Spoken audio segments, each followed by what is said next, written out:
Chapter 1. An unexpected rebirth: how to reverse a catastrophic beginning. It's so cold.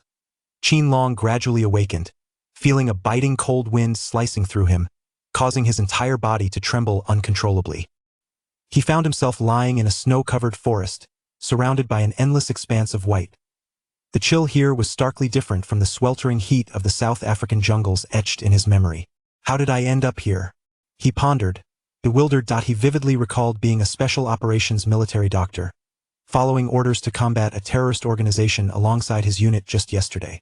While rescuing the wounded, he was tragically caught in a hail of gunfire from the terrorists, believing his life to be at an end, only to awaken once more.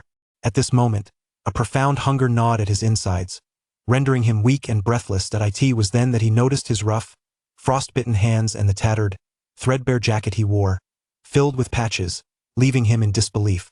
What has happened to me? How could I have transformed from a special operations doctor into a destitute mountain dweller? The original owner of this body shared his name and was an ordinary villager living off the land and hunting. This year, a severe drought had drastically reduced the harvest, and last month's snowstorm had left the area in dire need of supplies. Countless families found themselves in a predicament, unable to put food on the table, and the original owner's family was no exception. His mother, having lost her husband, wept endlessly, suffering from angina and unable to work the fields, leaving her to struggle alone with 3 children. After the father's passing, the cruel grandmother deemed them a burden and banished his mother from the home. Thus, she and her 3 children were forced to reside in a makeshift straw hut.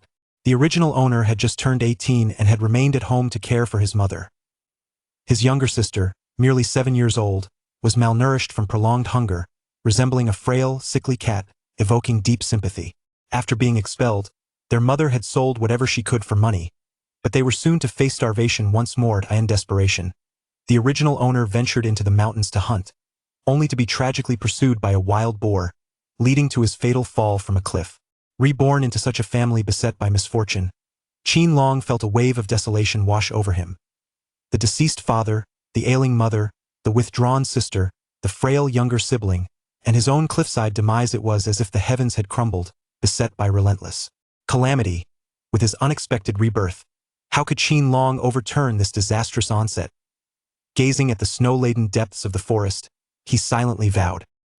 He picked up a rusted kitchen knife that lay beside him, chuckling bitterly to himself. How could the original owner dare to hunt with such a dull blade? Was it not a futile endeavor? No wonder he stood no chance against the wild boar and met his demise. Qin Long understood well that to confront a ferocious wild boar, one needed a sharp blade. Thus, he began to sharpen the kitchen knife diligently on a smooth rock. Once the knife gleamed with a fine edge, he set out to search for prey. Regrettably, amidst the icy landscape, apart from the tracks of wild boars, no other signs of game were to be found. By chance, he stumbled upon a trap set by the original owner in the snow.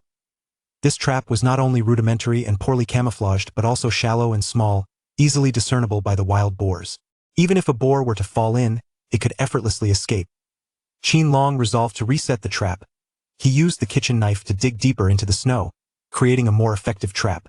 At the bottom, he placed sharp wooden stakes, their points facing upward to enhance the disguise.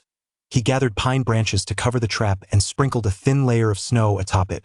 From a distance, it appeared as if no trap lay hidden there. Having completed the task, Qin Long found himself exhausted, sitting about 10 meters away from the trap, gasping for breath. "Brother!" A faint voice drifted through the air. Turning, Qin Long saw a girl clad in a red cotton jacket stumbling toward him. Her small face was marked by frostbite, and her head was wrapped in a pink cloth. The thick snow nearly engulfed her frail form, making each step arduous. It was his younger sister, Qin Yen. This time, she had secretly followed him into the mountains, against their mother's wishes. Reluctantly, Qin Long allowed her to wait outside the forest, but she had ventured into the depths, worried for him. Despite having gone days without a proper meal, upon seeing her brother, she waved her hand excitedly, calling out with innocent glee.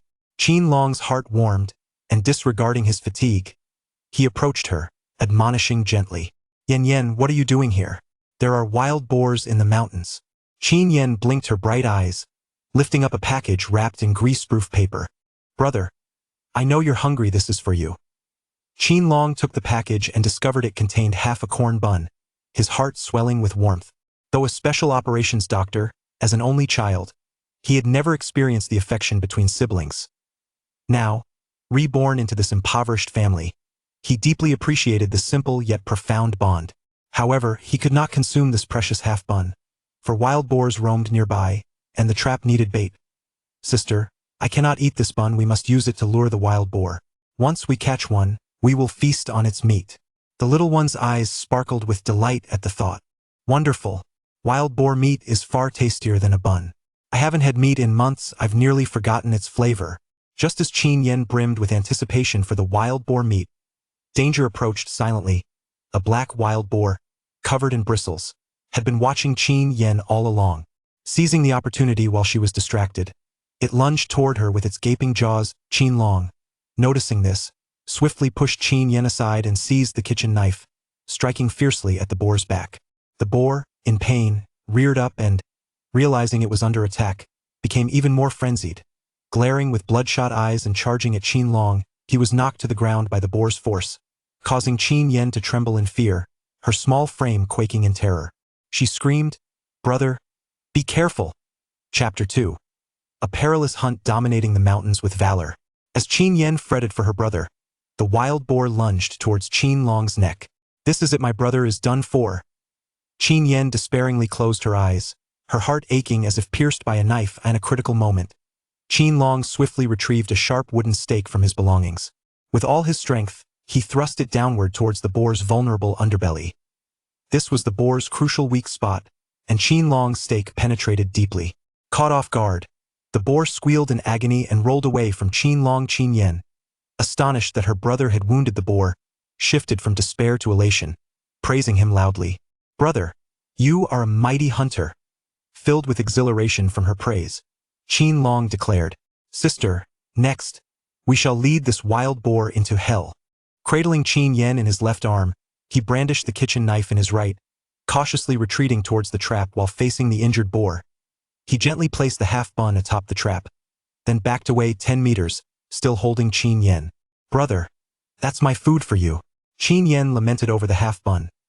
Qin Long chuckled humorously, "By using this half-bun to catch the wild boar, we'll feast on its meat, which will be far more delicious."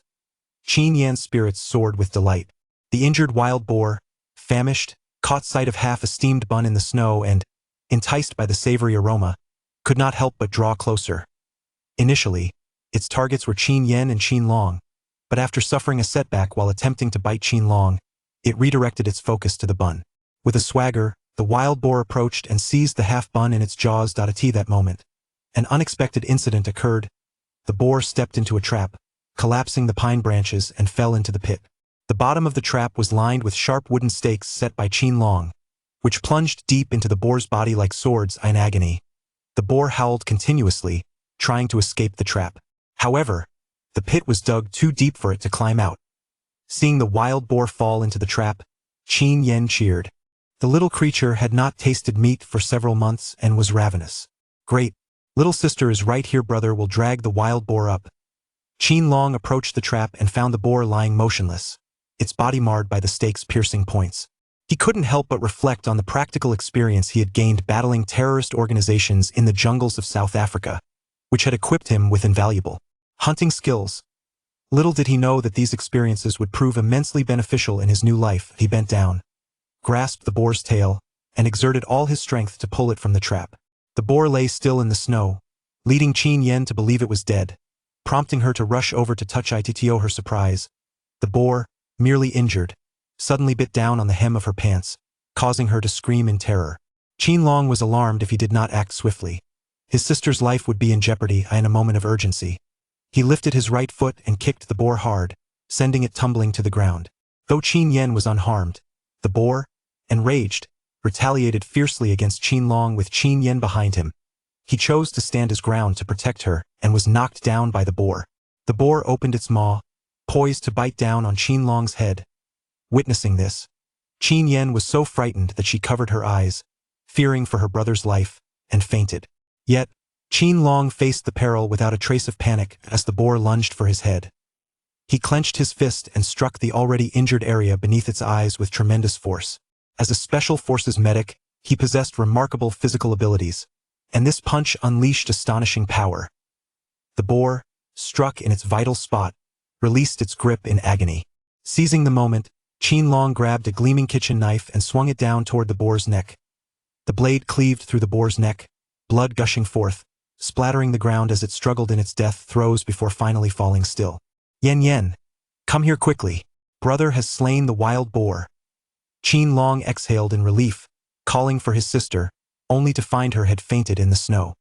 His heart sank as he quickly pinched her philtrum and shielded her with his body for warmth. After a moment, Qin Yen slowly opened her eyes and, upon seeing her brother unharmed, burst into tears of joy. Qin Long comforted her. Do not cry, brother is resilient and will be fine. The wild boar has been vanquished. Only then did Qin Yen turn her attention to the boar, lying motionless in a pool of blood, her excitement spilling forth as she exclaimed, Brother, you are the first in our village to kill a wild boar. You are the strongest hunter in the mountains. She clapped her hands in jubilation, her eyes brimming with admiration. Qin Long reveled in his sister's adoration. The fierce battle with the boar had been exhilarating, truly proving him to be the strongest hunter in the mountains. Qin Yen gazed at the hefty wild boar, unable to suppress her salivation. However, the 200-pound beast was too heavy to carry. Thus, Qin Long fashioned a simple sled from timber in the linden forest to place the boar upon. The little one sat atop the sled, elated not to have to traverse the icy wilderness, her eyes fixed on the wild boar, drooling incessantly as she yearned for a taste of its meat. Longquan village comprised over 60 households. Qin Long's family had once owned 3 adobe houses, but after their father's passing, their wicked grandmother had cast them out. Left with no choice, Qin Long and his mother had built a thatched cottage nearby, all huddled together inside. The cottage was drafty in the biting winter, and during rains it leaked, offering little better than living outdoors. The scant food they had was long gone, and the family faced dire straits.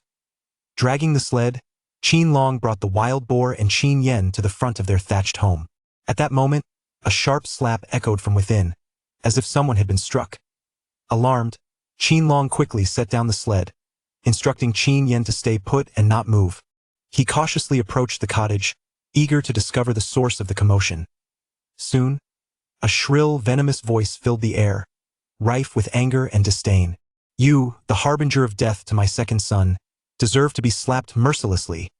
Since you entered my home, I have known no peace, and now, you've caused the death of my second son. How dare you show your face in this world? Upon hearing this, Qin Long felt as if struck by a heavy blow, pain coursing through him. He recognized that it was his grandmother, son Eri, berating his mother loudly. Fury ignited within him. His grandmother's behavior was utterly intolerable. Seizing the opportunity of his absence, she had the audacity to bully his mother. To blame his mother for his father's death was utterly absurd. She was his Achilles' heel. He could not stand idly by while anyone mistreated her. At that moment, an uncontrollable rage surged within him. No longer able to contain his emotions, he burst into the thatched cottage with an uplifted hand. He struck down hard upon son Eri's wrinkled face. Chapter 3. Confronting malicious relatives to protect family. With a resounding slap, Qin Long's hand struck heavily against the face of his grandmother, son Eri. The blow came unexpectedly, leaving son Eri with a ringing in her ears. Dizziness enveloped her, and she swayed precariously, nearly collapsing to the ground. 4 years, her mother, Tanglame, had endured the vicious torment of her cruel in-laws, choosing to suffer in silence. As she gazed at her son, her eyes brimmed with emotion, tears streaming down her cheeks. Grandmother, if you dare to falsely accuse my mother and mistreat her again, do not expect me to hold back. The piercing gaze emanating from Qin Long instilled a tremor of fear in son Eri. Just as son Eri was mocking Qin Long, her mother, Tanglame, tenderly consoled her son. With that, Tanglame proceeded to fetch the tree bark to prepare for cooking. Qin Long gazed at his mother's actions, a wave of sorrow washing over him. Just then, Qin Yen hurriedly approached her mother, grasping her hand with excitement, exclaiming, Mother, brother is truly remarkable. He hunted down a wild boar, and now our entire family can enjoy some meat. Tanglame, upon hearing of the slain wild boar, could hardly believe her ears. She swiftly exited the thatched cottage and was met with the sight of a robust wild boar sprawled across the sled. Xiaolong, You are extraordinary. You have provided for our family through your hunting in the deep mountains. I am so proud of you. This brings me immense joy. The furrowed brows of Tang Lame, which had been creased with worry for so long, finally began to relax. Sun Er-e, upon witnessing the plump wild boar before her, was struck with astonishment, her eyes glimmering with an intensifying desire. Qin Long completely disregarded his grandmother's drooling demeanor, swiftly dragging the wild boar off the sled and wielding a cleaver with precision. He skillfully eviscerated the boar, segmenting it into several pieces. Selecting a few ribs, he presented them to his mother, saying, "Mother, please simmer these ribs into a broth." He then pointed to a large ham, declaring, "This leg will surely be delightful when roasted."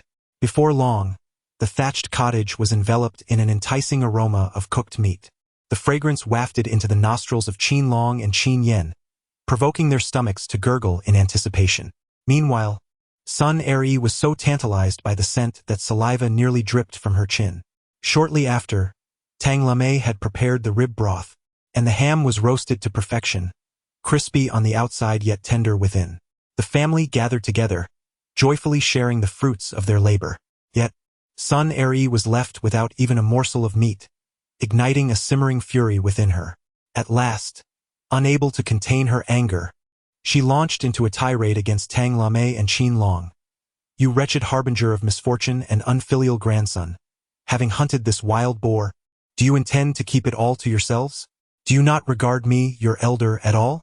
Before Qin Long could respond, Tang Lame forced a smile and offered a piece of rib to Sun Er-e. However, Sun Er-e refused to accept the rib. Her gaze fixated on the largest piece on the table. She spat venomously at Tang Lame, exclaiming, "You, the scourge who brought ruin to my second son, how miserly! Is this meager portion meant to appease me, as if I were a beggar? That boy, little Long, hasn't even matured. How could he possibly have hunted such a large prey? I heard that his uncle went into the mountains today with a hunting rifle, claiming to have spotted a wild boar, only for it to be taken by someone else. I am certain this wild boar is the one he captured." Tang Lame could hardly believe that her wicked mother-in-law was being so unreasonable. Her face turned pale with rage, and her body trembled. Upon witnessing his mother being bullied by his grandmother once more, Qin Long could no longer contain the fury that surged within him. He bellowed, "This wild boar was captured by my own hands. It has nothing to do with my uncle. If you continue to cause this ruckus, do not expect me to uphold our familial bonds and refrain from expelling you from this house." Sun Er-e, enraged by her grandson's defiant words, stomped her feet in indignation. She pointed a trembling finger at Qin Long's nose and scolded, "You ungrateful wretch!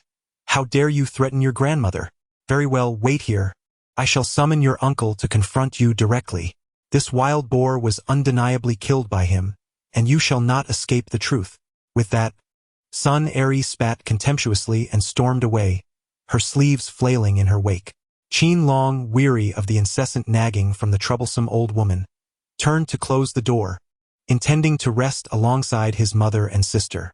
However, at that moment, a resounding crash echoed as the wooden door was forcefully kicked open. A burly middle-aged man, his face marred with pockmarks and wielding a hunting rifle, stormed in with an air of aggression. Qin Long's expression darkened as he recognized the newcomer as his uncle, Qin Dahu, evidently sent by his grandmother to instigate trouble. Trailing behind Qin Dahu were his two idler sons, Qin Degu and Qin Xiaogo. This trio of father and sons ruled the village with an iron fist, committing all manner of misdeeds and frequently oppressing their neighbors. Even their own relatives were not spared from their tyranny. Qin Long recalled that his younger sister, Qin Yen, had been bullied multiple times by these three men, each occasion leaving her tear-streaked and frightened. In a bid to shield his sister, Qin Long often found himself in conflict with them. Though he emerged from these encounters battered and bruised, he never once displayed a hint of retreat. At this moment, upon seeing Qin Degu and Qin Xiaogo, his sister Qin Yen was engulfed by fear and instinctively sought refuge behind Qin Long. Qin Long sensed his sister's fear, and a pang of anguish pierced his heart. The former owner of this body, due to his frail strength, was always powerless in the face of the bullying from this father and son trio. However, now that he has been reborn into the original host's body, Everything is destined to change. He silently vowed to ensure that these three would pay dearly for their past misdeeds. Remove your filthy hands from the wild boar meat at once, you wretched curs. Qin Long glared furiously at Qin Dagu and Qin Xiaogo, who were shamelessly pawing at the wild boar meat and ribs with their filthy hands. This sight ignited a blazing fury within him. Unable to contain his outrage any longer, he unflinchingly reprimanded them in front of his uncle, Qin Dahu. Qin Dagu and Qin Xiaogo, accustomed to their arrogance, routinely bullied Qin Long and Qin Yen as if it were a daily affair, having never faced such a stern reprimand from Qin Long. At that moment, upon seeing their father, Qin Dahu, standing nearby with a hunting rifle, they suddenly felt emboldened, their confidence soaring. Do you dare to challenge us? Are you itching for a fight? Qin Dagu and Qin Xiaogo resembled two enraged hounds, hurling insults as they lunged menacingly towards Qin Long. Xiao Long, quickly evade. His mother, Tang Lemay, urged anxiously, her voice ringing with urgency. Yet, Qin Long remained steadfast, rooted to the spot. He understood implicitly that retreat was not an option. Behind him stood his younger sister, Qin Yen. Should he choose to flee, she would be left vulnerable to their assaults, likely facing grave injury. In a resolute flash of determination, Qin Long prepared to confront the two frenzied adversaries head-on. Chapter 4. Touch my reverse scale and face my fury. Qin Dagu and Qin Xiaogo, relying on their towering stature akin to two small mountains, lunged towards Qin Long. In stark contrast, Qin Long, whose physique was relatively slender, was swiftly brought down to the ground under the relentless assault of the two. I'll kill you, you wretched spawn of a dog. Qin Dagu and Qin Xiaogo fiercely scolded and unleashed their wrath, launching a frenzied assault upon Qin Long. Do not harm my brother, Qin Yenxing implored with all her might. Get lost, you little wretch. Qin Dagu and Qin Xiaogo not only did not relent, but instead delivered a fierce kick to Qin Yen. Qin Yen was knocked to the ground, crying out in pain. Qin Long roared, what skill is there in bullying my younger sister, you two rabid dogs? If you have any courage, come at me. Qin Dagu furiously shouted, you worthless fool. How dare you raise your voice at me? Not convinced, are you? Today, I shall ensure that you are left utterly incapacitated. Qin Dagu intends to continue his assault on Qin Long. Tang Lemay, filled with urgency, rushed forward and implored the gleeful Qin Dahu standing nearby.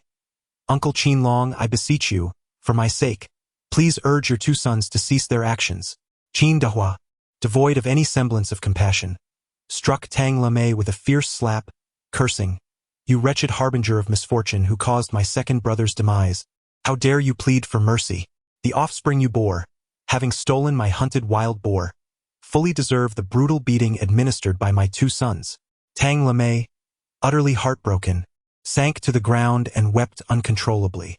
Qin Long's fury had reached its zenith. As Qin Dagu and Qin Xiaogo pummeled him with fists and kicks, Qin Long roared, what fear do I have of two mongrels? This thunderous exclamation left Qin Dagu and Qin Xiaogo's ears ringing. You worthless wretch, dare you to resist?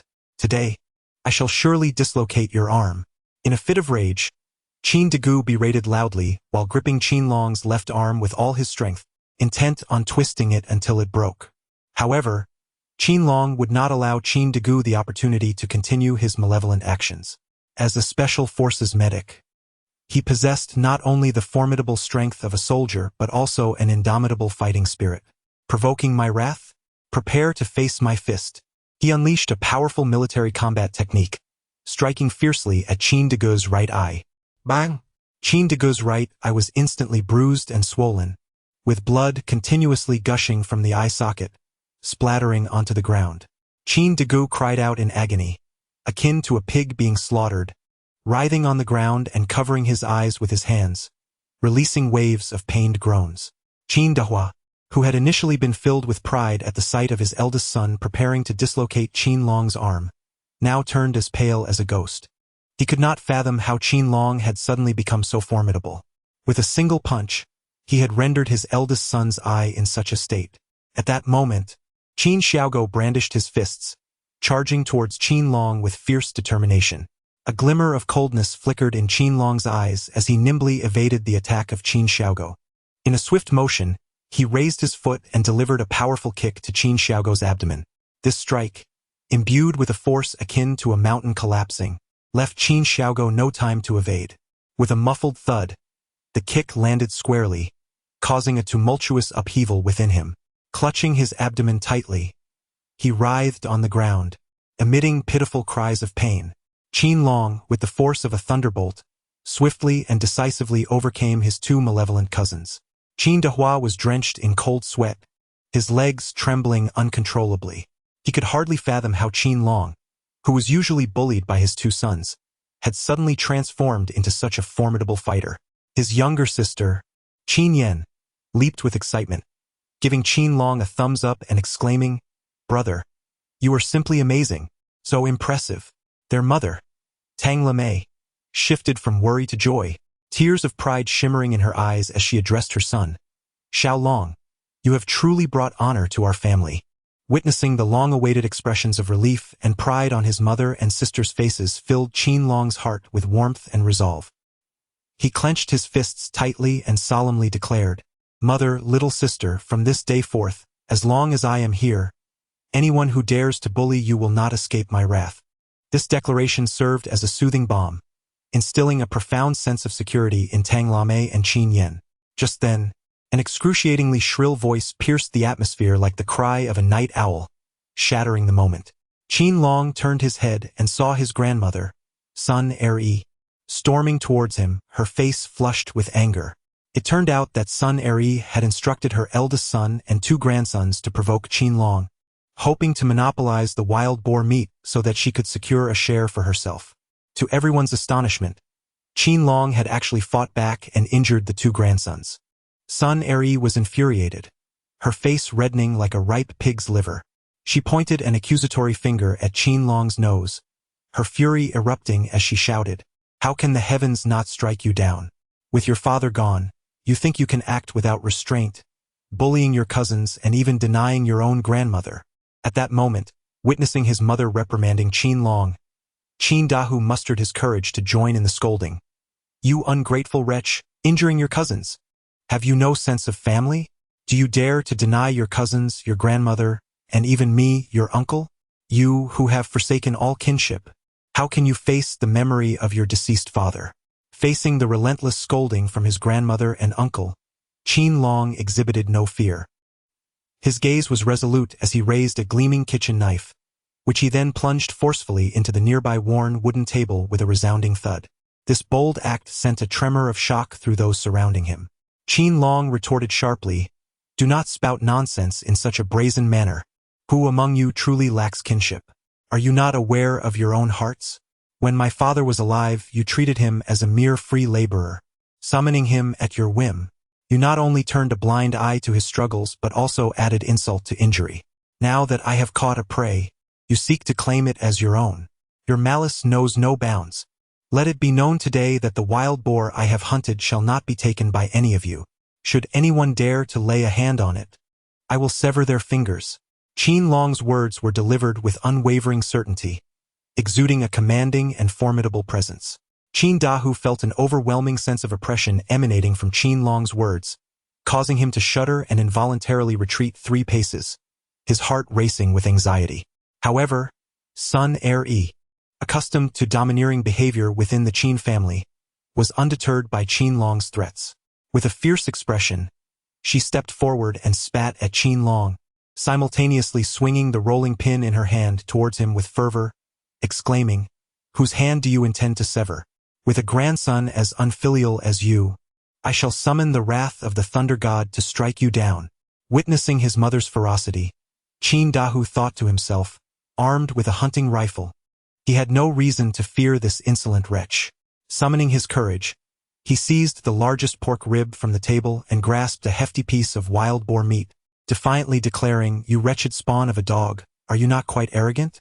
Today, I shall take your wild boar meat, and if you dare, come and sever my fingers." Qin Long could hardly believe his ears.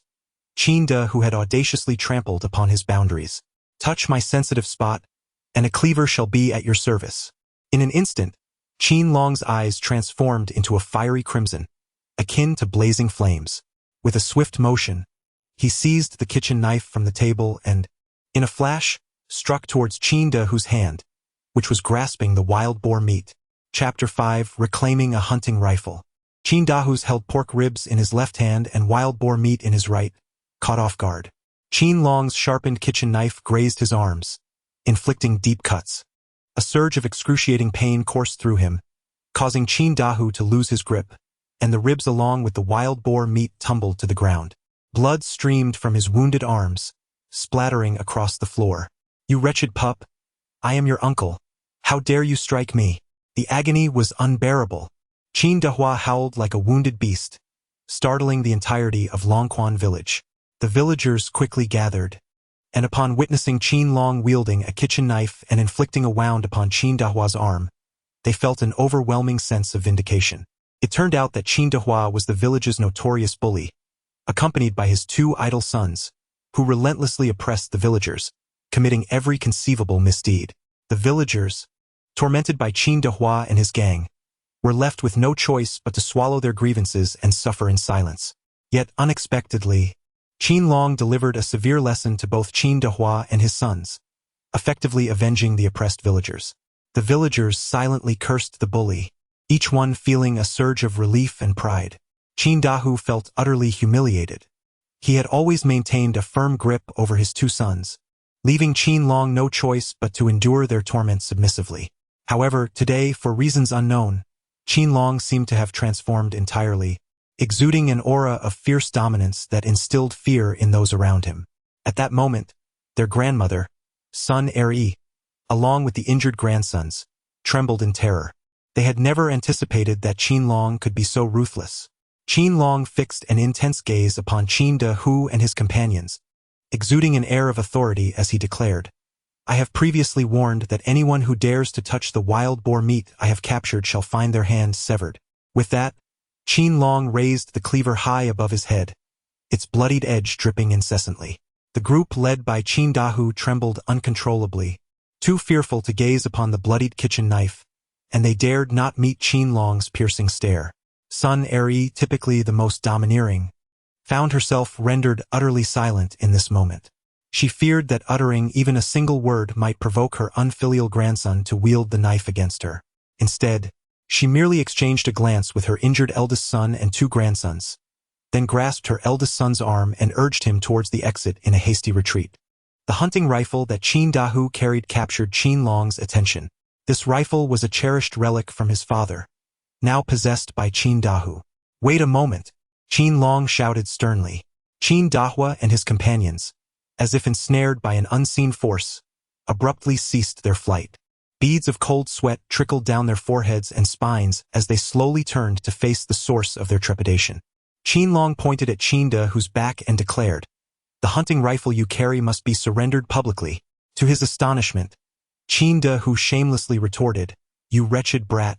This rifle belongs to my family. On what grounds must I relinquish it?" At that moment, Sun Eri interjected on behalf of her eldest son, unfilial grandson. "Having severed your uncle's arm, what more can you do? This hunting rifle rightfully belongs to him. How can you behave so outrageously?" Qin Long was truly astonished by the shamelessness of Qin Dahu and Sun Eri. For such brazen individuals, it was imperative to teach them a lesson on the spot. He swiftly approached, raising his hand, and struck Qin Dahu and Sun Eri vigorously. The resounding slaps echoed 4 times, leaving each of them with 2 stinging blows. Instantly, their faces became mottled with bruises, swelling grotesquely.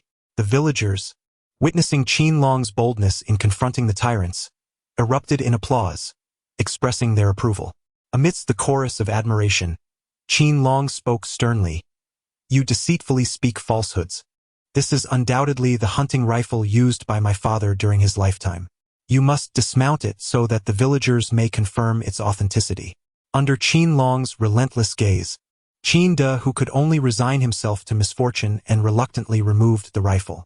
The village's seasoned hunter, Tan Dezhu, hurried over to assist in the identification. Before long, he pointed to a line of minuscule lettering on the butt of the rifle, exclaiming, "Here are the characters for Qin Dezhuang. This is indeed the rifle used by Dezhuang. I accompanied him into the mountains to hunt, and it was with this very gun." The old hunteress public confirmation left Qin De who drenched in cold sweat. At this moment, the villagers clamored for Qin De, who to immediately return the rifle to Qin Long. Qin De Hua, feeling unfortunate, had no choice but to publicly surrender his hunting rifle, his heart aching as if it were being severed. Originally, under his mother's insistence, he had brought his 2 sons to claim the wild boar meat. After Qin De Hua surrendered his shotgun, his imposing demeanor dissipated, and he hung his head, eager to depart hastily. However, Qin Long pointed at the damaged wooden door, which had been kicked in, and sternly admonished Qin De Hua, "You have damaged my wooden door. I demand that you repair it within 3 days, or I shall sever your right foot." The thunderous roar of Qin Long reverberated like rolling thunder, causing Qin De Hua to feel a shiver run down his spine, his entire being trembling in fear. He verbally acquiesced to the repairs, yet harbored an intense resentment towards Qin Long within his heart. "You wretched brat, you have humiliated me. I shall remember this grievance.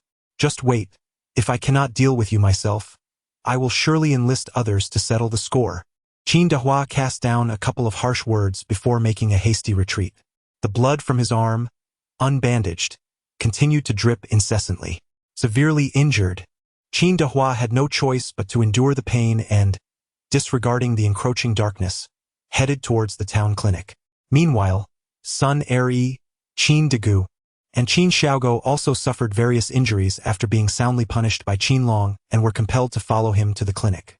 The villagers, witnessing the unfortunate fate that befell Qin De Hua and his companions, spat contemptuously at their fleeing figures, silently cursing these scoundrels who, having committed numerous wrongdoings, deserved the severe reprimand from Qin Long. After their outbursts, the villagers did not disperse. Instead, they grew concerned for Qin Long, offering their counsel. "Xiao Long, while you have avenged us, be wary, for Qin De Hua harbors a deep grudge. You must exercise caution. Indeed, Xiao Long, that bully Qin De Hua is well acquainted with many ruffians and is not to be trifled with." In the face of their concerns, Qin Long glanced at his mother and younger sister, shaking his head resolutely. "Dear villagers, if I leave, what will become of my mother and sister? Moreover, I have done nothing wrong. I fear no retaliation. Let him come if he wishes. Regardless of his tactics, I shall not be intimidated." Qin Long spoke with fervor, his body pulsating with a formidable energy. The villagers, realizing their words would not sway him, could only depart in resignation. Qin Yao, having just turned 17 this year, was originally in her final year of high school. However, the passing of her father dealt a tremendous blow to her, compounded by the family's dire financial situation, which rendered them unable to afford her tuition and living expenses. To alleviate the burden on her family, Qin Yao had no choice but to make the heart-wrenching decision to withdraw from school. At this moment, the biting northern wind lashed at her like a blade, and clad in thin garments, she trembled from the cold. Qin Long, with a heart full of tenderness, said, "Second sister, tomorrow I shall venture into the mountains to hunt roe deer, and I will craft a fur cloak from its hide to keep you warm." Qin Yao felt a warmth within her eyes brimming with anticipation. At that moment, however, Qian Yunkai, who was engaged in the garment business in the village, along with his foolish son Qian Haimeo, came barreling in on their dilapidated 3-wheeled motorcycle. Qian Yunkai's gaze immediately fixed upon Qin Yao. His face flushed crimson, reeking of alcohol, as he staggered off the motorcycle and approached her directly. Upon witnessing this, Qin Long immediately positioned himself in front of Qin Yao, vigilantly observing Qian Yunkai. However, Qian Yunkai paid no heed to Qin Long's obstruction, reaching out to grasp Qin Yao's arm while exclaiming, "This young lady has caught my eye." Qin Long's eyes widened with fury as he forcefully grasped Qian Yunkai's hand, bellowing, "What do you intend to do? Keep your distance from my sister." Chapter 6. Standing up for my sister, confronting the brazen marriage proposal, yet Qian Yunkai remained particularly shameless, his gaze greedily fixated on Qin Yao, as if appraising a commodity awaiting the right price. He turned his attention back to Qin Long, a malicious smirk playing upon his lips, and spoke with a hint of menace. "Qin Long, I am aware of your family's current struggles. If you allow your sister to marry my son, not only will I provide your family with a substantial betrothal gift, but I can also assist in resolving all your financial difficulties. Henceforth, your family shall no longer need to fret over monetary concerns." Qin Long's eyes widened in astonishment. On one side lay his family's dire predicament, and on the other, his sister's happiness. He was instantly engulfed in a profound internal struggle. Qian Haimeo, upon spotting Qin Yao, resembled a fly drawn to flesh, his eyes gleaming with greed as he dismounted his motorcycle. Stammering, he proposed, "Little sister, marry me. I've heard you've dropped out of school and are merely running errands at the village branch, unable to afford even a decent outfit. If you were to be with me, I would ensure you enjoy a life of abundance." Chen Yunkai chimed in, pulling a cotton coat from the vehicle and extending it toward Qin Yao. "As long as you agree to be my daughter-in-law, a future of wealth and luxury awaits you. Here, put this coat on for now." Qin Yao's eyes were filled with disdain as she unhesitatingly cast aside the cotton clothing, resolutely declaring, "Chen Yunkai, I have no affection for your foolish son, and I will never acquiesce. I would rather endure hunger and cold than accept your charity." Her words fell like a spark igniting a powder keg, inciting the wrath of Chen Yunkai and Chen Haimeo. Chen Yunsai's face instantly flushed crimson, resembling a ripe tomato, as he erupted in fury, bellowing, "Unappreciative wretch." With that, he raised his hand and, with a resounding slap, struck Qin Yao fiercely across the face. A vivid crimson handprint abruptly appeared on Qin Yao's face, with a trickle of blood seeping from the corner of her mouth. Tang Lamei, consumed by anxiety, fervently confronted Chen Yunkai, exclaiming, "Chen Yunkai, how can you be so unreasonable?" Chen Yunkai dismissed her entirely, forcefully shoving Tang Lamei aside. Tang Lamei staggered, nearly losing her balance. But fortunately, Qin Long, with keen reflexes, swiftly caught his mother. Chen Yunkai, emboldened, spat contemptuously upon Tang Lamei's face, viciously declaring, "I am absolutely unreasonable, and what can you do about it?" The fury within Qin Long was utterly ignited as he bellowed, "Chen Yunkai, do not overstep your bounds. What of it? I am indeed bullying you, and what can you do about it?" Chen Yunkai retorted, displaying not an ounce of fear and remaining brazenly arrogant. Beside him, Chen Haimeo joined in the mockery. "What can you do? My father is affluent in business. You, a mere pauper, ought to accept your fate and be bullied." Unable to endure any longer, Qin Long's gaze radiated a fierce determination. With a swift motion, he raised his hand and struck Chen Yunsai's face with a resounding slap. This blow utilized the entirety of his strength, leaving a distinct handprint on Chen Yunsai's face. Immediately thereafter, Qin Long delivered another slap to Chen Haimeo's face. The force of the strike sent Chen Haimeo staggering back 3 steps before he fell to the ground, crying out in agony, "This blow serves as a lesson for you. Do not think that wealth grants you the power to act with impunity, to be unfeeling in your riches, and to bully others. Such behavior deserves to be met with retribution." Qin Long's gaze was piercing, and his voice thundered with reproach. "You impoverished wretches, as the wealthiest individual in this village, why should I deign to apologize to you, the lowly mother and daughter?" Chen Yunkai retorted defiantly. Chen Haimeo echoed his sentiment. "Indeed, we are of the upper class. How could we possibly lower ourselves to apologize to those beneath us? You refuse to apologize? Then I shall take your lives," Qin Long declared with fury, extending his hands to grasp the throats of Chen Yunkai and Chen Haimeo. Instantly, their faces turned a shade of deep purple, struggling for breath as the specter of death loomed over them, forcing them to relent.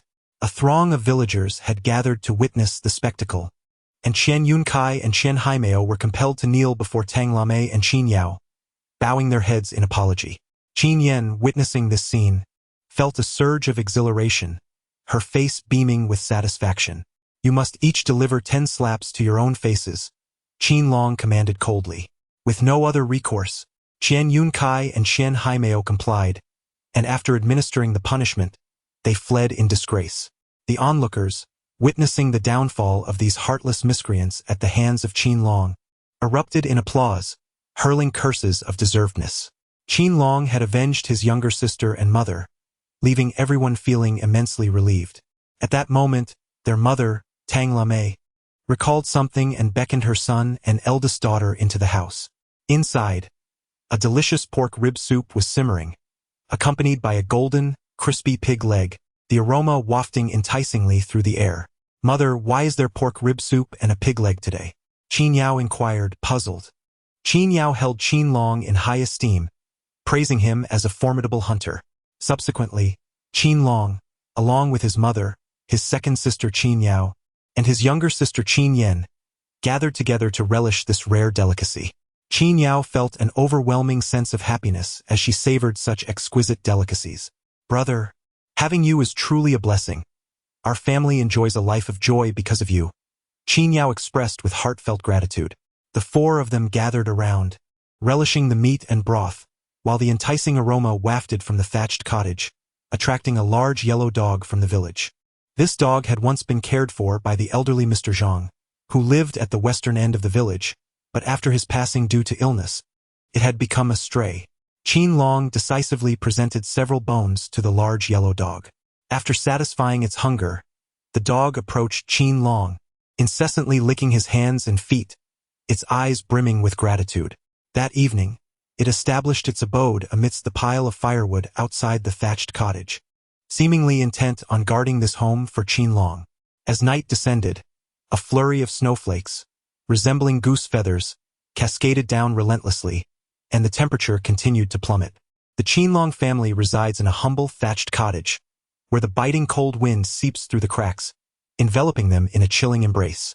Qin Long resolved within himself that he must venture into the mountains the following day to hunt a roe deer, intending to fashion a cloak from its hide to shield against the biting cold.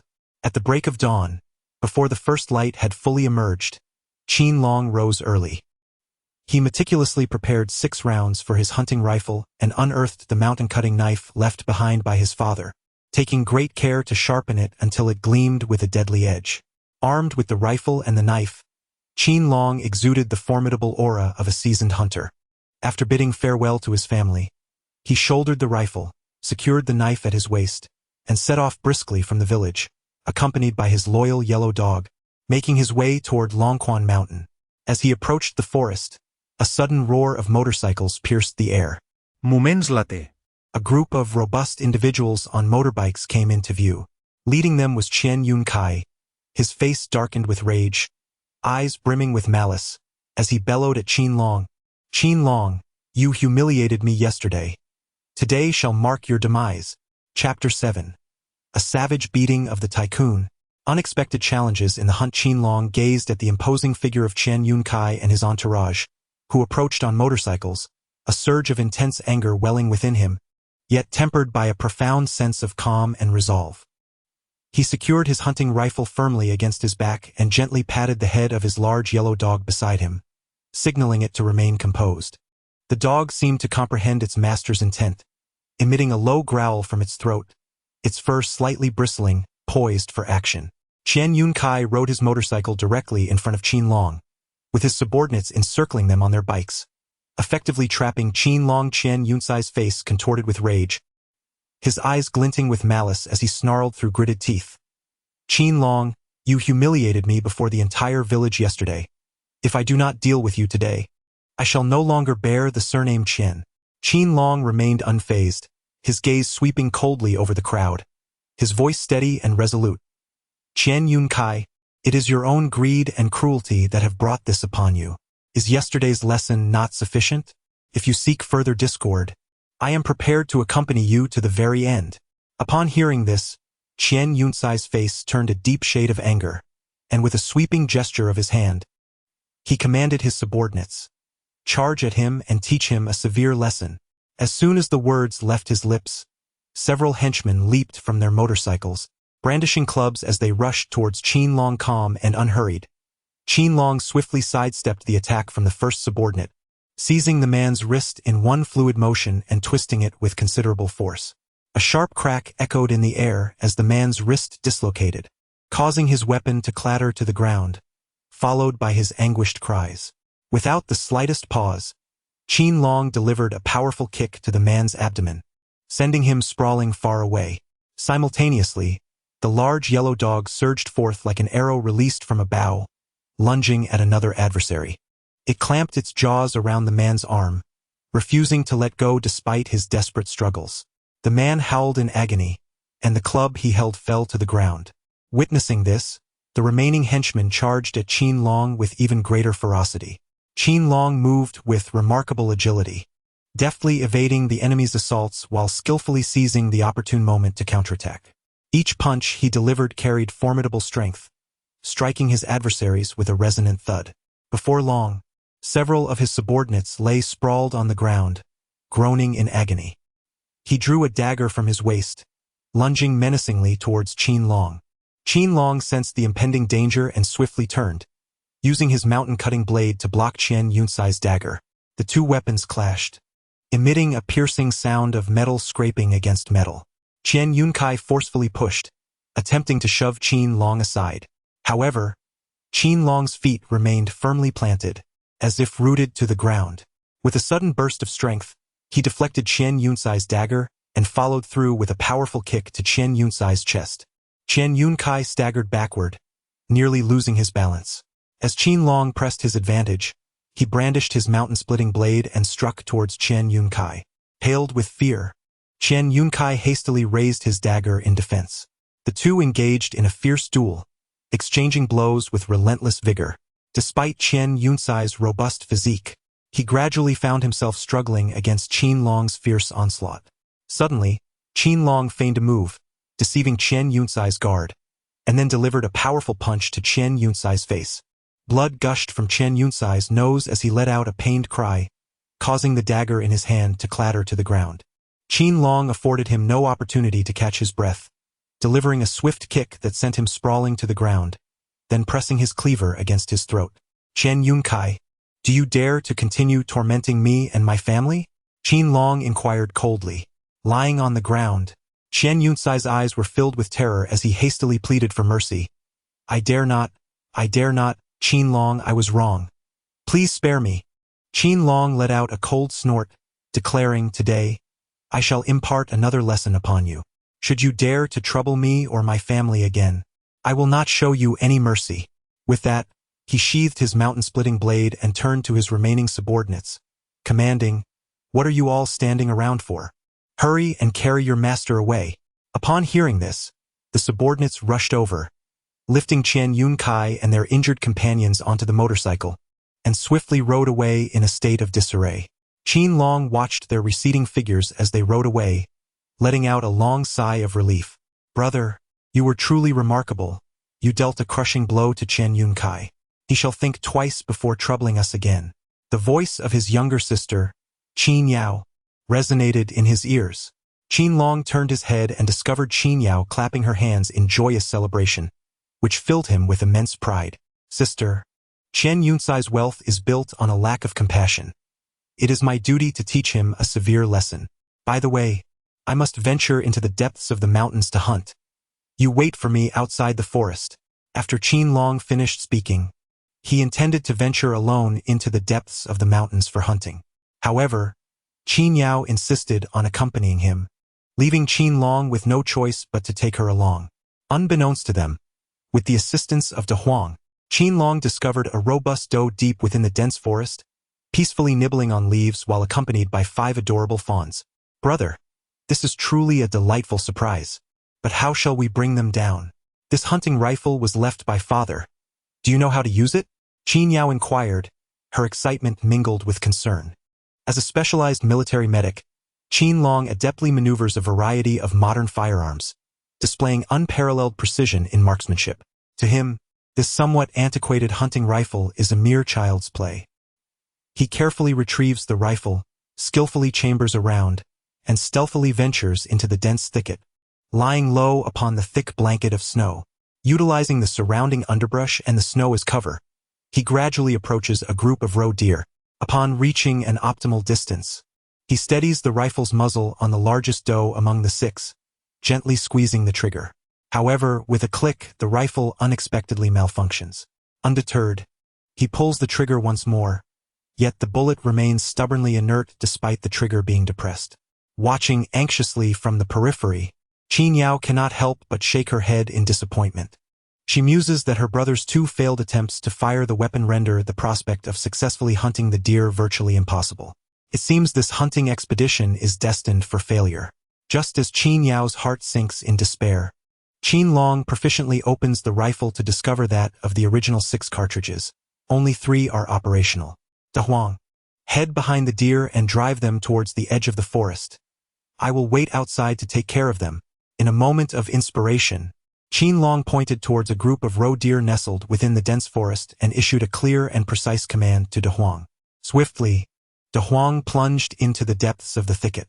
Shortly thereafter, a cacophony of barks echoed through the air, sending the roe deer into a state of panic as they hurriedly fled towards the outskirts of the forest.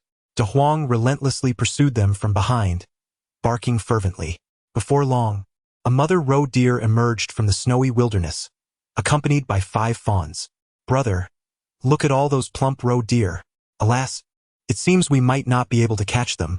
Qin Yao gazed at the 6 roe deer that appeared in the snow, her eyes filled with both astonishment and regret. She had just witnessed her brother, Qin Long, fail twice in his attempts to fire his weapon, and to her, it seemed he had never undergone any shooting training. Thus, this hunting expedition was likely to yield no results. However, scarcely had Qin Yao's words left her lips when Qin Long, like a poised tiger ready to pounce, seized his rifle and swiftly advanced. His gaze was steadfastly fixed on the largest doe, and without a moment's hesitation, he pulled the trigger once more. Chapter 8. A display of skill, bountiful harvest. With a resounding bang, the shot rang true, striking the doe squarely in the head. Blood gushed from her wound, staining the pristine snow a vivid red. The doe lay motionless in the crimson pool, utterly still.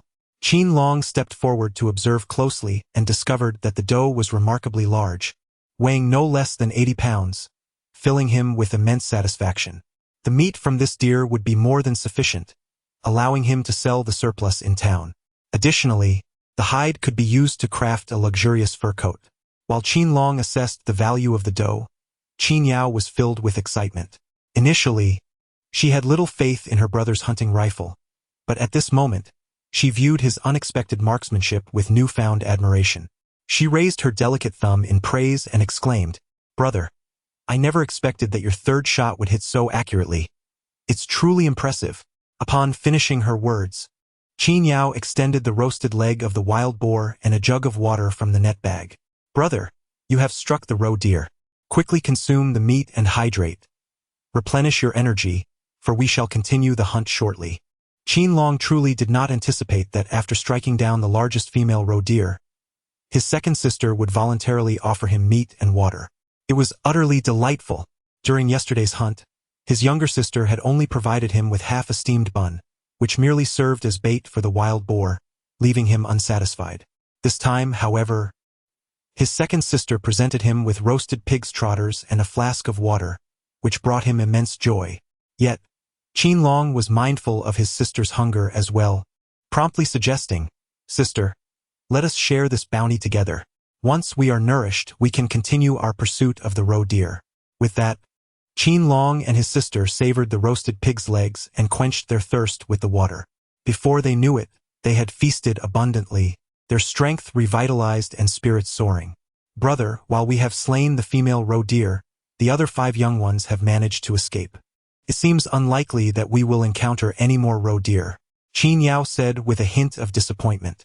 Qin Long possessed an intricate understanding of the habits of the roe deer, and with a confident smile, he remarked.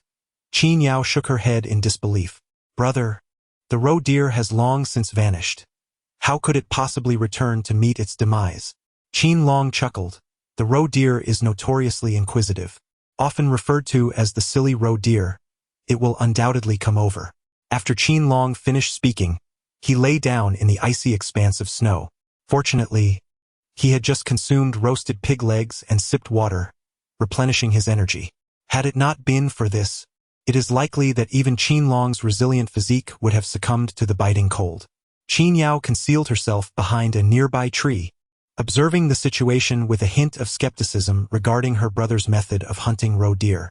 She murmured to herself, "Foolish roe deer? I refuse to believe they are that naive." Just as Qin Yao pondered this, the 5 roe deer that had fled realized that their mother was not following and promptly halted. they spotted her lying motionless in a pool of blood. The deer approached and nudged their mother with their noses, hoping she would rise. Meanwhile, Qin Long, lying in the snow, sensed an opportunity. He picked up his shotgun, exhilarated, and called out to the deer, "Come here, little ones, and enjoy some peanuts." In the midst of his words, Qin Long raised his shotgun and aimed at the nearest roe deer.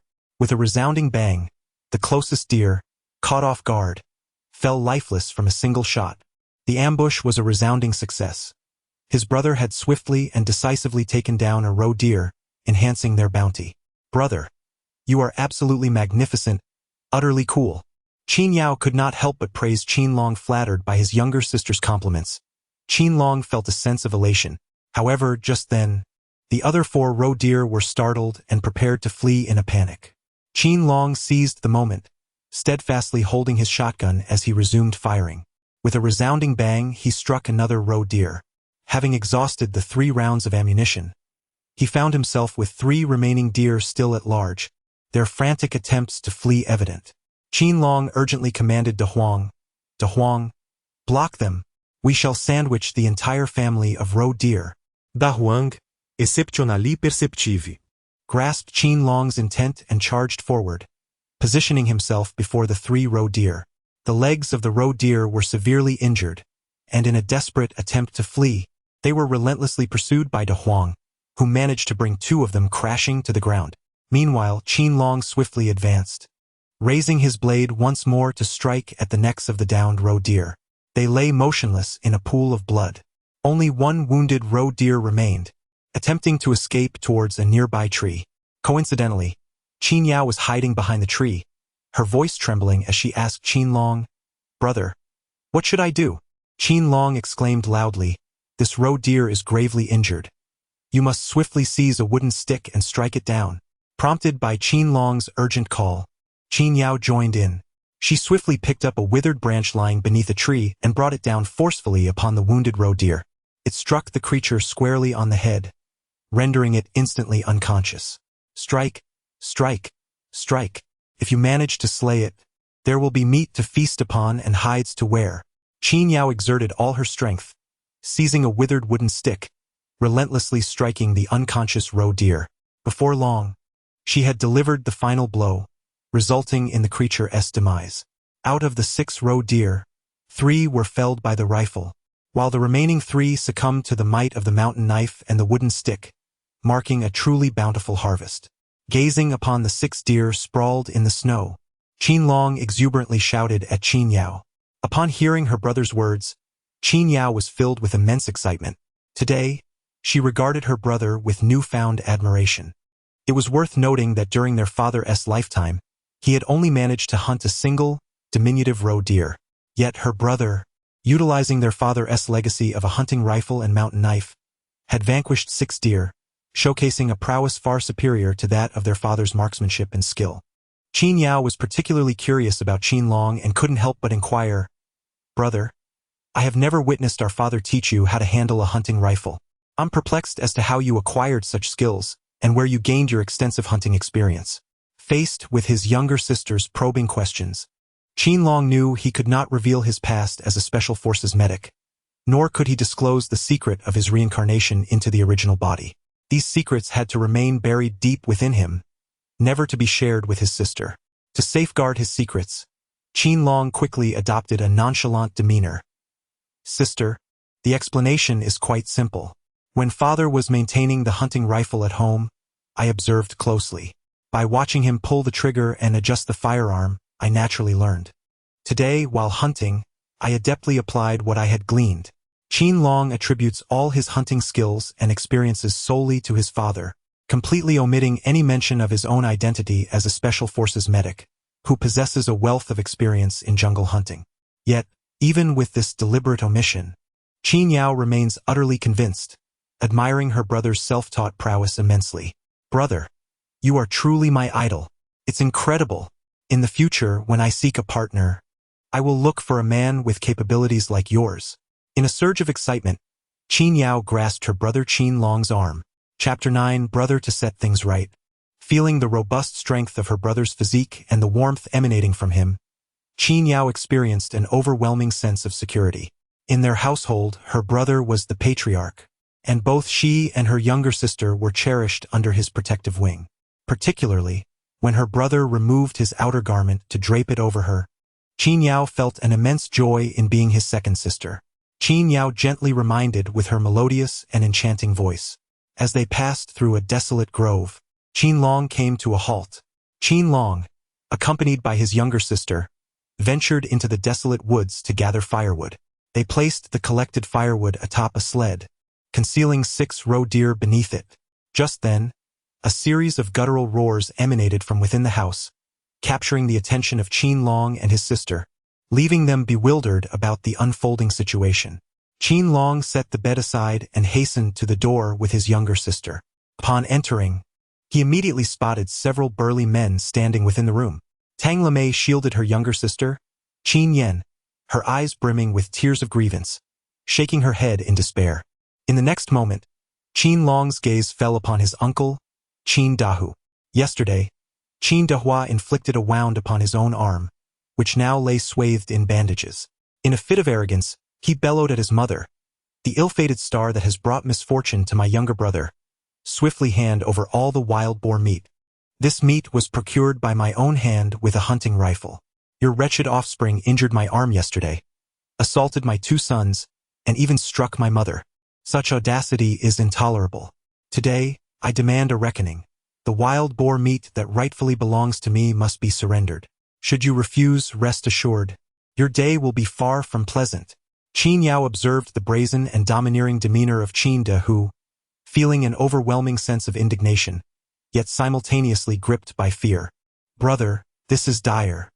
The malevolent uncle is here to cause trouble. Shall I go to the village committee to report this?" Qin Long merely smiled faintly and remarked, "This is a matter of our own. There is no need to involve the authorities. They are merely a bunch of buffoons, and I will handle this myself." Upon finishing his words, Qin Long unsheathed a gleaming mountain-cutting knife from his waist and strode forward, sternly interrogating Qin Dahu. "Whose life do you wish to make unbearable?" The moment Qin Dahu heard Qin Long's voice and beheld the formidable knife in his hand, memories of the previous night rushed back, when he had been wounded in the arm. A chill coursed through him, and his legs trembled involuntarily. However, he quickly recalled that he had come today accompanied by 4 robust men, dispelling any fear of Qin Long inflicting further harm. Bolstered by the presence of his strong companions, Qin Dahu regained his audacity. He arrogantly threatened Qin Long. "You wretched brat, today you are compelled to surrender all the wild boar meat. If you refuse, your entire family will suffer. With Lord Lei and his gang present, do you dare to be so brazen? Be cautious, or you may find yourself in a dire predicament." Qin Dahua explicitly invited trouble, yet Qin Long remained undaunted. He cast a scrutinizing glance at the 4 robust men beside him, his expression exuding a hint of defiance. These 4 strong men were notorious ruffians from Qinglong town. The leader, a towering figure with a broad back and a face marred by pockmarks, donned a striking black-brown leather coat, setting him apart from his companions who wore simple attire. Undoubtedly, this imposing individual was Lord Lei, summoned by Qin Dahua. Lord Lei operated an underground gambling den in Qinglong town, where Qin Dahua was a frequent patron, often wagering his share of land and property, which invariably ended up lost in the games of chance. Qin Dahu's wife repeatedly urged him to abandon his gambling habits, yet her pleas bore no fruit and instead resulted in a brutal beating. Unable to endure the agony any longer, she stealthily fled from their tumultuous home. Consequently, Qin Dahu found himself immersed in the world of casinos, spending his days idly alongside his 2 sons, earning a notorious reputation. Upon recognizing Master Lei, Qin Long dismissed the 3 imposing figures accompanying him, perceiving them merely as thugs or enforcers of the gambling den. In his past life, Qin Long served as a special forces medic, having faced the turmoil of gunfire and the bloodshed of battle. How could he possibly fear a few thugs from the gambling den?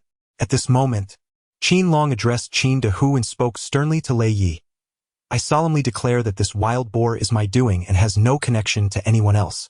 This Lei Yi, who has come from the town, is a frequent visitor to your gambling den, isn't he?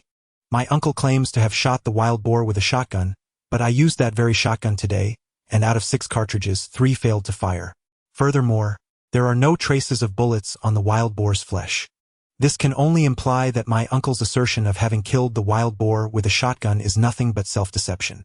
Lei Yi, as someone who operates a gambling establishment, I trust you would not resort to unreasonable provocations by coming to my home to seek trouble.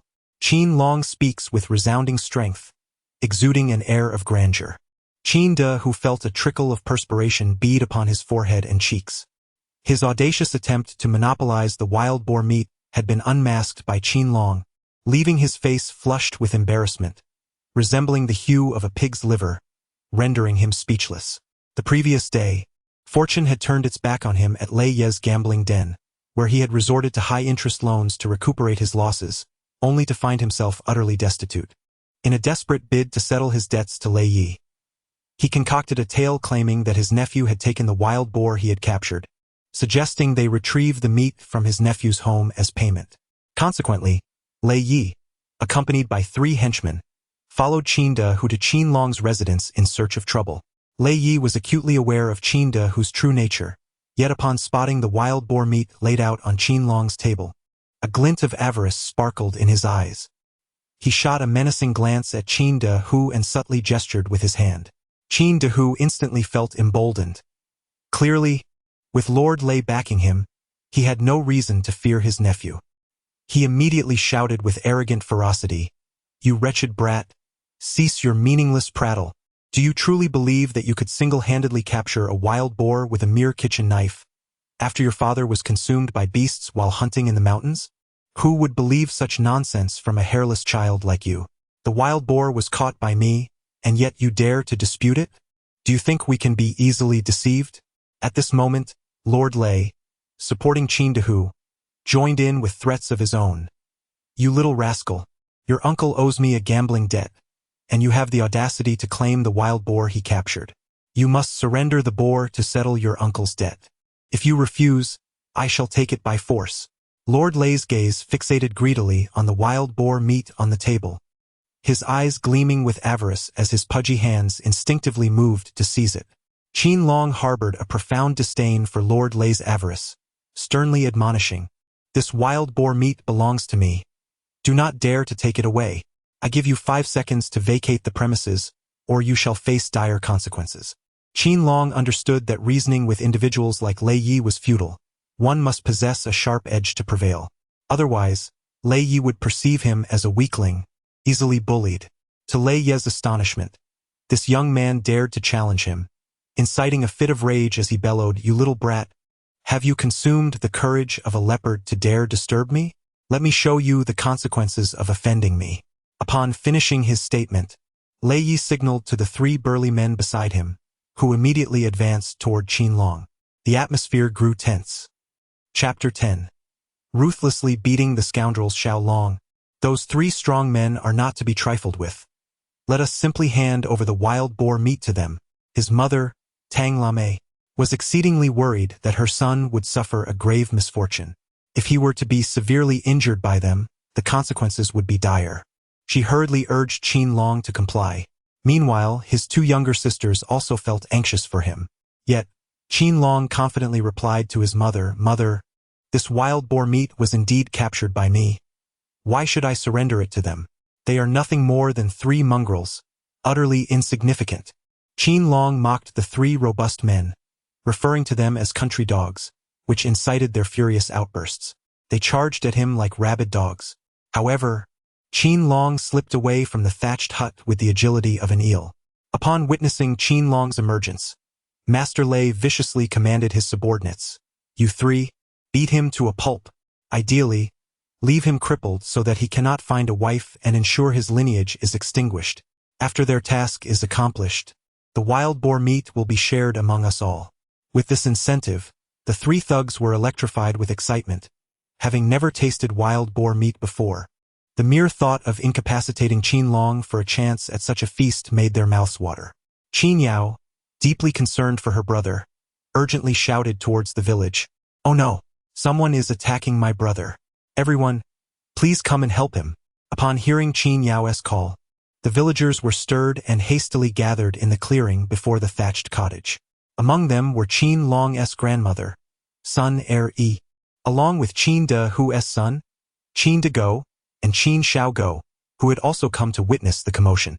The previous day, they had suffered at the hands of Qin Long and, after tending to their wounds at the town clinic, harbored a deep resentment towards him. Unfilial grandson, did you not strike me, your own grandmother, yesterday? Sun-er-e spat vehemently at Qin Long, wishing fervently to drown him in her contempt. Meanwhile, Qin Dago and Qin Xiaogo reveled in their misfortune, mercilessly mocking him. You wretched spawn, were you not so arrogant yesterday? Today, my father has brought someone to deal with you.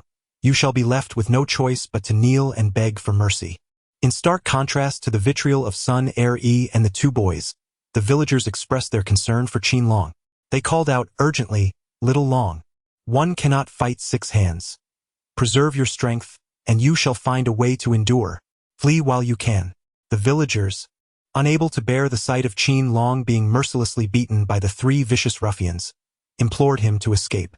Yet, Qin Long stood resolute, unafraid, declaring, I have not provoked them, nor have I committed any wrongdoing. I fear not their attempts to instigate trouble. Moreover, as everyone knows, the wild boar was captured by me. How could I possibly relinquish it so readily? Qin Long stood resolute and unafraid in the face of the approaching ruffians, inciting an explosive fury in the bystander. Lord Lei, what are you 3 still dawdling for? Surround him and beat him senseless. Instantly, the trio of burly men formed a triangular formation, encircling Qin Long with an impenetrable barrier. They raised their fists and feet, striking down upon Qin Long with ferocious intent. Qin Dahua, wearing a smug expression, bellowed at Qin Long, You dare to challenge me, utterly deluded, as 3 burly men launched a relentless assault. Qin Long's eyes glimmered with cold determination. Before the foremost brute could land a punch, Qin Long, with astonishing swiftness, extended his left hand and seized the man's wrist with precision. As a special forces medic, Qin Long possessed formidable skills in self-defense. With a slight exertion, a sharp crack echoed as the brute's wrist bone snapped. The man winced in agony, his face contorting in pain, and he collapsed, kneeling before Qin Long, unsteady and defeated. The second brute, taken aback, swiftly raised his right foot, aiming a fierce kick at Qin Long. Yet, Qin Long's reflexes were even quicker. He deftly grasped the man's ankle and twisted it forcefully. The ankle bone fractured with a sickening crunch, eliciting a pained scream from the brute. Damn it, 2 useless fools. Lei Yi, initially anticipating a spectacle of his subordinates mercilessly thrashing Qin Long, was left astonished as his henchmen were swiftly subdued. However, unwilling to concede defeat, he barked orders at the third brute. Quickly, draw your weapon and incapacitate him. But Qin Long, like a graceful swan, evaded the incoming strike of a metal rod with remarkable agility. Before the brute could mount another attack, Qin Long seized a machete and swiftly slashed the man's arm holding the iron rod. The excruciating pain caused the brute to loosen his grip, the iron rod teetering on the brink of falling to the ground. Qin Long, with keen eyesight and swift hands, seized the iron rod with remarkable agility. Qin Long wielded a staff in his left hand and a broadsword in his right, his formidable presence accentuated by the weapons he held. 3 inept fools, do come forth. Qin Long beckoned to the 3 burly men with a mere gesture of his finger, and they dared not advance. Having previously ganged up on countless victims, they had always prevailed, never tasting defeat. This young man, however, was a skilled martial artist, a formidable adversary, and their instinct for self-preservation urged them to flee. The 3 muscular henchmen, originally hired by Master Lei to reap some benefits, found themselves instead on the receiving end of injury. They deemed this a losing venture. Exchanging glances, they scampered away like defeated hounds. As they fled, Qin Long's large yellow dog pursued them relentlessly, inflicting painful bites on their hindquarters, tearing their trousers and leaving them utterly humiliated. Master Lei was taken aback, having assumed Qin Long would be easy to handle, only to realize he had underestimated the situation gravely. Recognizing the futility of following Qin Dahu into the village for profit, he hastily followed the retreating henchmen. Meanwhile, Qin Dahu was left in a state of shock, trembling like a cotton ball, his eyes betraying sheer terror. He could scarcely fathom how his usually docile younger brother had transformed into such a fierce adversary. At that moment, Sun Er and her 2 grandsons were equally stunned. They had anticipated witnessing Qin Long being beaten into submission by the 3 burly men, only to find the scenario completely reversed. Meanwhile, their mother, Tang Lame, along with Qin Yao and Qin Yen, beamed with pride as they witnessed Qin Long effortlessly dispatching the thugs sent by Qin Dahu. The villagers, gathered to observe the spectacle, erupted in cheers and applause for Qin Long. Qin Long felt compelled to publicly thrash the despicable Qin Dahu. With great force, he delivered a powerful punch directly to Qin Dahu's nose. A resounding crack echoed as Qin Dahu's nasal bridge collapsed. Blood gushed forth like a torrent, splattering the ground, reminiscent of vibrant red blossoms vying for attention. Qin Dahua was engulfed in excruciating pain, his legs trembling unsteadily, nearly causing him to collapse to the ground. Meanwhile, Qin Long seized the mountain-cutting knife and aimed a strike at the toe of Qin Dahua's right foot. With a sharp crack, Qin Dahua's big toe was severed. Overwhelmed by agony, he emitted a wretched howl reminiscent of a slaughtered pig. This anguished cry resonated throughout the entirety of Longquan village. Sun Er, Qin Dagu, and Qin Xiaogo witnessed the scene, paralyzed with fear, scarcely daring to breathe, akin to mice confronting a cat, retreating to a safe distance. They were apprehensive that Qin Long might turn his wrath upon them, for they had no desire to become crippled. After Qin Long publicly severed Qin Dahua's right big toe, he sternly declared, "I give you 5 seconds to vanish. Should you dare to provoke me again, I shall ensure that every toe on your right foot is severed, leaving you utterly incapable of walking." Chapter 11. I shall cure your affliction. Qin Dahu was paralyzed with fear, beads of cold sweat cascading down his brow, his entire body trembling. He crawled forward like a defeated dog, but was swiftly assailed by a pungent odor emanating from his trousers. In his fright, he had urinated, and a stream of yellow liquid flowed forth. Nevertheless, Qin Dahu dared not linger for even a moment. He mustered all his strength and crawled desperately toward home. The villagers, witnessing the tyrant Qin Dahu being thoroughly punished by Qin Long once more, felt a profound sense of relief. They hurled bricks in the direction of Qin Dahu's retreat and began to curse. Such a bully deserves to be dealt with by little dragon. Those who commit wrongful acts will inevitably meet their demise. It's only fitting. From a distance, Sun Er, Qin Dage, and Qin Xiaogo observed Qin Dahu's humiliating plight, feeling utterly ashamed. They harbored a mixture of hatred and fear towards Qin Long, hastily fleeing back home. After the spectacle concluded, the villagers gradually dispersed. Tang Lame, having just witnessed her son sever Qin Dahu's toe, was left pale and trembling, her face a mask of terror. Qin Long stepped forward to support his mother, saying, "Mother, do not be afraid. Qin Dahu has committed countless wrongdoings and has been exceedingly oppressive. This is his retribution." Upon hearing Qin Long voice her grievances, Tang Lame was overwhelmed with emotion, tears streaming down her face like a relentless river. She embraced Qin Long tightly, exclaiming, "Little Long, little Long." Qin Long hastily reassured, "Mother, do not fear Qin Dahu. Wicked men may be feared by the people, but they are not feared by heaven. Should he dare to come and bully our family again, I shall give him a thorough beating." However, Tang Lame, with trepidation, cautioned, "But we still have Yao Yao and Yen Yen in our family. We must not allow any mishap." Qin Long hurriedly reassured, "Mother, do not worry. I shall safeguard my 2 younger sisters. Should anyone dare to harm them, I will not hesitate to confront them. Although father is not here, I have taken on the role of the pillar of our family. I will shoulder all the burdens and arduous tasks. Mother, please take care of yourself and ensure you rest well." The considerate words of Qin Long filled Tang Lame with a profound sense of comfort. She gazed at Qin Long with a benevolent expression, noticing his meager attire, realizing that he had lent his outer garment to their eldest daughter. The household was fortunate to have wild boar captured by Qin Long, sufficient to sustain them for a while and spare them from hunger. However, they were lacking in clothing and enduring the bitter cold. "Qin Long, why not take some of this wild boar meat to the town in exchange for fabric coupons, and then use those coupons to procure cotton cloth, so that your mother can sew you warm winter coats?" Upon hearing these words, Qin Long swiftly recalled that in 1979, the era of reform and opening up had commenced. However, in the remote villages and towns, the transition to market transactions unfolded gradually. Initially, the villagers exchanged their surplus goods for essential commodities such as grain tickets, meat tickets, and cloth tickets, which were then utilized to procure the necessary grain, meat, and fabric. Qin Long surveyed his surroundings and noticed that there were no other people in front of the thatched cottage. He turned to Tang Lame and said, "Mother, there is no need to go to the town to exchange the wild boar meat for cloth tickets and then for cotton fabric. I have hunted a roe deer, and I will use its skin to make a fur coat." Tang Lame found it hard to believe. She glanced around but saw no sign of any roe deer. "Xiao Long, are you merely trying to comfort me?"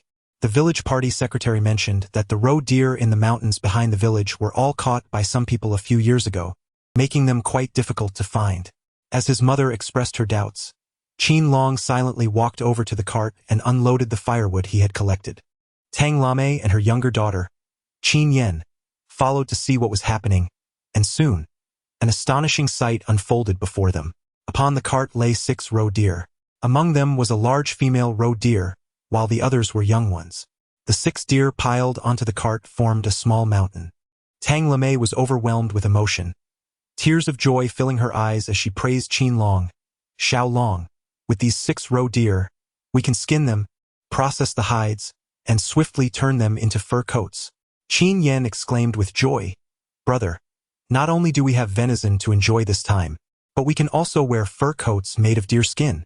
Observing the delight of his mother and younger sister, Qin Long mused to himself, "Hunting in the deep mountains sustains the entire family, ensuring they are well-fed and warmly clothed, which in turn brings happiness to everyone, including himself." Without delay, Qin Long, accompanied by his younger sister Qin Yao, kindled a fire in their thatched cottage. The flames roared brightly, and the rising warmth transformed the once drafty abode into a haven of spring-like comfort. While the family had shivered in the cold just the day before, tonight, with ample firewood to burn, they could revel in a sense of ease. Tang Lame, Qin Long, and Qin Yao immersed themselves in their diligent tasks. Qin Long skillfully wielded a machete, expertly slicing the roe deer meat into substantial chunks while simultaneously skinning the animal, handing the hide over to his mother for processing. His mother, Tang Lame, had been honing her leather-making skills under her father's tutelage since childhood, and she adeptly handled the deer's hide. Together with Qin Long, she immersed the fresh skin in warm water, subsequently smoking it to expedite the drying process, enabling it to be worn swiftly against the biting cold. With the presence of wild boar and roe deer meat at home, they faced the challenge of consuming the meat before it spoiled. Qin Long conversed with his mother and decided to take advantage of nature's refrigerator, utilizing the frigid winter temperatures for direct freezing and preservation. The family busied themselves until evening before finally taking a break. Their dinner consisted of roe deer meat soup, and the family gathered around the table, savoring the meat and enjoying the warm broth with great delight. Qin Long observed his younger sisters, who had recently been well-fed, their pallor giving way to a faint blush, and felt a sense of relief. However, their mother was suffering from angina. After indulging in meat and rich broth, her condition had worsened. She had endured prolonged hunger, having gone months without meat, and suddenly consuming a copious amount proved too taxing for her digestive system. Her pre-existing angina intensified due to her gastrointestinal discomfort. Setting her utensils down on the table, she strained her body and made her way to a corner of the thatched cottage, clutching her abdomen tightly, beads of sweat forming on her forehead and cheeks. She endeavored to suppress any sounds of her pain, wishing to shield her children from worry.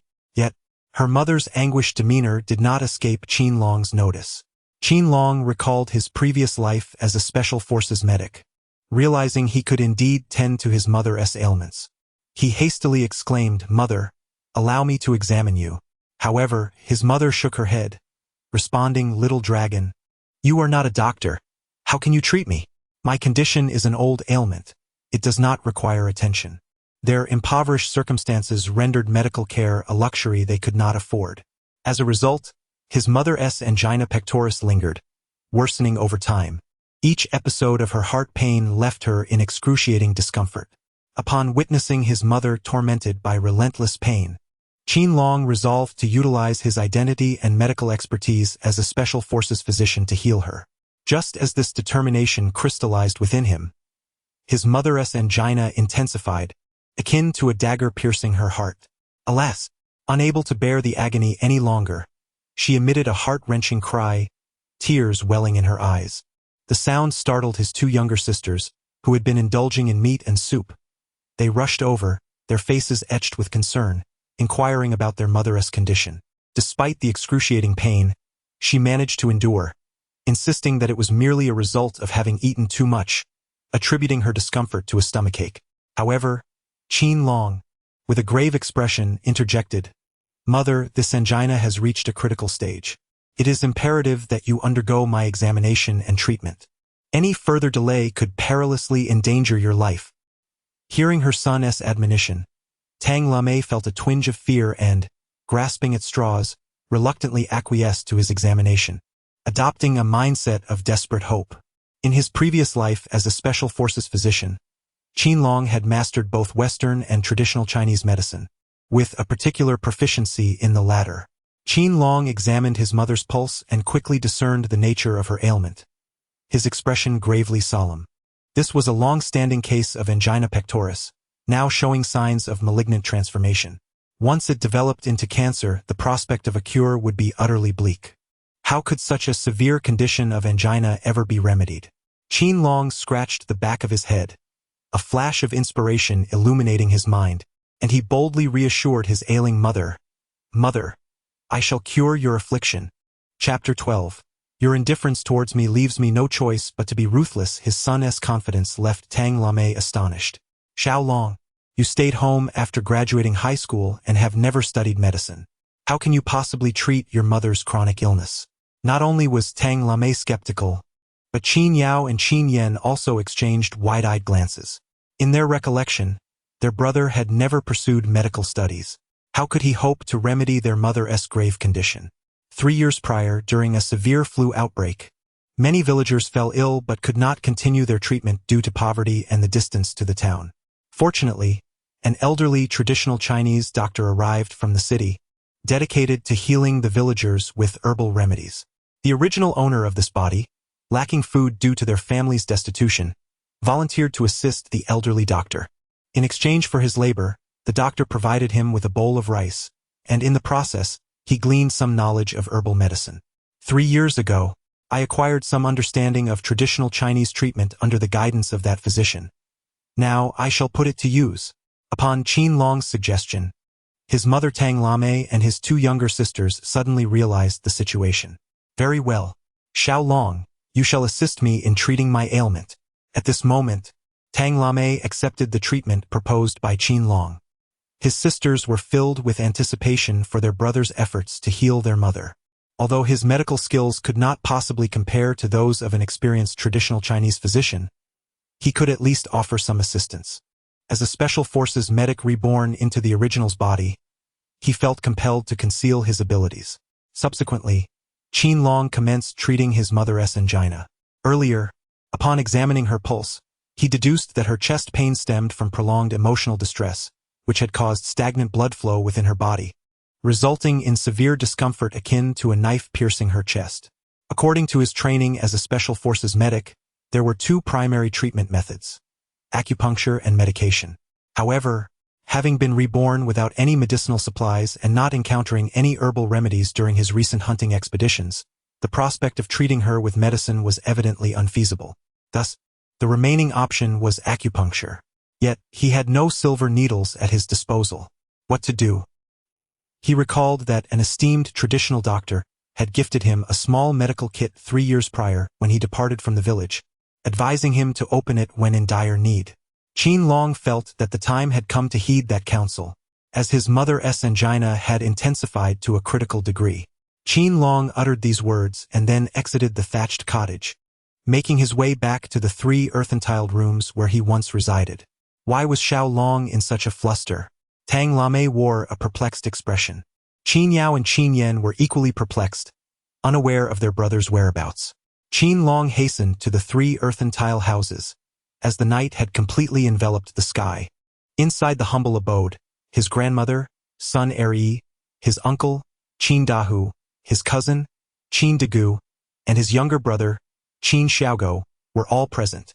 Following the demise of his father, his grandmother had expelled his mother from the earthen tile house that rightfully belonged to Qin Long's family. Consequently, his mother had constructed a temporary thatched dwelling nearby, sheltering Qin Long and his two younger sisters.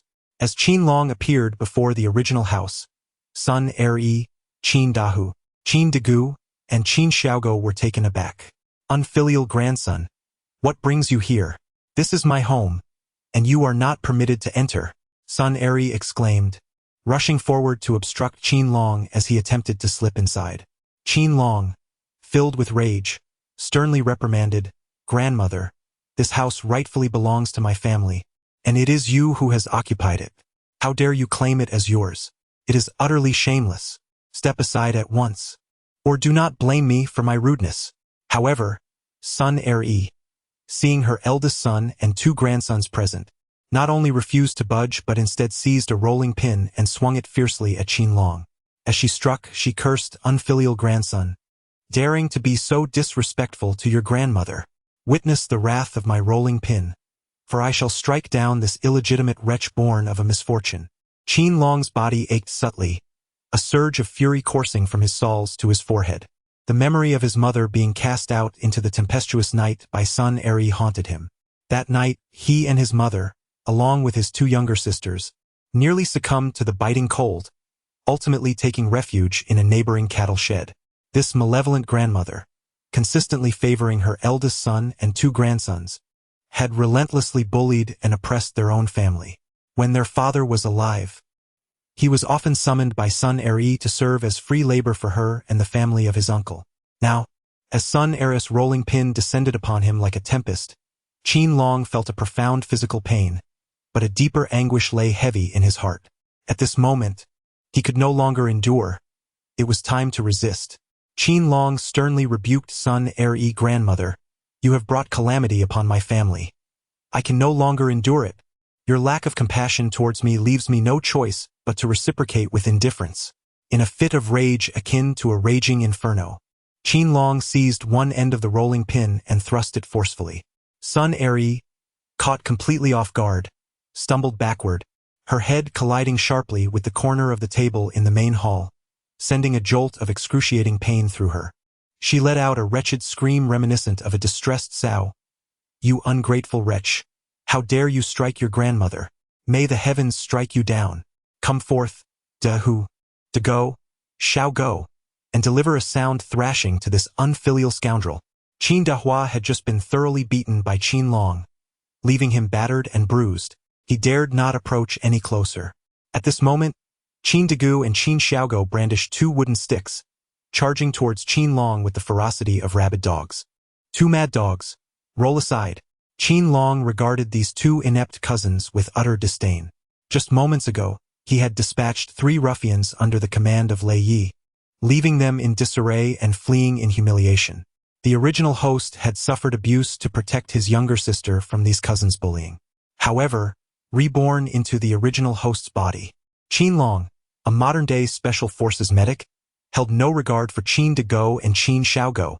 Insulted by Qin Long's derogatory remarks, the two cousins could scarcely endure such contempt, for in the past, Qin Long had never dared to confront them in this manner. This blatant disregard stung far more than a slap to the face. "You wretched spawn of a dog, this is my grandmother's house. It is you who should be leaving. If you refuse to depart, you shall taste the sting of our clubs." Qin Dagu and Qin Xiaogo furiously swung their sticks at Qin Long, intent on inflicting severe injuries upon him. Qin Dahu, reveling in the sight of his two sons besieging Qin Long, wore an expression of wicked delight.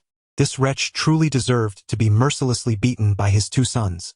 Meanwhile, Sun Eri, witnessing her grandson's brutal assault on Qin Long, venomously cursed, "A wretched spawn born of a broom star, it's only fitting that my two grandsons teach him a lesson. May they render him utterly crippled." Seeing the hostility directed towards him by his grandmother and uncle's family, Qin Long's anger blazed like a raging inferno. He seized the mountain-cutting knife from his waist and commenced a furious counterattack. Chapter 13. A glimpse of medical skills. leaving the family astonished.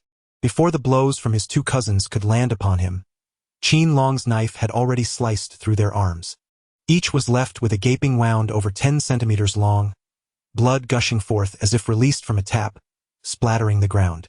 Overwhelmed by searing pain, the two cousins discarded their sticks. They could not help but emit anguished cries reminiscent of a slaughtered pig. Qin Dahua initially anticipated a spectacle wherein his two sons would mercilessly thrash Qin Long, but unexpectedly, the tables turned. His expression was one of utter astonishment as he once again realized the formidable nature of Qin Long, prompting him to hurriedly retreat into the eastern bedroom, shutting the door behind him.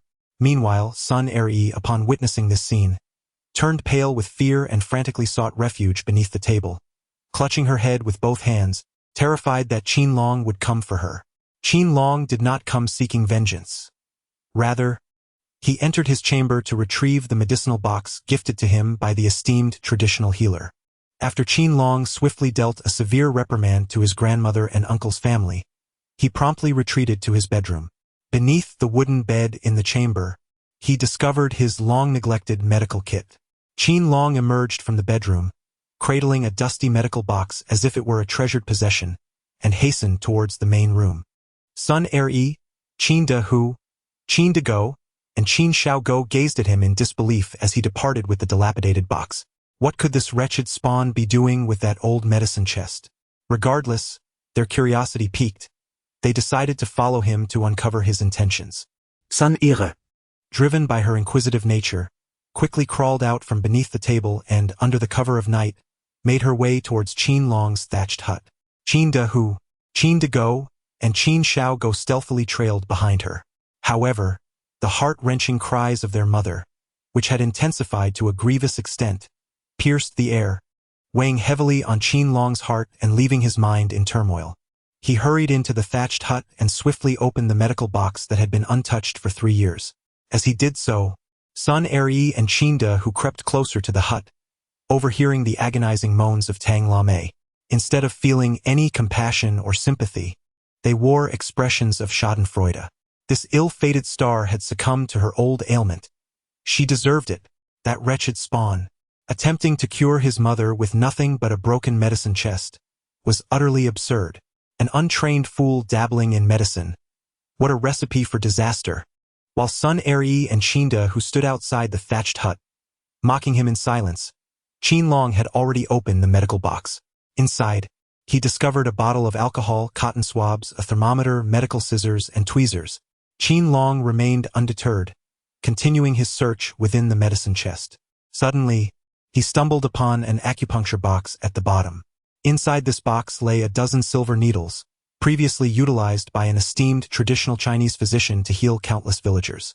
At last, he had found it. Truly, fortune favored him. Qin Long nearly burst into cheers. The silver needles were precisely what he required. Second sister, quickly moisten the cotton balls with alcohol to disinfect these silver needles. I must treat our mother. Qin Long reminded Qin Yao. Qin Yao responded affirmatively, assisting in the disinfection of the silver needles with alcohol swabs. Despite her flurry of activity, a sense of skepticism lingered in her mind. Could her brother, wielding such slender and elongated silver needles, truly alleviate their mother's severe angina? Qin Yen gazed with her expressive eyes at her brother's solemn countenance. At this moment, Qin Long approached his mother and comforted her, saying, "Mother, please bear with me for a moment. I shall attend to your treatment shortly. First, lie down on the broad bed, and I will massage you." With that, Qin Long lifted his mother's garment and gently placed his hands upon her, beginning to massage her softly. As a distinguished special forces medic, Qin Long once trained under a highly skilled traditional Chinese medicine professor at a military hospital, learning the art of internal force massage. This technique is unlike conventional massage. He channels his internal energy, allowing it to emanate from his fingertips and permeate his mother's areas of discomfort. Instantly, she feels a warm and tingling sensation, akin to soaking in a hot spring. Before long, her pain is alleviated by more than half. "Ah, Xiao Long, your massage technique is remarkable. With your touch, my pain has vanished," she exclaims. Qin Long swells with pride upon hearing his mother's praise. The efficacy of internal force massage in alleviating pain surpasses that of mere analgesics. Initially skeptical of her brother's medical skills, Qin Yao and Qin Yen, upon witnessing their mother's relief, cannot help but commend Qin Long with thumbs raised, saying, "Brother, you are truly extraordinary, almost like a great physician." Encouraged by the accolades from his mother and two sisters, Qin Long feels a profound sense of satisfaction. He takes the disinfected silver needles from Qin Yao and addresses his mother. "Mother, please close your eyes, take deep breaths, and relax. I will soon administer the acupuncture." Tang Lame nods in agreement, shutting her eyes and breathing deeply. Qin Long began his acupuncture treatment. As a specialized military doctor, he had utilized silver needles to heal countless injured soldiers. Every soldier who had undergone Qin Long's treatment sang praises of his miraculous medical skills. Utilizing the acupuncture techniques possessed by the special military physician, Qin Long skillfully applied his art on his mother. He employed silver needles to unblock the stagnant blood within her body, restoring the flow of circulation. While the earlier massage invigorated the blood and alleviated pain, the acupuncture now served to clear the meridians and regulate the vital energies. The harmonious interplay between massage and acupuncture significantly enhanced the therapeutic effects. Tang Lame felt a renewed vigor as the vital energies coursed freely through her body, the extraordinary meridians now unblocked, resulting in an overall sense of well-being. "Xiaolong, I never imagined you would be adept at acupuncture. Your studies with the esteemed traditional Chinese medicine practitioner have truly brought honor to our family." Tang Lame praised her son's medical skills, completely unaware that the techniques he employed were not imparted by the traditional physician, but rather a manifestation of Qin Long's own expertise as a special military doctor who had been reborn into the original host's body. Even if the traditional physician were to treat Tang Lame now, his medical prowess would pale in comparison to that of Qin Long. Qin Long merely availed himself of the silver needles contained within the medicine box gifted by the old Chinese physician to the original owner. Very well. After 10 minutes of acupuncture, Qin Long swiftly withdrew the needles and turned to his mother, asking for confirmation. "Is that all?" It only took the time to smoke a single cigarette. Tang Lame could hardly believe her ears. Qin Yao and Qin Yen gazed at Qin Long in utter bewilderment. Their brother's behavior today felt strangely unfamiliar. Typically, he had never employed silver needles, nor had they witnessed him treating anyone before. Today, however, he had showcased a glimpse of his medical prowess, leaving Qin Yao and Qin Yen utterly astonished. "Brother, how could a mere few silver needles cure mother's chronic ailment? Surely, you must be merely offering her comfort." Qin Yao and Qin Yen shook their heads in disbelief. However, Qin Long, brimming with confidence, declared, "Mother, second sister, little sister, I have not comforted anyone. If it's good or not, we can certainly give it a try." Prompted by her son's words, Tang Lame attempted to massage her body. Usually, this would result in unbearable pain. Yet at this moment, no matter how she rubbed, she felt no discomfort. Upon examining herself, the previously visible dark blue bruise had vanished, indicating that all the obstructed meridians had been unblocked by Qin Long's silver needles. "Little Long, I feel well. It's truly remarkable. We have produced a great doctor in our family." This was undoubtedly a blessing bestowed by Little Long's father from beyond the grave. "Little Long, let us quickly exit this thatched cottage and bow towards your father's grave to pay our respects and solace his spirit." Chapter 14. The Qin family's revival depends on you. After Tang Lame finished speaking, she rose and took her son Qin Long's hand, leading him out of the cottage. Qin Yao and Qin Yen followed closely behind. Coincidentally, Sun Eryi, Qin Dahu, Qin Degu, and Qin Xiaogo, who had come to witness Qin Long's misfortune, were taken aback upon seeing Qin Long's family emerge from the cottage. Particularly, they were astonished by Tang Lame's significantly improved complexion. Her spirit was vibrant and energetic, a far cry from the tormented patient she had been moments ago. They stood in stunned silence. "You, the harbinger of doom for my second son, have miraculously recovered?" Impossible. Absolutely inconceivable. Sun Eryi could not fathom the reality before her, her face a mask of disbelief. Witnessing the vile grandmother verbally assault his mother, Qin Long was filled with indignation. He swiftly stepped forward and delivered a resounding slap to Sun Eryi. With a loud crack, her face bore bruises of purple and blue. With a gasp, she spat out a mouthful of blood, mixed with a front tooth.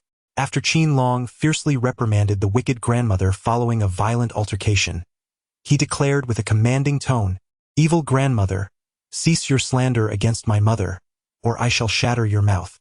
My mother has already been healed by me, and I will not permit your baseless accusations. Depart from my sight at once, or I shall strike you again." The words of Qin Long bore a sharpness that pricked the arrogant sun-er like a thorn. She was compelled to cover her swollen face, stumbling away like an aged dog in disarray. Meanwhile, Qin Dahu, Qin Dagu, and Qin Xiaogo did not dare to utter a sound, trailing behind sun-er as they departed in dejection. "Brother, this time we've avenged our mother's grievances.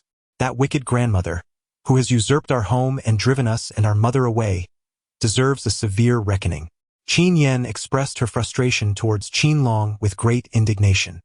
Qin Yao cast an admiring glance at Qin Long. Usually, she, along with her younger sister and mother, endured oppression from their malevolent grandmother and wicked uncle. However, in recent days her brother had dealt them a resounding reprimand, allowing them to hold their heads high. Tang Lamei felt an overwhelming sense of gratitude and satisfaction, knowing that her son was avenging her grievances. "Xiao Long, go and bow 3 times in the direction of your father's grave to pay homage to his spirit in the heavens." Qin Long, demonstrating profound filial piety, knelt towards the northeast and earnestly began to bow his head in reverence. Meanwhile, Tang Lamei gestured for her 2 daughters to join Qin Long in this act of homage. As they all bowed towards the northeast together, Qin Long, accompanied by his 2 sisters, bowed 3 times reverently towards their father's grave. After he completed his homage, Tang Lamei approached Qin Long with a benevolent expression and said, "My dear child, the revival of the Qin family rests solely upon your shoulders." Qin Yao and Qin Yen chimed in, saying, "Brother, keep up the good work. In our family you are the star." Qin Long chuckled softly, "Although I am the protagonist, the revival of the Qin family cannot be achieved single-handedly. My dear sister, your decision to leave school was significantly influenced by the loss of our father, and it is undeniable that our financial struggles have also played a part in this. I have a plan. Tomorrow morning, let us sell the excess venison at the market to raise the funds for your tuition, enabling you to return to school and prepare for this year's college entrance examination." Qin Long wholeheartedly supports his younger sister's return to school to prepare for the college entrance examination, which fills her with immense excitement. "Brother, your encouragement to continue my studies inspires me to strive diligently and excel in the upcoming exams." In this reincarnation, Qin Long finds himself in the year 1979, a pivotal moment marking the 2nd year since the nationwide resumption of the college entrance examination. In this year, gaining admission to a university could alter one's destiny and bring honor to one's family. This stands in stark contrast to the current university students, for whom attaining a degree does not guarantee a reversal of fate or familial pride, and securing employment has become exceedingly challenging. In a remarkable twist of fate, Qin Long, a special forces medic, is reborn into the body of his former self. Leveraging his unique insights and precognitive advantages from his past life, he places particular emphasis on the significance of the college entrance examination as a pivotal opportunity to alter his destiny. It is truly a pity that Qin Yao has dropped out of high school in her senior year. She must not be allowed to continue working as a mere errand girl at the village committee. Returning to school is essential for her to seize the opportunities that life has to offer. If the Qin family aspires to revitalization, it is imperative to cultivate the second sister into a talented individual. Qin Yao felt the warmth emanating from her brother, as she nestled into his broad and sturdy embrace, tears of joy streaming down her cheeks. Qin Long cradled Qin Yao in his left arm, gently patting her delicate shoulder with his right hand. He softly remarked, "Yao Yao, tomorrow I shall go to the market to sell roe deer meat. Once I earn some money, I will take you back to school." Upon hearing this, Qin Yao felt an overwhelming sense of warmth and contentment. Tang Lame, Observing her son not only hunting in the deep mountains to support the family but also taking the initiative to sell the game at the market, felt a growing pride in his ambition. Noticing her son's thin attire, Tang Lame, with a gentle expression, said, "Xiao Long, your clothing is too scant. Come inside, and let me take your measurements so I can craft you a fur robe and coat." This way, while hunting in the mountains, you won't feel the chill. And when you go to the market tomorrow, you needn't worry about the cold. As Qin Long entered the room, a sense of exhilaration enveloped him, and his mother immediately began to take his measurements. His younger sisters, Qin Yao and Qin Yen, looked on with envy at their elder brother. Qin Long, observing the eager anticipation in the eyes of his two younger sisters, spoke up. Elder sister, younger sister, once I venture into the mountains and hunt down more roe deer, I shall have mother craft each of you a fur coat and cloak. Qin Yao and Qin Yen danced with joy. Just as the family basked in happiness, a flurry of snowflakes, as light as goose feathers, drifted into the thatched cottage. Soon after, a biting cold wind howled in, causing the entire family to squint their eyes and tremble uncontrollably. It was so cold, so unbearably cold. Qin Yao and Qin Yen could no longer withstand the onslaught of the biting cold, their bodies trembling uncontrollably. Qin Long yearned to stoke the fire into a more fervent blaze. Alas, a fierce wind lifted the thatch off the roof of their humble abode, allowing a cascade of feather-like snowflakes to infiltrate the straw hut, extinguishing the flames. Without a means to kindle warmth, the entire family endured the torment of the heavy snowfall and howling winds. If this continued, they would surely succumb to the cold. Mother, we must repair the thatched roof. I shall venture out for a moment. Qin Long cast aside these words and departed like a fleeting breeze. Xiao Long, it's dark now. Where are you going? Tang Lame expressed her concern. Qin Yao and Qin Yen also felt anxious, uncertain about what their brother was engaged in. Ignoring the fierce winds and heavy snowfall, Qin Long hastily arrived at the 3 adobe houses occupied by the malevolent grandmother. Upon entering the main room, he was greeted by a large fire pit, radiating warmth akin to that of spring. He couldn't help but envision this as his own home, a sanctuary free from the torment of blizzards and gales. Yet, such a dwelling was heartlessly usurped by the wicked grandmother, while his own family languished in a hastily constructed thatched hut, enduring the relentless threat of the cold. As Qin Long approached the main room, he discovered the door slightly ajar. Through the narrow opening, he beheld the wicked grandmother luxuriating beside the great fire pit, savoring its warmth. A surge of indignation coursed through him, rising from his very soles to his forehead. That fire pit belonged to his family. Yet, after the malevolent grandmother had taken over the house, she had seized all its belongings as well. Vile grandmother, relinquish my family's oilcloth immediately. I require it at once. Suppressing the inner fury directed at the malevolent grandmother, Qin Long pondered the leaky thatched roof that required an oilcloth. During his father's lifetime, he had prepared several pieces of oilcloth at home. Whenever rain or snow seeped through, they would be laid upon the roof, proving to be remarkably effective. Startled by the unexpected voice, Sun Airy lifted her head and, upon recognizing Qin Long, her face flushed with rage, turning a deep shade reminiscent of a pig's liver. In truth, the oilcloth was indeed hidden within the household, as she harbored concerns that Qin Long might one day come to claim it. Unfilial grandson, how dare you come here seeking oilcloth in my home? Have you no sense of propriety? You wretched spawn of a dog. Let me reiterate. This is my home. I have no oilcloth, so be gone at once. The malevolent grandmother not only refused to produce the oilcloth but also hurled insults at him, which ultimately crossed Qin Long's threshold of tolerance. Wicked grandmother, your lack of kindness leaves me no choice but to be unrelenting. Upon concluding his words, Qin Long surged forward like an enraged leopard. He raised his hand and struck fiercely at the old face of the wicked grandmother. Chapter 15. A severe lesson for a bunch of wretches. With a resounding slap, Qin Long's hand landed heavily on Sun Airy's aged visage. Earlier that day, she had already endured a beating from him, leaving her face swollen and bruised, and her injuries had yet to heal. This time, the blow was even more brutal. Instantly, her face was a kaleidoscope of purples and reds, reminiscent of a vibrant spring bloom. With a violent cough, Sun Airy expelled a mouthful of fresh blood.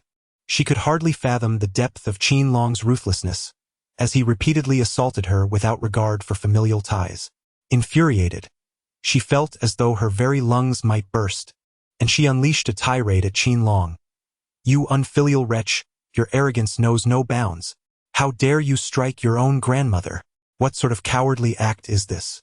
You, a worthless spawn of a dog, shall surely meet your doom by the wrath of heaven. Just wait. I shall summon others to deal with you." With that, ensnared hastily fled through the back door to seek assistance. Qin Long, with an air of indifference, called for assistance from ensnared to deal with his situation. As a former Special Forces medic, he had been reborn into the body of the original owner, possessing a physique and energy far beyond that of an ordinary person.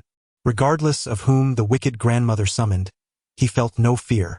The soldier's bravery instilled in him a resolute defiance against any malevolent forces. Time was of the essence. The thatched roof was leaking snow, and he needed to swiftly procure oilcloth to repair it, lest his mother and 2 younger sisters succumb to the freezing cold. Qin Long dared not waste any time and hurriedly searched throughout the house. The oilcloth was originally stored in the cluttered shed in the backyard, but regrettably, it was nowhere to be found. Damn it, that wicked old woman must have hidden the oilcloth in advance. What to do if the oilcloth cannot be found? Qin Long cast a glance at the backyard and discovered a small bamboo grove, planted by his father during his lifetime. The bamboo thrived abundantly, and he realized he needed to split some of it to sufficiently cover the thatched roof, thereby shielding it from the heavy snowfall. In a bid to prevent his family from freezing to death, Qin Long unsheathed the machete tucked at his waist and bent down to commence his task of chopping bamboo. However, before he could split even 3 stalks, the wicked grandmother summoned her minions. Big Tiger, Big Dog, and Little Dog were all there. These were the very ruffians sent by his ungrateful grandmother. Look, he cannot find oilcloth, so he resorts to cutting down the bamboo in our backyard. How outrageous! This is our family's bamboo. How could we allow this wretched offspring of a vile mother to destroy it? Hurry! Stop this madman. It would be best to incapacitate him and see if he dares to act so arrogantly again. Ensnared called over her eldest son and 2 grandsons, incessantly pointing at Qin Long, who was chopping bamboo, while hurling insults with spittle flying. Dahua approached Qin Long with his 2 sons, wielding iron rods in their hands. "You wretched pup! You dare to harm my mother and cut down her bamboo? You seek death." In a fit of rage, Dahua brandished an iron rod and struck fiercely at Qin Long's leg. Qin Long never anticipated the malevolence of the wicked uncle. As a Special Forces medic, Qin Long, having been reborn into the original host's body, reacted with remarkable agility and grace. He evaded the assault of the iron rod with lightning speed. Before Dahua could swing his second blow, Qin Long, filled with fury, seized a severed bamboo stalk, wielding it as a spear, and thrust it fiercely towards Dahua's abdomen. Dahua was completely unprepared, emitting a cry of anguish. The malevolent grandmother, initially anticipating a riveting spectacle, was taken aback to discover that her eldest son was no match for Qin Long, leaving her pale with fear. In a trembling voice, she commanded her 2 grandsons, "Big Dog, Little Dog, seize your sticks and surround him," beating this unfilial grandson mercilessly. The 2 dogs, Qin Dage and Qin Xiaogo, witnessed Qin Long inflict a wound upon their father's abdomen, and they were consumed by fury. Like 2 rabid hounds, they seized their sticks and launched a relentless assault on Qin Long from both sides. Facing 2 ferocious dogs, Qin Long remained utterly unperturbed. He grasped the mountain-opening knife and unleashed the formidable techniques he had mastered as a Special Forces medic, wielding the blade with such finesse that it sliced through the air with a fierce whoosh. Qin Degu and Qin Xiaogo were grievously wounded on their arms by a mountain axe, blood gushing forth like a spring. Agonizing pain surged through them, eliciting wails akin to that of a slaughtered pig. The wicked grandmother, witnessing this horrific scene, was filled with dread, nearly fainting on the spot. "Evil grandmother, summon help at once!" Qin Long roared at ensnared, causing the wicked grandmother to tremble uncontrollably. "You wait. I will immediately find someone else to deal with you." The wicked grandmother made a fierce declaration before hastily retreating to her bedroom, shutting the door tightly behind her, too frightened to emerge. With the wicked grandmother concealed, Qin Dahua, Qin Degu, and Qin Xiaogo were also filled with trepidation towards Qin Long. They understood that Qin Long was not to be trifled with and quickly fled the scene. Qin Long fiercely dealt with the wicked grandmother and the vile uncle, along with their entourage of scoundrels, and resumed his task of chopping bamboo. Inside the thatched cottage, snow had accumulated to a disastrous extent, and the biting wind howled mercilessly. "Mother, my younger sister has already fainted from the pain. I fear she may not survive." Qin Yao held her younger sister Qin Yan in her arms, noticing that Qin Yan's body was rigid and her complexion ghastly pale. No amount of shaking could rouse her from her unconscious state, sending Qin Yao into a fit of tears. Tang Lamei, overwhelmed with sorrow, could not contain her sobs as she lamented, "Oh, my dear daughter, you must not come to any harm." Upon witnessing his younger sister in such a state of distress from the cold, Qin Long felt a profound ache in his heart. "Do not grieve for her," he reassured them. "I shall promptly repair the thatched roof, and our family will no longer suffer from the bitter chill."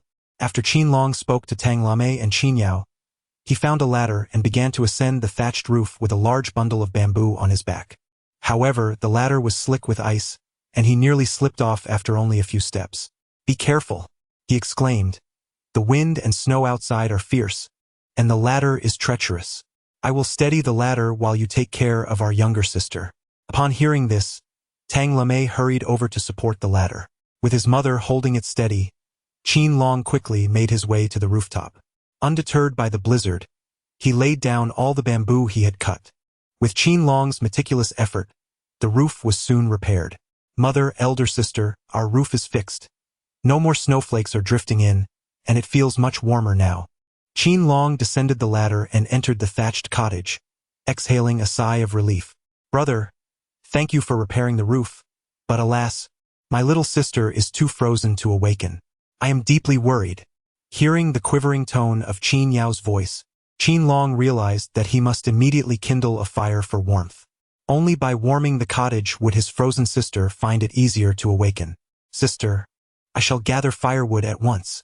Upon finishing his words, Qin Long kindled a fire. The flames illuminated the surroundings, and the waves of warmth dispelled the chill, rendering the thatched cottage as warm as spring. Indeed, as Qin Long had anticipated, the frostbitten Qin Yan gradually awakened. The entire family was no longer besieged by the cold, their bodily functions restored, transforming their worries into joy. Qin Yao and Qin Yan lay on the large wooden bed, drifting into a blissful slumber. Meanwhile, their mother busied herself, preparing warm fur coats and robes for Qin Long. Feeling drowsy, Qin Long dozed off by the fire.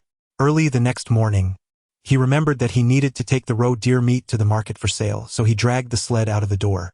Qin Yao insisted on accompanying them, leaving Qin Long with no choice but to acquiesce to his younger sister's wishes. Their mother entrusted Qin Long with the leather robe and jacket she had crafted late into the night. Qin Long donned a fur coat and draped a fur cloak over his younger sister. Once the siblings adorned themselves in these warm garments, their bodies were enveloped in warmth, and their hearts felt even more at ease. Qin Long, accompanied by Qin Yao, hastened toward the market with a sled laden with venison. Upon their arrival at Qin Long town, they found the morning market still in full swing. Qin Long secured an empty spot and procured a piece of cardboard. He picked up a piece of charcoal from the ground and inscribed a line upon the cardboard. "Fresh venison, limited quantity, a rare opportunity. Those interested should act swiftly." Qin Long displayed a signboard adorned with words for sale, standing alongside Qin Yao, patiently awaiting prospective buyers. Initially, they believed that attracting customers would be a simple endeavor. However, they soon discovered that the villagers who had come to the town for the market gazed at the signboard with expressions of utter bewilderment. Qin Long felt quite surprised and somewhat perplexed. "Oh, why is there no response? How strange." Chapter 16. The joy of earning the first bucket of gold. Observing this, Qin Yao remarked, "Brother, those who have come to the market are all genuine farmers from various villages. Very few of them can recognize the characters you've written." Qin Long suddenly realized that he had been reborn in 1979, a time when the illiteracy rate in the country remained alarmingly high, particularly in rural areas. The literacy rate was exceedingly low, in stark contrast to the present where university graduates are ubiquitous, easily found on every street corner. Given that people in this era, especially in the countryside, were largely illiterate, the only option left was to engage in public selling. "Sister, let us sell together." Upon concluding his remarks, Qin Long cleared his throat and proclaimed, "Fresh roe deer meat, replete with the essence of the wild, is not only nourishing for the body but also enhances one's beauty. Do not let this opportunity pass you by as you stroll along. Qin Yao also began to call out, "Dear uncles and aunts, brothers and sisters, please pause for a moment and take a look." Qin Long and air may harmonized beautifully, drawing a crowd at the market. This indeed proved to be far more enticing to customers than merely displaying a sign. The onlookers gazed hungrily at several pieces of fresh roe deer meat, recognizing its superior quality and authenticity as wild game, which left them salivating. Unfortunately, in 1979, the majority of families in northeast China were quite impoverished, and only a select few could afford such delicacies. These patrons could only admire from a distance, as their pockets were devoid of sufficient funds. "Brother, we've attracted the customers, but why is it that no one is making a purchase? If we can't sell anything, have we not come here for naught?" Qin Yao's heart was filled with turmoil, her brow furrowed in distress. Qin Long smiled with confidence and said, "Our buyer should be behind us. Let us wait a little longer." The reason Qin Long possesses such patience is that he has been reborn from the modern era and has a profound understanding of the year 1979. The nation has already embarked on its journey of reform and opening up, with the market gradually liberalizing. In the small town where he resides, there are opportunities to engage in modest entrepreneurial ventures. During this period, earning a profit through business endeavors is relatively straightforward, unlike the present day where every industry is intensely competitive, making it exceedingly difficult to generate income. Qin Long observed that the throngs of customers gathered around the roe deer meat, their admiration palpable as they drooled, indicated the exceptional quality of his product, which would inevitably attract discerning buyers. In the realm of commerce, patience is paramount. One must await the right clientele without succumbing to haste or retreat. Having journeyed from the village to the town market, it was imperative to secure a sale. The morning market at Qin Long town was brief, and as it neared its conclusion, Qin Yao felt a pang of anxiety, fearing that their efforts might be in vain. However, her brother remained unperturbed. At that moment, an elderly gentleman clad in a leather coat approached, puffing on a pipe, his head bald and shining. He was leading a mule, which pulled a cart adorned with a sign that read, "High prices for mountain goods." Upon his arrival, the onlookers recognized him and called out, "Old Song." It turned out that Song Daping was a well-respected trader in mountain products at the town market, known for his fair dealings and integrity. He often gathered mountain goods and brought them to the town for sale. Today, having transported his collection, he was preparing to depart when he was captivated by Qin Long's roe deer meat. Noticing the freshness and superior quality of the roe deer meat compared to the other mountain goods he usually procured, Song Daping nodded appreciatively and inquired of Qin Long, "Young man, this roe deer meat is quite impressive. Where did you acquire it?" Before Qin Long could respond, Qin Yao interjected, "Old Song, my brother hunted it deep in the mountains."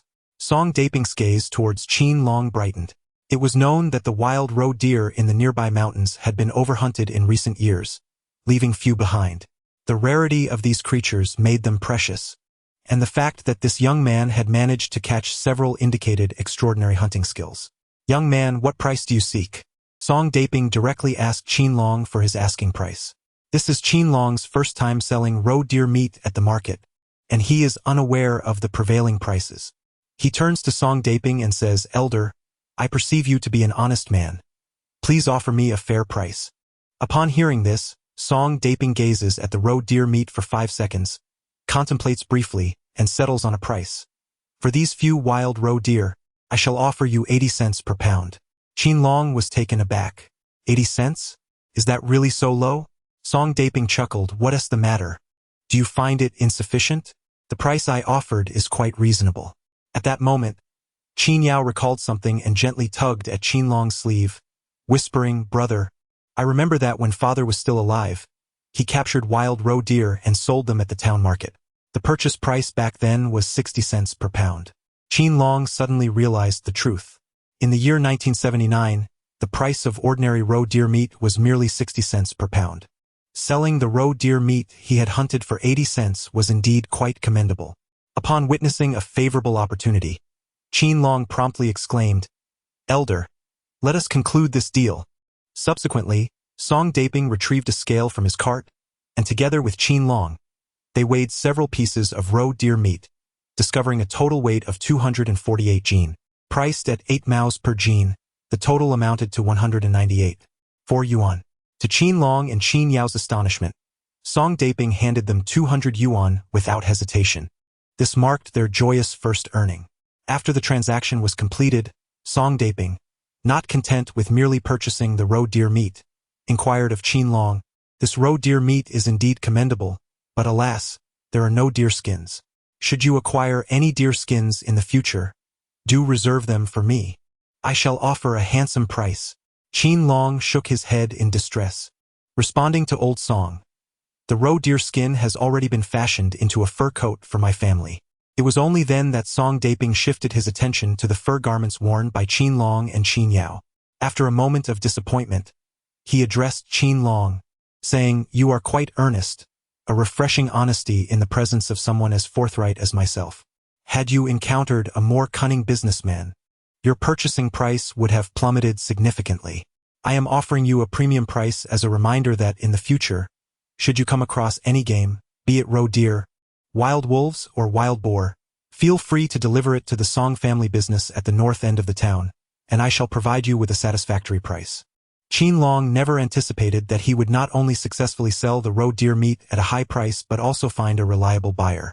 In the future, whenever he hunts in the deep mountains, he can simply bring his catch to the Song family business at the north end of the town for sale. This way, he can avoid the hustle and bustle of the morning market, saving both time and effort. "Old Song, I have noted this down. I am truly grateful to you." Qin Long expressed his heartfelt gratitude. Song Daping waved his hand dismissively, saying, "No need for formalities. It is already quite remarkable that you were able to venture into the deep mountains and secure a catch. Come with me to the trading post at the north of the town. I have something to present to you." Qin Long never anticipated that after Song Daping made the payment, he would also present him with a gift. Curiosity piqued, he wondered what Song Daping might bestow upon him. Regardless, he decided to go over and see for himself. Qin Long, accompanied by Qin Yao, followed Song Daping to the Song family's commercial establishment at the northern end of the town. Chapter 17. Acquiring New Equipment, Enhancing Confidence in Hunting. This Song family shop offered a variety of wild game meats, frequented by procurement agents or owners from various eateries and restaurants seeking to purchase meat. Song Daping's wife and son were diligently engaged in the affairs of the business. Qin Long contemplated that, in the future, he would bring any captured prey directly to this place to trade with Old Song. After handing over the bought roe deer meat to his son, Song Daping led Qin Long into the dim, cramped room of the business establishment. He gestured towards a double-barreled shotgun resting on an iron rack and said to Qin Long, "This double-barreled shotgun was procured through special channels many years ago. If you find it useful for hunting, feel free to take it." Qin Long glanced at the double-barreled shotgun, his eyes gleaming with intrigue. Although this firearm had been purchased by Song Daping many years ago, it appeared to be in remarkably good condition, well maintained over the years. This double-barreled shotgun possessed far greater lethality than the single-barreled gun left behind by his father. When hunting in the depths of the mountains, should he encounter more ferocious beasts, the efficacy of the double-barreled shotgun would undoubtedly prove superior. Qin Long gazed intently at the hunting rifle, unable to resist the urge to lift it. After adjusting it slightly in his hands, he discovered that it fit exceptionally well, proving to be more efficient than a single-barrel shotgun. "Old Song, this double-barreled shotgun is quite impressive. It is indeed a fine weapon." Qin Long could not help but exclaim in admiration, "What a perceptive young man you are. In light of your discernment regarding firearms, I shall bestow upon you this double-barreled shotgun." However, Qin Long hesitated to accept such a generous gift from Song Daping. "Sir Song, how much did you originally pay for this gun?" Song Daping chuckled and replied, "It was 200 yuan at the time. Taking depreciation into account, 145 yuan would suffice." Qin Long decisively purchased 145 pieces of roe deer meat from a total of 200. With the acquisition of this double-barreled shotgun, hunting became significantly more efficient, and Qin Long deemed the expenditure worthwhile. After Qin Long purchased the double-barreled shotgun, Song Daping kindly reminded him, "Young man, when you venture into the deep mountains to hunt with this double-barreled shotgun, be sure to bring your catch to my trading firm. I will purchase it at a premium price. Let us enjoy a long and prosperous partnership." Qin Long was filled with exhilaration. Old Song, no problem. I will definitely bring back more game. Song Daping took a puff of his cigarette, stroked his beard, and chuckled with delight. What brought Qin Long great satisfaction was that after purchasing a double-barreled shotgun from Song Daping, the old man graciously gifted him 180 rounds of ammunition, along with a gun holster and gun oil. Qin Yao observed her brother purchasing a double-barreled shotgun from Old Song, and she was filled with joy. Brother, with this gun on your back, you will hunt even more fiercely. I look forward to seeing you bring home greater game and earn more money. Qin Long patted his chest with his left hand and gave a reassuring tap on the shoulder of his hunting rifle with his right, exuding confidence as he proclaimed, "With this rifle in hand, the prospect of hunting and profiting from my catch is just around the corner." After bidding farewell to Song Daping, Qin Long departed from the Song family trading house. After selling the roe deer meat for 200 yuan, Qin Long spent 145 yuan on a hunting rifle, leaving him with 55 yuan. How shall he spend the remaining amount? Qin Long realized that the pressing matter at hand was to support his younger sister's return to school. Dear sister, swiftly contact the academic office of your high school to apply for your return. Inquire about the tuition fees. I shall take care of it. Accompanied by her brother, Qin Yao arrived at the town's post office to connect with the high school administration. After an engaging conversation, she joyfully turned to Qin Long and exclaimed, "Brother, this is wonderful. The head of the administration is currently discussing with my homeroom teacher ways to facilitate my return to studies. They are considering organizing a donation drive involving the entire school community. However, I mentioned that it is unnecessary, as my brother is capable of earning enough to support my education." Their spirits lifted. They decided that the tuition and book fees would amount to merely 5 yuan per semester, while the living expenses would only require 18 yuan each month, totaling a modest sum of 23 yuan for her to resume her studies. Qin Long was filled with a mixture of astonishment and delight. In 1979, the cost of living was considerably lower than that of contemporary society. Tuition fees and textbook expenses for high school were relatively modest. Daily living expenses were also quite affordable, with a steamed bun priced at 5 cents and a serving of stir-fried cabbage costing the same. Together with the cost of meals and a few yuan for miscellaneous expenses, his younger sister's monthly living costs amounted to a mere 18 yuan. Despite these minimal educational and living expenses, their father struggled to earn a sufficient income. The persistent snowstorms in northeast China had severely impacted agriculture and fishing, leading to a lack of harvests and making it difficult to make ends meet, which ultimately forced his sister to drop out of school. However, as a special forces medic who had been reborn into the original body, he utilized his hunting skills to capture roe deer, selling them for enough money to provide his sister with the financial support she needed to continue her education. Qin Long took out some banknotes and said to Qin Yao, "Second sister, you may keep these 30 yuan. Upon concluding his words, Qin Long pressed 30 yuan into Qin Yao's hand. Qin Yao is exceedingly warm-hearted. In truth, a mere 23 yuan would suffice. Yet my elder brother generously bestowed an additional 7 yuan, ensuring that his pocket money remains ample, allowing him to focus on his studies without concern. Dear brother, I have ventured to the city for my education. Mother and little sister will rely on your care." Upon finishing her words, Qin Yao proceeded towards the public bus. As Qin Long watched his younger sister board the public bus, he murmured to himself, with her attending school, she now has the opportunity to seize this year's college entrance examination. If she can achieve excellent results, she may alter her destiny. The daughters of the Qin family can indeed thrive. When she gains admission to university, it will bring solace to our father in the afterlife. With the remaining 25 yuan, he purchased a bag of rice, a bucket of oil, 10 pounds of flour, 6 bottles of soy sauce, and 6 bottles of vinegar, along with 10 packets of salt and 10 packets of sugar. In 1979, the cost of living was significantly lower than it is today. 25 yuan may seem meager in contemporary society, lacking substantial purchasing power. Yet in that era, it could procure a considerable amount of essential supplies. Qin Long contemplated that being reborn in this era rendered hunting for profit quite effortless, especially in the absence of animal protection laws, allowing him to pursue his endeavors freely and profitably. Supporting his family and marrying a wife posed no challenges. The mere thought of marriage stirred a flutter of excitement within him, He envisioned taking a spouse as beautiful and intelligent as his second sister. He loaded all the supplies onto the sled and, pulling it along, made his way to Longquan village. Upon returning to the thatched cottage, he found his mother preparing braised wild boar. The recipe required sugar to achieve the perfect caramelization, yet they had run out. As Tang Lamei fretted over this predicament, Qin Long's voice echoed in the air. Upon hearing her son, Tang Lamei and her youngest daughter, Qin Yen, emerged from the cottage to find Qin Long dragging the sled, laden with an abundance of provisions, rice, flour, oil, salt, sugar, sauces, and vinegar, truly a cornucopia of essentials. Xiao Long, where did you acquire all this? Tang Lamei queried in astonishment. Didn't we have financial constraints?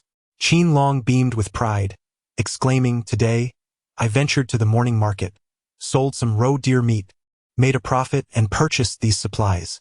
Tang Lamei, filled with joy, responded, my dear, you truly have a bright future ahead. Not only are you skilled in hunting, but you also possess a talent for business, proving to be more astute than your father. Curse the ill fate that befell my second son. Must I even ask? As Qin Long and Tang Lamei looked up, they noticed Sun Eri had somehow sneaked to the front of the thatched cottage, mocking them with a sarcastic tone. Meanwhile, the three scoundrels, Qin Dahu, Qin Dagu, and Qin Xiaogo, stood nearby, wearing expressions of malicious glee. The surrounding villagers were drawn in as well, eager to witness the commotion. Qin Long, incensed by Sun Eri's mockery, retorted with fervor, Madam, refrain from your baseless tirades, lest my fists become indiscriminate. As Qin Long spoke, he strode forward with determination, raising his enormous fist to strike at Sun Eri's head. Chapter 18. Qin Long's Fury. The firearms stand ready. Sun Eri never anticipated that Qin Long would once again aim to harm her. Fear gripped her, causing her entire body to tremble as she hastily retreated 3 paces. Tang Lamei, concerned for her son's potential misstep, stepped forward to grasp Qin Long, urging him to exercise restraint, while clarifying the circumstances surrounding his younger sister. In a public declaration, Qin Long expressed his intention to accompany his younger sister to the town to sell roe deer meat, with the proceeds dedicated to her return to school in the city, thereby freeing her from menial labor. Upon hearing that her eldest daughter would resume her studies, Tang Lamei was overwhelmed with emotion, her eyes brimming with tears. Xiaolong, you have matured, not only able to provide for the family but also assisting your sister in her education. It seems the revival of the Qin family rests upon your shoulders. The villagers present applauded and praised Qin Long for his ambition and for accomplishing a significant task in revitalizing the Qin household. However, Sun Eri was far from pleased. Instead, she continued to mock Tang Lamei, saying, don't get too proud with your family's circumstances. I dare say that within a month, she will drop out again. I imagine your experience in that thatched hut last night was quite pleasant.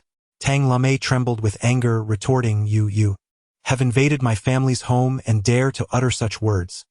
It is utterly outrageous. Unfazed, Sun Eri shot back. You, the harbinger of misfortune, who is truly outrageous? Look at the wretched offspring you bore.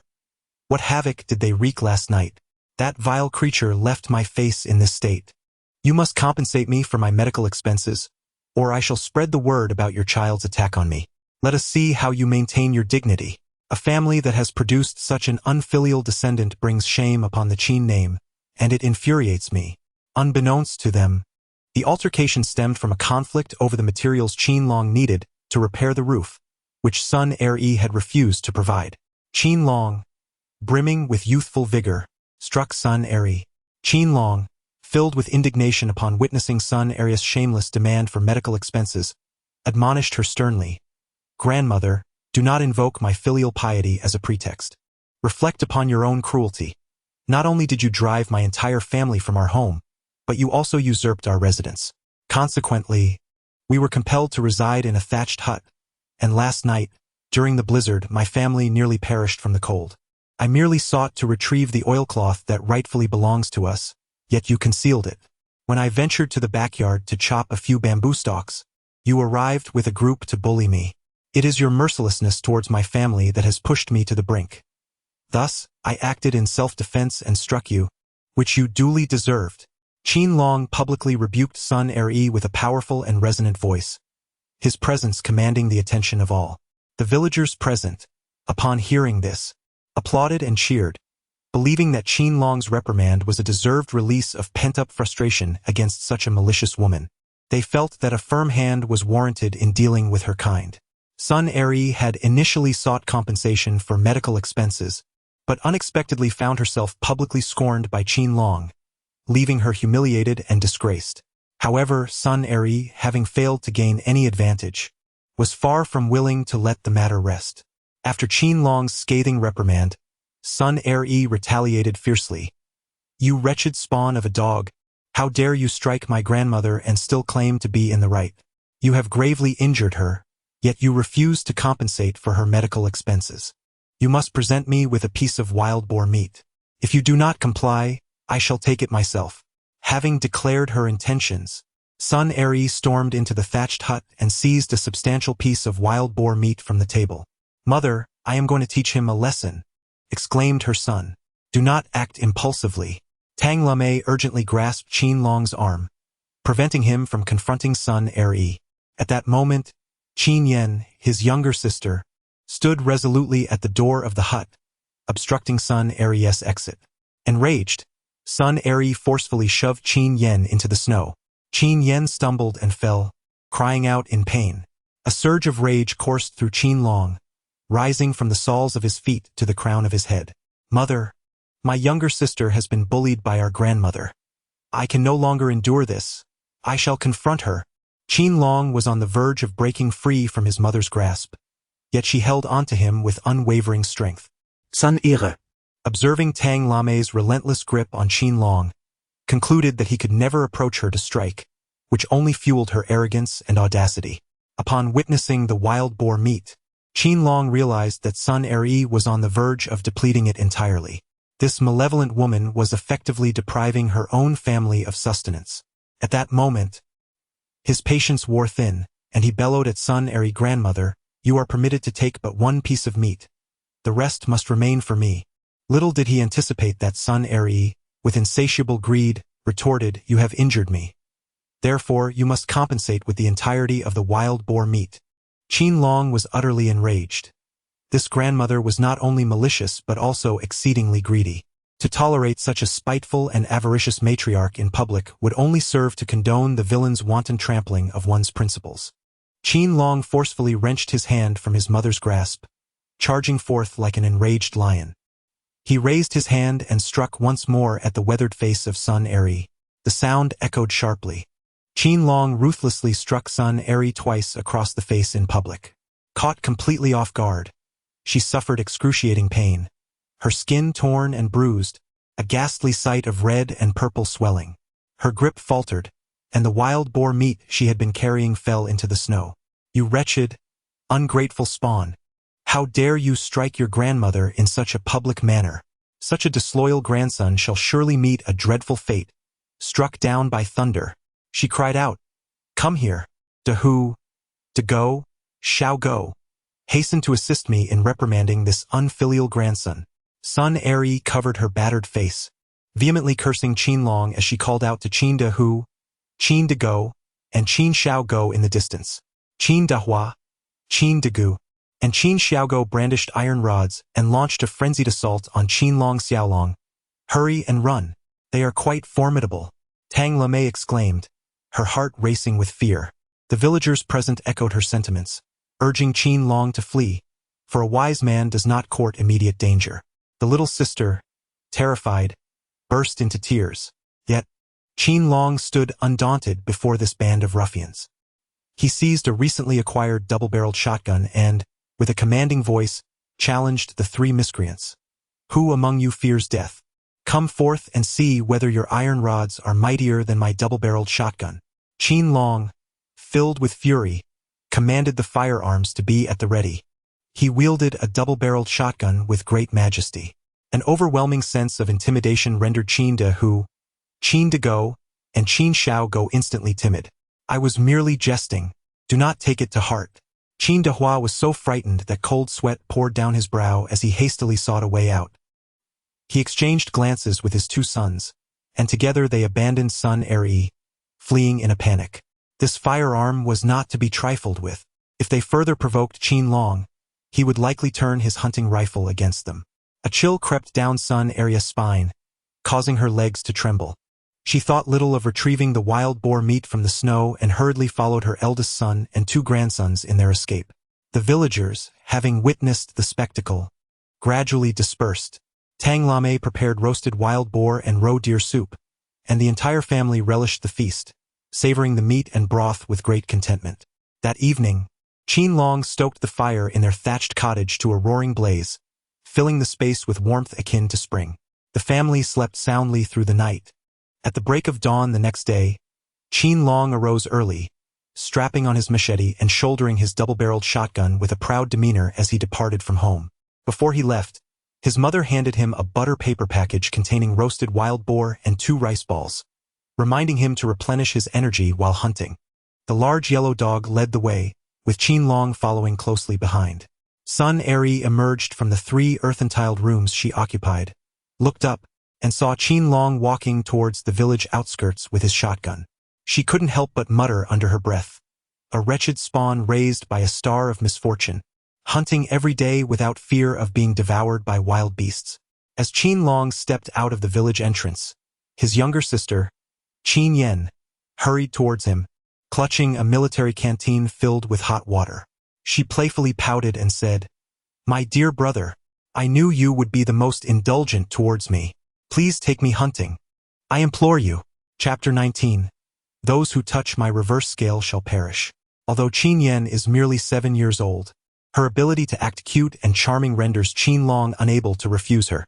"In light of the water bottle you gifted me, I shall consent to take you into the mountains for a hunt. However, you must adhere to my instructions, refrain from wandering off, and follow my guidance in any situation that may arise." Qin Yen promptly replied, "Of course, I will listen to you, brother. You are my role model." Subsequently, Qin Long, accompanied by Qin Yen, followed the large yellow dog as it ventured towards Longquan Mountain behind the village. Upon reaching the spot where he had previously taken his younger sister to hunt roe deer, the large yellow dog began to scour the area in search of prey. Yet, after a considerable amount of time, it yielded no results. Qin Long was also searching for traces left by roe deer in the nearby dense forest. Yet he had made no significant discoveries. It seemed that this thicket no longer harbored any roe deer, and it was time to seek another location for his pursuit. Qin Long, accompanied by Qin Yen, made his way through the dense forest. The large yellow dog was also on the lookout for prey. Suddenly, they were startled by the sound of commotion nearby. This noise left Qin Long in disbelief. How could there be people in such a remote mountain area? While he was lost in thought, a middle-aged man and a man in his 50s rushed towards him. The middle-aged man was none other than Pan Yong, the village party secretary, and the older man was the seasoned hunter, Tan Daju. What could have prompted the village secretary and the old hunter to venture into the mountains at such an early hour? Before Qin Long could ponder this further, a pack of wild wolves emerged from the nearby thicket. The wolves sprinted into the open, relentlessly pursuing the village secretary and the old hunter. Tandafu. Wielding a single-barrel shotgun, urgently instructed, Secretary Pan, "Retreat. I will fire." Without hesitation, he aimed at the approaching wolves and pulled the trigger. To his dismay, the gun failed to discharge. The bullet was a dud, a result of poor-quality ammunition. Tan Daju continued to fire, but although some bullets did manage to leave the barrel, they failed to inflict any harm on the wolves. The ammunition lacked potency, rendering his old-fashioned shotgun ineffective against the ferocious beasts. Instead of deterring them, the gunfire only incited the wolves further, driving them into a frenzy as they lunged menacingly towards Tan Daju. "Brother, I'm scared." Qin Yen witnessed a wild wolf lunging towards a person, nearly succumbing to a scream of terror. Qin Long swiftly pushed Qin Yen behind a large tree, urging her to conceal herself and remain silent. At that moment, a fierce gray wolf pounced upon Tan Daju, bringing him crashing to the ground. "Help!" Tan Daju cried out in despair as his hunting rifle clattered to the ground, leaving him with no means of defense. 30 meters away, the village secretary, Pan Yong, hastily picked up a stone and hurled it at the wild beast. Unfortunately, his aim was off and the stone missed its target. Meanwhile, a large black wolf had set its sights on the village secretary, charging at him with the ferocity of a released arrow. This is dreadful. It seems that both Tan and I are destined to perish at the jaws of these wolves. The village secretary lamented despondently. Qin Yen concealed herself behind a large tree, witnessing two wild wolves lunging towards the village chief and the old hunter, her small frame trembling in terror. She was about to scream, but suddenly recalled her brother's urgent advice to remain hidden and silent, lest she attract the wolves. The clever little one swiftly crouched behind the tree, curling up her body and holding her breath. Upon witnessing two wild wolves attacking the village chief and the old hunter, Qin Long was filled with fury. He swiftly commanded his large yellow dog, De Huang, rush over there and save them. The yellow dog then dashed towards the formidable black wolf, positioning itself to thwart its assault on the village chief. Qin Long's attention shifted to the old hunter, and a heart-wrenching scene unfolded before him. Tan Daju's left leg had been clamped by the large gray wolf, and waves of excruciating pain surged through him as he emitted a groan of agony. Qin Long recalled that Tan Daju had been a close companion of his father during his lifetime, with the two having ventured into the deep mountains together on numerous hunting excursions. In a swift motion, Qin Long raised his double-barreled shotgun, meticulously aiming at the large gray wolf, and pulled the trigger. With a resounding bang, the double barrel unleashed two bullets, striking unerringly at the wolf's hindquarters. This double-barreled shotgun possessed a greater range than Tan Daju's single-barreled firearm, and the two projectiles carried formidable lethality. Furthermore, as a reincarnated Special Forces medic, Qin Long possessed an extraordinary marksmanship. The wolf, struck by the shot, let out a wretched howl, desperately attempting to drag its injured body into the nearby thicket. For the wolf that had bitten Tan Daju, Qin Long was resolute in not allowing it to escape. Qin Long unsheathed the polished mountain-cutting knife affixed to his waist, resembling an enraged lion, and charged forward with the swiftness of the wind. The remaining wolves, upon realizing that their leader, the formidable gray wolf, had sustained severe injuries, were struck with terror at the sight of the powerful bipedal beast approaching. Qin Long, exhibiting unparalleled bravery, showed no fear of the pack of wolves surrounding him. He seized his mountain-splitting axe and swung it fiercely at the menacing gray wolf. However, this cunning beast rolled away just in time, causing Qin Long's axe to cleave only the air. In that very moment, the injured wolf gathered all its strength and launched a frenzied counterattack against Qin Long. Qin Long did not anticipate the ferocity of the gray wolf, and he was swiftly knocked to the ground. "Brother, sob, I want my brother." Qin Yen had initially held her breath, but upon witnessing her brother being knocked to the ground by a wild wolf behind the large tree, she could not help but scream in terror. Her cry drew the attention of the pack, which began to stir restlessly, advancing menacingly towards her. Qin Long must not succumb to the bite of the wild wolves.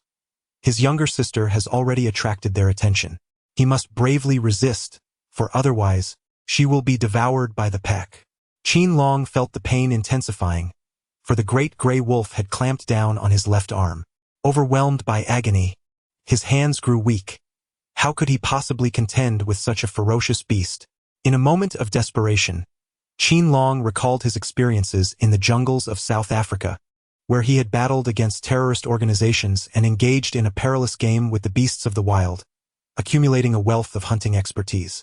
The vulnerable spot of the wolf lay in its waist. Though his hands lacked strength to launch an attack, he still possessed the use of his feet. Qin Long summoned all his strength, lifting his right foot to deliver a fierce kick to the wild wolf's waist. With a resounding thud, his foot struck precisely at the wolf's flank. The creature let out a howl of agony, promptly releasing its grip on Qin Long's left arm. Seizing the opportunity while the wolf writhed in pain, Qin Long grasped the nearby mountain knife and plunged it forcefully into the wolf's neck. The blade pierced deep, creating a gaping wound from which blood gushed forth like a torrent. In a matter of moments, the wolf collapsed into a pool of its own blood, struggling for breath a few final times before succumbing to its injuries. Qin Long had intended to take a deep breath and relax, but suddenly, the urgent cries of his younger sister pierced the air. "Brother, please come and save me. I am frightened." Upon hearing his sister's desperate cries for help, Qin Long felt as though he had been pierced by 1,000 needles. His sister was his most treasured possession, and he could not allow the wild wolf to lay a single claw upon her. She was but 7 years old, so tender and innocent. She must be shielded from any harm. Their father had lost his life hunting in the deep mountains, leaving their family 1 member short. If he were to lose his sister as well, their household would surely be beset by calamity. No, he could not allow any danger to befall her. Qin Long, suppressing the excruciating pain from the wolf bite on his left arm, grasped the shotgun and gazed towards the towering tree. He discovered 4 wolves encroaching upon it, while his younger sister, isolated and defenseless, looked to him for salvation. Overwhelmed by fear, her petite frame trembled incessantly, tears streaming down her cheeks. Witnessing his sister's terror, nearly paralyzing him with fright, Qin Long felt a pang of anguish in his heart. Despite the injury on his left arm, he resolutely lifted the double-barreled shotgun. Qin Long struggled to steady his double-barreled shotgun, taking aim at the encroaching wolves near the great tree, his heart roaring with fury. "Those who dare to provoke me shall perish." As he bellowed his defiance, he pulled the trigger of his shotgun. Chapter 20. The Mightiest Hunter. Bang! Bang! Bang! Bang! Qin Long fired 4 shots consecutively. The formidable power of the double-barreled shotgun was strikingly potent, particularly when all 4 shots were unleashed simultaneously, encompassing a vast expanse. This very area coincidentally ensnared the 4 wolves. The wolves, initially anticipating a sumptuous feast of Qin Yen, were utterly unprepared for the onslaught of gunfire. The wolves collapsed into pools of blood, motionless. "Yen, it's all right now. The wolves have been slain by your brother," Qin Long reminded Qin Yen, indicating that his elder brother had shot down all 4 wild wolves with a hunting rifle. "Brother." Qin Yen, filled with exhilaration, hurriedly ran over. She threw herself into her brother's embrace, and Qin Long, with a heart full of concern, gently stroked her little head, soothingly saying, "Little one, I told you not to follow me into the mountains, yet you wouldn't listen. Now you understand the peril of wild wolves, don't you?" Qin Yen, with a hint of trepidation, remarked, "Brother, encountering a wild wolf for the first time was truly terrifying, far more so than a wild boar." At this moment, Qin Long comforted, Yen, do not be afraid. If a wolf comes, I shall slay it. If 2 come, I shall vanquish both." Seeing her brother's resolute gaze, radiating an aura of fierce dominance, Qin Yen felt an overwhelming sense of security in his protection. Meanwhile, Tan Daju, who had narrowly escaped death at the jaws of a wolf, was overwhelmed with emotion upon witnessing Qin Long's timely intervention, which not only saved him but also his younger sister. As an experienced hunter, he had ventured into the mountains to hunt wolves under the village chief's directive. To his dismay, his shotgun either misfired or lacked lethality, failing to eliminate the wolves and instead resulting in his own injury. "Xiao Long, I never anticipated such valor from you. Truly, the youth are formidable. You have saved my life, and I shall repay you well." Qin Long, upon hearing Tan Daju's praise, quickly waved his hand and said, "Uncle Tan, you flatter me. Slaying wild wolves is but a trivial task. We are all fellow villagers, and there is no need for gratitude." Qin Long's words elevated Tan Daju's esteem for him even further. This Qin Long, towering above his father, exuded vigor and possessed an extraordinary presence, clearly destined to be a remarkable hunter. Reflecting on his own aging, Tan Daju couldn't help but lament that talents like Qin Long were the future. "Little Long, your uncle is growing old and no longer of use. It is time for you to safeguard Longquan Mountain." Qin Long, somewhat puzzled, inquired, "Uncle, why must I guard the mountain? By the way, you seldom venture into the mountains to hunt. What brings you here today?" Upon Qin Long's inquiry, Tan Daju suddenly recalled something and hurriedly exclaimed, "Xiao Long, this is not good. A large black wolf was just chasing after the village secretary. I have been injured. You must quickly follow and check on him. We cannot afford any mishap to befall the village secretary." Qin Long suddenly realized the truth. Indeed, a massive black wolf had just pursued and attacked the village secretary. Feeling overwhelmed, he had no choice but to send the large yellow dog to intercept the wolf's assault on the secretary. "Uncle, I shall hasten there at once." Upon finishing his words, Qin Long grasped his hunting rifle and swiftly darted away into the distance. "Brother, I wish to accompany you." Qin Yen trailed closely behind like a shadow. However, Qin Long cautioned Yen, do not wander off. Hide behind the nearby tree and remain silent. Be wary of lurking wolves. Upon Qin Long's warning, Qin Yen was filled with trepidation and sought refuge beneath a nearby tree. Yet, even as she concealed herself, she peered through the gaps in the branches, watching her brother pursue the southeast direction. At that moment, Qin Long observed from a distance that the formidable black wolf was steadily closing in on Pan Yong. Pan Yong, In a desperate retreat, found himself backed against a towering boulder, with no escape in sight. Famished, the black wolf bared its serrated teeth, ready to pounce upon Pan Yong. In despair, Pan Yong shut his eyes, pondering that his life might come to an end in this very place. A sense of foreboding enveloped Qin Long. It was too late to rush over and thwart the wolf's advance. What was he to do? Just as anxiety gripped him, an unexpected turn of events unfolded. As Qin Long's large yellow dog charged from the side, it caught the massive black wolf off guard. The yellow dog clutched the wolf's tail with unwavering tenacity, causing the wolf to redirect its attention in agony towards the dog. A fierce struggle ensued between the wild wolf and the yellow dog, resulting in a harrowing scene. The wolf sank its teeth into the dog's ear, causing it to tremble in pain. The wolf was merciless. Should it continue its assault, the dog's ear would surely be severed. The yellow dog was no ordinary creature. It was Qin Long's formidable companion, serving as a guide during hunting expeditions, aiding in the pursuit of prey. It was imperative that the yellow dog remained unscathed. In a moment of urgency, Qin Long raised his hunting rifle, poised to pull the trigger. Yet, he hesitated. The dog and the wolf were locked in a fierce struggle, entwined in a chaotic melee. Firing a shot could easily lead to injuring the yellow dog. In this critical juncture, with the rifle proving impractical, Qin Long dashed forward like a leopard. He wielded the rifle as a makeshift club, striking the wolf's flank with great force as it clung tenaciously to the dog's ear. The wolf's waist, a vulnerable point, was susceptible to both kicks and blunt force, inflicting considerable damage. With a howl of agony, the wolf writhed in pain, rolling on the ground.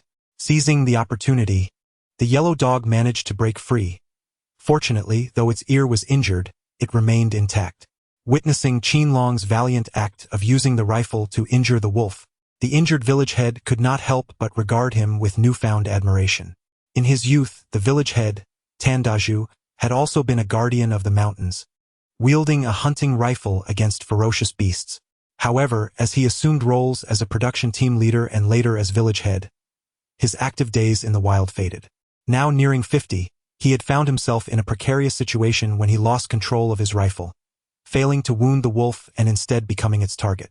Yet, at this crucial moment, Qin Long arrived, bravely battling the wolf and ultimately saving both Tandaju and himself. As soon as Qin Long turned 18, his bravery astounded Pan Yong, who regarded him with increased admiration. Xiao Long, you are indeed the rising star of our village, a formidable and valiant hunter. The village secretary could not help but extol Qin Long's virtues. Flattered by such praise, Qin Long felt a surge of elation. However, in the blink of an eye, an unforeseen event transpired. A wild wolf, seizing the moment when Qin Long was momentarily distracted, lunged fiercely and sank its teeth into his right leg.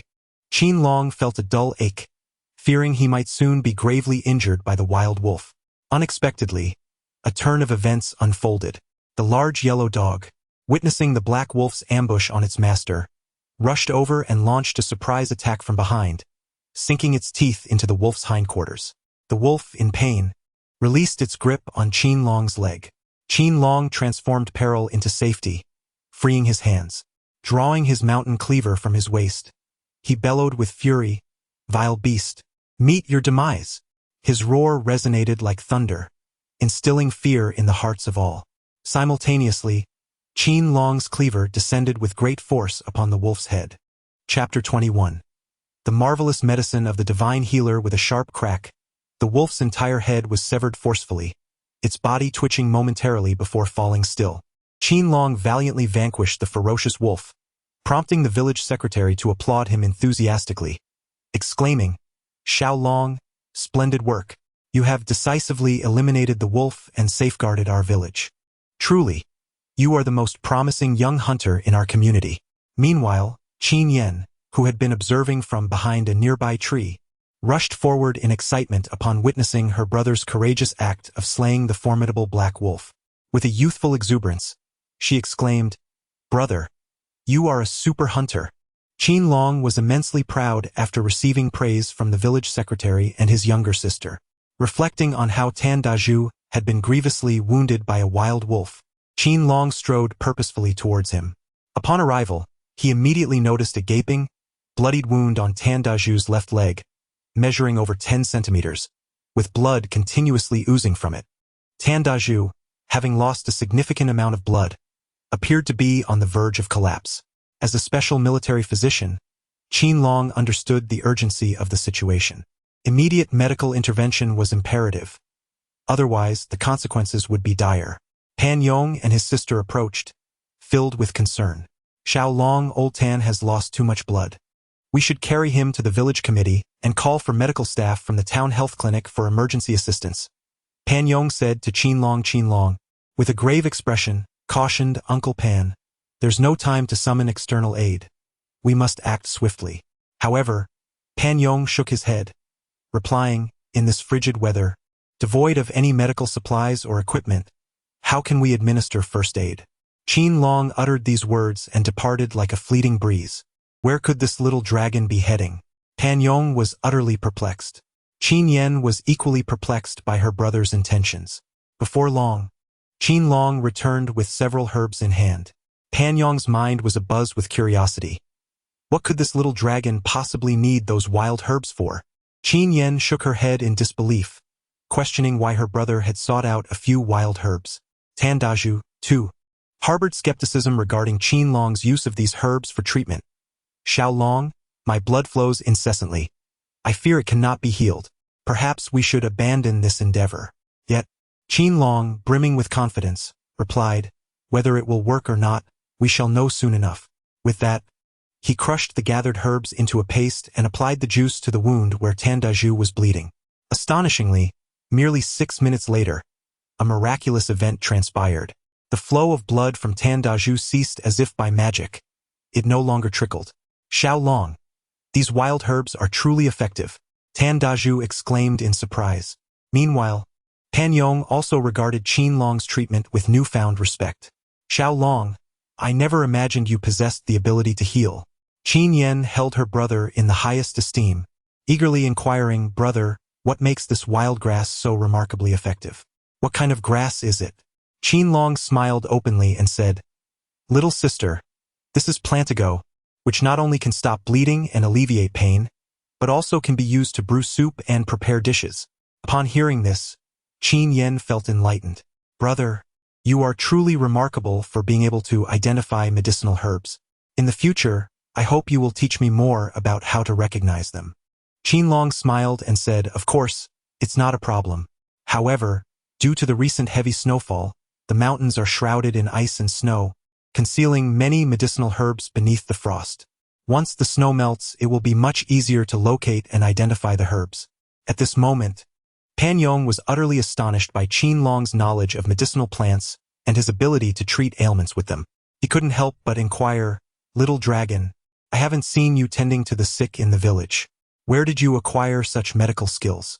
In an unexpected twist of fate, Qin Long found himself reincarnated into the body of the original owner, a secret he could never divulge. Faced with the village secretary's probing inquiries, Qin Long adeptly sidestepped the issue.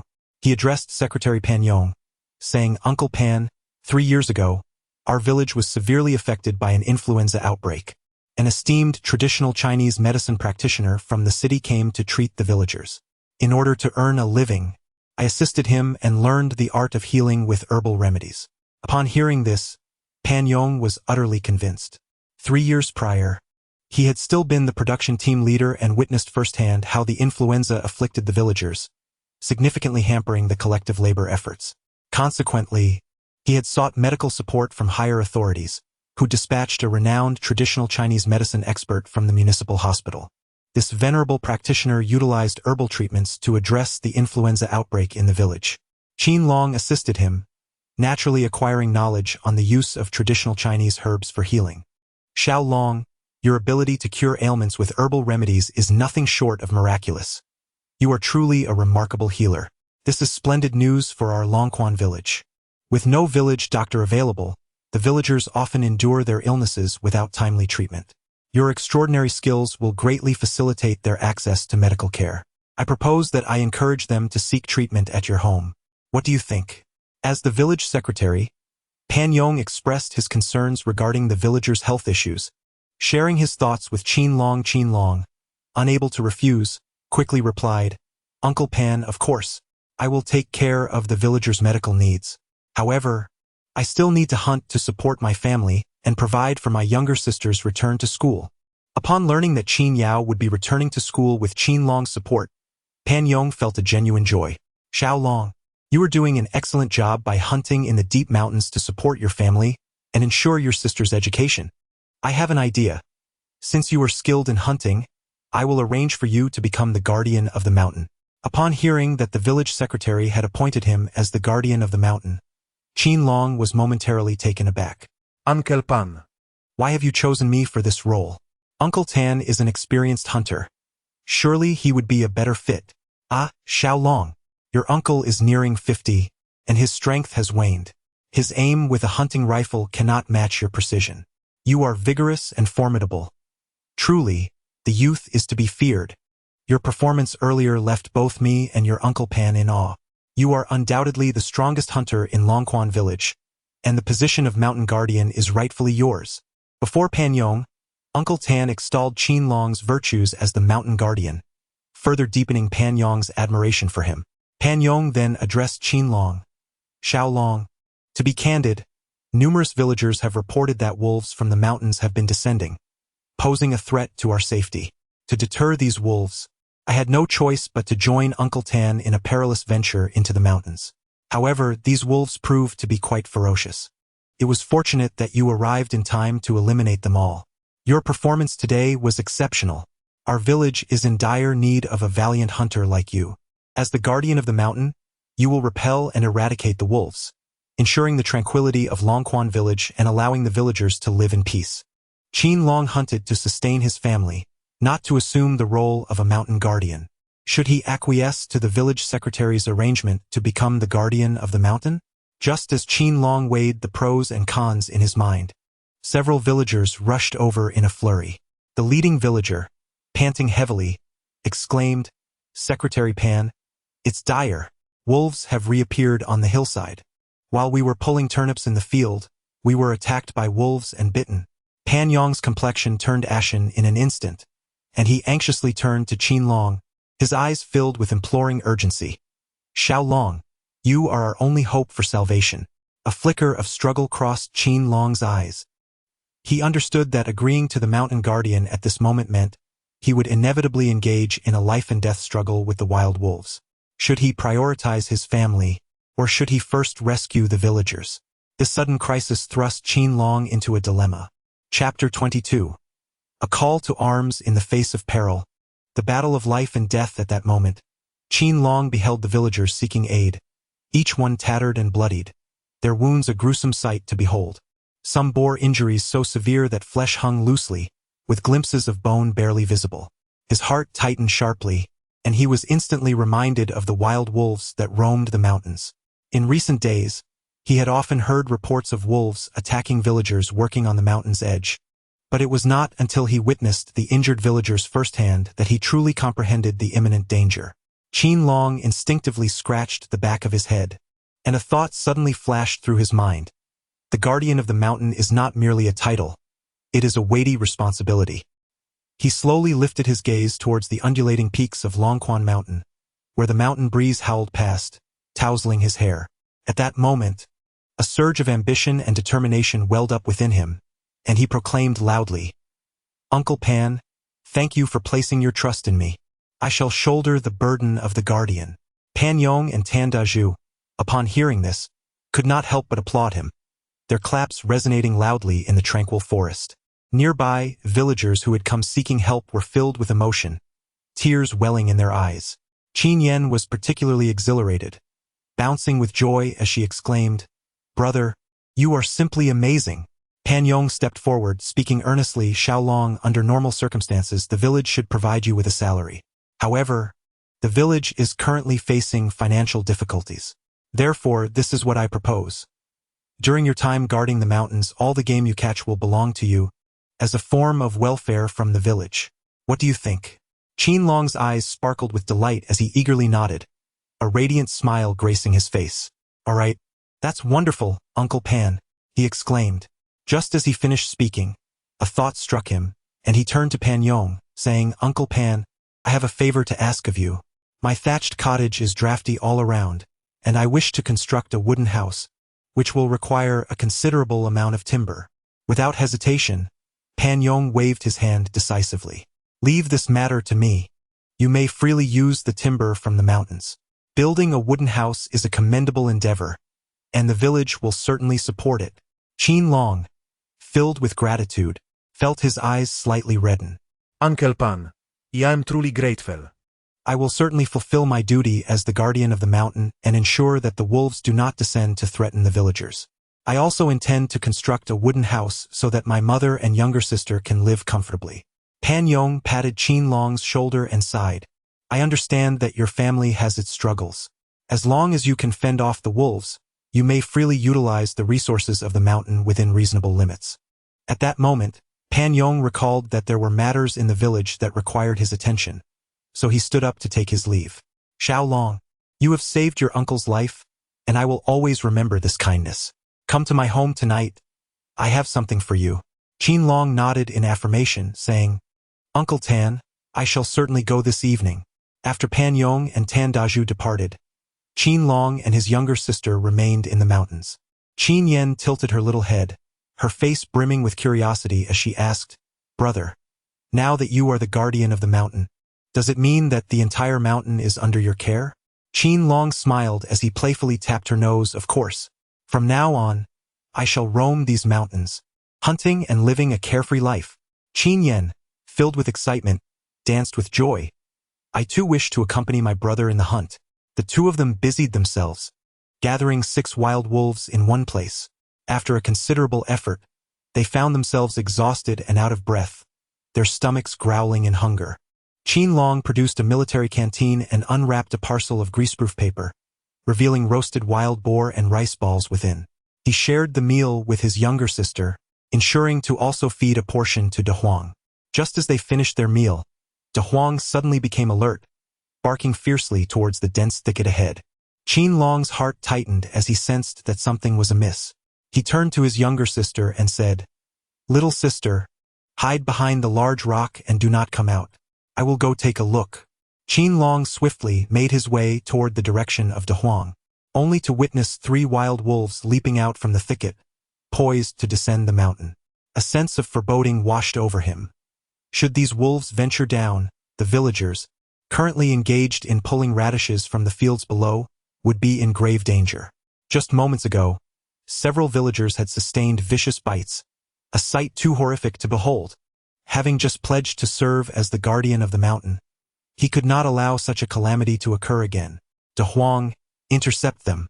Qin Long shouted emphatically. Like an arrow released from its bow, De Huang dashed forth, positioning himself defiantly before the wild wolves. However, these wolves were all mature, robust creatures that scarcely regarded De Huang as a threat. They formed a triangular formation, surrounding him completely, baring their fangs and pouncing with ferocity. Though De Huang exhibited remarkable bravery, he was ultimately outnumbered and soon found himself unable to withstand the assault, suffering several deep gashes inflicted by the wolves' claws.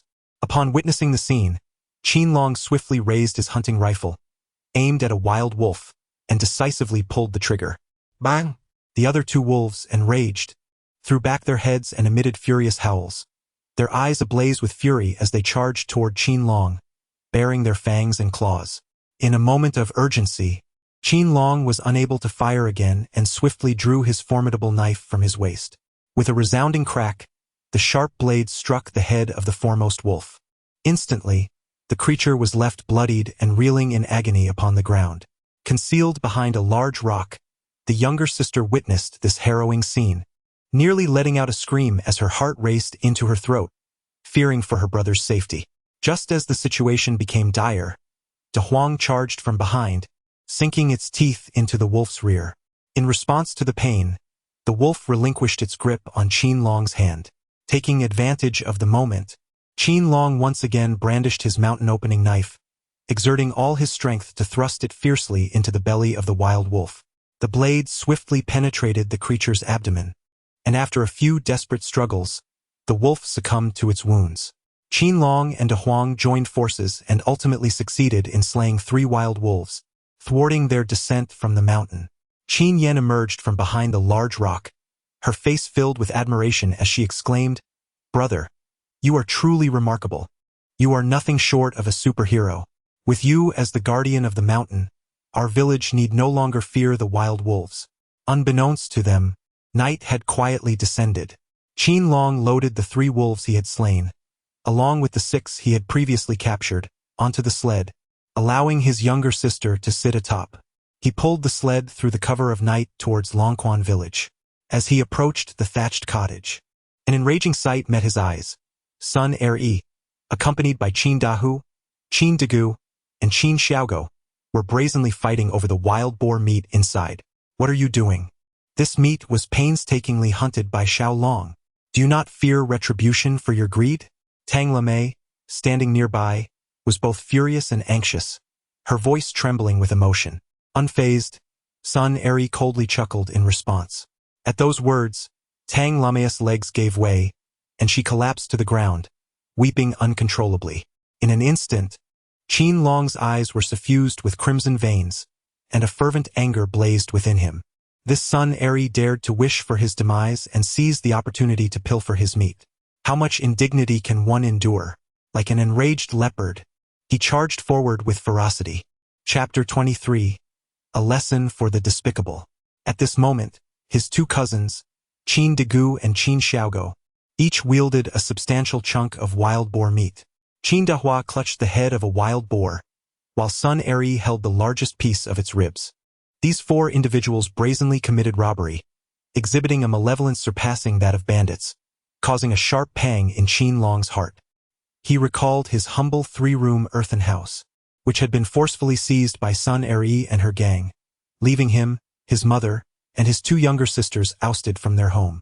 The meat of this wild boar was something he had risked his life to procure, intended for their sustenance, and he could scarcely bear the thought of selling it. To his dismay, Sun Er-yi and her cohorts sought to confiscate even their provisions. A fierce blaze of unrestrained fury ignited within Qin Long, intensifying with each passing moment. In a swift motion, he charged forward, obstructing the path of a group of intruders. "How audacious they are to dare come and seize my family's wild boar meat." The mighty roar of Qin Long resonated like thunder rolling across the heavens, instilling a sense of fear in all who heard it. The roar of Qin Long sent tremors through the arrogant Sun Er-yi, causing her to falter, her grip on the hefty wild boar rib slipping. She gazed at the unexpectedly appearing Qin Long, her face a canvas of shock. "This news has spread throughout the village, yet you remain unscathed? Is the sun rising from the west?" Their expressions were filled with bewilderment, a chill creeping down their spines.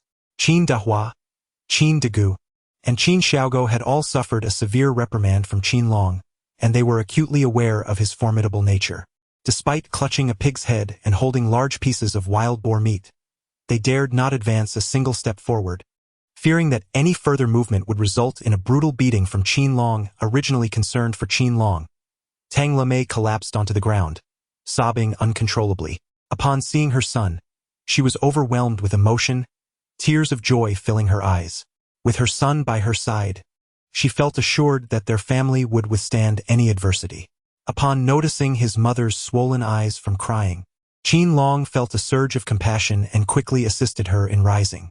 Tang Lamei inadvertently discovered a prominent scar on her son's left arm, prompting her to inquire with great concern, "Xiaolong, that scar on your left arm is quite evident.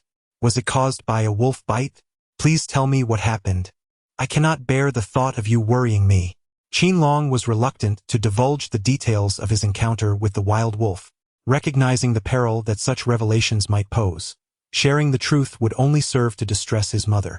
With an air of nonchalance, he reassured her, "Mother, I am blessed with great fortune and shall come to no harm. At that moment, Qin Yen descended from the sled and exclaimed to Tang Lame, "Mother, today my brother took me into the mountains for a hunt, and it was truly exhilarating." Upon Qin Yan's mention, Tang Lame swiftly shifted her focus to the sled. Beholding the 9 wild wolves heaped together, filling the sled to capacity, Tang Lame was utterly astonished by her son. "Xiaolong, I never would have imagined you could slay so many wild wolves. Our family has produced a hunting hero." With such high praise from his mother, Qin Long felt an immense sense of pride and fulfillment. Sun Er-e, upon seeing the sled laden with the carcasses of wild wolves, could not suppress a sharp intake of breath. She had never dreamt that Qin Long could possibly kill so many wild wolves. This unfilial grandson had accomplished the unbelievable, leaving Sun Er-e in disbelief, yet the undeniable reality before her was a harsh slap to her face. It was not only Sun Er-e who was taken aback. Qin Dahu, Qin Dagu, and Qin Xiaogo were equally startled, trembling in fear. Could it truly be possible for a mere human to annihilate such a multitude of wild wolves in one go? If this were the case, then killing a person would be as effortless as swatting a fly. Qin Dahua, Qin Dagu, and Qin Xiaogo are well aware that Qin Long is no longer the same as before and should not be trifled with. "We must hastily withdraw. Not a moment longer can we linger here," Qin Dahua quietly cautioned his 2 sons. Soon after, he and his sons prepared to make a swift exit, yet they hesitated to part with the wild boar head and meat in their grasp. This provoked Qin Long's ire, as he strode forward and bellowed, "You 3 disgraceful wretches dare to take the wild boar meat away? Just watch as I deliver a resounding slap to your faces." No sooner had he spoken than Qin Long advanced with determination, raising his hand to strike the 3 miscreants forcefully. The sound of 3 resounding slaps echoed, as the 3 scoundrels received their punishment. Qin Dahua was struck with such force that his mouth and eyes became askew, 2 prominent front teeth flew from his mouth, and his entire visage contorted as if he had been struck by a truck, rendering him exceedingly grotesque. Meanwhile, Qin Dagu and Qin Xiaogo were slapped mercilessly, their faces bruised and swollen, resembling the visage of a pig's head. "Mark my words, this slap is a response to your blatant robbery, pushing me to the brink of endurance. Your inhumanity and excessive bullying have compelled me to deliver this harsh reprimand." Qin Long exuded an imposing and formidable presence, his voice resonating with a fierce roar, embodying an aura of dominance that instilled fear in Qin Dahu, Qin Dago, and Qin Xiaogo, rendering them utterly submissive. Qin Long delivered a severe lesson to the wicked uncle and the malevolent cousin, providing a profound sense of relief to his mother, Tang Lame, and his younger sister, Qin Yen. As they witnessed Qin Long fiercely striking down this group, they inwardly cursed them, deeming it well-deserved.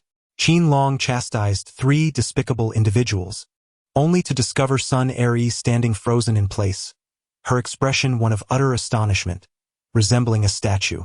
Anger surged within him. Sun Er, Witnessing Qin Long's fierce reprimand of her eldest son and 2 grandsons, stood dumbfounded. "How dare you, wretched spawn of a dog, even strike your own uncle?" she exclaimed. "Is it truly necessary to resort to such brutality over a mere morsel of meat? Have you truly forsaken all kinship? Fellow villagers, come forth and bear witness. My Qin family has birthed this unfilial grandson. He has brought great shame upon our name."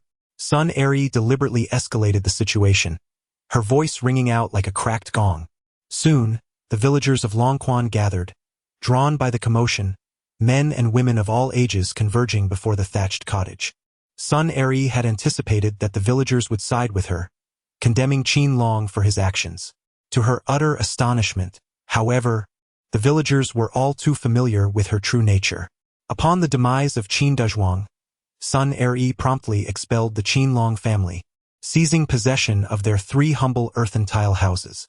Moreover, Sun Er-e's eldest son, Qin Dahu, along with the 2 ruffians, Qin Dagu and Qin Xiaogo, have become notorious bullies within the village. These 3 frequently oppress the villagers, pilfering chickens and dogs, and engaging in nefarious deeds, which has bred deep-seated resentment among the community. The villagers found a sense of vindication as they witnessed Qin Long deliver a resounding slap to the faces of these miscreants.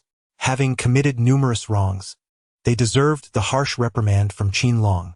In the midst of this, Sun-Er reprimanded Qin Long, only to find herself in an embarrassing predicament. At that moment, Qin Long sternly confronted Sun-Er, declaring, "Grandmother, you have just bullied my mother, and I can endure it no longer." As Qin Long shouted, he raised his hand and fiercely struck at Sun-Er.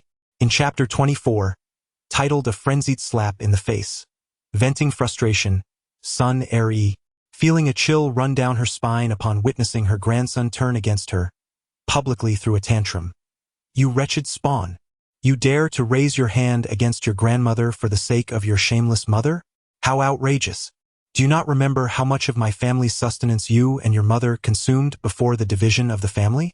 The Qin family has brought forth such an unfilial grandson like you, bringing disgrace upon our ancestors for generations." Qin Long never anticipated that Sun-Er could be so unreasonable. It is evident that the original owner endured countless grievances at the hands of Sun-Er during her lifetime. As a special forces medic, having been reborn into the original owner's body, he felt compelled to vindicate her and alleviate the injustices she suffered.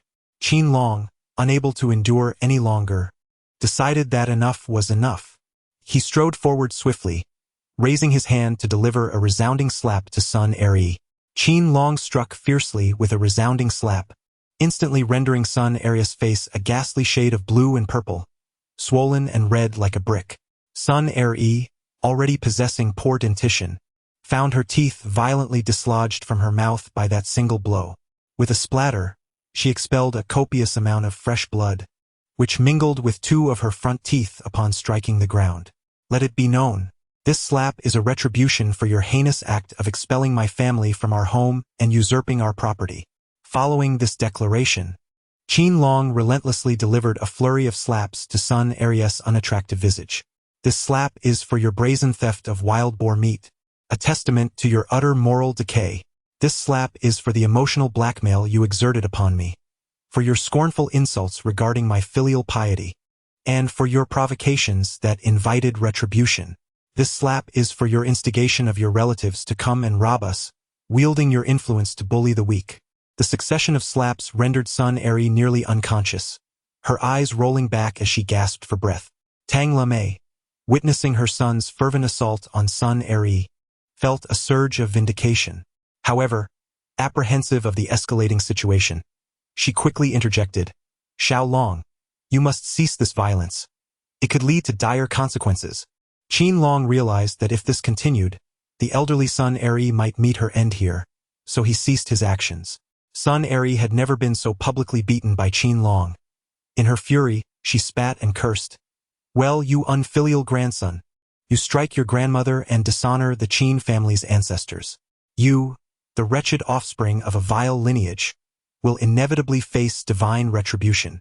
After unleashing her venomous words, Sun-Er abandoned the boar ribs and fled in a state of disarray. Qin Dahu fled in haste with his two sons, Qin Degu and Qin Xiaogo. However, after reaching 100 meters away, Qin Dahu turned to Qin Long and uttered a fierce threat. "You wretched brat, you have harmed my entire family and my mother. I shall remember this enmity. If you have the guts, do not flee. I will summon those from the underworld to deal with you. Xiao Long, this has irrevocably severed ties with your uncle.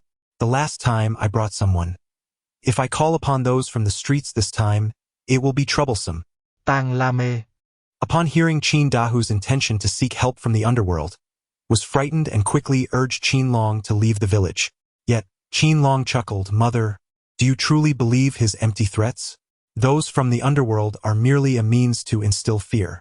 The last time he summoned Lord Lei from the gambling den, he not only gained nothing but was also soundly beaten by me. Such a cowardly scoundrel can only bluster. Who would be willing to assist him?" Tang Lame pondered this and realized that Qin Dahu, the local bully, would only act tough in the village. When faced with someone more formidable, he would cower. It was a classic case of preying on the weak while fearing the strong. His bluster was merely an attempt to save face before the villagers. In a moment of fervor, Qin Long fiercely struck Sun-Er and her companions, not only releasing his own pent-up frustration, but also voicing the sentiments of the local villagers. The 9 wild wolves that had been slain lay before them, eliciting wide-eyed admiration from the onlookers, who lauded Qin Long as a formidable hunter. Witnessing Pan Yong's presence, Sun Eri forced a tear to her eye, her voice trembling as she lamented, "Secretary Pan, misfortune has befallen my household. I have raised an ungrateful grandson who has bruised my dignity, nearly causing me to lose consciousness. As the village secretary, you must ensure justice prevails. Such insolence cannot be tolerated." She maliciously accused Qin Long, casting aspersions upon his character. Just then, Qin Long approached and, upon overhearing Sun Eri's slanderous remarks to the arriving village secretary, felt a surge of indignation. He recounted the truth of the matter to Pan Yong. After discerning the facts, Pan Yong regarded Sun Eri with disapproval, his expression stern as he rebuked her. "You vile woman, you deserve the chastisement from your grandson. You were the one who forced Qin Long's family into exile, compelling him to construct a makeshift hut. The entire village has witnessed your misdeeds, and now you dare to seize his wild boar meat, only to play the victim? How shameful!" Despite her failed attempt to cast blame, Sun Eri refused to acknowledge her wrongdoing, instead channeling all her animosity towards Qin Long. She secretly vowed, "Ungrateful grandson, do not think that the village secretary's support renders you untouchable. One day you shall face dire consequences." Upon noticing Pan Yong's arrival, Tang Lamei greeted him warmly.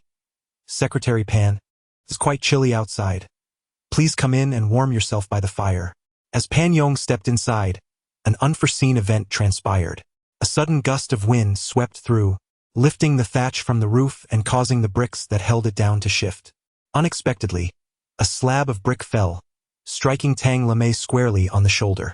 The searing pain prompted her to let out a pained cry before she collapsed, succumbing to unconsciousness. Qin Long dashed forward, lifting his unconscious mother from the ground. His younger sister, Qin Yan, was overwhelmed with grief upon seeing their mother struck senseless by a brick, the bloodstains marking the object causing her despair, and she could not help but burst into tears. Pan Yong felt an immense weight in his heart. The villagers shed tears of sympathy for the Qin family. Outside the thatched cottage, Sun Eri observed the scene with a face full of malicious glee. Outside the crowd, Qin Dahua, Qin Degu, and Qin Xiaogo, 3 scoundrels, observed the scene with smug expressions and sinister smiles. When his mother was suddenly struck unconscious by a brick, Qin Long remained composed and retrieved the invaluable medical kit bestowed upon him by the old doctor 3 years prior. He promptly extracted an acupuncture box and selected 3 silver needles. At that moment, Sun Eri could not resist publicly mocking him. "Unfilial grandson, using silver needles to treat your dog of a mother. What a futile endeavor. Do not think that merely associating with the old doctor has endowed you with even a semblance of medical knowledge. In truth, you are nothing. Seeking to gain attention in public will only bring you disgrace." As soon as Sun Eri finished her derision, Qin Dahua joined in with his taunts. "You little wretch, you have never studied medicine. How could you possibly heal anyone? I dare say if you do not end up killing someone this time, it would be a miracle." Soon after, Qin Degu and Qin Xiaogo erupted into raucous laughter. Witnessing the relentless mockery from Sun Eri, Qin Dahua, Qin Degu, and Qin Xiaogo, Qin Long was filled with fury and shouted vehemently, "You thrive on chaos and take pleasure in others' misfortunes. Silence your cawing mouths, or I shall be compelled to bestow upon you a face adorned with blossoms." As Qin Long spoke, he brandished his fists, preparing to strike at those who had mocked him. Chapter 25. You truly are a genius young healer. Sun Eri, Qin Dagao, Qin Dago, and Qin Xiaogo all experienced the formidable prowess of Qin Long, causing them to retreat in fear. They felt a mix of hatred and trepidation towards Qin Long, distancing themselves significantly, hardly daring to breathe. They were apprehensive that even a single additional word might provoke Qin Long's fists to come crashing down upon them, and they knew the consequences would be dire. As Qin Long swung his fist, a cold glimmer flashed, akin to a sword drawn from its sheath, instilling a sense of dread in those who beheld it. Such a formidable aura silenced the entire venue. "Brother, you are truly remarkable. Quickly save our mother." As Qin Yan witnessed her brother commanding the situation, a surge of excitement coursed through her, mingled with a tinge of apprehension. It was then that Qin Long realized the urgency of treating his mother's ailment. Having established control over the situation, he was compelled to attend to his mother, who had been rendered unconscious by the falling brick. Qin Long picked up a silver needle and, utilizing the acupuncture techniques he had mastered as a special forces medic, skillfully inserted the needle into his mother's key acupoints, Runzhong, Bai Hui, and Nei Guan. The movements were swift and precise, flowing seamlessly like water. Once the needles were in place, Qin Long began to manipulate them, subtly channeling his inner energy through the silver needles, allowing it to permeate his mother's 3 vital points. Merely 3 minutes had passed when his mother slowly opened her eyes. "Xiao Long, is this a dream?" Tang Lame asked in disbelief as she awakened. Qin Long joyfully exclaimed, "Mother, you have awakened. You are safe now." Upon witnessing her mother awaken, Qin Yan's sorrow transformed into joy as she jubilantly exclaimed, "Brother, your medical skills are extraordinary." Pan Yong was utterly astonished, never having anticipated that Qin Long could revive her mother with merely a few silver needles. He could not restrain his admiration, proclaiming in front of everyone, "Xiao Long, it is truly surprising that your medical prowess surpasses that of seasoned practitioners. You are indeed a prodigious young healer." The village secretary publicly lauded Qin Long as a genius young physician, prompting the villagers to applaud and cheer in approval. Sun Eri and Qin Dahu, who had initially anticipated a spectacle of ridicule directed at Qin Long, found themselves utterly dumbfounded. They could not have fathomed that Qin Long possessed such miraculous medical abilities. Just moments prior, they had relentlessly mocked him, only to be met with a harsh reality that struck them like a slap in the face. Meanwhile, Qin Degu and Qin Xiaogo were equally astounded. How has this young man, Qin Long, who has scarcely studied medicine, become so remarkably skilled in the art? After Qin Long revived his mother with silver needles, he immediately attended to her shoulder to stop the bleeding and alleviate her pain, subsequently bandaging the wound. Thanks to Qin Long's meticulous care, Tang Lame soon regained her health. In front of the crowd, she extolled, "Xiao Long, you cured my heart pain last time, and now you've revived me from this injury. Your medical skills are truly extraordinary. You are indeed the pride of the Qin family." Tang Lame's public praise left the villagers in awe of Qin Long's abilities, and thunderous applause ensued. Pan Yong, realizing the village lacked a doctor, promptly announced, "Xiao Long, your medical expertise is remarkable. Come and serve as our village doctor. It is inconvenient for the elders to seek treatment at the town clinic, so henceforth, you shall tend to the villagers' ailments." Observing the hopeful gazes of Pan Yong and the villagers, Qin Long earnestly replied, "Uncle Pan, dear villagers, it shall be my honor. I will wholeheartedly attend to anyone who seeks my care." Qin Long declared this boldly, causing Pan Yong and the villagers to erupt in jubilant cheers. Tang Lame and Qin Yan brimmed with pride at their brother's new role as the village doctor. However, Sun Eri, Qin Dahu, Qin Degu, and Qin Xiaogo observed this scene with barely contained jealousy, nearly driven to madness. "Damn it! That wretched brat is showing off again. This is utterly unfair," they lamented. "Don't get too pleased with yourself, you will stumble sooner or later." With curses spilling from their lips, they prepared to depart. Yet, their vitriol was overheard by Qin Long, who was infuriated and ready to confront these scoundrels, only to be firmly restrained by Tang Lame.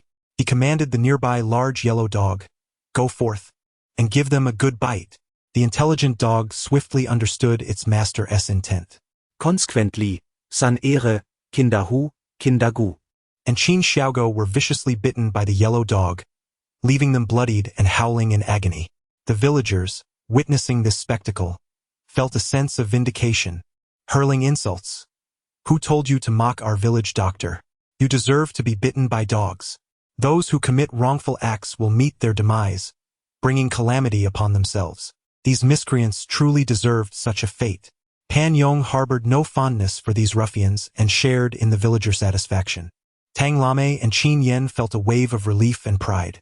As the hour grew late and Pan Yong prepared to leave, he conveyed the village committee's support to Tang Lame. He represented the committee in endorsing Qin Long's construction of a wooden house, suggesting that the design could be inspired by the home of the old hunter, Tandaju. The timber could be harvested from the mountains, alleviating the need for Tan Daju to spend money on purchasing materials. This encouraging news brought tears of joy to Tang Lame's eyes. After Pan Yong departed, the villagers gradually dispersed. Tang Lame set about preparing wild boar rib soup for Qin Long, but he interjected, "Mother, I am heading to Uncle Tan's house in the west of the village to inquire about the construction of the wooden house."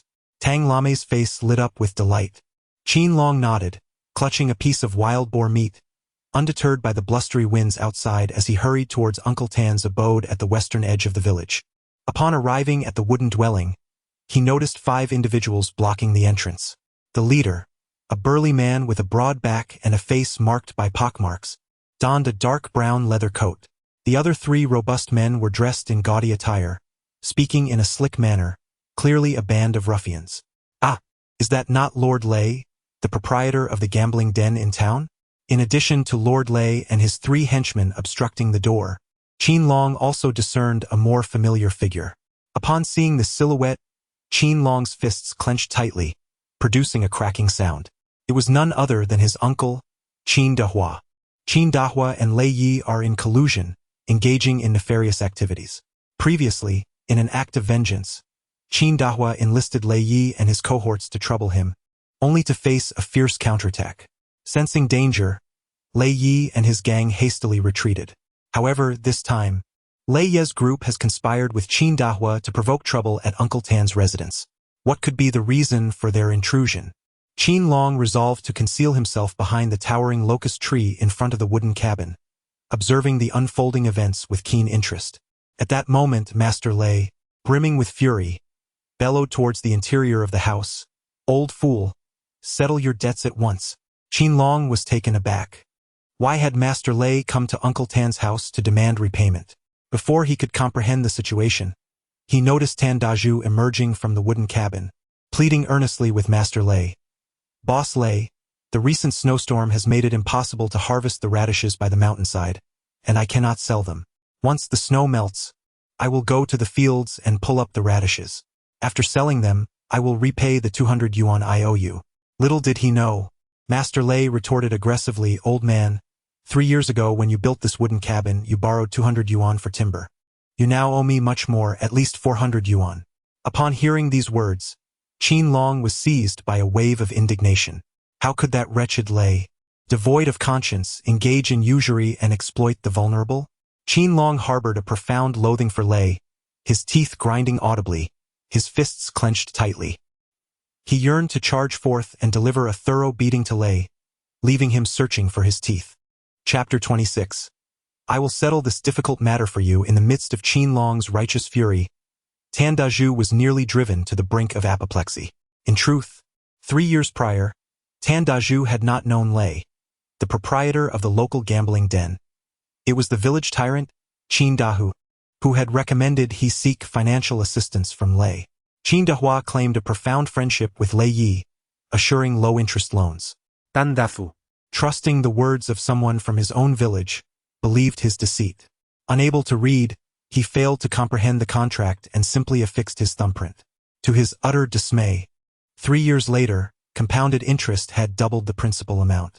It was then that he realized he had fallen victim to a scheme orchestrated by Qin Dahua and Lei Yi. "Qin Dahua, how treacherous you are!" Tan Daju exclaimed, furious at having unwittingly borrowed from the malevolent clutches of usury. He pointed an accusatory finger at Qin Dahua. Little did he know, emboldened by the presence of Lei Yi's entourage, Qin Dahua retorted arrogantly, "Old fool, do not blame me. It was you who signed with your own hand.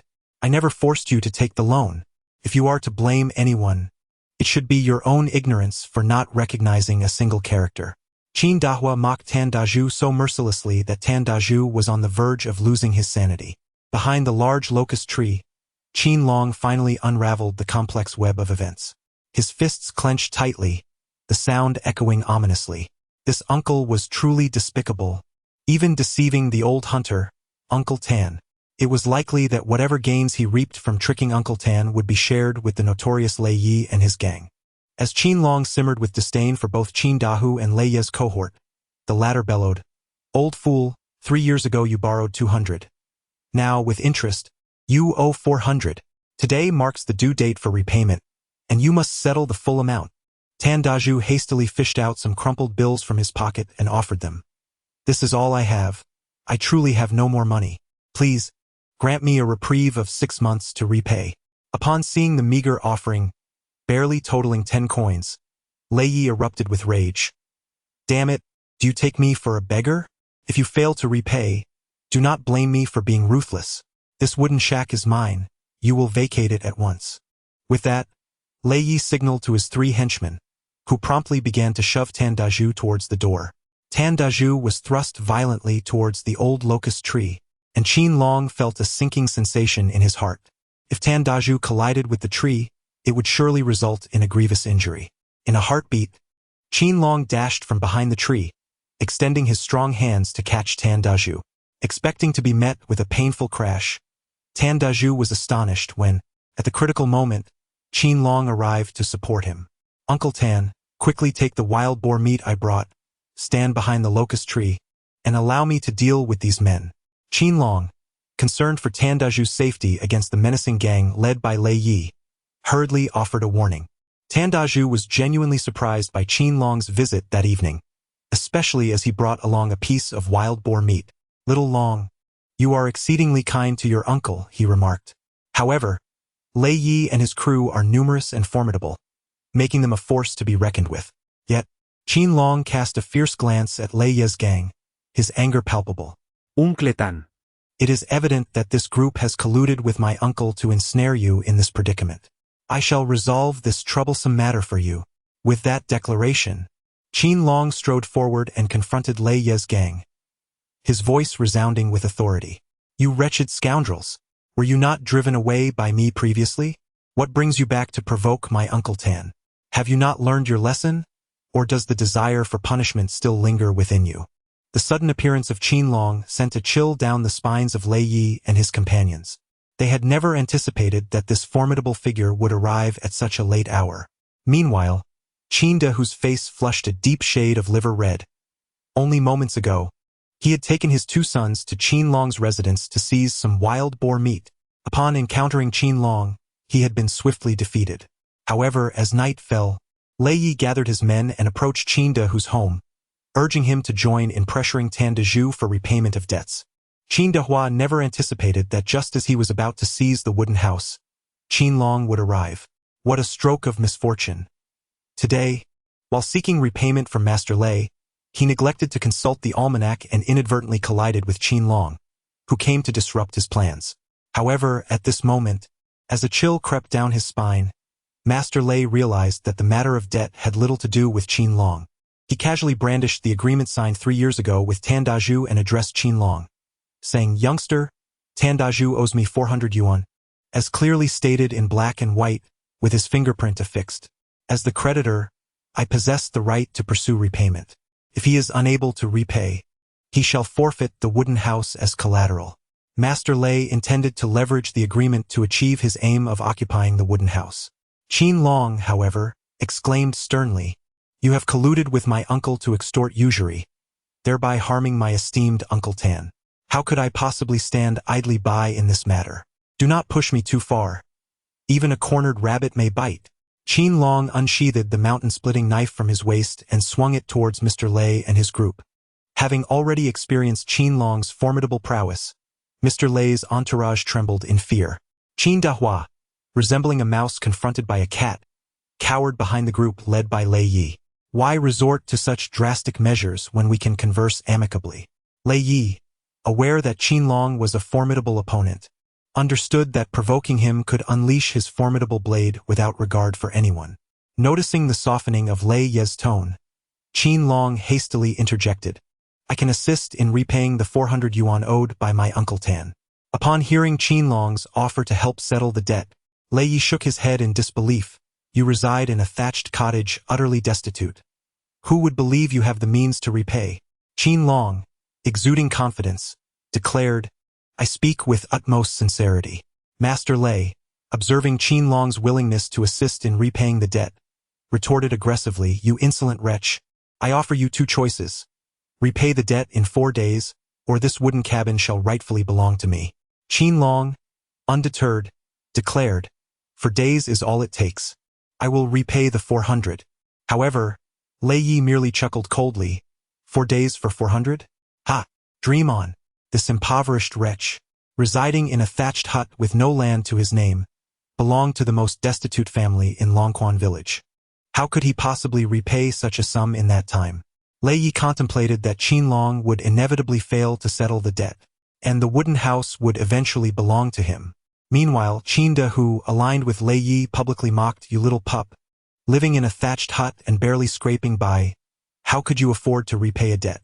To show off? You dare to make such audacious claims without reflecting on your own pitiful state. I wager that repaying 400 in 4 days is nothing but a fantasy." Upon hearing Qin who's derision, Qin Long shot him a fierce glare. Yet, emboldened by Lei Yi's presence, Qin who continued to insult him. "You bastard. I speak the truth. If you have a problem with it, why not confront me?"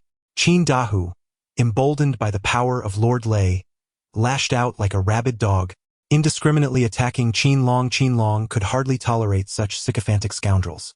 With a stern voice, he admonished, "Scoundrel, watch your language and refrain from insults. Should you push me too far, I shall not allow anyone to be trifled with." However, taking advantage of Lei's presence, Qin unleashed another round of curses.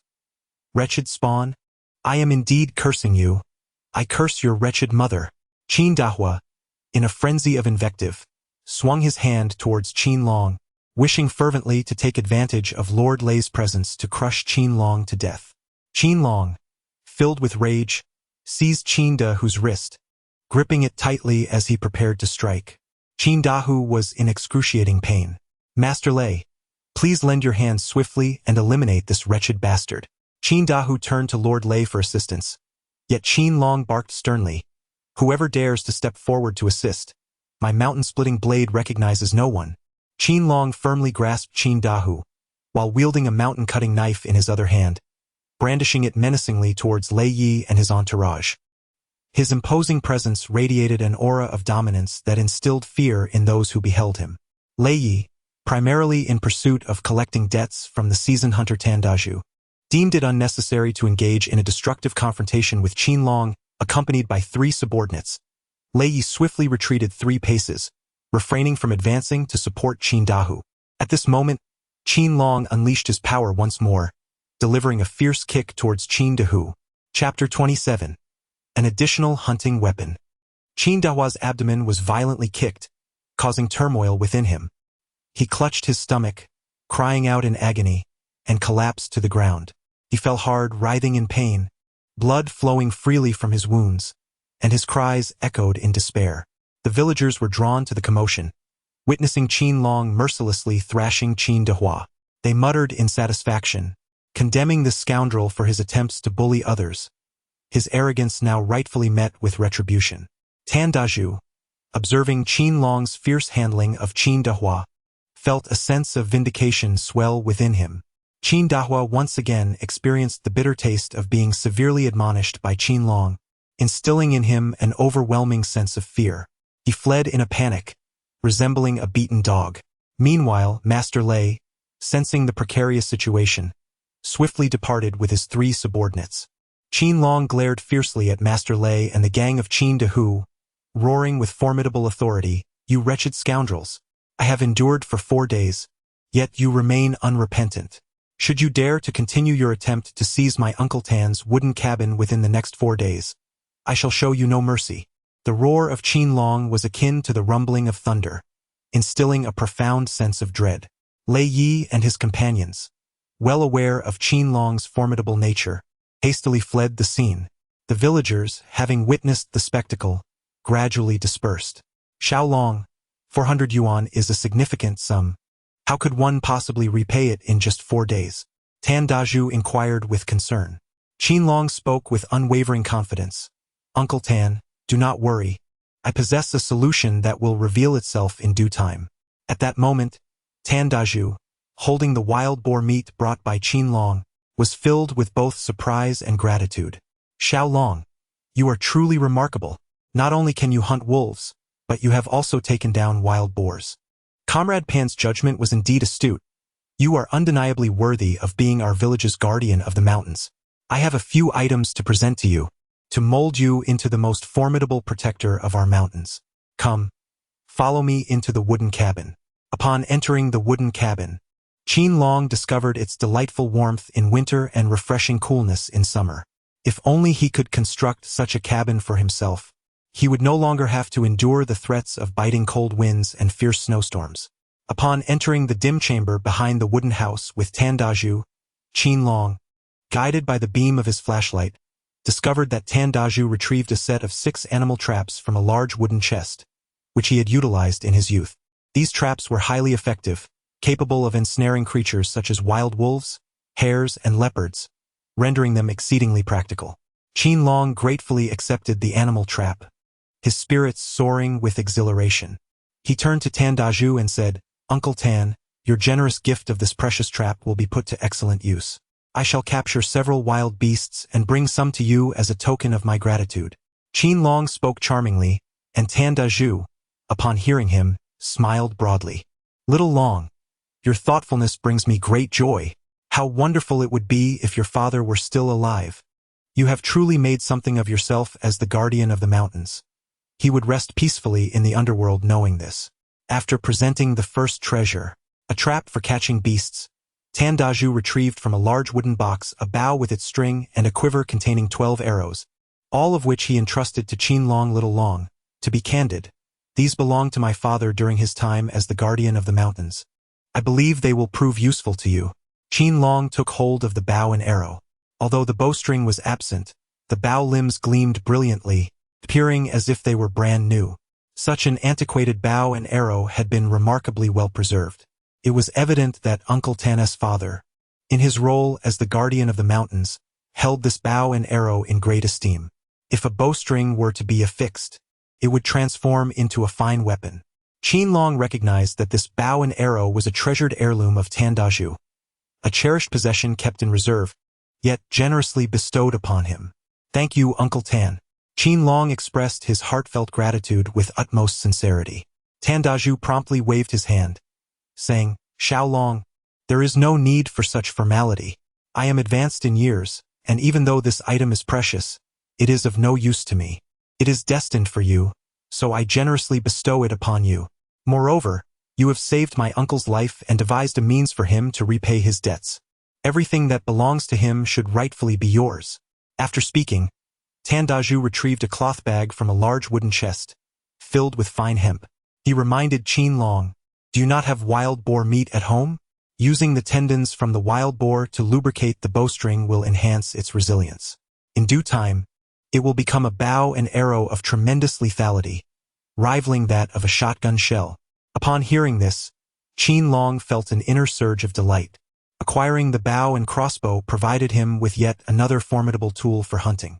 With a hunting rifle, a mountain knife, and now the bow and crossbow in his possession, he had positioned himself as the most formidable hunter. He nodded with joy, exclaiming, "Very well, I shall certainly put this precious bow and arrow to good use," venturing into the depths of the mountains to safeguard the tranquility of the entire village.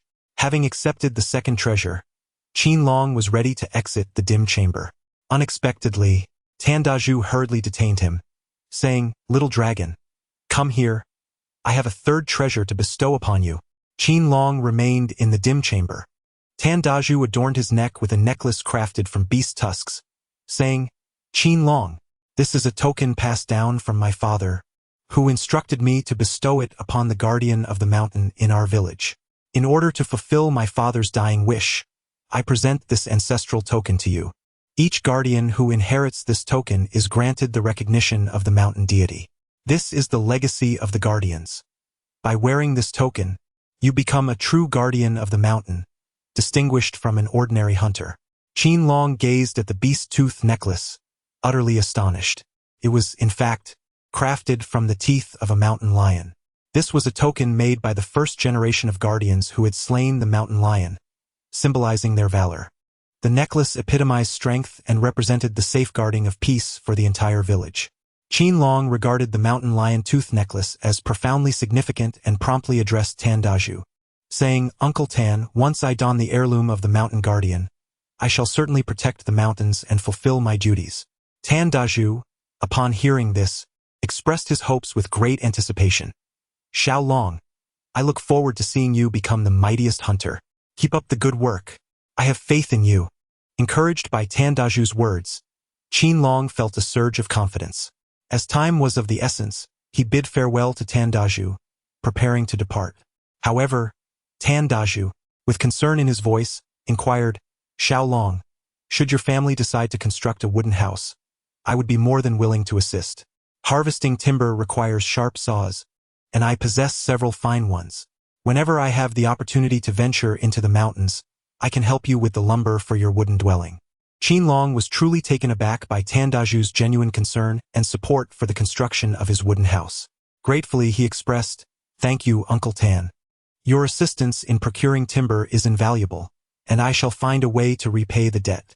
After leaving Uncle Tan's residence, Qin Long set off towards his home in the northern part of the village, equipped with the gifted animal traps, crossbow, and adorned with a necklace made of mountain lion teeth. After consuming a hearty stew of wild boar ribs, Qin Long felt invigorated, brimming with vitality and spirit. He meticulously crafted the bow and crossbow gifted by Tan Daju, fashioning a bowstring from fine hemp and affixing it to the bow limbs. Using the succulent tendons of the wild boar to lubricate the bowstring, he tested it and discovered an impressive draw weight.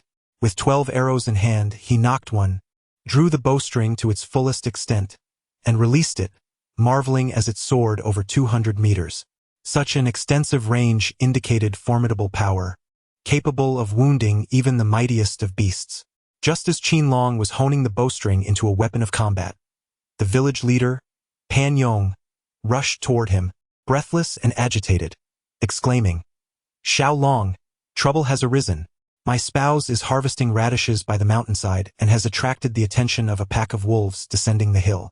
We must hurry to rescue them, or there may be dire consequences. Upon hearing this, Qin Long's heart sank. Without uttering a word, he seized his bow and arrows and sprinted towards the outskirts of the village. Chapter 28. Total Annihilation. I am the mighty guardian of the mountains. Qin Long hurriedly rushed towards the scene of the incident, closely followed by the large yellow dog. The village secretary, Pan Yong, wielding a long spear, trailed behind them. Unbeknownst to them, Qin Long and the yellow dog arrived at the edge of the mountain, near the carrot field. Suddenly, they heard a piercing scream from Qin Long, the secretary's wife. Upon focusing their gaze, they beheld a pack of wild wolves advancing towards her. Qin Long did not bring his double-barreled shotgun this time. Instead, he had just finished adjusting the crossbow gifted by Tan Daju. Qin Long drew his crossbow, nocking an arrow with precision, and aimed at the wild wolf closest to Qin Long. His movements were fluid and unhesitating, executed with remarkable swiftness. Qin Long had just consumed wild boar rib soup, replenishing his strength, and was filled with energy. With a single arrow, he pierced the snout of a wild wolf, causing it to writhe in agony. Another wolf, upon noticing Qin Long and witnessing its companion's injury, became frenzied and ferocious. Its emerald eyes flickered like flames, seemingly intent on incinerating Qin Long. With a low growl, the wolf lunged at him. Pan Yong, the village head, rushed forward with a spear, his heart sinking at the harrowing scene before him. This wolf was exceedingly fierce, and Qin Long appeared to be in grave danger. At that moment, Qin Long drew his mountain knife. Just as the wolf was about to pounce, he struck with precision. The blade cleaved into the wolf's head, causing it to collapse and roll on the ground in pain. As Qin Long engaged one wolf, another seized the opportunity. Darting from the underbrush, with its massive jaws agape, it launched a surprise attack from behind, knocking Qin Long to the ground. The wolf bared its serrated teeth, poised to sever Qin Long's neck. It seemed dire. He appeared trapped in an inescapable peril. Pan Yong felt as though he were plummeting into an unfathomable abyss. Just then, the large yellow dog, witnessing its master being overpowered by the wolf, sprang into action from behind, launching a surprise assault on the creature. The wolf yelped in pain as the dog sank its teeth into its hind leg, causing it to release its grip on Qin Long's neck. Qin Long had initially feared that he would be severely injured by the wild wolf. However, to his surprise, De Huang rushed over to his rescue. His spirits lifted. He praised De Huang, exclaiming, "De Huang, splendid work. As Qin Long extolled his prowess, he did not forget to slay the wild wolves. Seizing his bow, he aimed at the remaining beasts. No mercy for them. I am the valiant guardian of the mountain. With a steady hand, he drew his bow and unleashed arrows upon the wolves. It must be noted that the meticulously calibrated crossbow had become Qin Long's formidable weapon. The arrows released from the bow were comparable to bullets from a shotgun. One by one, the wolves fell, succumbing to their wounds as blood splattered the ground. Nearby, Pan Yong witnessed the fervent spectacle, his excitement palpable. Xiao Long, you truly are the mighty protector of the mountain. Here, take this spear and continue your fearless pursuit of the wolves. As he praised him, Pan Yong tossed a spear he had brought along. Qin Long skillfully seized the spear. Armed with a bow and arrows, a long spear and a broadsword, he felt an unwavering confidence in confronting the wild wolves. However, the number of wolves continued to swell. They had initially threatened only Qin Long, but now they had shifted their focus onto Qin Long. Qin Long found himself surrounded by wolves, and the situation was exceedingly perilous. The couple, deeply concerned for Qin Long's safety, feared that his fate was grim. Together, they offered prayers to the mountain deity, hoping for divine intervention to transform misfortune into fortune and ensure Qin Long's safe passage. In that moment, Qin Long grasped the spear that Pan Yong had previously thrown to him. He feigned a dash forward, luring the wolves to pursue him. As Qin Long abruptly halted, the wild wolf closed in. The wolf, believing it could easily overpower Qin Long, leapt forward with the intention of pouncing upon him.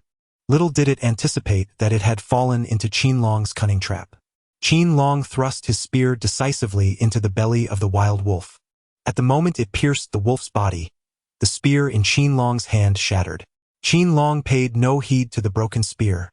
After all, the spear hurled at him by Pan Yong had been in use for many years. The wooden shaft of the spear bore evident cracks, rendering its breakage a natural occurrence. With the spear rendered unusable, Qin Long unhesitatingly resorted to his close combat weapon, the mountain cleaver.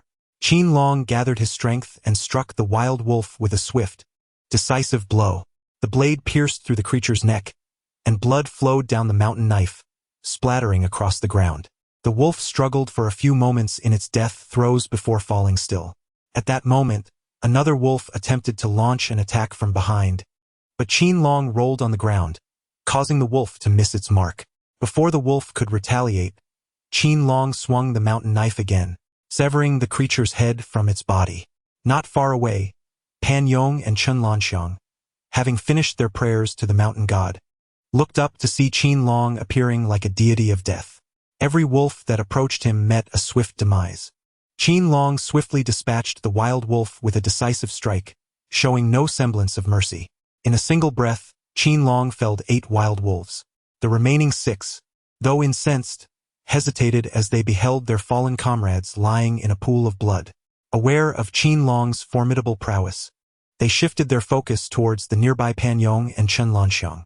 With a resounding howl, the lead wolf's cry reverberated through the air, instilling terror in the hearts of Pan Yong and Qin Long. Old Pan, this is bad.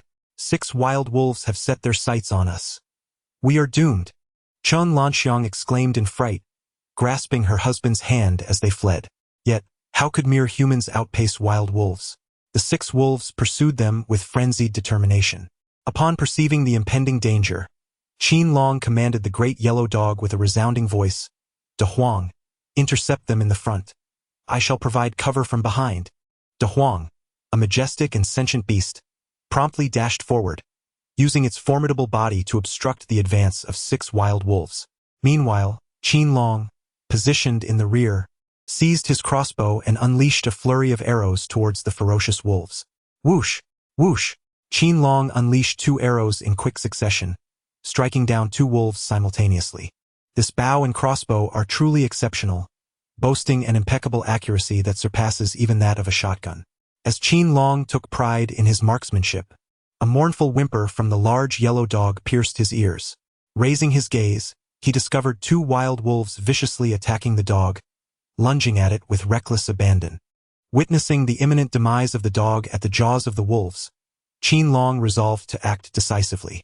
He dashed forward, seizing a mountain-cutting knife, and struck fiercely at the two wild beasts. With a swift and decisive motion, Qin Long struck down, eliminating two wild wolves with remarkable efficiency. Just as he believed he had saved a Huang and could finally breathe a sigh of relief, a piercing scream from Qin Long reached his ears. Qin Long glanced over and discovered that two wild wolves had already caught up with Qin Long and Pan Yong. It was dire. The village head and his wife were 100 meters away, and he could not reach them in time. However, Qin Long noticed that Qin Long and Pan Yong were sheltered beneath two large trees. Thinking quickly, he shouted to the couple, "Do not panic. Climb the trees swiftly." Prompted by Qin Long's urgent call, Pan Yong and Qin Long each ascended a tree, hastily scrambling up. As they reached a height of over a person, each wolf lunged at a tree, nearly biting the legs of the two individuals. In an effort to divert the wild wolves, Qin Long hurriedly approached, shouting fiercely at the two beasts, "You wretched creatures! What do you think you are doing, bullying my Uncle Pan and Aunt Chen? If you have the courage, come and attack me." As Qin Long unleashed his might, it was akin to thunder reverberating through the heavens. The two wild wolves, failing to sink their fangs into Pan Yong and Qin Long, redirected their focus toward the bellowing Qin Long. These were ferocious adult wolves, their growls resonating with an intensity that sent shivers down the spine, while their emerald eyes flickered with a fiery ferocity. The two wolves charged at Qin Long with a fierce determination, resembling bolts of black lightning imbued with a palpable thirst for blood. Qin Long gripped his mountain-splitting blade tightly, crouching low and adopting a defensive stance, his gaze fixed upon the two ferocious wolves that approached with intent. Beads of sweat formed on his forehead. The wolves were mere inches away, and a brutal battle was on the verge of commencing. Chapter 29. A legendary moment. The bloody battle and the reunion with the fair lady. Suddenly ambushed by two wild wolves, Qin Long found himself caught off guard and was swiftly knocked to the ground. In the next moment, one of the wolves opened its gaping maw and viciously lunged at his right arm. Its sharp fangs pierced through his skin, causing blood to gush forth, and the excruciating pain compelled Qin Long to stifle a groan. Almost simultaneously, the other wolf aimed directly for Qin Long's neck. Just as its lethal teeth were about to clamp down on his throat, the wolf experienced an intense agony in its mouth. It had bitten into the necklace of mountain lion teeth adorning Qin Long's neck. The razor-sharp fangs of the mountain lion sliced through the wolf's oral cavity. In agony, the wolf let out a chilling howl and recoiled several steps, its eyes filled with terror.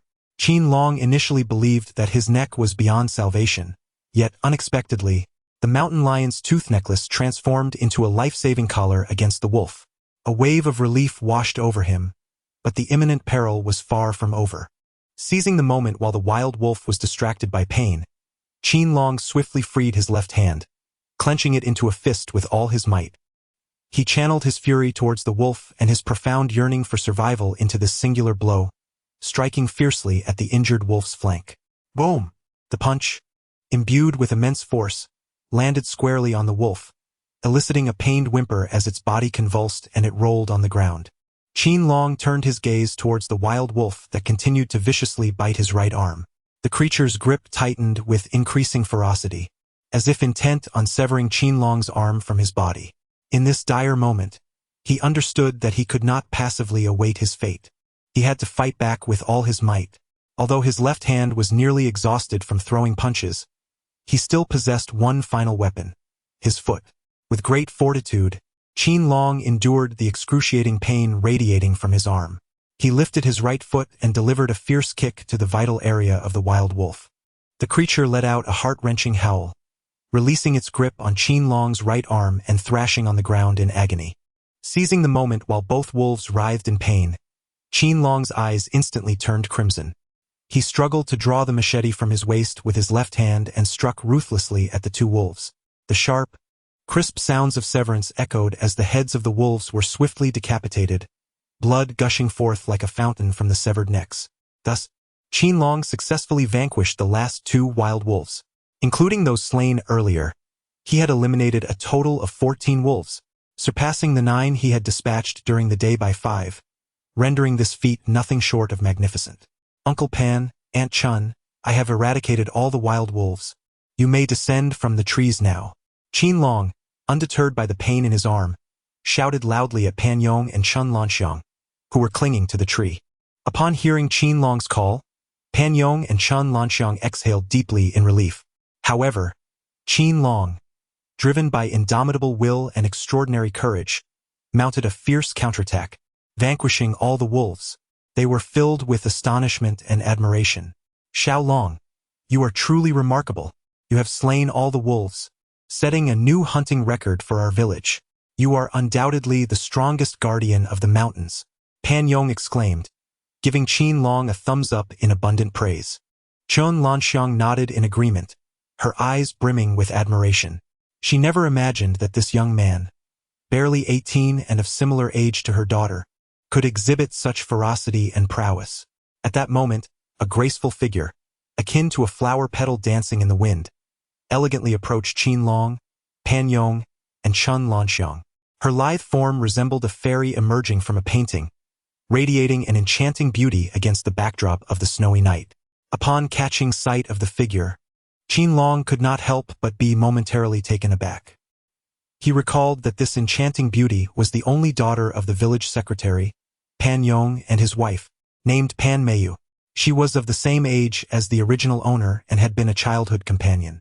However, after completing her junior high education, Pan Meiyu had ventured to the city to attend a health school, subsequently becoming a nurse at the town clinic upon graduation.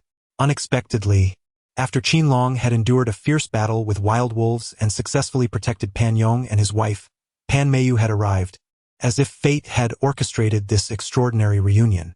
I heard the howls of the wolves and felt an overwhelming fear, constantly worrying about your safety. So I gathered my courage and came here. Are you all right? Pan Meiyu rushed to her parents' side, her voice brimming with concern. Pan Yong and Chun Lanxiang, upon hearing their daughter's heartfelt inquiry, replied in unison, "We are unharmed, thanks to the mountain guardian, Xiao Long." Pan Meiyu, perplexed, inquired, "Mountain guardian? Hasn't our village been without one for many years? How could Xiao Long be the mountain guardian?" As she spoke, her gaze met Qin Long's, igniting a blush upon her delicate visage, rendering her even more charming. Casually, she glanced at the snowy ground, where numerous wolf carcasses lay strewn about, the gruesome sight sending shivers down her spine. Turning her attention back to Qin Long, she observed the blood-soaked mountain knife in his hand and the splatters of wolf blood that adorned his attire. He appeared as a deity of war, having emerged from the tempest of blood and carnage, exuding an aura of formidable power. All indications suggested that the Qin Long before her was no longer the ordinary youth of yesteryears. The fact that he could single-handedly slay such a multitude of wild wolves was a testament to his extraordinary prowess as a mountain guardian. "Brother Long, I am utterly astonished to learn that you have become the mountain guardian. You are truly magnificent. I hardly recognized you." Pan Meiyu's admiration for the role of the mountain guardian was palpable, and as she gazed at Qin Long, her eyes shimmered with veneration. She offered him a gentle smile, one that radiated her admiration and respect. In that moment, two delightful dimples graced her cheeks, adding an irresistible charm to her already captivating presence. Qin Long gazed at Pan Meiyu, perceiving her as a resplendent peony in full bloom, exuding an intoxicating fragrance that captivated the senses. He felt as if he were ensconced in a delightful dream, momentarily lost in reverie. "Meiyu, you have become a stunning nurse. I scarcely recognized you. We used to play together so often in our childhood. Yet ever since you moved to the city to attend nursing school, we have not crossed paths. Time has flown by so swiftly. In the blink of an eye, we are both 18 now. Truly, you embody the adage that a woman transforms beautifully with age. You have grown even more enchanting. You are the golden phoenix of our village. No one else can rival your beauty." Qin Long's praise was heartfelt, and his gaze brimmed with genuine admiration. Pan Meiyu, upon receiving such compliments from Qin Long, felt her cheeks flush deeply, extending to her neck. She shyly lowered her head and playfully scolded, "Brother Long, you are such a tease. If you keep flattering me like this, be careful that I might pinch you." As she spoke, Pan Meiyu reached out and pinched Qin Long's right arm. Little did she know, Qin Long had recently endured a severe injury from a wolf bite on that very arm, suffering from excruciating pain. When she pinched him so forcefully, he gasped in pain, unable to restrain his complaint, Ouch! What are you doing? As a nurse, shouldn't you be gentler? If you continue like this, you might find it hard to find a partner. Chapter 30. A frenzied retort to the scoundrel unbeknownst to him. Pan Mayu shot him a blushing glare and retorted, "Why should I care about finding a partner because of you?" In the midst of their banter, Pan Mayu noticed that Qin Long's right arm was bleeding profusely. Upon closer inspection, she discovered a gash on his arm and realized it was the result of the wolf bite. As a nurse at the town's health clinic, she could not bear to see Qin Long in pain and bleeding. "Brother Long, you saved my parents, fought off so many wolves, and protected our village. I must tend to your wound. Please extend your arm so I can dress it and stop the bleeding." Qin Long indeed needed to attend to his wounds and staunch the bleeding. However, having just vanquished a horde of wild wolves, he was utterly exhausted and incapable of self-treatment. He felt immensely grateful when Pan Mayu arrived to tend to his injuries. Thus he accepted her ministrations as a patient. As she retrieved the Yunnan Baiyao she always carried, a traditional Chinese medicine commonly used at local clinics for pain relief and hemostasis, he observed her actions closely. She sprinkled the powder onto the wound on his right arm, and Qin Long could distinctly feel the beneficial effects of the Yunnan Baiyao. The bleeding and pain subsided swiftly. "Mayu, thank you for applying the medicine. I feel much better." Qin Long expressed his gratitude. Pan Mayu waved her hand dismissively, saying, "Long Gu, there's no need for such formalities. You sustained such severe injuries in your efforts to save my parents. Please stay still. I will bandage your wound." With that, Pan Mayu retrieved the gauze she always carried and began to tend to the injury on Qin Long's right arm. As she wrapped the bandage, she slightly leaned forward, her graceful figure drawing near. Qin Long sensed the exquisite warmth and elasticity of his right arm, while the faint fragrance emanating from Pan Mayu's body enveloped him, almost leading him into a state of rapture. "Brother Long, the bandaging is complete," Pan Mayu gently reminded him. She was an exceptional nurse, her skills in care and bandaging both deft and refined. Particularly when applying medicine and dressing wounds, her movements were delicate, as if she feared causing Qin Long any discomfort. Qin Long discovered that Pan Mayu was both beautiful and gentle. Such a gentle and lovely nurse is indeed a rarity. A warmth enveloped Qin Long's heart as he watched the village chief and his family depart. Reflecting on his bandaged right arm, which allowed for some degree of movement, he took up his machete and felled a tree. With vine strips, he secured 14 wild wolves to the trunk. Dragging the heavy timber through the frigid landscape, he pressed onward, while the large yellow dog gradually regained its strength, leading the way ahead. Qin Long, with the trees in tow, hastened towards Longquan village, where, beneath the grand locust tree at the village entrance, a throng of villagers had gathered, engaged in fervent discussion. It appeared that the newly appointed mountain guardian, Xiao Long, had encountered an unforeseen predicament. Moments ago, the chilling howl of a wolf had echoed through the air, distinctly audible even at the village's threshold. A truly terrifying sound. Could it be that Xiao Long had met with misfortune? The villagers exchanged words, expressing their sorrow and concern for Qin Long's plight. Just then, Tang Lame and Qin Yen arrived at the village entrance, and upon overhearing the villagers' anxious chatter, their worry intensified. "My dear Xiao Long, with your father gone, you must not face any calamity," Tang Lame lamented, tears of distress streaming down her cheeks.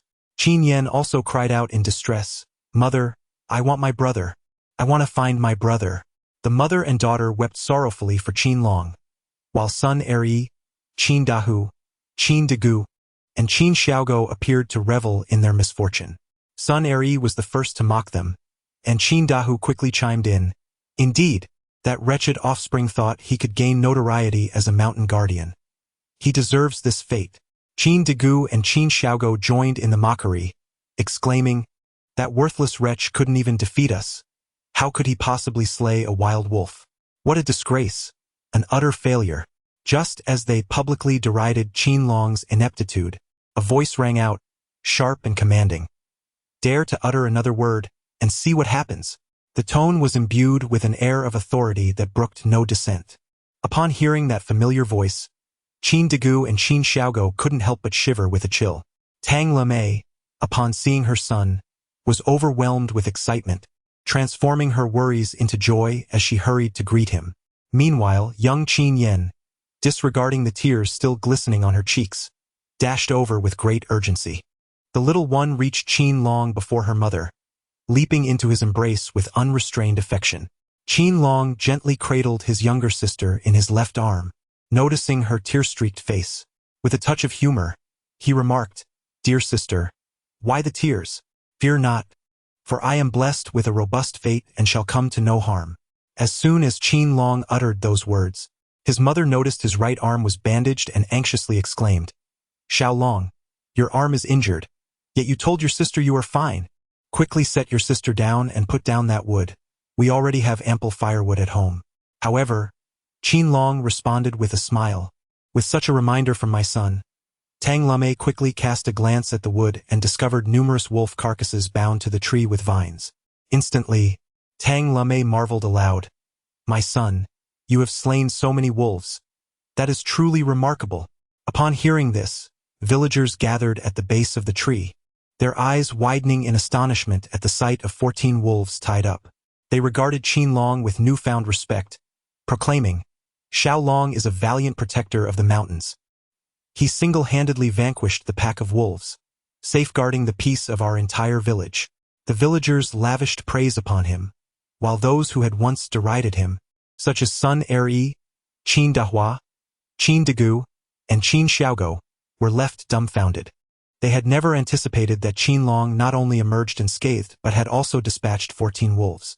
The recollection of their earlier mockery now stung their pride, as reality had dealt them a harsh blow. Embarrassed and seeking to escape unnoticed amidst the villager celebration of Qin Long, they attempted to slip away. Yet, the large yellow dog began barking furiously at them. It seemed the dog, with its keen sense of justice, could no longer tolerate the mockery directed at its master. The dog's raucous barking drew Qin Long's attention, and he shifted his gaze to see Qin Dagu and Qin Xiaogo attempting to flee. "Weren't you two the ones who ridiculed me as a useless fool just moments ago? Why the silence now? Care to continue your taunts?" Qin Long publicly reprimanded. "We were merely joking earlier. Do not take it to heart." Qin Dagu and Qin Xiaogo resorted to unscrupulous tactics. Qin Long, resolute against such despicable individuals, could not tolerate their antics and deemed it necessary that they face retribution. With eyes ablaze with fury, he advanced swiftly, raising his hand to deliver a series of resounding slaps to the faces of Qin Dagu and Qin Xiaogo. Chapter 31. Iron-blooded tenderness, vengeful punishment of bullies. Rescuing the fair one in the snow, the crisp and resonant sound of 4 slaps shattered the village's usual tranquility. Qin Dagu and Qin Xiaogo's faces swelled dramatically, and the excruciating pain elicited anguished cries akin to that of a slaughtered pig. Drawn by the commotion, the villagers gathered, their spirits lifted. It turned out that many had suffered under the tyranny of these 2 bullies, and now, as Qin Long exacted his wrath upon the villains, he inadvertently avenged the grievances of the entire community. Qin Long's younger sister, Qin Yen, possessed a frail physique and often resembled a timid, sickly cat. At this moment, witnessing her brother standing up for her, the long-standing fears and grievances she had harbored transformed into an unprecedented courage. She strode confidently towards Qin Dagu and Qin Xiaogo, spitting several times disdainfully at their faces, and boldly proclaimed, "You disgraceful cousins, let us see if you dare to bully me again. Should you continue to torment this vulnerable girl, I shall summon my brother to deliver an even harsher punishment upon you." Tang Lame, standing nearby, felt a surge of relief as she observed her son defending his younger sister. The villagers who gathered around applauded in agreement. Qin Dagu, Qin Xiaogo, and their equally notorious father, Qin Dahu, conspired together in the village, frequently oppressing the villagers. Today, Qin Long's remarkable act has illuminated a glimmer of hope that justice will ultimately prevail over evil. However, Qin Long has no intention of easily letting these 2 nefarious individuals off the hook. With an air of formidable authority, he thundered, "To bully my little sister is to touch my reverse scale. I shall ensure you pay a heavy price. Now, immediately crawl like a dog and bark like one, or you shall witness my wrath." Qin Dago and Qin Xiaogo were awestruck by the formidable aura emanating from Qin Long. Reluctantly, they mimicked the behavior of dogs, crawling and barking in unison. Soon, A chorus of jubilant barks echoed throughout Longquan village. San Ehre. Witnessing her two treasured grandsons being tormented into such a state by Qin Long, erupted in furious indignation, exclaiming, "How dare you, unfilial grandson, reduce your two cousins to this? This is utterly outrageous. Do you not fear the wrath of the thunder god and the electric mother striking you down?" Qin Dahu's face was etched with resentment as he directed a fierce retort at Qin Long. "You wretched wretch, how dare you bully my two sons? I shall not forget this grievance. We shall see how this unfolds." With that, Sun Eri and Qin Dahu, aware of their own shortcomings and intimidated by Qin Long's formidable presence, could do naught but retreat in disgrace. Tang Lame. Observing the departing figures of Sun Eri and Qin Dahu, felt a gnawing anxiety that they might seek revenge on her son. She hastily implored Xiaolong, "That is enough. After all, we are family, and it is unnecessary to escalate matters to such a degree." Qin Long turned to Qin Dago and Qin Xiaogo, who were still on the ground crawling like dogs and barking, and sternly commanded, "You two wretched creatures have 6 seconds to disappear from my sight." Qin Dagu and Qin Xiaogo, feeling as though they had been granted a reprieve, hastily ceased their ludicrous performance. They clung to one another, tumbling and scrambling as they made their way homeward. In their frantic escape, their belts loosened and fell away, causing their trousers to descend to their knees, exposing their pale, Bare baksides. Yet, they dared not pause to adjust their garments. Their utterly disheveled appearance elicited uproarious laughter from the onlooking villagers, who were doubled over in mirth. Qin Long gazed at the villagers surrounding him and reminded them. Subsequently, he, along with his mother and younger sister, dragged the timber towards the thatched cottage at the northern end of the village. Once home, Qin Long meticulously untied the 14 wild wolves secured to the logs and placed them onto the sled. Together with the 9 wolves he had slain during the day, the sled was completely filled. That night, Qin Long sat by the fire, gradually succumbing to slumber, while his mother and sister slept peacefully on the large sleeping platform. The thatched cottage was enveloped in a long-lost warmth and a comforting atmosphere. At the break of dawn, as the eastern sky began to lighten, Qin Long arose early. He harnessed the sled, laden with the carcasses of the wild wolves, and set off towards the town.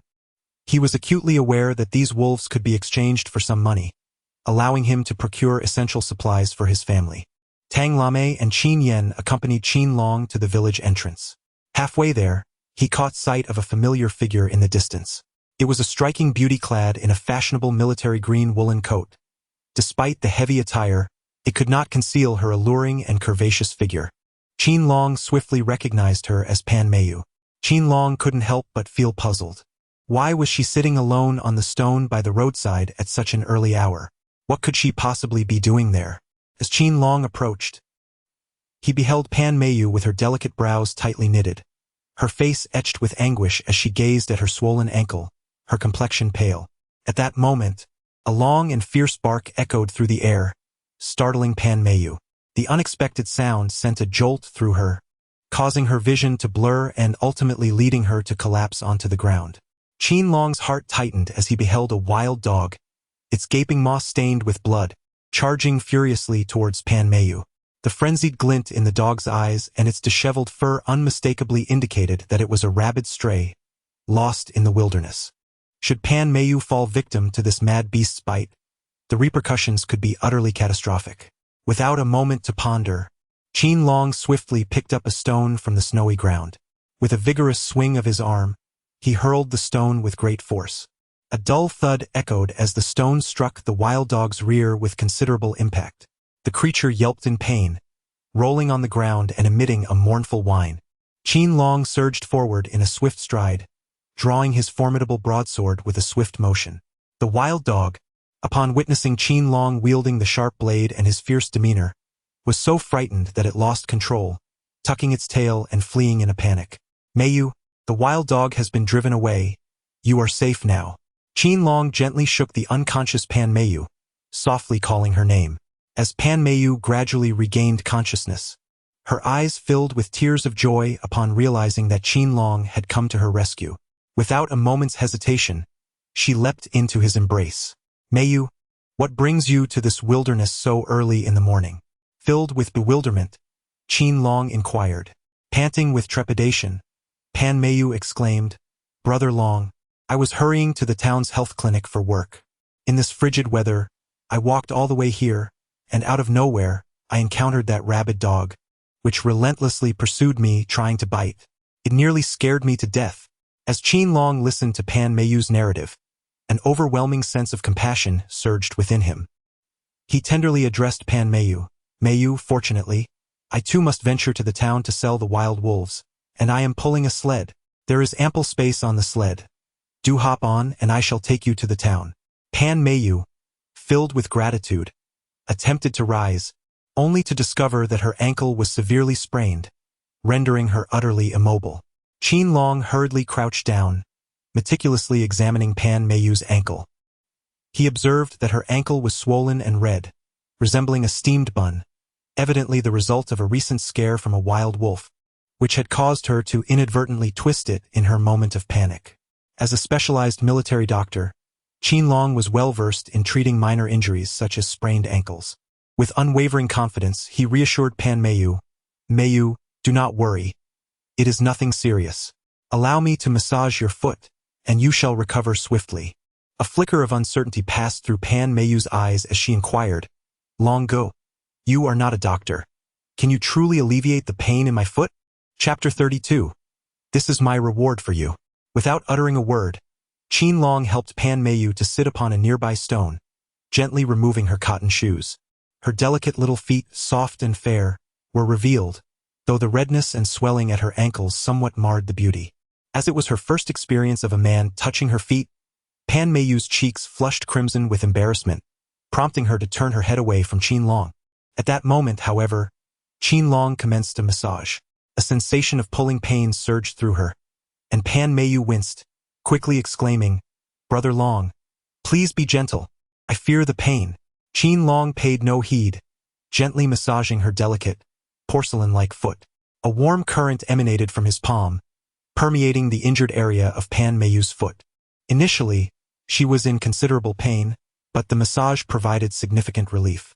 She couldn't help but express her astonishment and curiosity. "Oh, how is it that as soon as you massage my foot feels so much better?" Qin Long, a contemporary special forces physician, has been reborn into the body of his predecessor. He employs the ancient art of traditional Chinese medicine through internal energy massage, which is the secret behind the remarkable efficacy of his techniques. However, this secret must remain confidential. Qin Long can only feign nonchalance, saying to Meiyu, "My massage can promote circulation and invigorate blood flow, naturally alleviating pain." Pan Meiyu smiled faintly. "I never expected that you not only excel in hunting but also possess skills in massage therapy." Qin Long gazed at Pan Meiyu, a subtle smile gracing his lips, captivated by her stunning beauty. As he regained his composure, a mischievous thought crossed his mind. If he were to indulge in some playful antics during the massage, wouldn't he that be? With this notion, Qin Long patted his chest and confidently proclaimed, "Meiyu, rest assured, I shall remedy this minor ailment in no time." Pan Meiyu sweetly expressed her gratitude. "Is that so? Thank you." Internally, she mused how unexpectedly adept Qin Long was at traditional Chinese medicinal massage, for she had never witnessed him treating anyone before. Qin Long secretly reveled in his success as he employed the massage techniques possessed by the specialized military physician on Pan Meiyu. The unique method of massage, combined with the effects of internal energy manipulation, caused the initially joyful Pan Meiyu to sense something amiss. Her ankles tingled and grew warm, a sensation far more delightful than soaking in a hot spring, prompting her to stifle a soft gasp. Yet, in the presence of Qin Long, a man brimming with youthful vigor, making any sound would surely lead to her utter embarrassment. In 1979, girls of that era tended to be rather conservative, and Pan Meiyu was no exception. Faced with Qin Long, she found herself unable to relax, biting her crimson lip firmly, while her lovely visage blossomed into a deep shade of crimson. "Wait, something seems off?" After Qin Long had been massaging for quite some time without hearing a sound, he felt a sense of frustration.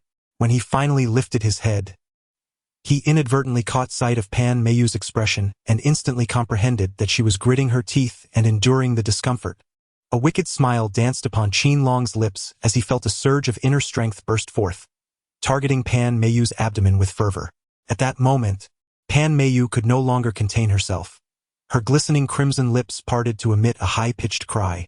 How utterly mortifying! To produce such shameful sounds in Qin Long's presence was beyond her comprehension. Oh, Pan Meiyu, when did you become so unreserved? In that instant, she longed to vanish into a snow cave, entirely oblivious to the fact that this was all a playful jest orchestrated by Qin Long. Observing her state, Qin Long realized that further massage was unwise. Otherwise, she might bite her lips until they bled. With a sense of resignation, he ceased his ministrations and rose to his feet. Oh, why have you stopped? Qin Long spoke with a solemn expression. The massage has concluded. Pan Meiyu, incredulous, responded. So soon? I'm not fully recovered yet. As she spoke, her gaze shifted to her ankle, a flicker of anticipation stirring within her. To her astonishment, upon inspection, the swelling around her ankle had vanished. Though there was still a twinge of pain, it did not hinder her ability to walk. This was truly miraculous. Pan Meiyu could hardly contain her wonder and inquired, Brother Long, am I able to walk? In truth, with a bit more massage she would be able to walk. Yet Qin Long, unable to continue, could only shake his head in resignation.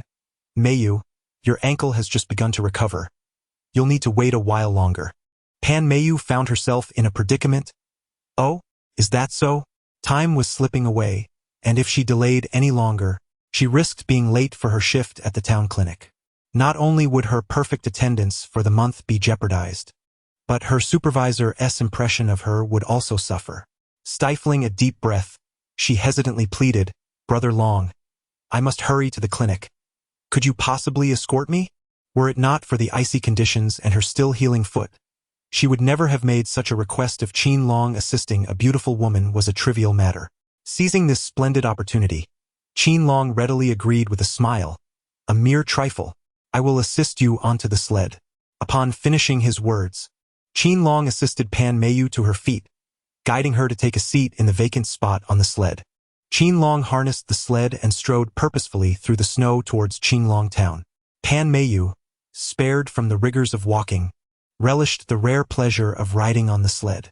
Observing Qin Long as he pulled the sled, his complexion remained unflushed, his breath steady, and not a bead of sweat adorned his brow. He exuded an undeniable masculine vigor, which served as a compelling allure for Pan Meiyu.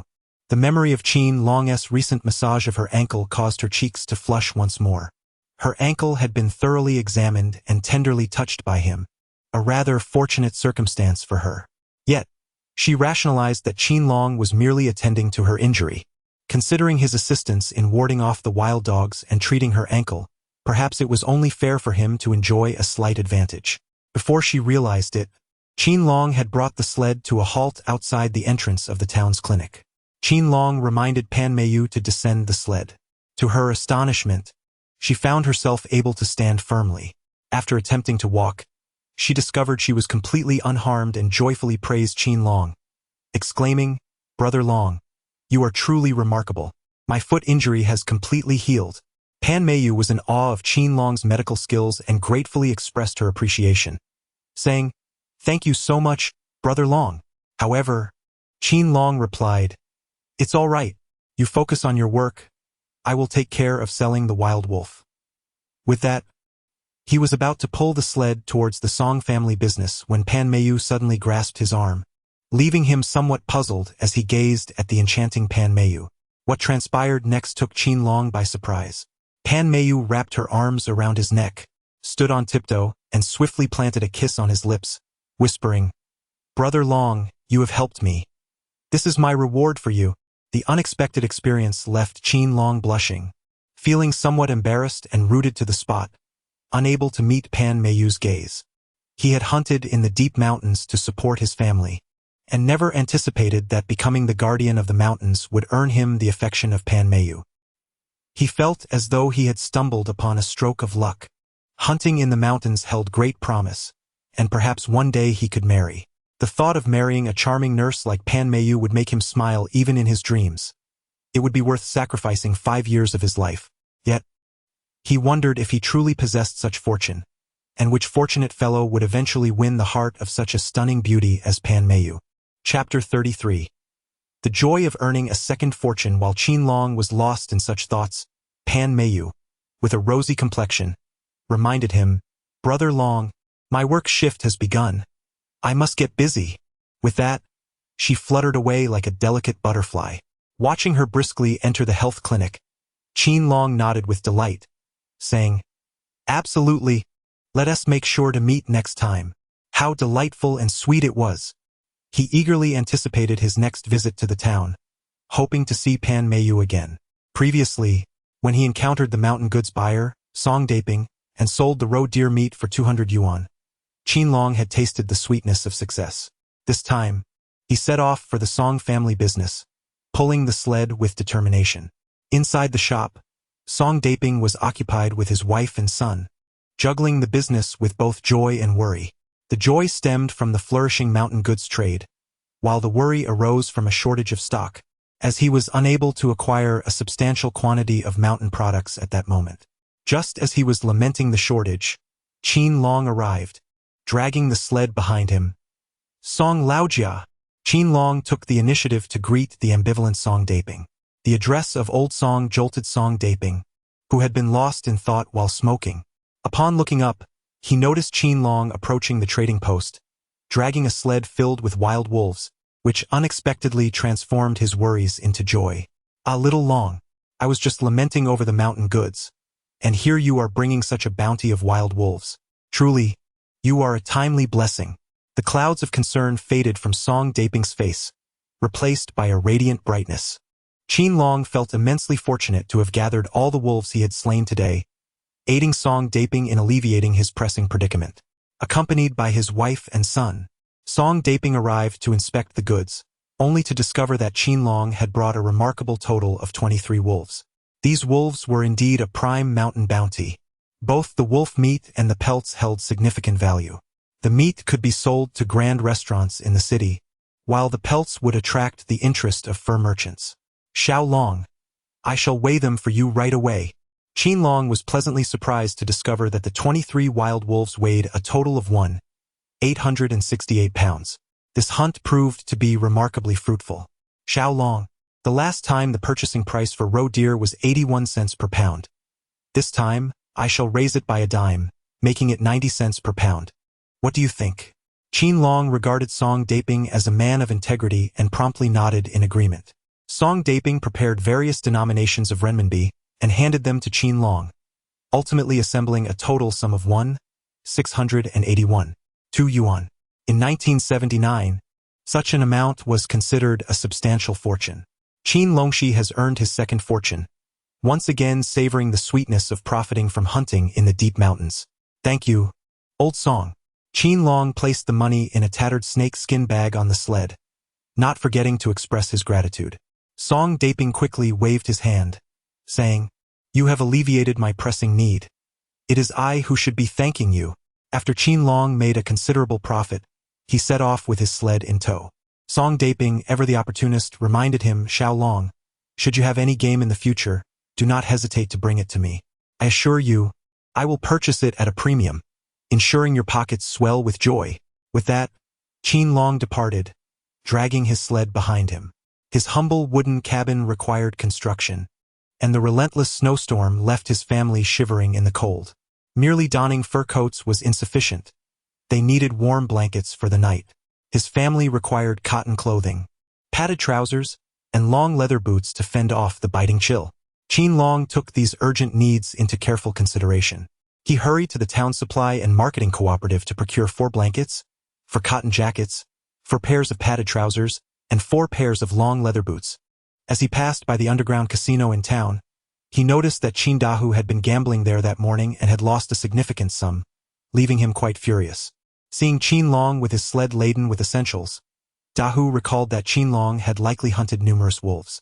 Cursing under his breath, he lamented his losses. If that little brat were to sell his game, he could very well acquire the funds to offset his gambling debts. However, Qin Dahu quickly realized that Qin Long was not someone to provoke lightly. He was no match for him and needed to tread carefully. The question lingered, How could he extract money from Qin Long? Qin Dahu's mind raced with a frenzied intensity, swiftly conjuring a devious scheme that brought a sinister smile to his face. You insolent wretch, you have dared to strike me repeatedly. This grudge has long been etched in my memory. Brace yourself. Soon, I shall ensure your downfall. Qin Long, pulling the sled, remained oblivious to the fact that Qin Dahu had lost money at the town's casino, nor was he aware of the underhanded schemes being plotted against him.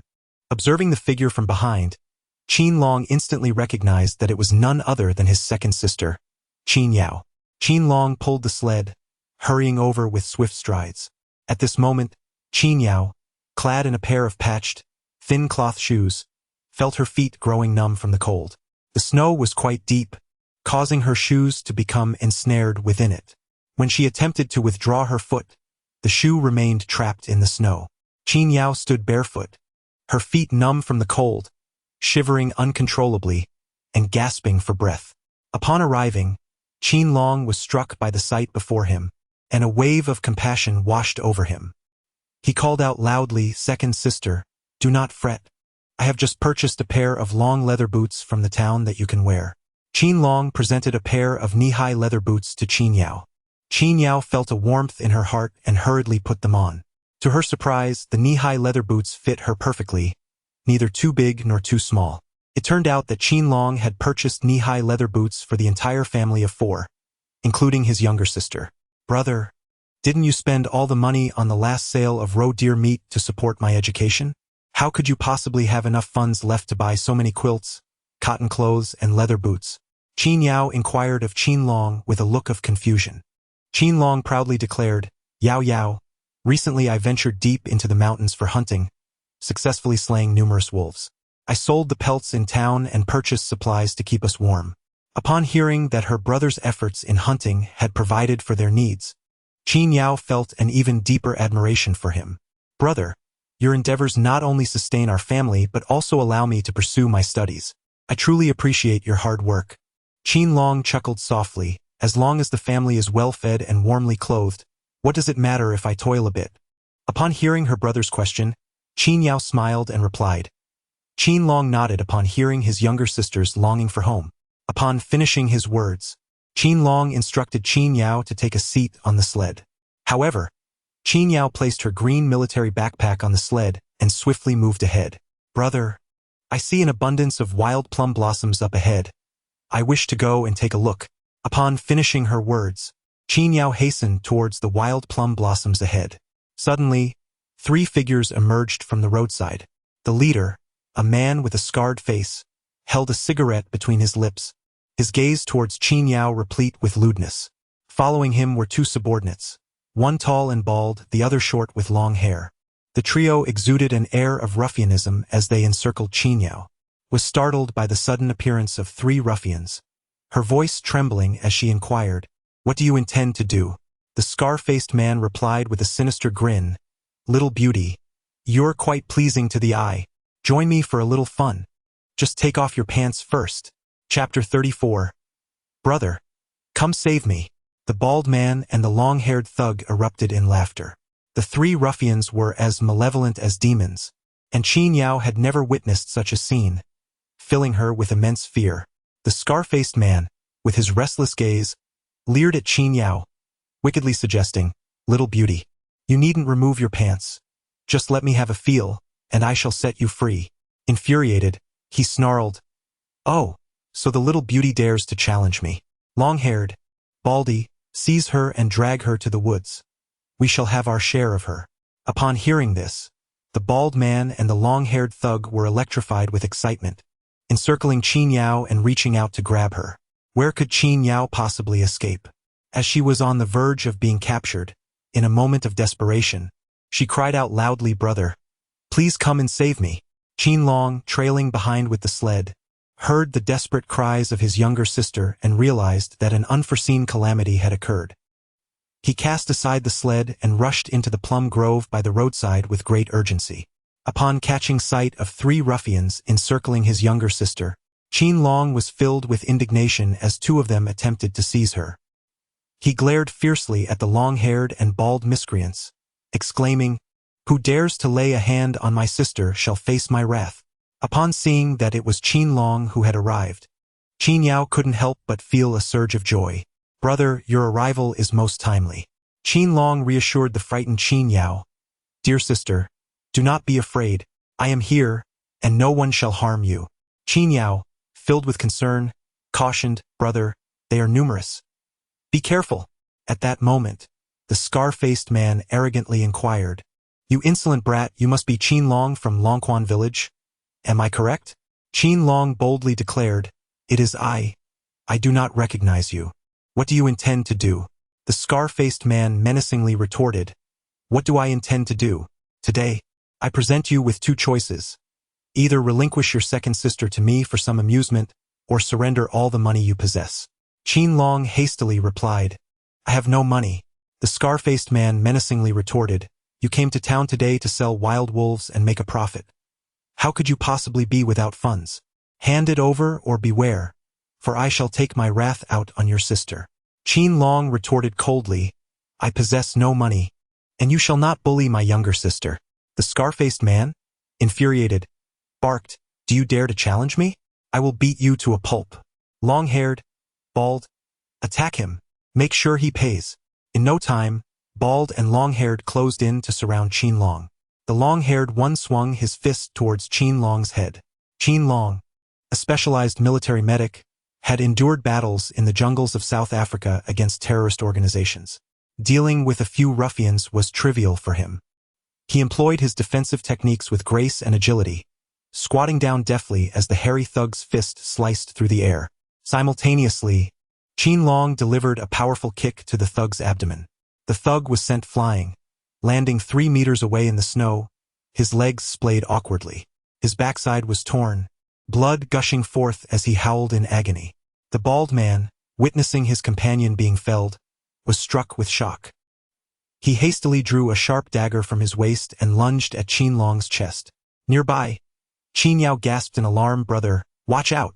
Yet, Qin Long chose not to evade, dismissing the dagger as nothing more than a worthless piece of junk. With lightning speed, Qin Long seized the wrist of the bald man wielding a dagger. Secretly channeling his internal energy, he exerted pressure, resulting in a sharp crack as several bones in the bald man's wrist were shattered, causing him to tremble in agony. Qin Long furiously exclaimed, To hell with you! As he grasped the bald man's wrist with his left hand, he extended his right hand, clenching it into a fist and striking towards the bald man's face. The bald man's eyes became swollen from the blow, blood gushed forth like a fountain, quickly transforming his appearance into that of a panda, and he screamed in agony without ceasing. Qin Long fiercely reprimanded the long-haired and bald men, yet the wild and untamed scar-faced man seized the opportunity to bully Qin Yao. He abducted her, dragging her deep into the... As Qin Long dealt with the two ruffians, he suddenly realized that his younger sister had vanished without a trace. Just as confusion engulfed him, he heard the desperate voice of Qin Yao calling out, Brother, please come save me. Upon hearing her plea, Qin Long sprinted forth, plunging deep into the thicket. Before long, he stumbled upon a scene that ignited his fury. There, his sister was bound to a tree as thick as a bowl by a scar-faced thug. Her mouth was gagged with a wad of cotton, and the scar-faced man eyed Qin Yao hungrily, like a ravenous wolf. With a greedy hand, he rifled through her pocket and extracted a banknote, 10 yuan, a small token that brought him a flicker of triumph. This meager amount could afford a gamble at the casino. Just as he was about to stow the money away in his own pocket, Qin Long's voice thundered, Brute, that is my sister's living expense. Return it to her at once. The scar-faced thug was taken aback, momentarily stunned by the appearance of Qin Long. He had initially thought his two subordinates would easily handle him. How could he be unscathed? Was there more to this? However, the scar-faced thug was a notorious bully from the casino, tall and formidable, and he dismissed Qin Long with a scoff, bellowing, You want me to return it? Only if you call me grandfather. Qin Long, however, unleashed a tirade of insults, exclaiming, You wretched scoundrel. The scar-faced man, incensed by the provocation, relied on his physical prowess and launched a powerful kick towards Qin Long. Qin Long remained composed, his body agile like that of a monkey, as the scar-faced assailant's kick missed its mark. Qin Long extended his hand, deftly ensnaring the leg of the scar-faced man and pulling with considerable force. Qin Long's muscles bulged, veins protruding, his entire being brimming with explosive power. Qin Long abruptly lifted the scarred man off the ground and forcefully hurled him away. With a resounding thud, the scarred man collided with a plum tree 10 meters distant, fracturing a rib in his waist upon impact. He collapsed to the ground, convulsing in agony. Qin Long stepped forward in a swift motion, retrieving the 10 yuan that had been stolen from his younger sister's pocket. He then placed his foot firmly upon the chest of the scar-faced man. With a slight exertion, the man's aged visage flushed a deep crimson. "Speak the truth," Qin Long demanded. "I bear you no grudge, yet you chose to ambush and rob me. If you do not confess honestly, believe me, I shall not hesitate to end your life with a single kick." Qin Long's blood surged with fervor as he exerted force with his feet. Soon, the scarred-faced man began to froth at the mouth, his eyes wide with terror. Originally a robber seeking wealth, he now found himself on the brink of death. Realizing how perilously close he was to his end, he quickly softened and pleaded for mercy, exclaiming, "Please spare me, sir. I will speak the truth. There are individuals behind this."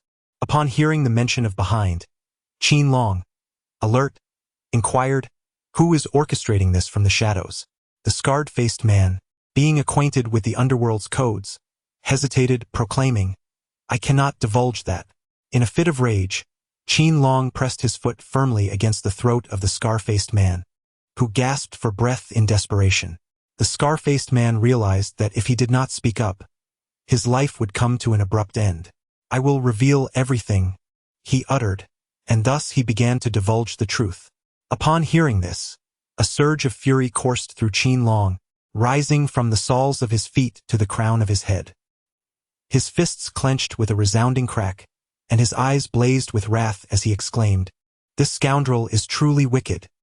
He has shown me no mercy. Let him not blame me for my ruthless retaliation." After Qin Long finished his outburst, his eyes were red. He dashed out of the plum grove, heading towards the sled. At a glance, he spotted Qin Dahu rummaging through the supplies beside the sled. Blankets, cotton clothing, and long leather boots were all turned upside down, and even the green backpack that Qin Yao had placed on the sled was thoroughly searched.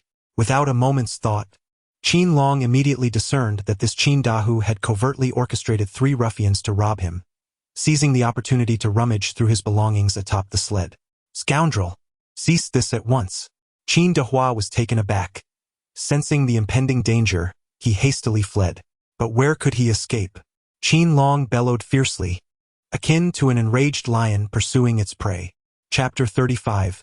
Instilling fear in all the cowards. Qin Dahu dared not pause for a moment. Instead, he hastened his pace, plunging into a patch of wild woods by the roadside. This Qin Dahu, in his delusion of evading capture, stood no chance whatsoever. At this moment, Qin Long picked up a stone from the ground, fixed his gaze on his target, and then hurled it with great force. The stone soared through the air like a bullet, emitting a piercing cry. The reason Qin Long is able to throw stones with such precision and finesse lies in his training as a special forces medic, which has endowed him with extraordinary skills in the accurate throwing of grenades and explosive devices. For him, hurling stones is second nature, executed with effortless grace. As Qin Dahu attempts to venture into the dense thicket, the stone strikes him squarely behind, right at the base of his posterior. Qin Dahu initially believed that he could escape into the dense forest, but to his utter astonishment, he felt a sharp pain in his rear. The agony rendered him unsteady, causing him to stumble and fall heavily to the ground. Qin Long, like a majestic lion, swiftly approached with remarkable speed. He seized Qin Dahu by the waistband of his trousers, roaring with commanding authority, "Qin Dahu, come forth and face me." After Qin Long's furious roar, he dragged Qin Dahu to the plum grove as if he were a lifeless dog. Little did Qin Dahu imagine that the 3 ruffians he had covertly instructed, Scarface, Longhair, and Baldy, were now battered and bruised, suffering immensely. It was truly astonishing that this wretched Qin Long had managed to injure 3 ruthless men of the underworld. Meanwhile, his second sister, Qin Yao, was tied to a tree by Scarface. Witnessing her brother capture Qin Dahu filled her with a sense of vindication. She yearned to free herself, but her arms were tightly bound. Upon witnessing this, Qin Long swiftly stepped forward to free Qin Yao from her bindings. Qin Yao attained her freedom. At that moment, Qin Long, confronting the scarred face, the long-haired man, and the bald figure, sternly questioned Qin Dahu.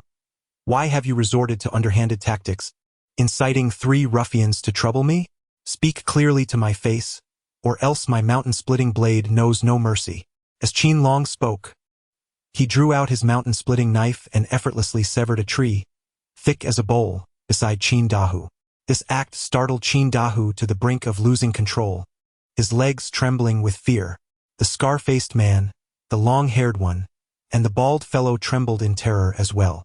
They lamented their misfortune, initially believing they could easily rob Qin Long and give him a beating. Little did they know the tables had turned.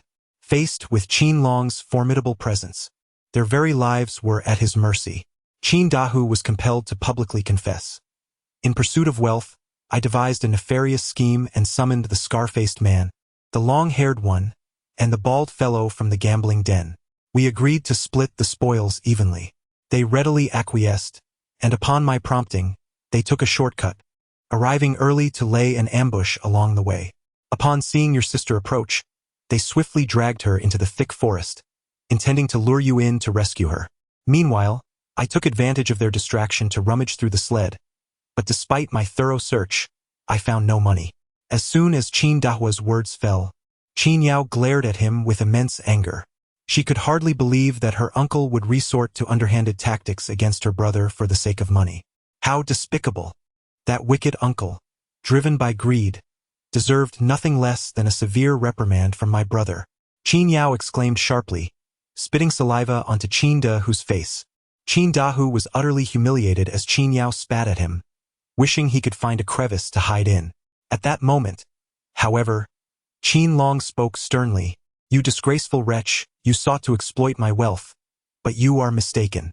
The wild wolf I dealt with was treated as refuse. It fetched a meager sum, barely enough to exchange for a few worthless quilts and a couple of cotton garments. Hearing that Qin Long had failed to secure a substantial sum, Qin Dahu silently lamented his misfortune, filled with regret. He had anticipated that Qin Long would manage to sell something of worth. Seeking assistance from ruthless individuals in the underworld to aid in his financial pursuits, he found himself not only thwarted but also subjected to a severe reprimand from Qin Long.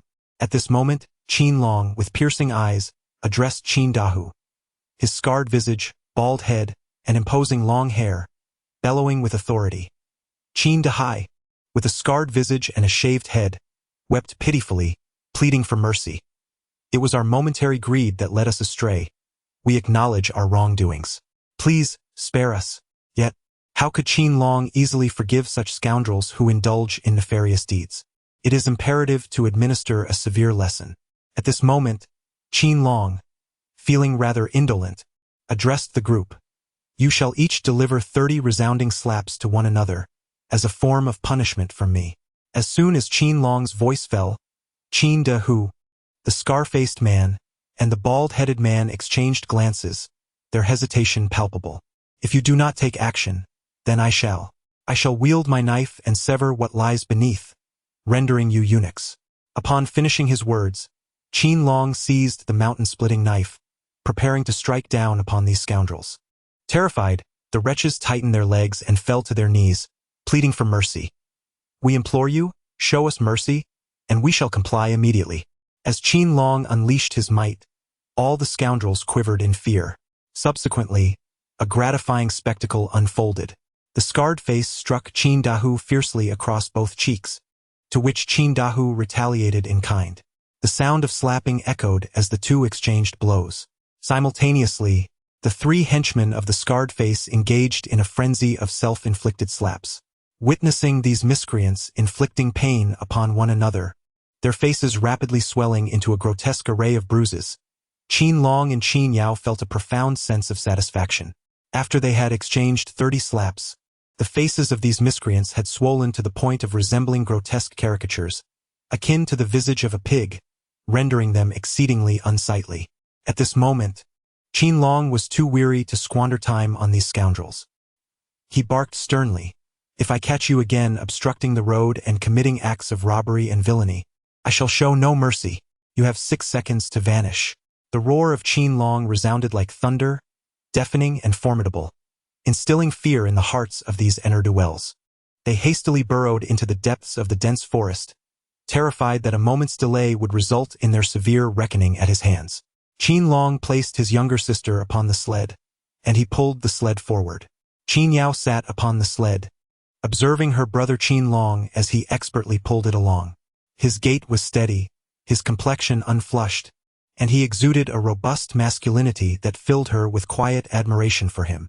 His physique was solid and strong, which explained his effortless handling of the sled. The fierce wind whipped up the snow, striking against the skin with a pain more acute than that of a blade slicing flesh. Qin Long ceased pulling the sled, and together with his younger sister, hastily donned a cotton coat before continuing their journey. "Cursed be the ill-fated star that has brought misfortune upon my second son. Let us see you and my granddaughter endure the frigid snow. I have an old quilt at home that I shall provide for your use." Qin Long was taken aback. Was this not his grandmother, Sun Eri? This Sun Eri had voluntarily offered her quilt to his mother. Could this be a moment of moral awakening? Regardless, he decided to observe the situation quietly. Qin Long halted the sled behind an ancient locust tree, keenly observing alongside his younger sister, Qin Yao. The subsequent scene ignited a profound indignation within Qin Long. His fists clenched tightly, yearning to rush forth and deliver a severe blow to Sun Eri. Chapter 36. Beware of the malicious woman. It transpired that Sun Eri's actions were not born from a sudden pang of conscience, but rather harbored ulterior motives. The warmth of the quilt bestowed upon her mother came with a condition. She required her mother to acquiesce to her demands for a week, involving chores such as laundry, cooking, and cleaning. Was this not tantamount to treating her mother as a mere servant? As Qin Long seethed with indignation, a fierce wind swept through the house, carrying in the heavy snowflakes that caused Qin Yen to cry out, "Mother, I am so cold." Upon witnessing her youngest daughter shivering in such distress, Tang Lamei grew anxious, fearing that her little one would not survive the frigid night. Reluctantly, she turned to Sun Eri and declared, "Mother-in-law, I promise to serve you for a week." Sun Eri, Upon hearing her daughter-in-law's concession, wore a smug and sinister smile. This contemptible expression did not escape Qin Long's notice, igniting a surge of rage that coursed from his feet to his head.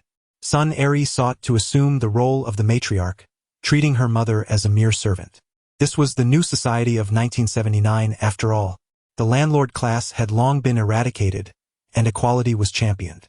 Sun Eri, by leveraging a single quilt, attempted to impose upon her mother the role of a free laborer, a maid, a servant. Was this not a veiled form of oppression and exploitation?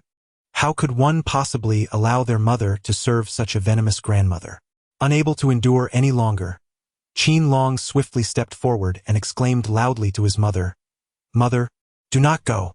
Please, do not fall for the wicked woman's deceit." However, Sun Eri responded to Qin Long, saying, "Unfilial grandson, your grandmother is merely acting out of kindness, offering your mother a quilt to keep warm. Your mother is repaying her with a week's worth of work, and this is entirely voluntary. Do not misconstrue your grandmother's good intentions as something sinister." Qin Long coldly remarked, "Grandmother, what scheme do you harbor? Who is unaware of your intentions? You wish to coerce my mother into serving as your unpaid labor for an entire week under the pretense of a mere quilt. I refuse to acquiesce. You, deceitful and malevolent woman, depart at once. I have no need for your charity in the form of a quilt." Qin Long mercilessly exposed Sun Eri's nefarious intentions, leaving her utterly humiliated. Enraged, she furiously pointed a finger at Qin Long and berated him, "Unfilial grandson. How can you be so ungrateful to your grandmother? Your entire family will have no quilts to cover themselves with and will deserve to freeze to death." Unfazed, Qin Long replied with a cold smile, "Who said my family has no quilts? Just take a look at what is on my sled." Upon hearing this, Sun Eri approached the sled, her eyes widening in disbelief. To her astonishment, there lay 4 brand new quilts atop the sled. Sun Eri was instantly rendered speechless.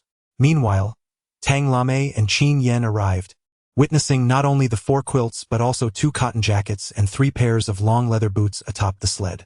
Particularly noteworthy was Qin Long, as Qin Yao was already adorned in a new cotton jacket, eliciting envy from all. "Mother, quickly put on the new cotton jacket." Qin Long presented the new cotton coat he had purchased for his mother and helped her put it on. While she typically crafted leather garments for her son, she had always been reluctant to make something for herself, resulting in her wearing thin clothing and feeling somewhat frail.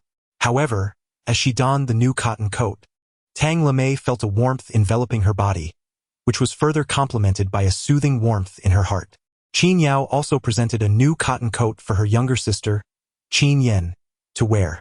Qin Yen felt a warmth envelop her, and her spirits soared. "I have a new cotton coat to wear." Initially, she had anticipated witnessing the Qin Long family shivering in the cold, but to her surprise, not only did they possess new quilts, but each member also donned a new cotton coat. Sun Ere, Who had previously looked down upon the Qin Long family and relished their misfortune, now found herself consumed by jealousy. At that moment, Tang Lemay, warmed by her attire, turned to her son with concern and inquired, "Xiao Long, how much did you earn today selling the wild wolves in town?" Qin Long intended to candidly disclose the amount he had earned from his sales, but suddenly realized that Sun Ere was present. This Sun Ere harbored jealousy towards his family for their warm clothing. Should he reveal that he had made a substantial sum, it would undoubtedly drive her into a frenzy of envy. At this moment, Qin Long recognized the necessity of conducting his affairs with ostentation while maintaining a low profile in his personal demeanor. He feigned a look of disappointment and said to Tang Lemay, "Mother, the wolves sold for a pittance, leaving only enough for these cotton garments and quilts, with no money remaining." Qin Long feigned a sorrowful expression, pretending to be destitute. Considering the presence of Sun Ere, he deliberately turned his pockets inside out, revealing not a single dime. In the moment, Qin Long feigned poverty, and nearby, Sun Ere observed with a concealed delight. This unfilial grandson, lacking in capability, could slay countless wolves yet only exchange them for a meager quilt. At that instant, Tang Lemay remarked. Sun Ere, standing aside, silently mocked this ungrateful grandson, who, despite his hunting skills, failed to convert his efforts into monetary gain. At this rate, supporting his younger sister's education would likely be futile. This ungrateful grandson, being a business inept, could hunt endlessly yet remain devoid of profit. It is fitting that he should suffer in destitution. It would be best if he were to venture deep into the mountains, only to be devoured by wild beasts, leaving his family to starve. After casting her silent curses upon Qin Long, Sun Ere flicked her sleeves and departed. Observing her exit, Qin Long felt a surge of satisfaction. By maintaining a low profile, he had no cause to worry about Sun Ere's envy. In truth, all the money he had earned was tucked away within a tattered snakeskin bag. Qin Dahua rummaged through the bag for quite some time, utterly unable to fathom that a substantial sum of money lay concealed within the tattered snakeskin pouch. Qin Long discreetly placed the tattered snakeskin bag filled with money at the bottom of a broken jar in the thatched cottage. He intended to retrieve this sum only when absolutely necessary, unwilling to touch it lightly. After securing the money, he felt a chill intensifying and tended to the fire, stoking it fiercely to fend off the cold. The entire family shared a large sleeping space, wrapped in a brand new cotton quilt, which provided considerable warmth. However, the thatched roof, made of bamboo, allowed the biting wind and swirling snow to seep into the dwelling, leaving a lingering chill. Particularly, the fence gate was drafty, causing the family to sense a certain coolness even while nestled in their quilt. Qin Long contemplated the necessity of constructing a wooden cabin. The following day, he resolved to venture into the mountains for a hunt while simultaneously seeking high-quality timber in preparation for the cabin's construction. The next morning, Qin Long rose early, enjoyed his breakfast and equipped himself with a machete at his side, a bow and arrow on his back, and a hunting rifle, along with a trap for capturing animals. With a sense of determination, he set forth. The large yellow dog bounded ahead, serving as a guide. As Qin Long stepped out of his home, the melodious voice of his younger sister rang out, "Brother, take me hunting with you." Faced with her eagerness to accompany him, Qin Long had no choice but to agree to bring her into the depths of the mountains. However, he cautioned her to stay close and not wander off to avoid getting lost. His sister promised to adhere to his advice, following him closely like a devoted shadow. Unbeknownst to them, Qin Long led Qin Yao deeper into Longquan Mountain. Suddenly, the yellow dog began to bark furiously ahead. Qin Long followed the direction of the large yellow dog and beheld a goat galloping toward him. Upon spotting the goat, Qin Yao exclaimed with excitement, rushing towards it. "Second sister, don't go over there." As Qin Long caught sight of the leopard lurking behind the goat, he quickly raised his voice to alert others. The leopard sprang forward, pouncing fiercely towards Qin Yao. "This is it. I'm doomed." Just as despair gripped Qin Yao's heart, Qin Long, at a critical moment, drew forth his crossbow. With swift precision, he notched an arrow and unleashed it towards the leopard. Chapter 37. Hunting in the Deep Mountains, a Bountiful Harvest. With a whoosh, the arrow struck true, piercing the leopard's ear and causing it to writhe in agony on the ground. Qin Yao experienced a narrow escape. "Brother, you truly are a formidable archer." Qin Yao could not help but loudly praise Qin Long, her eyes sparkling with admiration. She vividly recalled their last expedition into the mountains, where Qin Long skillfully wielded both a shotgun and a mountain knife to hunt roe deer, demonstrating both intelligence and bravery, resulting in a bountiful harvest. This time, however, Qin Long astounded her further by using a bow and arrow to hunt a fierce leopard, deepening her admiration for her brother's hunting prowess. Flattered by his younger sister's praise as a formidable archer, Qin Long felt a surge of pride. Having acquired a crossbow from the seasoned hunter Tan Daju, he meticulously strung the bow and fine-tuned it, which enhanced its performance remarkably. During their previous encounter with wild wolves, he had demonstrated precise shooting. Now, he had achieved notable success in slaying the leopard. Just as Qin Long basked in his triumph, the leopard, after rolling thrice, became agitated and ferocious. Realizing that Qin Long was the one who had shot at it, the leopard redirected its fury towards him. Seizing the moment while Qin Long was momentarily distracted, the leopard sprang forward with tremendous force. Witnessing this sudden attack, Qin Yao let out a piercing scream. "Brother, be careful." Although Qin Long felt somewhat buoyant, he remained vigilant. Upon seeing the leopard pounce, he swiftly drew his machete but chose not to confront it directly. Instead, he pretended to flee. The leopard pursued him with frenzied intensity. Alas, how could his two legs outrun the four of the leopard? This was a dire predicament for him. Qin Yao felt a surge of anxiety for Qin Long and quickly covered her eyes, unable to bear witness to the unfolding scene. Little did she realize that Qin Long was merely feigning his escape. The mountain-splitting blade struck true, piercing the neck of the leopard with precision. His throat severed. Blood gushed forth like a torrent, staining the thick blanket of snow a vivid crimson. The leopard collapsed into a pool of its own blood, struggling for breath a few times before succumbing to stillness. "Sister, I have slain the leopard." After Qin Long swiftly dispatched the leopard, he exhaled a sigh of relief and turned to Qin Yao, who was trembling in fear with her eyes tightly shut, and said. Qin Yao slowly removed her hands from her eyes. Upon seeing the scene before her, she discovered that the ferocious leopard lay motionless in a pool of blood. In her brother Qin Long's hand was a mountain cleaver, its blade stained crimson, droplets of blood cascading onto the snow beneath. "Brother, what transpired moments ago was utterly harrowing. Thank heavens, you have vanquished the savage leopard. This must be the mountain god's manifestation, safeguarding you from peril and enabling a triumphant counterattack." Just as Qin Yao rejoiced over her brother's victory, an even more perilous situation unfolded. A large black wild boar appeared, accompanied by 4 piglets. This formidable sow, in search of sustenance, spotted the lifeless leopard in the bloodied snow and began to advance, eager to feast. Upon spotting a wild boar, Qin Yao felt a chill run down her spine, startled to the core. "Brother, a herd of wild boars is approaching. I am so frightened." Qin Yao, speaking as if in fright, nestled into Qin Long's embrace like a startled bird. Qin Long, with a calm demeanor, reassured Yao Yao, "Do not be afraid. I have a way to deal with the wild boar."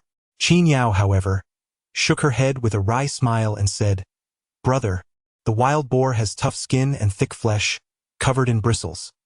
Even a mountain axe might not inflict harm. I have heard that wild boars possess a fierce temperament and can be particularly aggressive. Once provoked, they charge recklessly. It would be prudent for us to abandon our pursuit of the leopard and make our swift escape. As Qin Yao spoke, she grasped Qin Long's arm, persistently tugging him outward, hoping her brother would lead her to escape. Qin Long, risking his life, has slain the leopard. How could he so easily relinquish his efforts? Moreover, this group of wild boars presents an exceptional quarry. The flavor of wild boar surpasses that of domesticated pigs, bursting with a robust and authentic taste.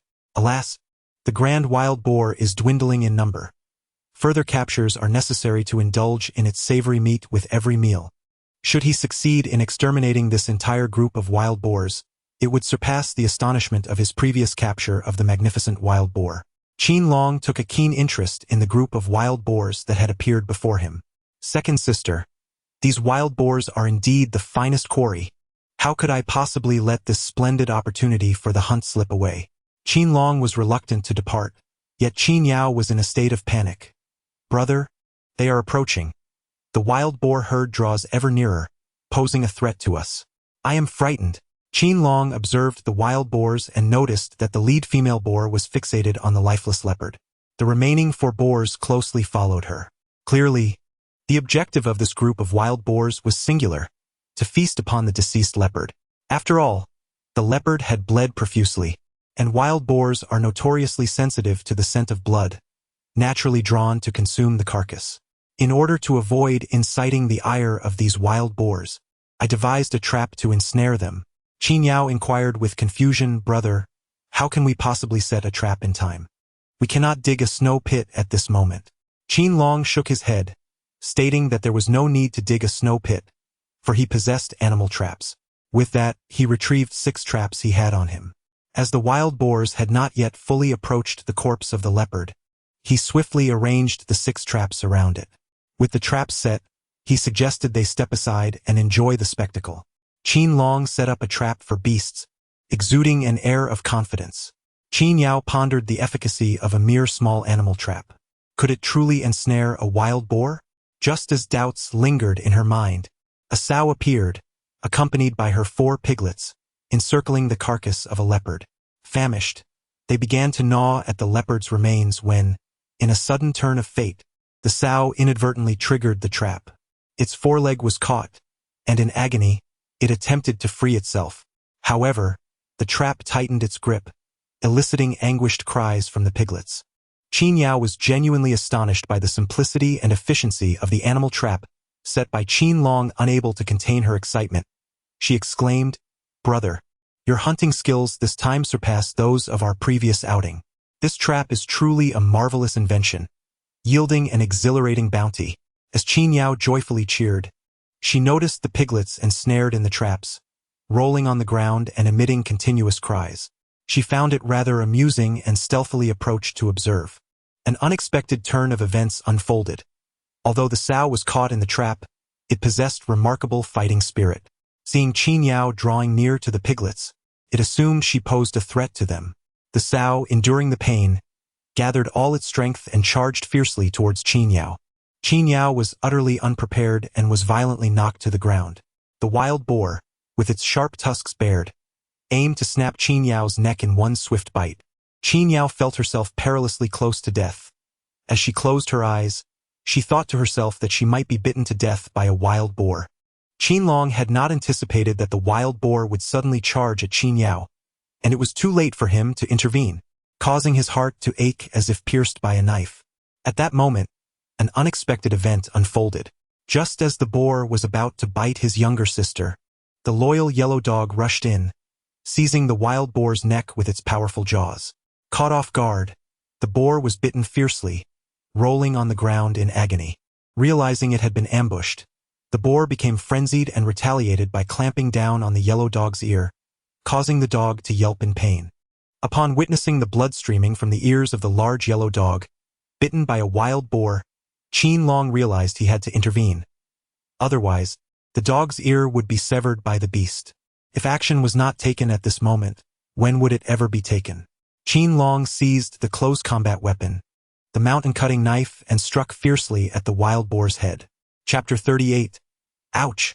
Be gentle. With a resounding crack, a 15-centimeter gash was inflicted upon the boar's head. Blood gushed forth like a fountain, staining the entire expanse of snow.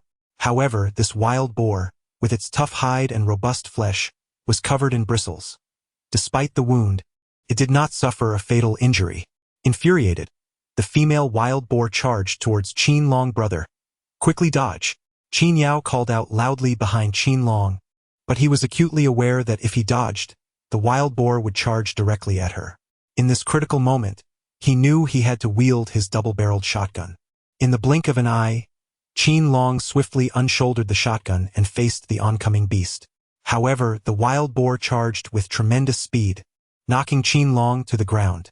Yet, the muzzle of the shotgun remained pressed against the boar's abdomen. As the wild boar attempted to bite Qin Long's neck, he resolutely denied it that opportunity. Without hesitation, he pulled the trigger. With a resounding bang, both bullets struck the boar's belly. The creature's abdomen was punctured, creating two large gaping wounds from which blood gushed forth like a fountain, staining the surrounding snow a vivid crimson. Qin Long did not let out a sigh of relief. Rising to his feet, he grasped the mountain-opening knife and thrust it forcefully towards the wild boar's neck. The blade pierced through the boar's throat, severing its trachea. After a few desperate struggles, it lay still, lifeless. Qin Long utilized a combination of a steel trap, a hunting rifle, and a mountain knife to confront the fierce sow, ultimately succeeding in slaying the formidable creature. Yao Yao, I have vanquished the sow. The remaining 4 piglets are securely ensnared in the traps. It is as if we have entirely subdued the wild boar herd. After Qin Long slayed the wild boar, he turned to the delighted Qin Yao behind him to share his victory. It turned out that Qin Yao, witnessing the ferocious boar charge and attack Qin Long, had fainted from fright. Upon discovering his younger sister unconscious from terror, Qin Long felt a surge of alarm. Immediate action was imperative. Otherwise, should she remain unconscious in the frigid wilderness, she might never awaken. Second sister, please awaken. Qin Long gently shook Qin Yao's shoulders with both hands. It was quite dire. She remained unconscious. Qin Long reached out to feel Qin Yao's breath, but there was not a trace of it. In order to ascertain the pathology, he quietly employed his internal energy to probe her pulse. Delicate strands of internal force, as fine as silver threads, permeated Qin Yao's body, allowing him to swiftly discern the underlying condition. It became evident that his younger sister's fainting was not solely a result of fright. She was also suffering from severe anemia.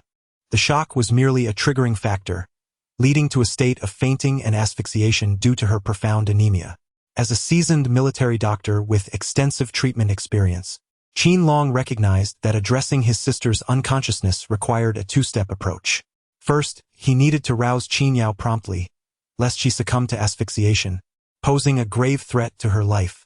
Second, once she regained consciousness, he would need to address the symptoms of anemia. Time was of the essence in saving a life, and without hesitation, Qin Long pressed on her philtrum. Unfortunately, Qin Yao did not awaken. The situation appeared dire, and he had no choice but to administer artificial respiration. Qin Long gently laid Qin Yao upon the snow-covered ground and applied pressure to her chest with both hands.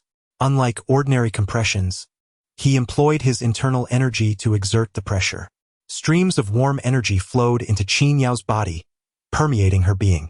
The blood within her circulated continuously, surging towards the heart. Before long, her heart resumed its normal rhythm. Qin Yao's eyelids fluttered slightly. Qin Long never anticipated that Qin Yao would awaken so swiftly. He pressed with unwavering focus, applying increasingly greater force. Qin Yao slowly opened her eyes and saw her brother pressing down on her body. She couldn't help but ask, "Brother, what are you doing?" Qin Long spoke calmly, "Second sister, you were startled just now and fainted on the ground, unconscious. To save you, I had no choice but to perform artificial respiration." Upon hearing this, Qin Yao recalled the moment she saw the wild boar charging at her brother, which sent a jolt of fear through her, causing her vision to blur before she collapsed into the snow. "Brother, thank goodness you possess medical skills and were able to revive me. Otherwise, I would have been in grave danger. By the way, It's so cold in the snow. I must get up. Qin Yao attempted to rise on her own while speaking, yet her body was exceedingly weak, making it difficult for her to stand. She felt utterly feeble, lacking the strength to exert herself. Qin Long spoke with a grave expression. Second sister, your health is frail. You are suffering from anemia. Upon returning to school for her final year, Qin Yao underwent a medical examination at a designated hospital in the city as arranged by the institution. The tests revealed that she was afflicted with anemia, prompting the hospital to recommend injections and medication for treatment. However, concerned about the financial burden, Qin Yao opted for a minimal prescription of oral supplements. Unfortunately, after taking them, she noticed little to no improvement. Wishing to spare her family from worry, she chose to keep her condition a secret. To her surprise, her brother, who had come to her aid, was subsequently diagnosed with the same ailment. Qin Yao could not help but admire her brother's medical skills, exclaiming, "Brother, I am afflicted with anemia, and you have discerned it. I never anticipated your proficiency in diagnosing ailments." Qin Long smiled with pride. Second sister, 3 years ago, I assisted the old traditional Chinese doctor and learned some methods of diagnosing and treating illnesses. 3 years ago, Qin Long brought up a matter that Qin Yao firmly believed. The medical expenses at the designated hospital of the school were exorbitant. Brother, since you possess the ability to diagnose and treat ailments, please continue my examination and treatment.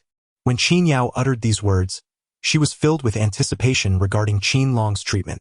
Qin Long recalled his unique technique for treating anemia as a special military doctor, confidently stating, "Second sister, I can cure your anemia with silver needles. You only need to cooperate with my treatment." Qin Yao harbored a deep-seated fear of needles, particularly those slender and elongated silver ones. With a hint of trepidation, she inquired, "Brother, does it hurt when using the silver needle?" Qin Long comforted her, saying, "My acupuncture will not be painful. In fact, I only need to target a few key acupoints to achieve a comprehensive remedy." Hearing her brother's unwavering confidence, Qin Yao cautiously inquired, "Brother, how shall I assist you in your treatment?" Qin Long smiled as he spoke, "In this frigid weather, it is easy to catch a chill. I shall kindle a fire. You position yourself by its warmth, exposing your back to facilitate my acupuncture on the gastric and spleen points. Additionally, please reveal your calves so that I may perform acupuncture on the zusanli and yinlinquan points." Qin Yao's complexion was pale, lacking the rosy hue indicative of health. This anemia had persisted for quite some time. If not treated promptly, she would continue to suffer from weakness and fatigue, finding it arduous even to rise from her seat. Moreover, returning to school made her particularly susceptible to exhaustion, especially during evening study sessions when drowsiness would often overtake her. In her quest for recovery from anemia, Qin Yao had no choice but to undergo acupuncture treatment administered by her brother. Upon witnessing his younger sister's acquiescence, Qin Long procured a dry branch, retrieved a match, and ignited the kindling. Soon, a roaring blaze erupted, emanating warmth that banished the chill of the night. Qin Long instructed Qin Yao to expose her back and calves. After identifying the acupoints, he commenced the acupuncture treatment. Qin Long deftly raised his hand, inserting 2 silver needles into Qin Yao's back, targeting the gastric and splenic acupoints. Qin Yao initially anticipated excruciating pain, yet she soon realized that her back merely felt a slight itch and tingling sensation. Subsequently, 2 streams of warmth permeated her body through the silver needles, delivering a remarkable sense of comfort.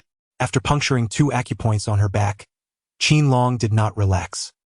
He focused intently, deftly lifting his hand to pierce the zusanli and yinlinquan points on Qin Yao's calf.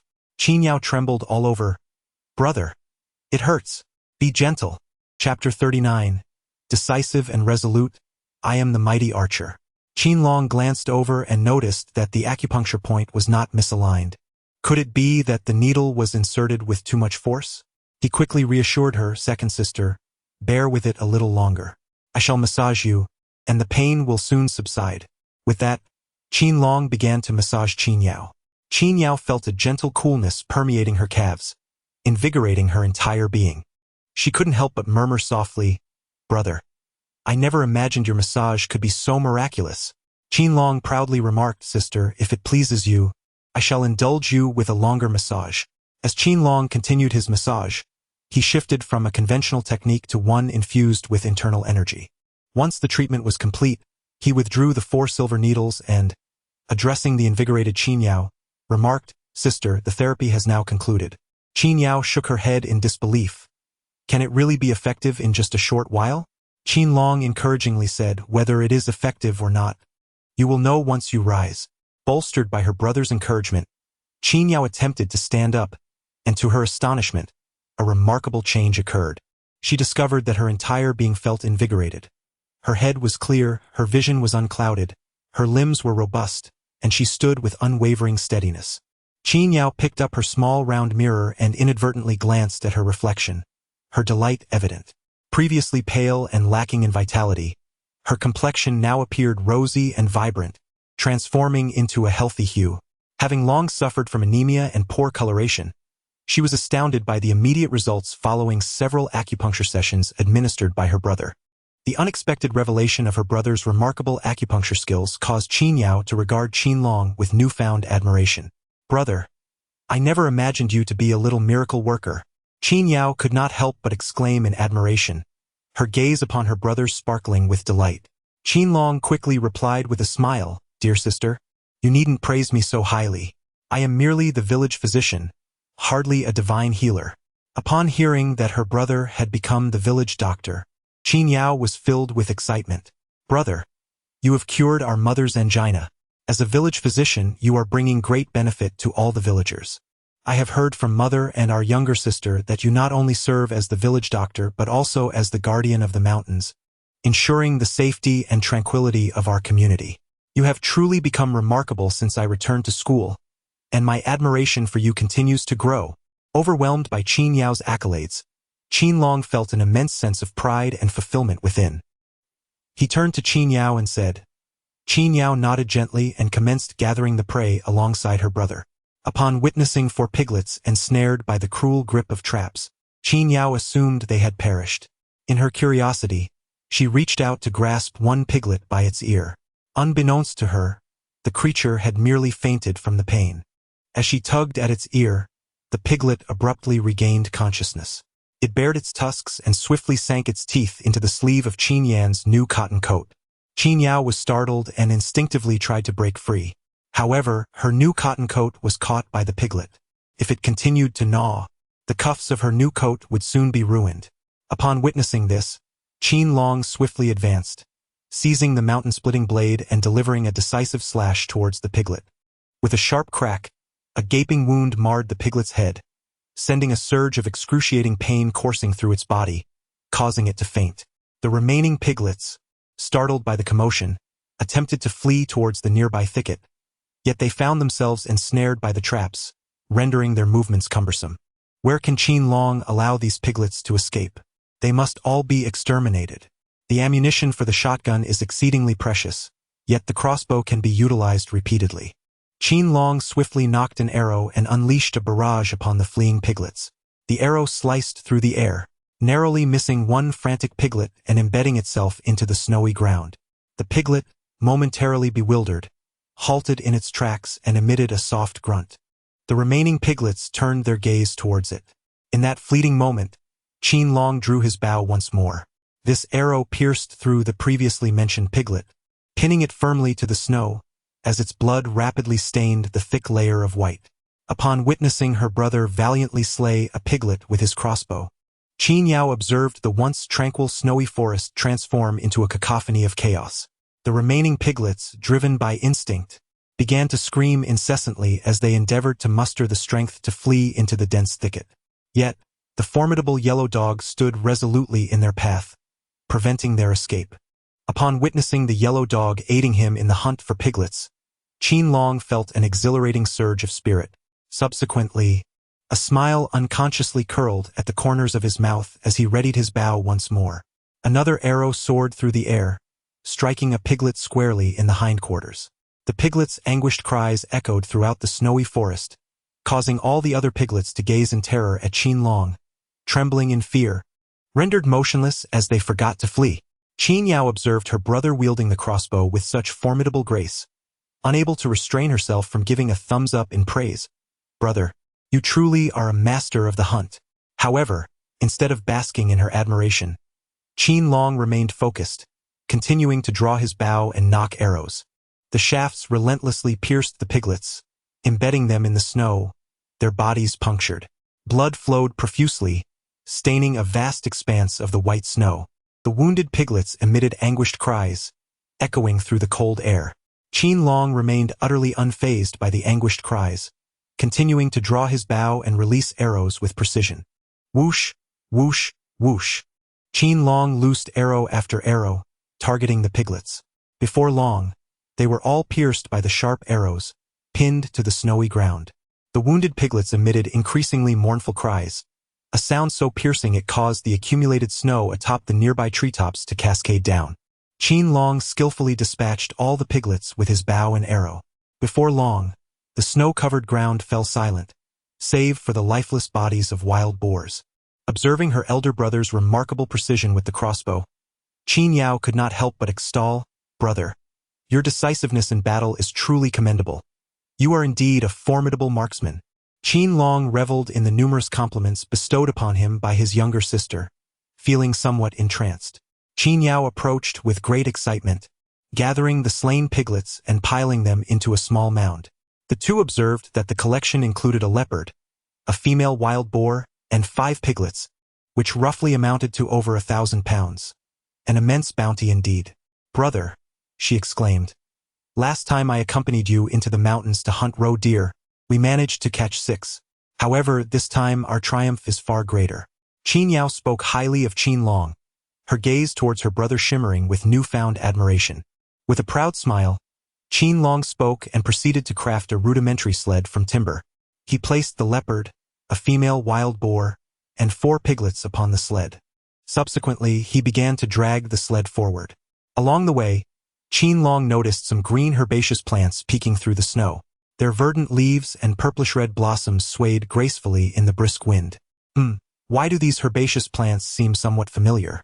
Qin Long halted the sled, swiftly approaching the herbaceous plants. His eyes gleamed with excitement, for he had discovered a precious medicinal herb. He crouched down, meticulously gathering it with great care. Qin Yao observed her brother gathering wild herbs and inquired with great perplexity. Qin Long shook his head and said, "Yao Yao, this is not merely wild grass. It is an herb." Upon hearing that it was an herb, Qin Yao remained skeptical and replied, "Brother, you simply enjoy jesting. This is clearly wild grass, not an herb at all." In response to his younger sister's denial, Qin Long chose not to argue further. Instead, he carefully stored the precious herbs away and placed them on the sled. Noticing that the day was drawing to a close, Qin Long continued to pull the sled, leading his sister out of the dense mountain forest. As they approached the mountain's edge, a sudden voice rang in his ears. "You little pup, you have finally walked right into the trap." Chapter 40. Which path will you choose? Upon hearing this, Qin Long could not help but lift his head, only to find his uncle, Qin Dahu, glaring at him with a hostile gaze. Upon seeing Qin Dahu, Qin Yao was taken aback and quickly alerted Qin Long. "Brother, this wicked uncle secretly incited thugs to commit robbery yesterday and was thoroughly beaten by you. Why has he come to provoke us again today?" Qin Long hurriedly consoled, "Yao Yao, do not be afraid. He is but a despicable wretch not worthy of fear." After speaking, Qin Long turned to Qin Dahu and sternly exclaimed, "Qin Dahu, yesterday you committed numerous misdeeds, and I gave you a thorough lesson. Your face is swollen like a mountain. Have you forgotten the pain today? Shall I beat you further?"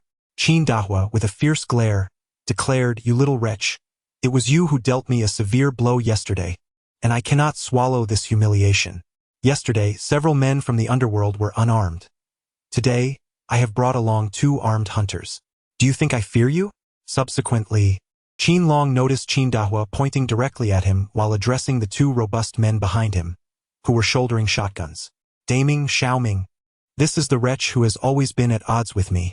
Make sure to teach him a lesson." Zhao Daming and Zhao Xiaoming, brothers from the neighboring Zhao family village, were notorious hunters and also Qin Dahu's unscrupulous companions.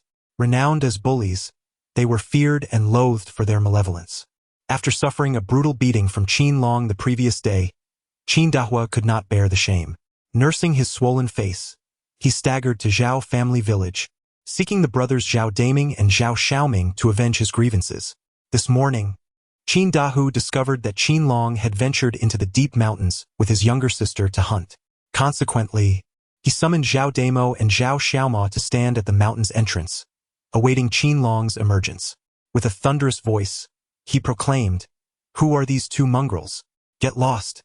Far away, infuriated by being insulted as mutts, Zhao Damo and Zhao Xiaoma seethed with rage. Meanwhile, Qin Dahu cast a hostile gaze at Qin Long and addressed Zhao Damo and Zhao Xiaoma, saying, "Damo, Xiaoma, this brat is excessively arrogant. He has captured a considerable amount of game today yet has failed to offer you any share, and he dares to insult you. Make sure to teach him a lesson." Prompted by Qin Dahu's words, Zhao Damo's attention shifted to the pile of leopards and wild boars stacked on the sled, and his eyes gleamed with excitement. Witnessing such a bounty, Zhao Damo's gaze was filled with avarice as he pointed at Qin Long and bellowed, "You dare to hunt without permission? Hand over your spoils immediately, or I will make you regret it." Qin Long ventured into the deep mountains with his younger sister to hunt. After much effort, they managed to capture a bountiful prey. How could they possibly relinquish it to the arrogant Zhao Damo and Zhao Xiaoma? Qin Long retorted immediately, "You two scoundrels, these prey were earned with my very life. They have nothing to do with you. To demand that I hand them over is nothing short of the behavior of bandits and thieves." Qin Yao could no longer bear the scene before her and exclaimed sharply at Zhao Damo and Zhao Xiaoma, "What you are attempting is nothing short of shameless usurpation." Zhao Damo, accustomed to arrogance, was infuriated by the defiance posed by Qin Long and his younger sister. He snapped at Zhao Xiaoma, "Let us act swiftly and strike them down. Let us see if they dare to oppose us further." With that, Zhao Damo and Zhao Xiaoma drew steel clubs from their waists. Upon witnessing Zhao Daming and Zhao Xiaoming brandishing steel rods with the intent to inflict harm, Qin Yao anxiously urged, "Brother, we must swiftly depart from this place." In response to his younger sister's warning, Qin Long exhibited no trace of fear. He stood resolute, unwavering. Zhao Daming and Zhao Xiaoming, convinced that Qin Long was paralyzed by fear, erupted into raucous laughter.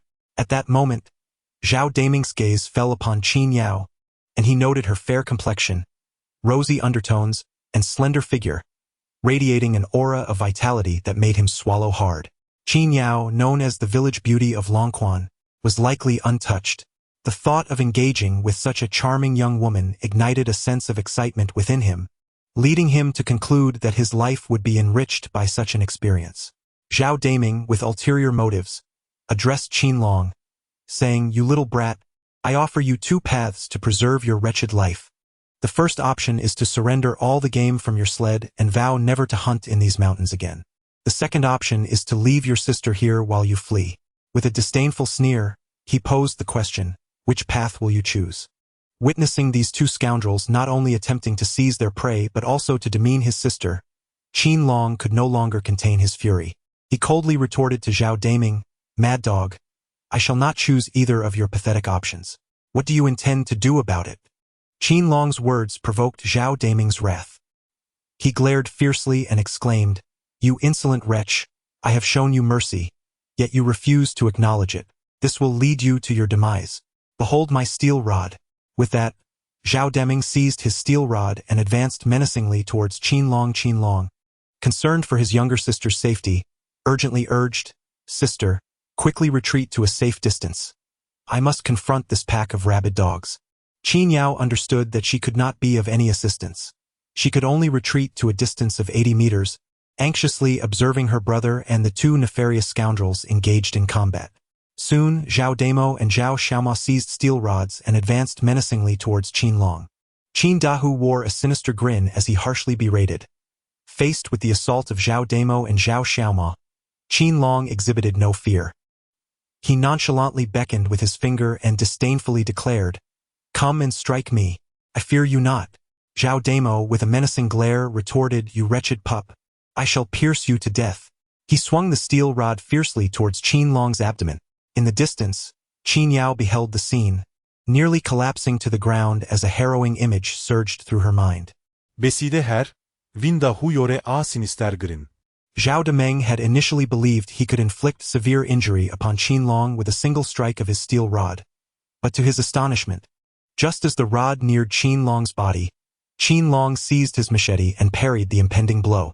With a resounding clang, Zhao Demeng felt a jolt reverberate through his hand, causing him to stagger back 2 large steps, nearly losing his balance.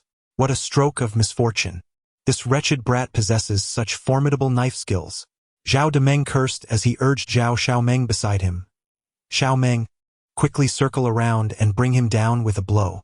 Zhao Xiaomeng complied, maneuvering behind with the steel rod, poised for a surprise attack. However, unexpectedly, before he could swing, Qin Long deftly tilted his head and shifted his body, causing the rod to strike nothing but air, nearly driving Zhao Xiaomeng to the brink of madness. In an instant, Qin Long unleashed his formidable power. He swung the machete towards Zhao Demeng and Zhao Xiaomeng, targeting the steel rod in their grasp. Clang! Both Zhao Demeng and Zhao Xiaomeng felt their hands go numb, their grip faltering, as the steel rod clattered to the ground. Taking advantage of the moment, Qin Long raised his right foot and delivered a powerful kick to the groin of Zhao Demeng and Zhao Xiaomeng. The excruciating pain surged through them, causing both Zhao Demeng and Zhao Xiaomeng to howl like 2 wild boars. Qin Dahu originally believed he could leverage Zhao Damo and Zhao Xiaomao to deliver a severe beating to Qin Long. However, to his astonishment, Qin Long became increasingly ruthless, effortlessly delivering a devastating thrashing to them. What a stroke of misfortune today, to have been outmaneuvered once again. Qin Yao was particularly worried about her brother. Unexpectedly, upon hearing the wails of Zhao Damo and Zhao Xiaomao, she glanced over. To her astonishment, she discovered her brother standing like a formidable hero, vanquishing the 2 scoundrels with overwhelming prowess. Qin Yao could not help but exclaim loudly, "Brother, you are truly a magnificent hero, incredibly handsome and undeniably cool." Flattered by his younger sister's praise, Qin Long felt a sense of elation. At that moment, Zhao Daming gazed at Qin Long with a look of deep resentment. Despite enduring excruciating pain, he managed to retrieve the shotgun he had been carrying and aimed it stealthily at Qin Long. Chapter 41. A Lesson for the 3 Scoundrels. Upon witnessing this scene, Qin Dehua cursed venomously under his breath. "You wretched pup, with just 1 shot from Demeng, you shall ascend to the afterlife. Once you are gone, I can share all the spoils on this sled with my fellow hunters." Just as Zhao Daming was about to take his clandestine shot, the large yellow dog charged forward like an enraged leopard, pouncing on Wang Daming with astonishing swiftness. Wang Daming, who was poised to fire the first shot, never anticipated that the yellow dog would spring upon him from behind. This was an eventuality he had never dreamed of. The dog sank its teeth into his left hind leg, tearing away a chunk of flesh. Blood flowed incessantly, staining a vast expanse of snow crimson. Overwhelmed by excruciating pain, Wang Daming could no longer maintain his grip on the hunting rifle, which fell into the snow. Qin Long never anticipated that while he was lost in his own reverie, Wang Damo would launch a covert attack. Fortunately, De Huang rushed over to bite him, allowing him to avert disaster. "De Huang, splendid work. Bite him fiercely." Qin Long issued commands to De Huang. De Huang, resembling an enraged leopard, relentlessly sank its teeth into Zhao Demeng. Zhao Demeng's ear was severed, and his left index finger was bitten off, nearly causing him to faint from the excruciating pain. Witnessing his brother being savagely attacked by the ferocious dog raised by Qin Long filled Zhao Xiaomeng with profound hatred towards him. In that moment, he swiftly grasped his hunting rifle, aiming it directly at Qin Long, poised to fire. Qin Long could have easily evaded the attack, yet he realized evasion was impossible. His younger sister was positioned directly behind him. Should he attempt to dodge, she would be struck by the shotgun. In a bid to safeguard her, Qin Long embraced the notion of sacrifice, fiercely admonishing Zhao Xiaomao. "You wretched scoundrel, do you seek my life? What is so formidable about you? If you possess any courage, then pull the trigger without delay."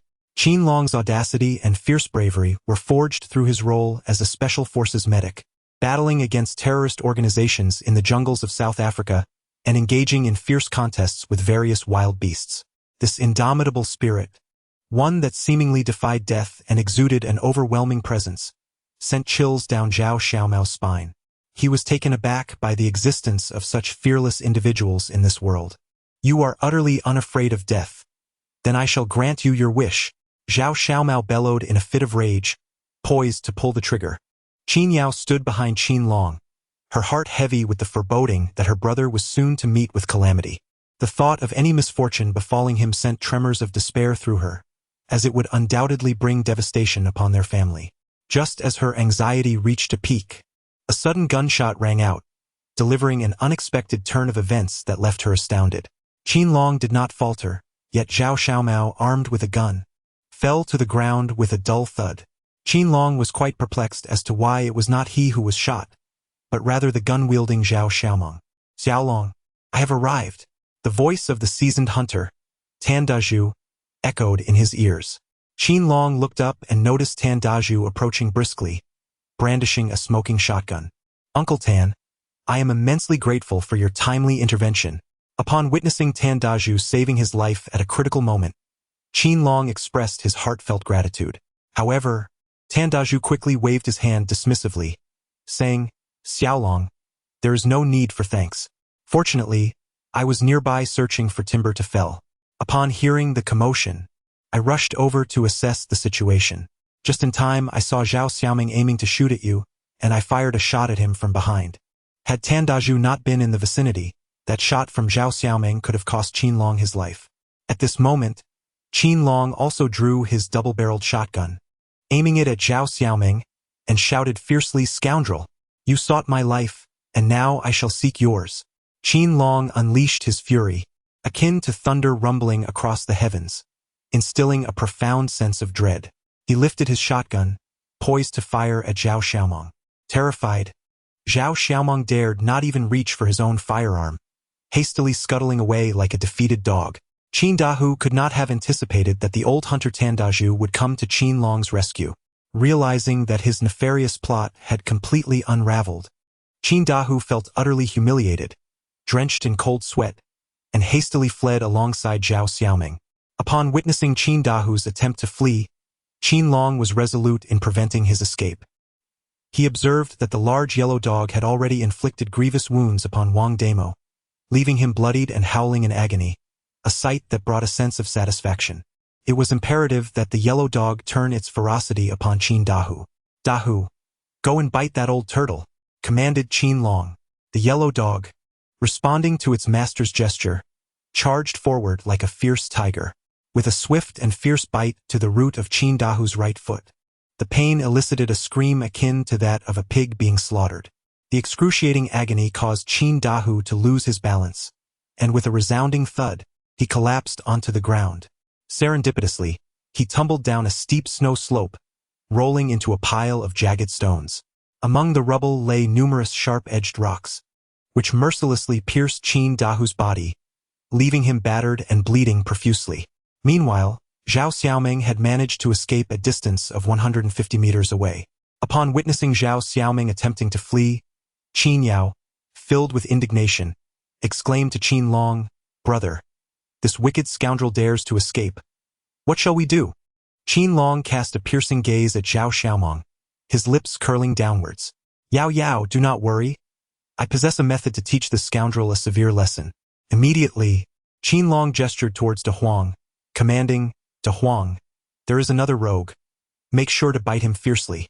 Following Qin Long's, De Huang caught sight of a figure over 100 meters away, frantically attempting to flee, akin to a tiger descending the mountain.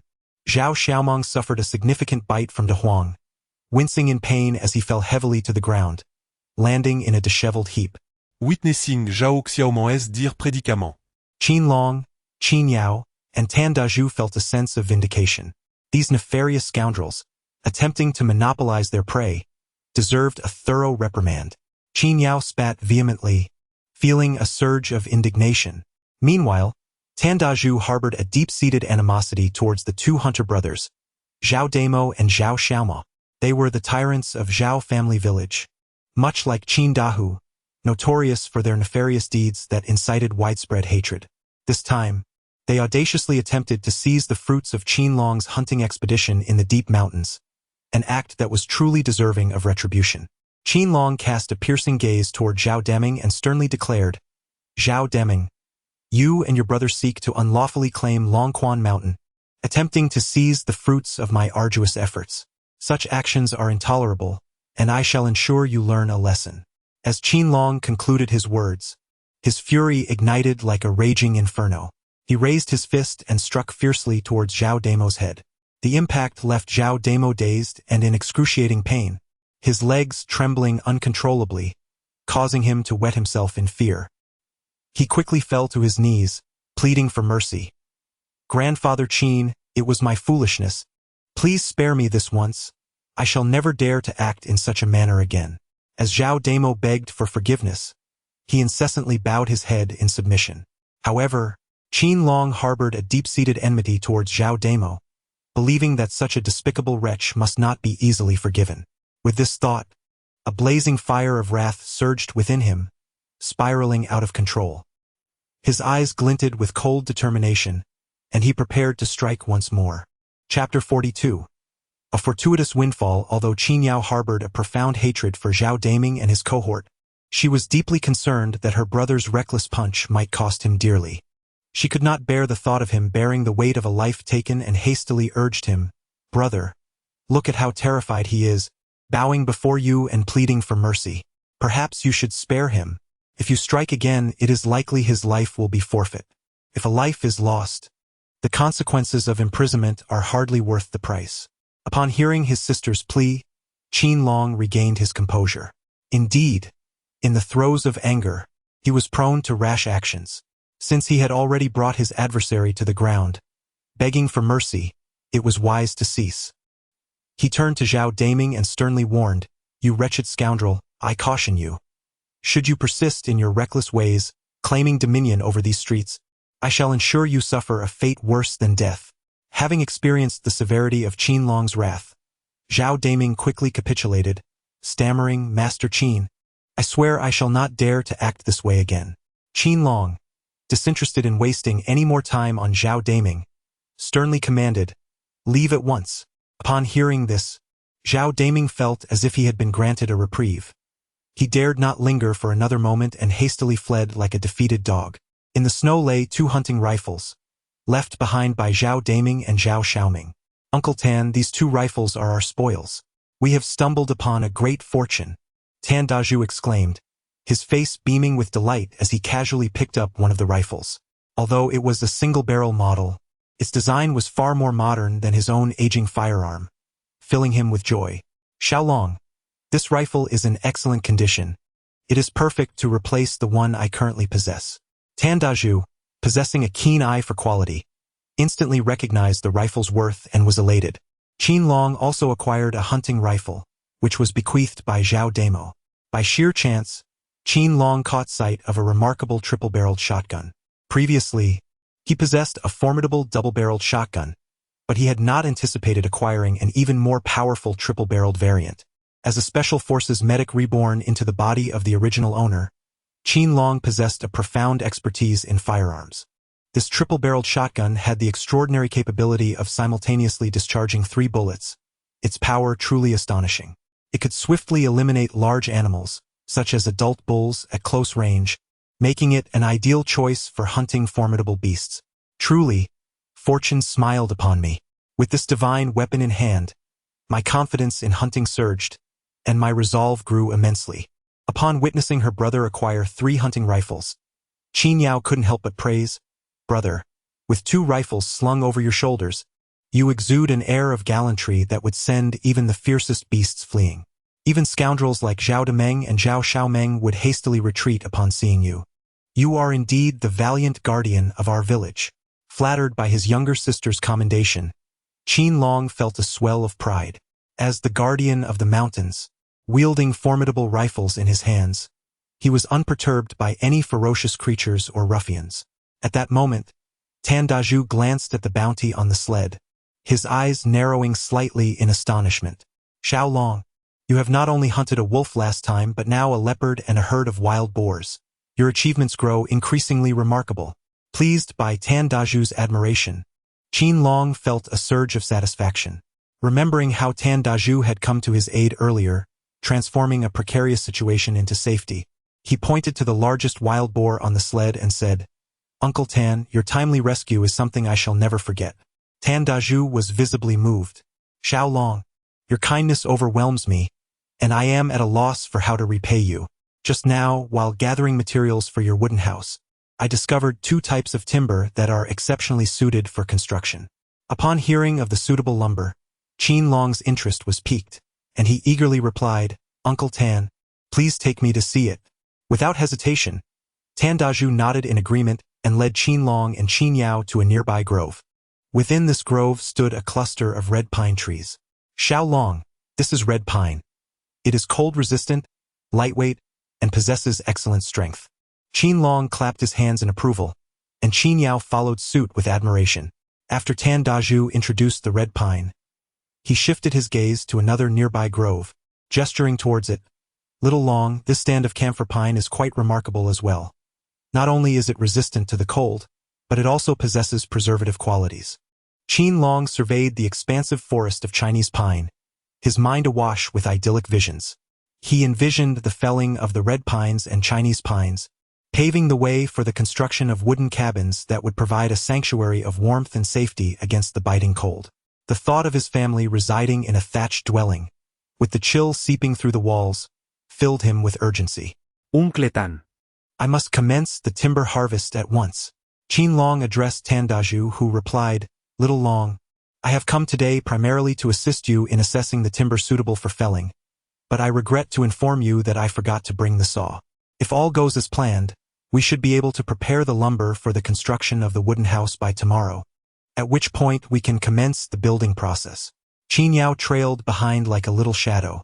The large yellow dog led the way, with Tan Dazhu bringing up the rear. Tan Dazhu gratefully accepted and then departed. Qin Long pulled the sled alongside his younger sister as they made their way to the northern edge of the village. As they passed by the home of the village head, Pan Yong, Qin Long was struck by the sight of a throng of villagers crowding the front yard. The atmosphere was abuzz with commotion, leaving him curious about the cause of such an uproar. Sister, he said, I will place the sled behind that large tree in the yard.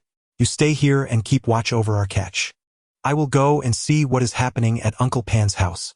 After Qin Long spoke to Qin Yao, he swiftly advanced into the front courtyard. However, he was taken aback by the sound of weeping emanating from the main room. Oh, why is someone crying?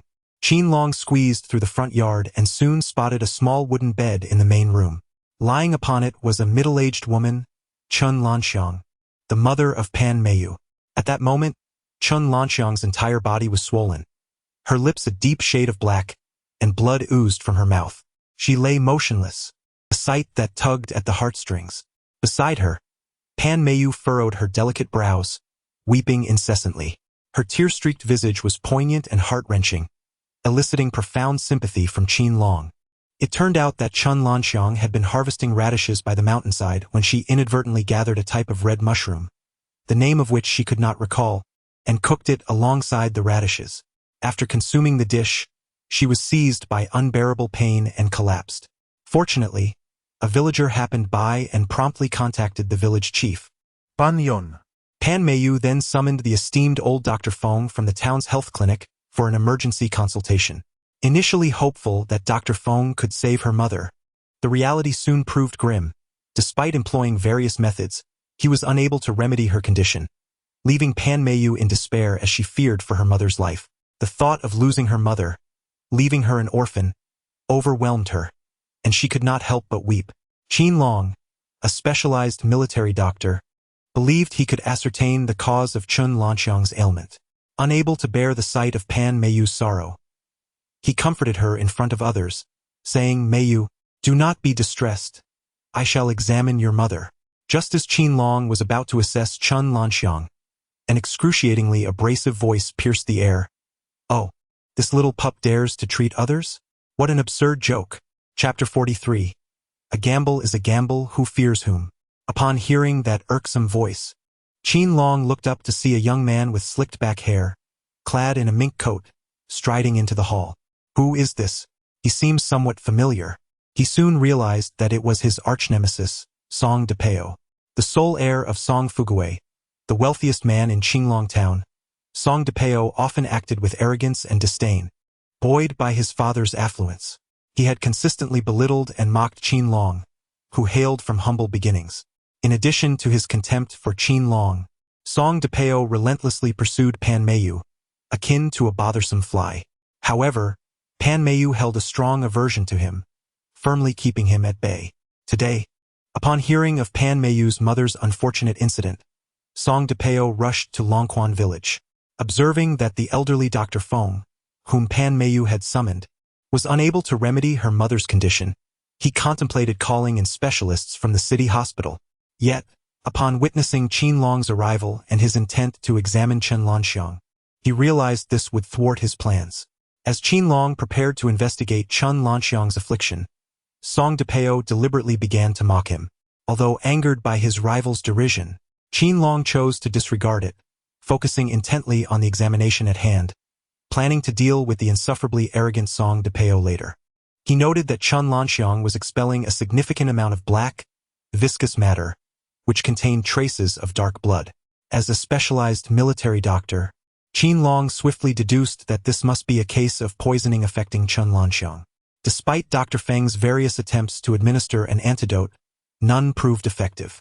At that moment, Dr. Chen sighed heavily, turning to the sorrowful Pan Mayu, and lamented, "My dear, your mother's poisoning is far too severe. It has reached a point beyond any remedy." Hearing these words, Pan Mayu nearly collapsed to the ground. Qin Long exclaimed fervently, "Mayu, do not lose heart. I shall find a way to save you." However, scarcely had his words left his lips when Song DePeo let out a chilling laugh, remarking, "You destitute wretch, even Dr. Feng is at a loss. Your aspirations for a miraculous recovery are nothing more than fanciful dreams." At that moment, Pan Mayu choked on her words, lamenting, "Brother Long, if my mother cannot be saved, what purpose does my existence hold?" As she spoke, tears streamed down her cheeks. Qin Long reassured loudly, "Mayu, I can cure your mother's illness." This assertive statement astonished the onlookers, yet many found it difficult to believe. Particularly in the eyes of Song DePeo, Qin Long was merely a destitute grassroots figure, having never studied medicine and lacking any real skill, akin to a worthless individual. Moreover, the elderly Dr. Feng from the health clinic had already declared the condition incurable, stating there was no remedy available. Qin Long, an utterly inept and unlearned individual, is undoubtedly beyond redemption. Song DePeo, who has always been at odds with Qin Long, seizes the opportunity to publicly humiliate him, mockingly exclaiming, "You impoverished wretch, anyone can boast foolishly. Do you dare to wager against me?" Qin Long hurriedly inquired, "What are the terms of the bet?" Song DePeo's mind raced with cunning thoughts, a smug smile creeping across his face. Observing the crowd gathered around, he deliberately raised his voice, proclaiming, "The wager is quite simple. If you fail to cure her, you must bark like a dog and circle around Longquan village. Conversely, I will do the same if you succeed. What say you? Are you bold enough to accept my challenge?" It was evident to the discerning that Song DePeo was merely setting a trap to humiliate Qin Long. Pan Mayu, standing nearby, wished to prevent Qin Long from falling into Song DePeo's snare and subtly gestured to him. However, Qin Long, fully aware of the trap, stood undaunted. As a modern special forces medic reborn in the body of the original owner, he was entirely capable of employing contemporary medical techniques to heal Chen Lanxiang. In 1979, medical knowledge was rudimentary, and the elderly Dr. Feng could only rely on outdated methods for diagnosis. Naturally, he was unable to treat severe poisoning. Yet, for Qin Long, the modern military medic, addressing such toxic conditions posed no insurmountable challenge. Ignoring Pan Mayu's cautionary gestures, he confronted Song DePeo with unwavering confidence, declaring, "Song DePeo, a bet is a bet. Who is afraid?" Taken aback by Qin Long's willingness to engage, Song DePeo hastily asserted his bravery, all the while secretly berating Qin Long for his foolishness. Pan Mayu was deeply concerned for Qin Long, yet she harbored a profound disdain for Song DePeo. The villagers present shook their heads in sympathy for Qin Long, fully aware that he had graduated high school but had never attended medical school or studied under a medical master. Given Chen Lanxiang's condition of severe poisoning, and considering that even Dr. Feng from the health clinic was unable to assist, how could Qin Long possibly succeed? Was this not a public spectacle of folly? In the face of the crowd's skepticism, Qin Long chose to remain resolute and focused on treating Chen Lanxiang. Drawing upon the medical skills acquired during his tenure as a Special Forces medic, he recalled the technique of detoxification using silver needles, filling him with elation. Earlier that day, while hunting in the mountains with his younger sister, she had fainted from fright. Upon reviving her, he discovered she also suffered from anemia, which he subsequently treated with silver needles, resulting in a remarkable improvement in her condition. He retrieved his acupuncture kit from his pocket and said to Pan Meiyu, "Meiyu, please help me sterilize these silver needles with alcohol swabs. I will need them shortly." As a nurse at the town's health clinic, Pan Meiyu frequently sterilized Dr. Feng's silver needles and possessed ample nursing experience. She readily accepted the acupuncture kit from Qin Long, opening it and disinfecting the needles in plain sight. Once sterilized, Qin Long took the silver needles from Pan Meiyu, preparing to administer the treatment using the acupuncture techniques he had mastered as a Special Forces medic. At that moment, Dr. Feng, doubting the capabilities of such a young and inexperienced lad, scoffed, shaking his head vehemently. "Young man, you are far too inexperienced to understand acupuncture. Healing is not something to be trifled with. It could lead to dire consequences. I advise you to reconsider your course of action to avoid irreparable mistakes." Upon hearing Dr. Feng's admonitions, Song DePeo couldn't resist mocking Qin Long further. "You heard what Dr. Feng said, right? You know nothing of medicine and have no right to wield silver needles. You might as well concede gracefully." Pan Meiyu, now filled with concern, implored, "Long Gu, are you truly confident? If not, perhaps I should contact the city hospital." Yet, Qin Long, brimming with self-assurance, replied, "Meiyu, do not worry. I will save your mother. Just wait for my good news."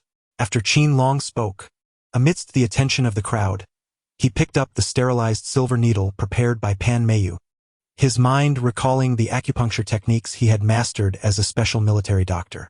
Pan Meiyu, unable to bear the sight of Qin Long treating her mother, quietly slipped into the backyard.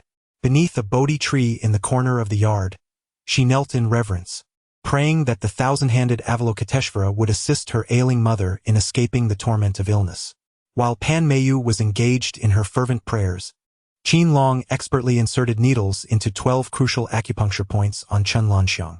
Employing the acupuncture techniques he had acquired as a special military physician, Qin Long performed the procedure with fluid grace, completing it in a single harmonious motion. Qin Long's acupuncture technique diverges from the conventional methods employed by Dr. Feng, as he subtly channels his internal energy. With a deft twist of the silver needle and a gentle pressure at its tip, he directs his vital force into the acupuncture points. In a short span of time, 12 acupoints on Chen Lanxiang's body are unblocked, allowing a surge of internal energy to circulate within her. After merely 8 minutes, Chen Lanxiang gradually opens her eyes, yet they reveal a hint of unfamiliarity and confusion. She gazes intently at Qin Long, her lips quivering slightly, as if she wishes to articulate something, yet finds herself unable to produce a sound. A wave of perplexity surged within Qin Long. Her gaze did not reflect the typical response of one who has recovered from illness. Could it be that Chen Lanxiang's condition had taken a new turn? What was she truly trying to convey? This cascade of inquiries weighed upon Qin Long's heart like a heavy shackle. Chapter 44. The Art of Healing Striking Down the Villain.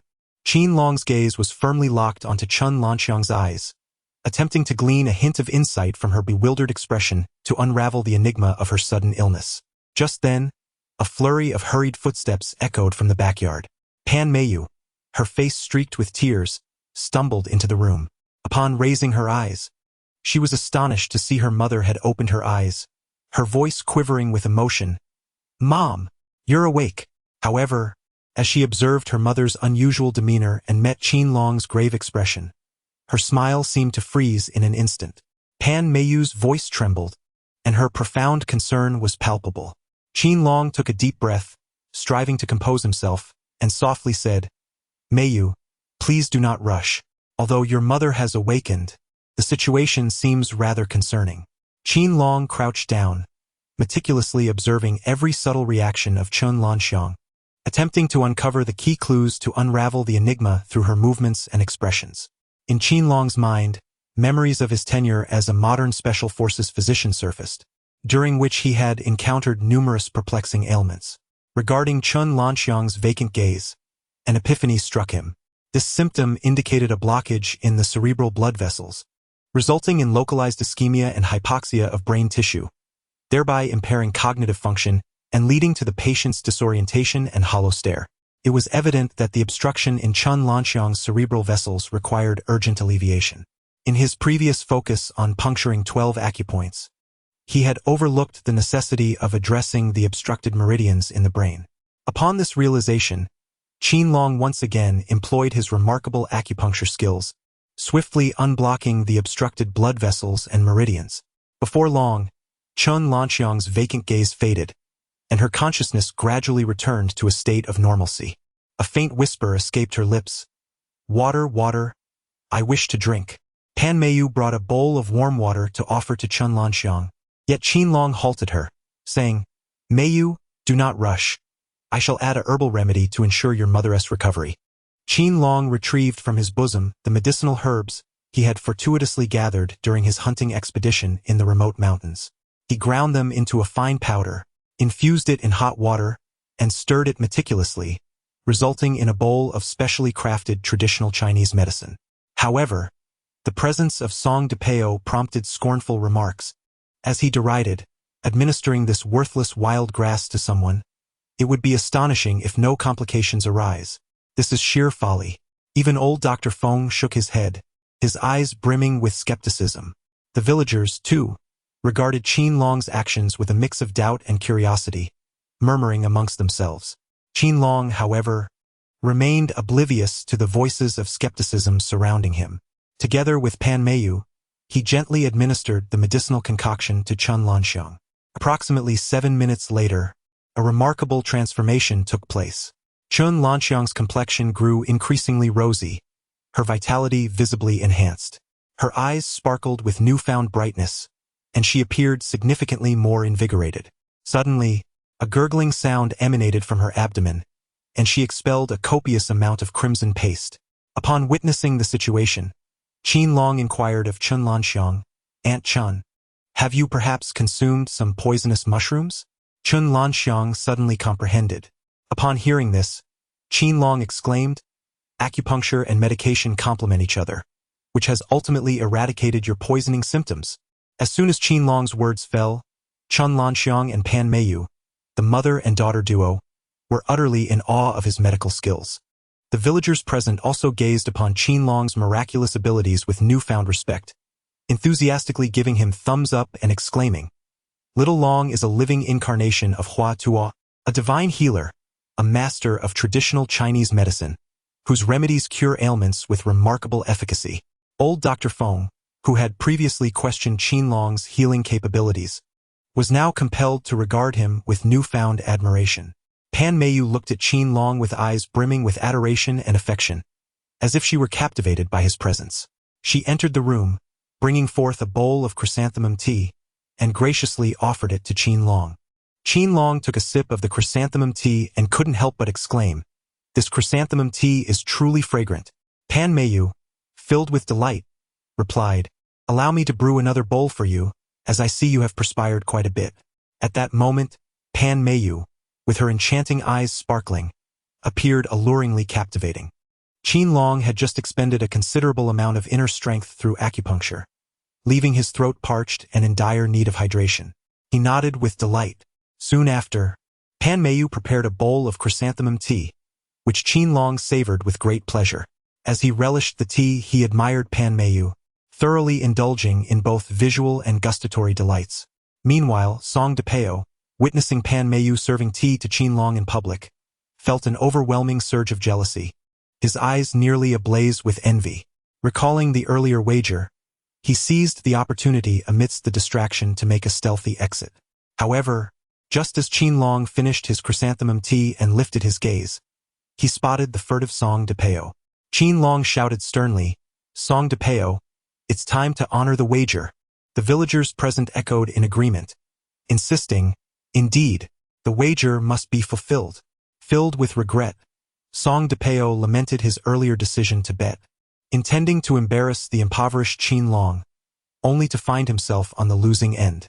Desperate to salvage his dignity, he resorted to shamelessness, exclaiming, "You wretched pauper, that wager was merely a jest. Did you truly take it seriously?" Song-de-Peo, already a despicable scoundrel, displayed an utter lack of principles in his deceit. During Qin Long's efforts to treat Chen Lanxiang, he had not refrained from ridiculing him. Now that Qin Long has emerged victorious, how could he possibly let him off so easily? Qin Long was acutely aware that dealing with such a scoundrel required a decisive response. Without uttering a word, he raised his right hand and delivered a vigorous slap to Song-de-Peo's face. The surge of his inner strength endowed the strike with tremendous force.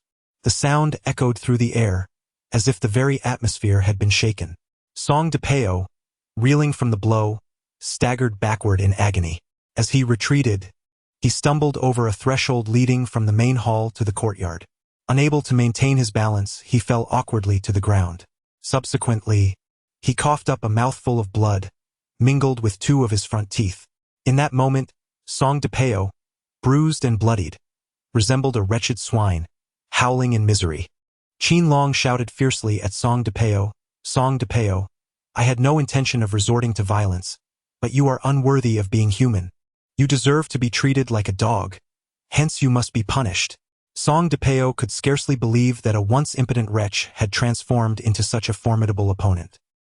He timidly gazed at Qin Long, only to find a glint of cold ferocity in his eyes, akin to a sharp blade being unsheathed, instilling fear within him. Aware of Qin Long's formidable nature, Song-de-Peo gritted his teeth against the pain, attempting to rise and flee. However, Qin Long forcefully pressed him down, roaring with authority, "Song-de-Peo, the wager you proposed cannot simply be dismissed." Song-de-Peo had unwittingly brought misfortune upon himself. With his head hung low, he resignedly accepted the terms of the bet. He was to imitate a dog and crawl around Longquan village, which would undoubtedly take considerable time. This humiliation stripped Song-de-Peo of his dignity, much to the satisfaction of the villagers, who secretly reveled in his misfortune. Chen Lanxiang, holding her daughter Pan Meiyu's hand, whispered, "Meiyu, not only did Xiao Long save your mother, but he also gave Song-de-Peo a well-deserved lesson. He truly avenged all the villagers. Xiao Long is the most handsome man in our village." Pan Meiyu, noticing Qin Long's robust physique and the virility radiating from him, could not help but reflect, "How did I not see before how handsome Brother Long is?"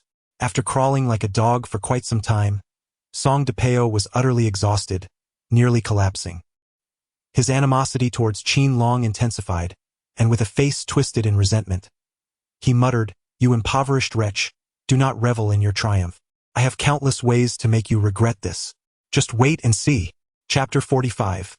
Capturing the heart of a beauty with ease upon hearing Song-de-Peo's public threats, Qin Long remained undaunted, retorting, "Song-de-Peo, no matter what underhanded schemes you conjure, I shall match you stride for stride. Let's see who outplays whom." Realizing his threats bore no fruit, Song-de-Peo's animosity towards Qin Long only deepened. "You insolent brat, do not underestimate the gravity of your situation. Just wait. Soon enough, I shall have you begging for mercy." Having uttered his threats, Song-de-Peo fled like a defeated dog. The villagers, having witnessed the spectacle, did not disperse but instead urged Qin Long, "Xiao Long, Song-de-Peo is the son of the town's wealthiest man, Song Fugui. He is powerful, wealthy, and has connections. He is not one to provoke lightly." In response to the villagers' concerns, Qin Long quickly reassured them, "Dear villagers, do not fret on my behalf. Although Song-de-Peo possesses wealth and influence, he is in the wrong. I am upright and need not fear shadows. If he seeks to provoke me intentionally, let him come.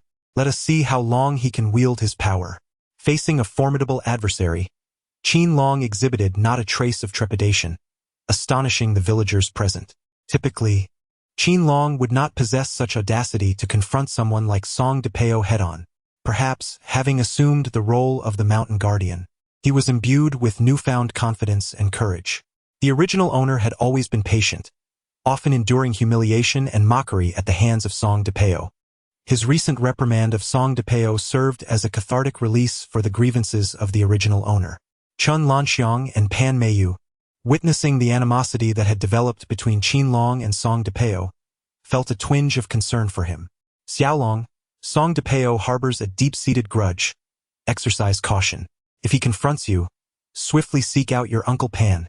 Chun Lanxiang admonished Qin Long, not forgetting to offer her advice. Qin Long chuckled softly, Aunt Chun, there is no need to worry about me. Song-De-Peo is merely a paper tiger, not to be feared.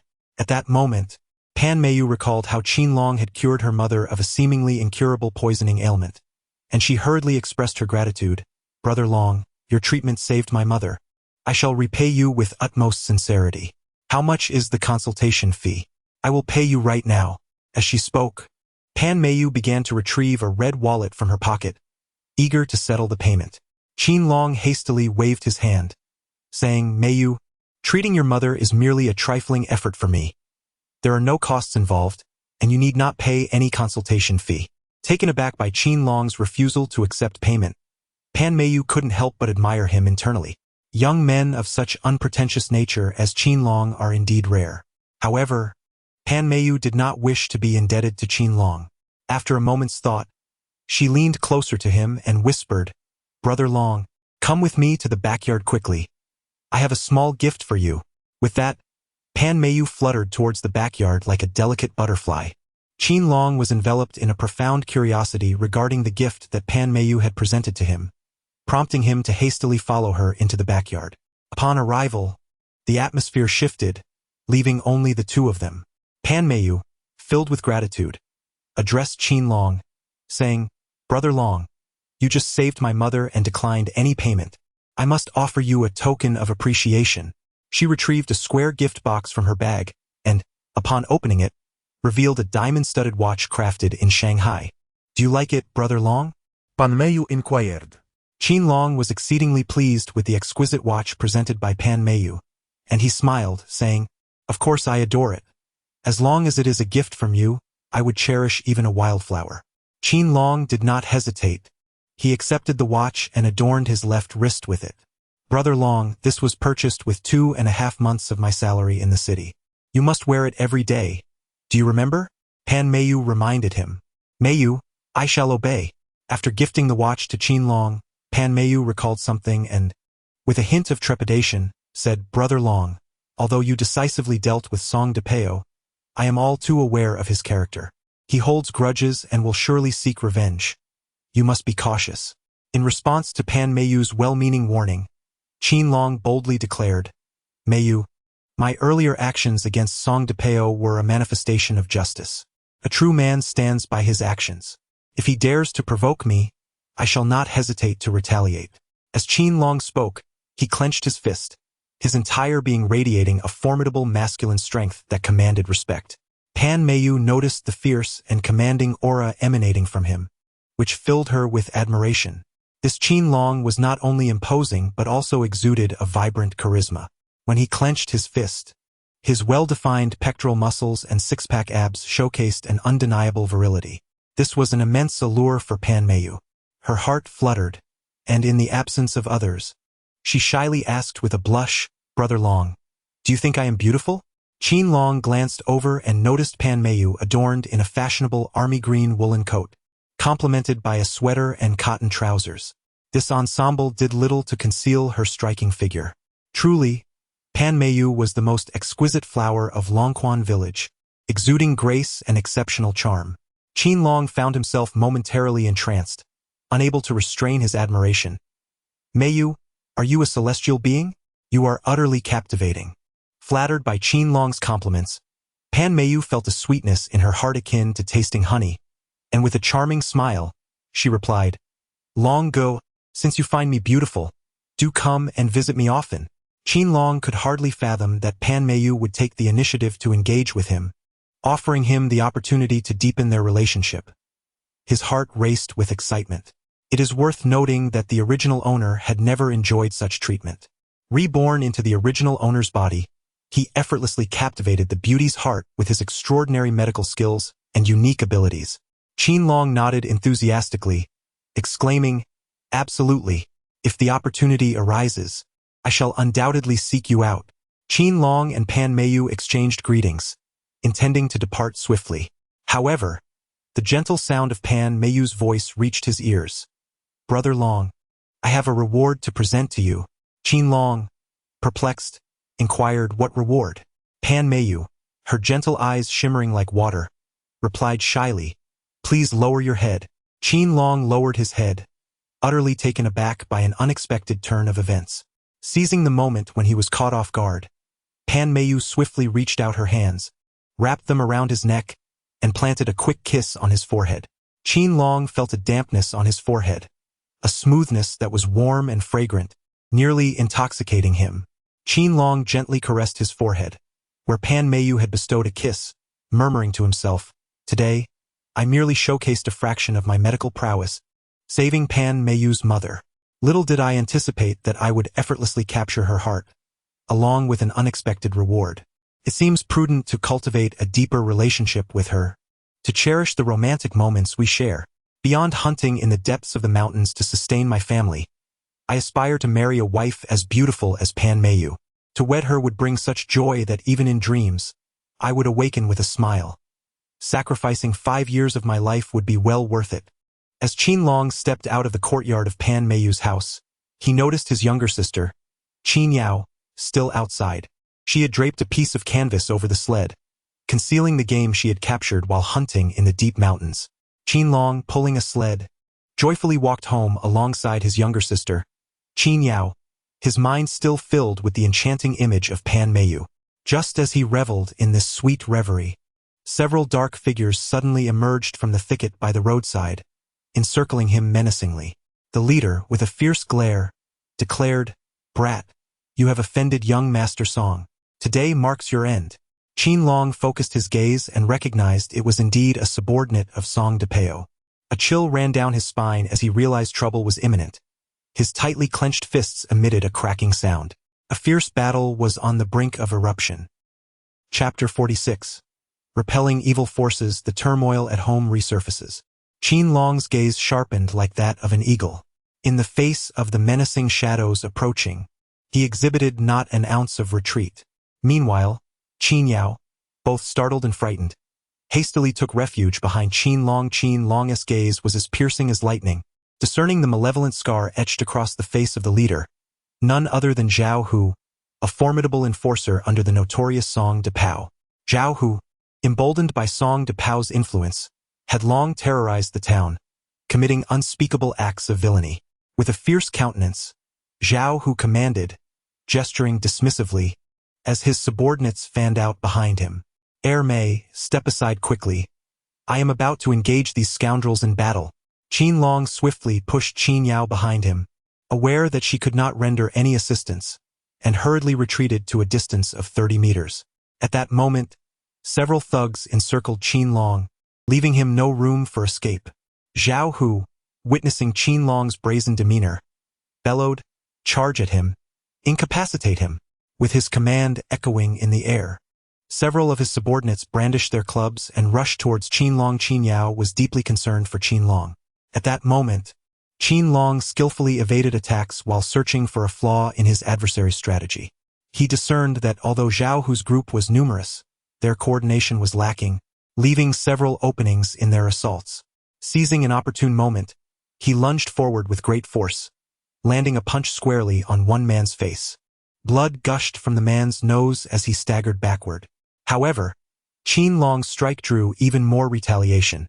Taking advantage of Qin Long's focus on others, Zhao Hu surged in from the side, thrusting his dagger directly toward Qin Long's chest.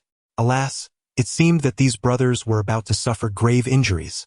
Qin Yao hurriedly closed her eyes, her heart racing violently. At that moment, Qin Long swiftly sidestepped, the dagger narrowly grazing his garment, almost inflicting harm upon him. You have some skill, young one.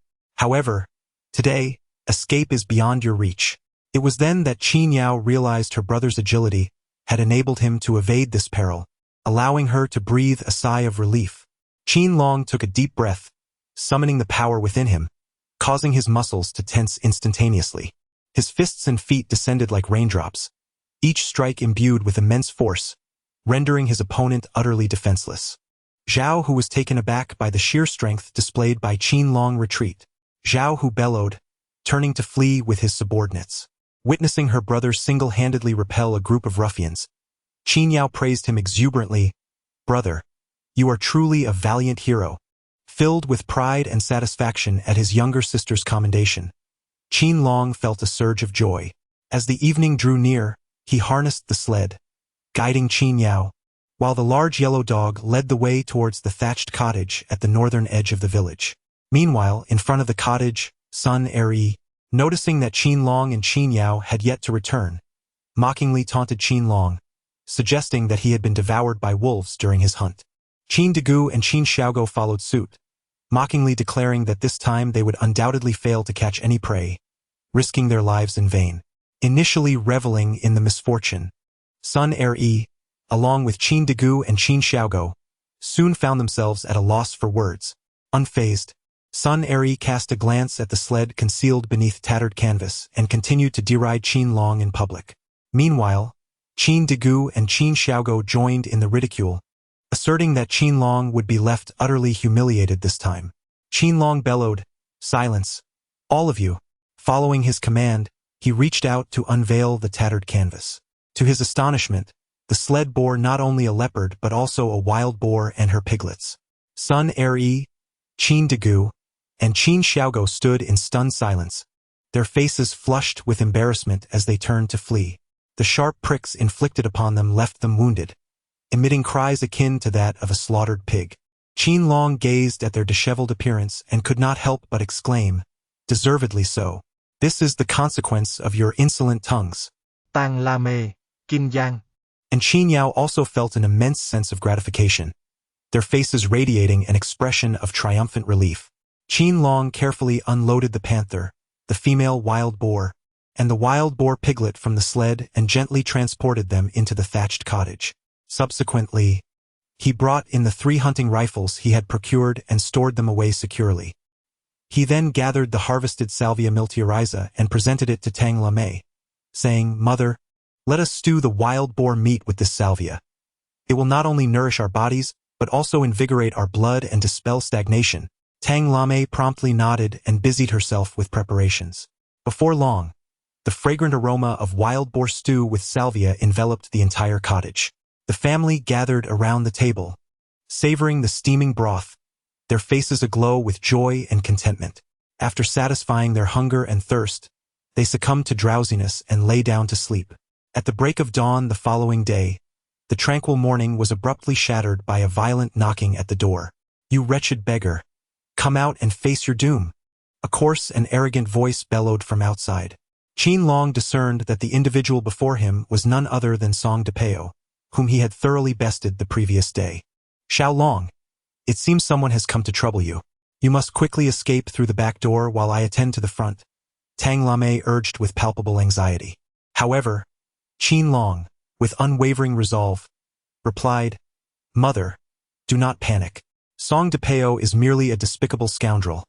I am eager to see what tricks he has up his sleeve." With that, Qin Long opened the door. Upon seeing the copious amounts of wild boar and leopard meat piled within the thatched cottage, Song-De-Peo's eyes glimmered with avarice. Suppressing his inner greed, he glared menacingly at Qin Long and declared, "You insolent brat, how dare you strike me yesterday and injure my subordinates? I shall exact my vengeance today. You have 2 choices. Either deliver 30 resounding slaps to your own face, bow 30 times while calling me grandfather, and then crawl around Longquan village like a dog, or hand over all these spoils to me as compensation for yesterday's affront. Which will you choose?"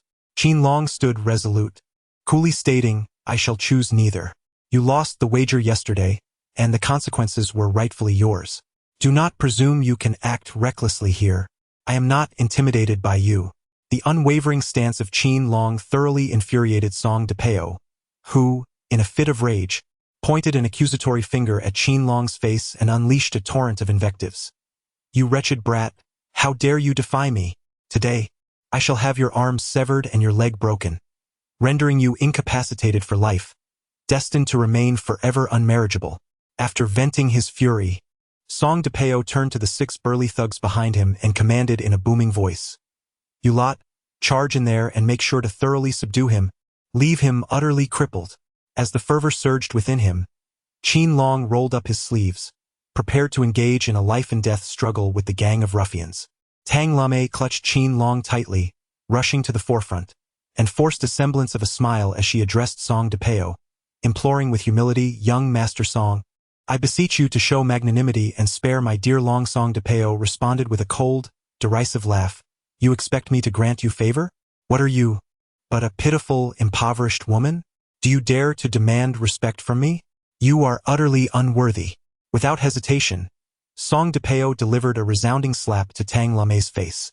Following this, he launched a brutal kick that struck her hard in the abdomen. Tang Lame staggered back 3 paces, teetering on the brink of collapse. Qin Long's eyes instantly turned a deep crimson, as if on the verge of shedding blood. In a swift motion, he surged forward. With hands like iron claws, he clutched Song-de-Peo's neck with unwavering force. Subsequently, he seized Song-de-Peo by the hair, violently thrusting his head against the fence gate. Chapter 47. A beautiful kiss and the hero's reward. With a thunderous crash, Song-de-Peo's head collided with the fence gate as if struck by a heavy hammer. His skull was punctured, blood gushing forth in a torrent. The onlookers were left in a state of utter shock. Qin Long did not relent. He seized Song-de-Peo by the collar and hurled him violently to the ground. Subsequently, he aimed at Song-de-Peo's right arm and stomped down with force. A chilling and jarring crack echoed, signaling the fracture of Song-de-Peo's arm. Unable to contain himself any longer, he emitted a piercing wail reminiscent of a slaughtered pig. "You're as good as dead. This time, I will ensure your complete annihilation." After his anguished cries, Song-de-Peo, gritting his teeth against the excruciating pain, glared at Qin Long with venomous eyes, shouting in a frenzy. He then turned his attention to the 6 thugs, who stood frozen in shock, and bellowed at the top of his lungs, "What are you 6 still standing there for? Surround him and beat him to a pulp. I will take full responsibility for any repercussions." The 6 thugs, their faces twisted with malice, advanced to encircle Qin Long. Witnessing this, Mother Tang Lame, along with his younger sisters Qin Yao and Qin Yen, felt their hearts leap into their throats. "This is bad. Someone is going to attack my brother. Everyone, please come and mediate." Qin Yao and Qin Yen were filled with urgency, calling out for help as they rushed towards the village. Upon hearing of the trouble at the northern end of the village, Pan Meiyu was deeply concerned and hurried over with the villagers. Upon arriving at the scene, Pan Meiyu immediately beheld a heart-wrenching sight. The arrogant Song-de-Peo, who had been so boastful the day before, was now accompanied by 6 ruffians, seeking trouble with Qin Long. Although Qin Long had just given Song-de-Peo a severe beating, at this moment, Song-de-Peo commanded 6 ruffians to encircle and assault Qin Long, creating an atmosphere fraught with tension, ready to erupt. "Song-de-Peo, command your subordinates to cease at once. Do not harm my brother Long," Pan Meiyu implored urgently, her voice sharp as she addressed Song-de-Peo. Upon witnessing Pan Meiyu's intercession, Song-de-Peo became exceedingly pleased with himself. With a cunning glint in his eyes, he insidiously proposed, "It would not be difficult for me to persuade my men to hold back, but you must agree to one condition." Pan Meiyu furrowed her brow in suspicion, inquiring, "What condition?" Song-de-Peo's gaze roamed lecherously over Pan Meiyu's stunning figure, a wicked grin spreading across his face as he declared, "You must publicly agree to be my partner and guarantee to sever all ties with this impoverished wretch. If you agree, I shall immediately command them to desist and let him go." Faced with Song-de-Peo's shameless demand, Pan Meiyu resolutely rejected him, exclaiming, "Song-de-Peo, you are utterly disgraceful. I can never agree to such a condition. Propose something else." However, Song-de-Peo grew even more brazen, his demands escalating. "As for another condition, it would simply entail you spending the night with me.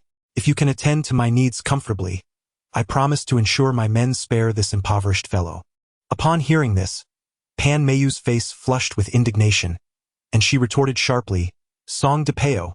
Humiliated before the crowd, Song-de-Peo, furious with embarrassment, bellowed in rage, "Pan Meiyu, you are asking for trouble. Since you refuse my offer, do not blame me for being ruthless towards this wretch. You 6, what are you waiting for? Beat him to a pulp. Whoever manages to incapacitate him will be handsomely rewarded." The 6 ruffians, fueled with fervor, advanced menacingly towards Qin Long. "Brother Long, run," Pan Meiyu urged desperately, raising her voice.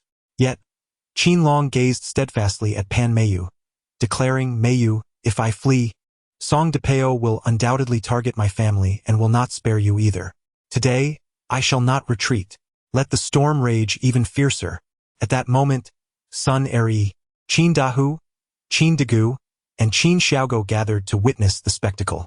Upon observing Qin Long's conflict with sang-de-pao, the son of the town's wealthiest man, and the ensuing assault, expressions of schadenfreude appeared on their faces. Unfilial grandson, were you not often arrogant? It seems you are finally facing the consequences. Sun Eri taunted Qin Long mockingly. Qin Dahua, Qin Dagu, and Qin Xiaogo shared in a sinister, triumphant smirk. Tang Lemei, Qin Yao, and Qin Yan were consumed by anxiety. The villagers present were filled with trepidation towards these 6 ruffians, retreating to a distance. They all silently felt a pang of concern for Qin Long sang-de-pao. Observing his 6 subordinates cornering Qin Long, wore an arrogant grin, exclaiming, You wretched brat, how dare you strike me earlier? Soon, I shall make you repay 100-fold. To offend me is to court your own demise. At that moment, one of the thugs swung a vicious blow at Qin Long's head. Yet, Qin Long remained calm, raising his palm and subtly channeling his profound internal energy, delivering a fierce slap to the thug's cheek. With a resounding crack, the thug was sent sprawling over 3 meters, blood gushing from his nose and mouth, writhing on the ground in agony. The onlookers were left in stunned silence, utterly astonished by Qin Long's ferocity. Pan Meiyu's beautiful eyes glistened with unshed tears, her heart filled with confusion. The Qin Long she remembered was not nearly this formidable. Her mother, Tang Lemei, gaped in astonishment, her heart racing with a mix of surprise and joy. Brother, you are truly magnificent.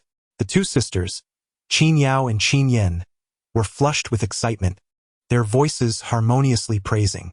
Sun Eri, Qin Dahu, Qin Dago, and Qin Xiaogo were utterly dumbfounded.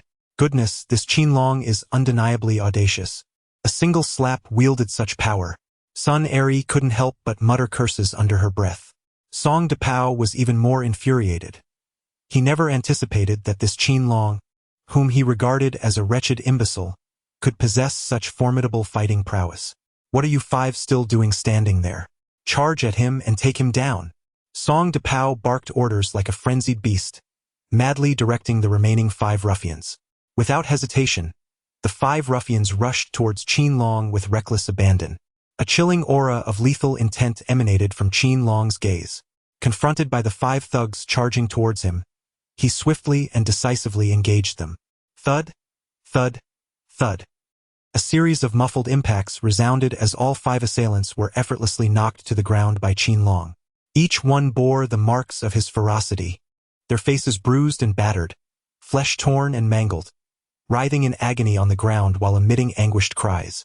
The onlookers stood in stunned silence, jaws agape in disbelief. Why is Qin Long so formidable?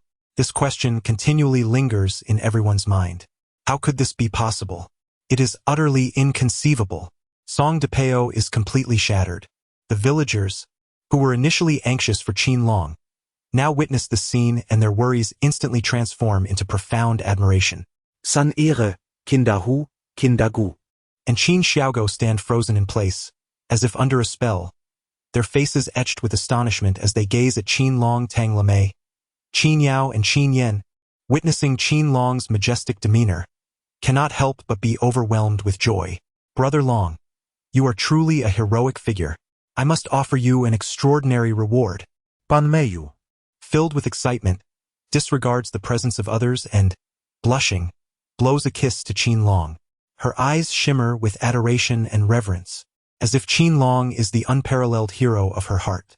Upon witnessing Pan Meiyu's actions, Qin Long felt a surge of warmth within, reveling in this unexpected and extraordinary boon.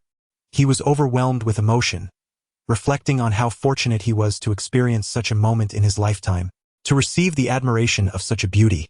As a man, it was truly worthwhile. Chapter 48. The shotgun attends, breathing easy and standing tall. As Pan Meiyu blew a kiss, she slightly arched her body, her alluring figure captured entirely in Qin Long's gaze. Qin Long marveled inwardly. Pan Meiyu possessed an exquisite figure that left him utterly defenseless. As she blew a kiss, she cast a seductive glance in his direction, a gaze so alluring it nearly ensnared his very soul. Qin Long was nearly overwhelmed with dizziness, utterly entranced. He had never imagined that by thoroughly thrashing the despicable gang led by Song-De-Peo, he would be rewarded with the extraordinary favor of Pan Mayu. Meanwhile, Song-De-Peo was consumed with jealousy, raging uncontrollably. He had persistently pursued Pan Mayu, yet she showed him no interest whatsoever. The sight of the beautiful woman he desperately sought bestowing a kiss upon the impoverished boy in public filled him with profound discontent. "You wretched boy! How dare you steal my woman? Just wait. I shall have my revenge." After silently vowing vengeance against Qin Long, Song-De-Peo contemplated his ill-fated plan to retaliate with 6 subordinates, all of whom had failed miserably. Not wishing to suffer humiliation in front of others, he seized the moment while Qin Long was lost in ecstasy and fled like a defeated dog. The remaining 6 thugs hastily followed suit, escaping in a state of panic. Qin Long contemplated the audacity of Song-De-Peo and his band of ruffians arriving at his doorstep to provoke trouble. He could not allow them to evade justice so easily. With a thunderous voice, he bellowed, "Halt right there!" Yet, Song-De-Peo and his 6 accomplices showed no signs of stopping. Instead, they hastily attempted to flee. "Brother, these scoundrels are about to escape. What should we do?" Qin Yao could not help but implore Qin Long, "Xiao Long, please let them go." Tang Lamei was reluctant to offend Song-De-Peo too much, as he was wealthy and influential, and not someone to provoke lightly. However, Qin Long was acutely aware that the scoundrel Song-De-Peo deserved a severe reprimand. He must not be allowed to escape easily. Without uttering a word, Qin Long charged into the thatched cottage, brandishing a 3-barreled shotgun. He aimed at the direction in which Song-De-Peo and the 6 ruffians had fled, and pulled the trigger. The deafening gunshot reverberated throughout Longquan village. Song-De-Peo and the 6 thugs were utterly stunned, no longer daring to take another step forward. Qin Long roared with formidable anger, declaring that Song-De-Peo and the 6 ruffians were nothing but cowardly scoundrels who preyed on the weak. Qin Long approached Song-De-Peo, who, filled with trepidation, had no choice but to lower his head in defeat and utter, "Today I concede. What do you truly desire?" Qin Long crouched down, gripping his throat tightly, and exclaimed, "I commanded you to halt moments ago, yet you disregarded my words. You must face the consequences of your defiance." Qin Long's furious roar sent a chill down the spines of Song-De-Peo and his 6 ruffians. While they were aware of Qin Long's formidable prowess, Song-De-Peo was reluctant to appear overly intimidated in public. He defiantly declared, "You impoverished wretch, do you comprehend the consequences of provoking me?" Before he could finish his sentence, Qin Long swung his hand with ferocity, striking him with tremendous force. Song-De-Peo's 2 front teeth were knocked out, leaving his mouth awash in blood. Witnessing her son viciously assault Song-De-Peo, Tang Lamei hurried over to intervene, exclaiming, "Xiao Long, perhaps it would be best to let this go." Yet, Qin Long retorted, "Mother, one must be ruthless in dealing with such scoundrels." He then tightened his grip on Song-De-Peo's throat and, in a commanding tone, proclaimed, "You have just insulted my mother, struck her face, and kicked her. Now you must deliver 30 slaps to your own face and kneel before my mother in apology and compensation. Otherwise, I shall render you incapacitated." Realizing the dire consequences of crossing Qin Long, Song-De-Peo could only bide his time. He resolved to devise a plan to eliminate the mother and son duo when the opportunity arose. Reluctantly, he bowed his haughty head and knelt before Tang Lamei, murmuring, "Auntie, I apologize for my earlier offense. I am truly sorry." Subsequently, he publicly slapped his own face 30 times and produced 1,000 yuan from his pocket as restitution for Tang Lamei. Tang Lamei felt a sense of triumph in this moment. Meanwhile, Qin Long, observing the 6 ruffians present, recalled their earlier brazen behavior and deemed it essential to teach them a lesson. "You 6, bow before me and apologize. Otherwise, I shall set my hunting rifle upon you." As Qin Long brandished the triple-barreled shotgun, the dark muzzle aimed threateningly at them, the 6 thugs were rendered utterly terrified. Originally hired by Song-De-Peo to deal with Qin Long, they had anticipated a lucrative reward. However, they now found their very lives hanging in the balance. In a frantic plea for mercy, They hastily knelt before Qin Long, bowing their heads repeatedly like chickens pecking at grain, begging, "Grandfather Qin, we were merely following orders. We have wronged you, but we shall never dare to offend you again. Please, spare us." Qin Long did not grant them mercy on the spot. Instead, he bellowed with an imposing rage, "You must strike yourselves 30 times across the face, or face dire consequences." Sensing the formidable presence of Qin Long before them, the 6 ruffians reluctantly complied, delivering 30 resounding slaps to their own faces. The sharp sounds of their self-inflicted punishment echoed through the air. The onlookers were greatly satisfied to witness Qin Long subduing sang-de-peo and his gang, leaving them utterly subdued. This band of miscreants, who had deliberately sought trouble today, had unwittingly brought their own misfortune upon themselves. Serves them right. The villagers erupted in anger, hurling curses and spitting towards sang-de-peo and his crew. Qin Long, unwilling to squander any more time on these scoundrels, bellowed with an imposing authority, "Get lost." The group led by sang-de-peo fled in a panic, as if they had received a pardon, resembling a pack of disheveled hounds. At that moment, Qin Long's keen gaze caught the malevolent glint in their eyes, indicating that sang-de-peo would undoubtedly seek revenge. However, Qin Long felt no trepidation regarding any retaliation from sang-de-peo. No matter what cunning strategies or underhanded tactics he might employ, Qin Long possessed the confidence and resolve to confront them. After Qin Long dealt a severe lesson to sang-de-peo and his gang, the villagers gathered around, clapping and cheering for him, praising him for avenging everyone's grievances. It turned out that sang-de-peo, relying on his father's wealth as the richest man in the town, often flaunted his power and bullied the good people, pushing them to their limits. However, due to his identity and status, people dared not voice their anger and could only swallow their dissatisfaction and grievances. Sun-er. Qin Dahu, Qin Dagu, and Qin Xiaogo were present and, witnessing Qin Long single-handedly forcing sang-de-peo's gang to their knees and begging for mercy before fleeing in disgrace, couldn't help but tremble with fear. Seizing the moment while Qin Long was surrounded by the villagers in celebration, they quickly slipped away. Pan Meiyu, having enjoyed the spectacle, remembered it was time for her to head to the town clinic and prepared to leave. However, she suddenly recalled that, during her last walk to town, she had encountered wild dogs and sprained her ankle in fright. Seeing Qin Long's imposing and powerful demeanor earlier, she felt that having him accompany her to town would provide a greater sense of security. "Brother Long, are you free now? Could you escort me to town?" Pan Meiyu gently asked Qin Long, her beautiful eyes glistening with moisture. He expressed a hint of regret, saying, "Meiyu, unfortunately, I must stay in the village today to prepare timber for building a wooden house, so I fear I cannot accompany you." Upon hearing that Qin Long could not take her, Pan Meiyu grew anxious. She wrapped her arms around Qin Long's left arm, pressing her alluring figure against him, and pleaded in a soft, coaxing tone, "Brother Long, please help me out and take me to you? I promise I'll surprise you when we reach the town clinic. How about that?" In Chapter 49, Passionate Protection of the Flower, Winning the Heart of the Beauty, faced with Pan Meiyu's gentle charm, Qin Long found himself utterly defenseless. "Very well, Meiyu, I shall take you to town, but I need to sell the game I've caught." Pan Meiyu's eyes sparkled with delight. "Wonderful. Brother Long, I knew you wouldn't refuse me." Subsequently, Qin Long loaded the large leopard, a female wild boar, and a piglet onto the sled.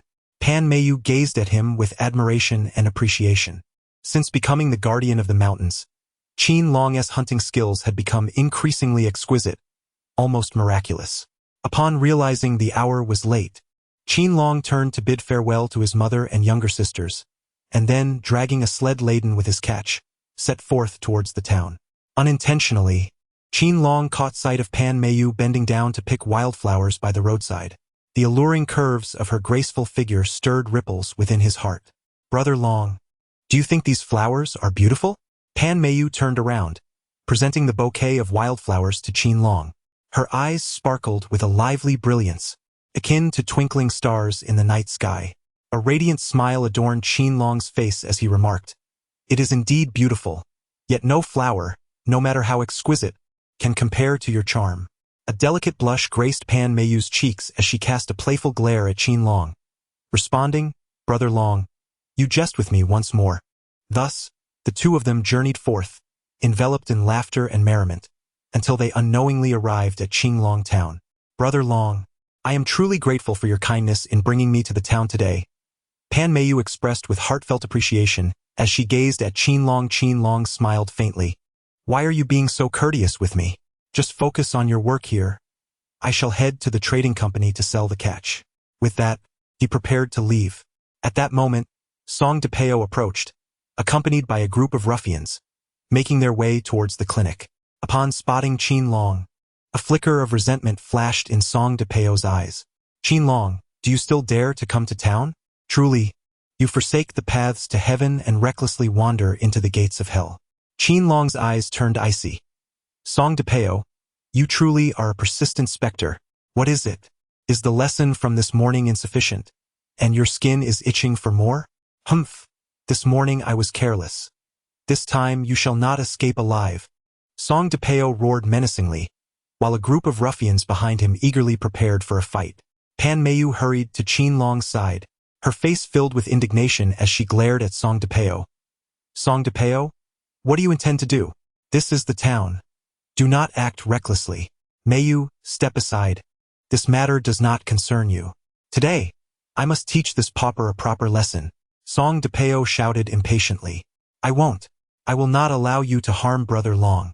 Pan Meiyu firmly clung to Qin Long's arm. A warm current surged within Qin Long's heart as he gently patted Pan Meiyu's hand, offering reassurance. "Meiyu, do not be afraid.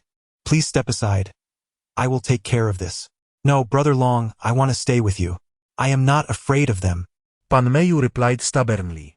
Qin Long was acutely aware that this was not the moment to engage in a dispute with Pan Meiyu. He positioned Pan Meiyu protectively behind him, his gaze sharp and vigilant like that of a hawk, fixed upon Song-De-Peo and his companions. "Song-De-Peo, should you dare to make a move, I assure you, you will deeply regret it." The voice of Qin Long was low and frigid, as if it emanated from the depths of a hellish abyss.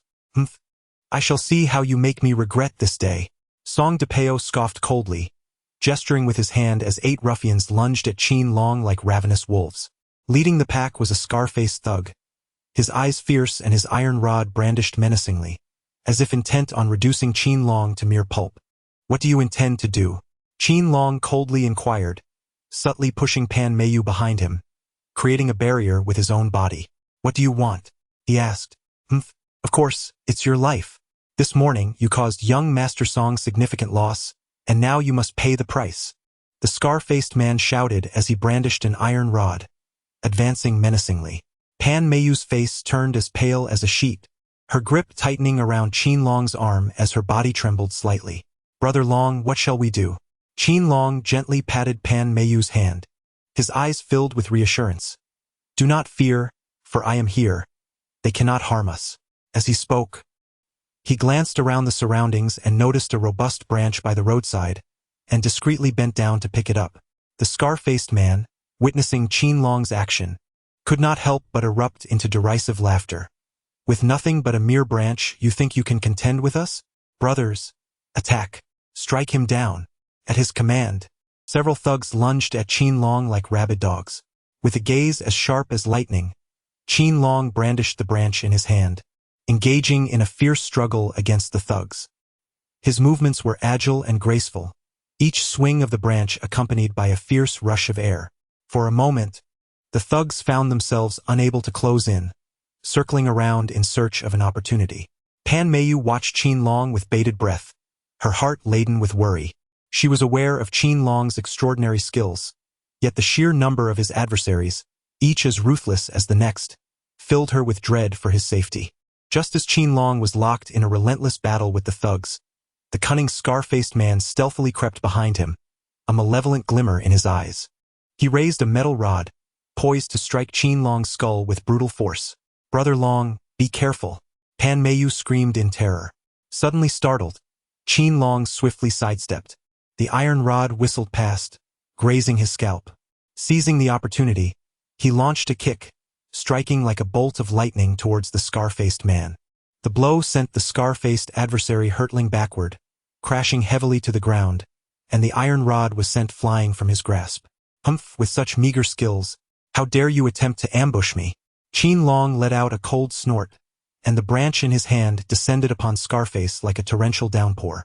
Scarface howled in agony, pleading incessantly, "Brother, spare me. I was wrong. Please stop hitting me." The other thugs, witnessing the unfolding spectacle, turned pale with fear. They had not anticipated Qin Long's formidable prowess, rendering even Scarface powerless against him. Consequently, like frightened dogs, they scattered in all directions. Song-De-Peo had initially believed that by enlisting Scarface and his 8 formidable associates, he would be able to subdue Qin Long and force him to kneel in supplication, thus allowing him to vent his frustrations. To his utter dismay, he found himself facing a humiliating defeat, nearly choking on his rage. "You insolent wretch, do not revel in your triumph. Await my revenge." With this fierce proclamation, Song-De-Peo retreated in disgrace. Qin Long gazed at the retreating figure of Song-De-Peo, a glimmer of coldness flashing in his eyes. He understood that this matter would not simply come to a halt. Song-De-Peo would undoubtedly return to cause further trouble. Pan Meiyu hurried to Qin Long's side, her concern evident as she inquired, "Brother Long, are you injured?" Qin Long smiled gently, shaking his head as he lightly patted Pan Meiyu's shoulder. "I am perfectly fine. It's merely a superficial injury, nothing to worry about. Meiyu, please do not fret. Brother Long, it's all my fault. If it weren't for me, you wouldn't have been hurt," Pan Meiyu said, her eyes shimmering with tears of remorse. "Foolish girl, how can you blame yourself?" he replied. "It is those brash individuals like Song-De-Peo who are truly at fault. One day, I shall ensure they learn a lesson they will not forget." Qin Long gently spoke, reaching out to softly wipe away the tears at the corner of Pan Meiyu's eyes. "All right, do not overthink it. Focus on your work at the health clinic. I shall go to the merchant to sell the catch, and we will reconnect afterward." Upon finishing his words, Qin Long prepared to drag the sled towards the Song family's trading post at the northern end of the town. However, Pan Meiyu grasped the corner of Qin Long's garment, reluctant to let him go, and said, "Brother Long, wait a moment. I have a surprise to present to you." Qin Long was momentarily taken aback, a flicker of perplexity crossing his gaze. Surprise? "What surprise?" Pan Meiyu's cheeks flushed once more, summoning her courage to meet Qin Long's eyes as she declared, "Brother Long, I have come to realize that being by your side brings me an extraordinary sense of security. I wish to confess my feelings for you. I like you, and I desire to be in a relationship with you. From this moment onward, I wish to be your girlfriend. Would you be willing?" Chapter 50. A resounding slap in the face with money. Qin Long could never have imagined that Pan Meiyu would take the initiative to become his partner. After graduating from high school, the original host remained at home, burdened by a modest upbringing and average capabilities, making it exceedingly difficult to capture Pan Meiyu's affections. The original host possessed a degree of self-awareness, recognizing that he and Pan Meiyu were akin to 2 parallel lines destined never to intersect, with no chance of any connection. However, upon being reborn as the original host, Qin Long exhibited abilities far surpassing those of his predecessor, winning Pan Meiyu's heart, and to his astonishment, she boldly confessed her feelings. "Meiyu, the wind is strong. I can hardly hear you. Focus on your work and I shall head to the trading house," he thought, yet his heart raced with excitement. To have a beauty like Pan Meiyu willingly express her desire to be with him truly felt like a stroke of serendipity. It seemed that while hunting in the deep mountains to support his family, he could also dare to dream of marrying a woman as enchanting as Pan Meiyu. Nonetheless, Qin Long was reminded that he needed to sell his catch upon arriving in town, compelling him to continue dragging the sled forward. This journey was far from easy. In areas where the snow was thick, the sled nearly sank, requiring him to exert all his strength to pull it free.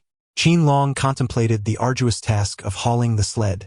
Yet the prospect of selling these prized catches at a handsome price in the Song family trading post filled his visage with anticipation.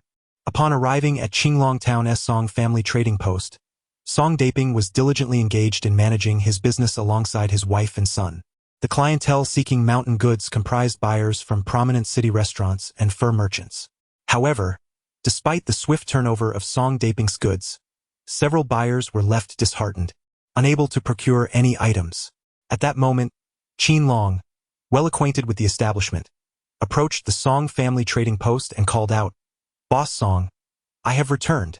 Hearing the familiar voice, Song Daping, troubled by the lack of inventory, quickly lifted his gaze and was greeted by the sight of Qin Long arriving with his sled. The sled bore a magnificent spotted leopard, a female wild boar, and 3 wild piglets. The abundance of game instantly brightened Song Daping's eyes. "Qin Long, you truly possess remarkable skills," he exclaimed, circling the sled while admiring the bounty and offering his enthusiastic praise. Qin Long chuckled as he scratched his head. "Boss Song, this time the quarry is no easy feat. They are fierce beasts, exceedingly difficult to hunt. I risked my life for this." Song Daping nodded in understanding. "Indeed, although I do have some hunters supplying me with mountain goods, they typically bring wild rabbits and pheasants. As for these formidable beasts, they are seldom offered. You, my friend, are the mightiest hunter in our town. Only you can provide such high-quality mountain fare. Seeing the excellent quality of your goods and acknowledging the dangers you faced in procuring them, I am willing to pay you 1 yuan per pound. What do you think?" In response to Song Daping's generous offer, Qin Long recalled that he had previously sold roe deer meat for 8 jiao per pound and wolf meat for 9 jiao per pound.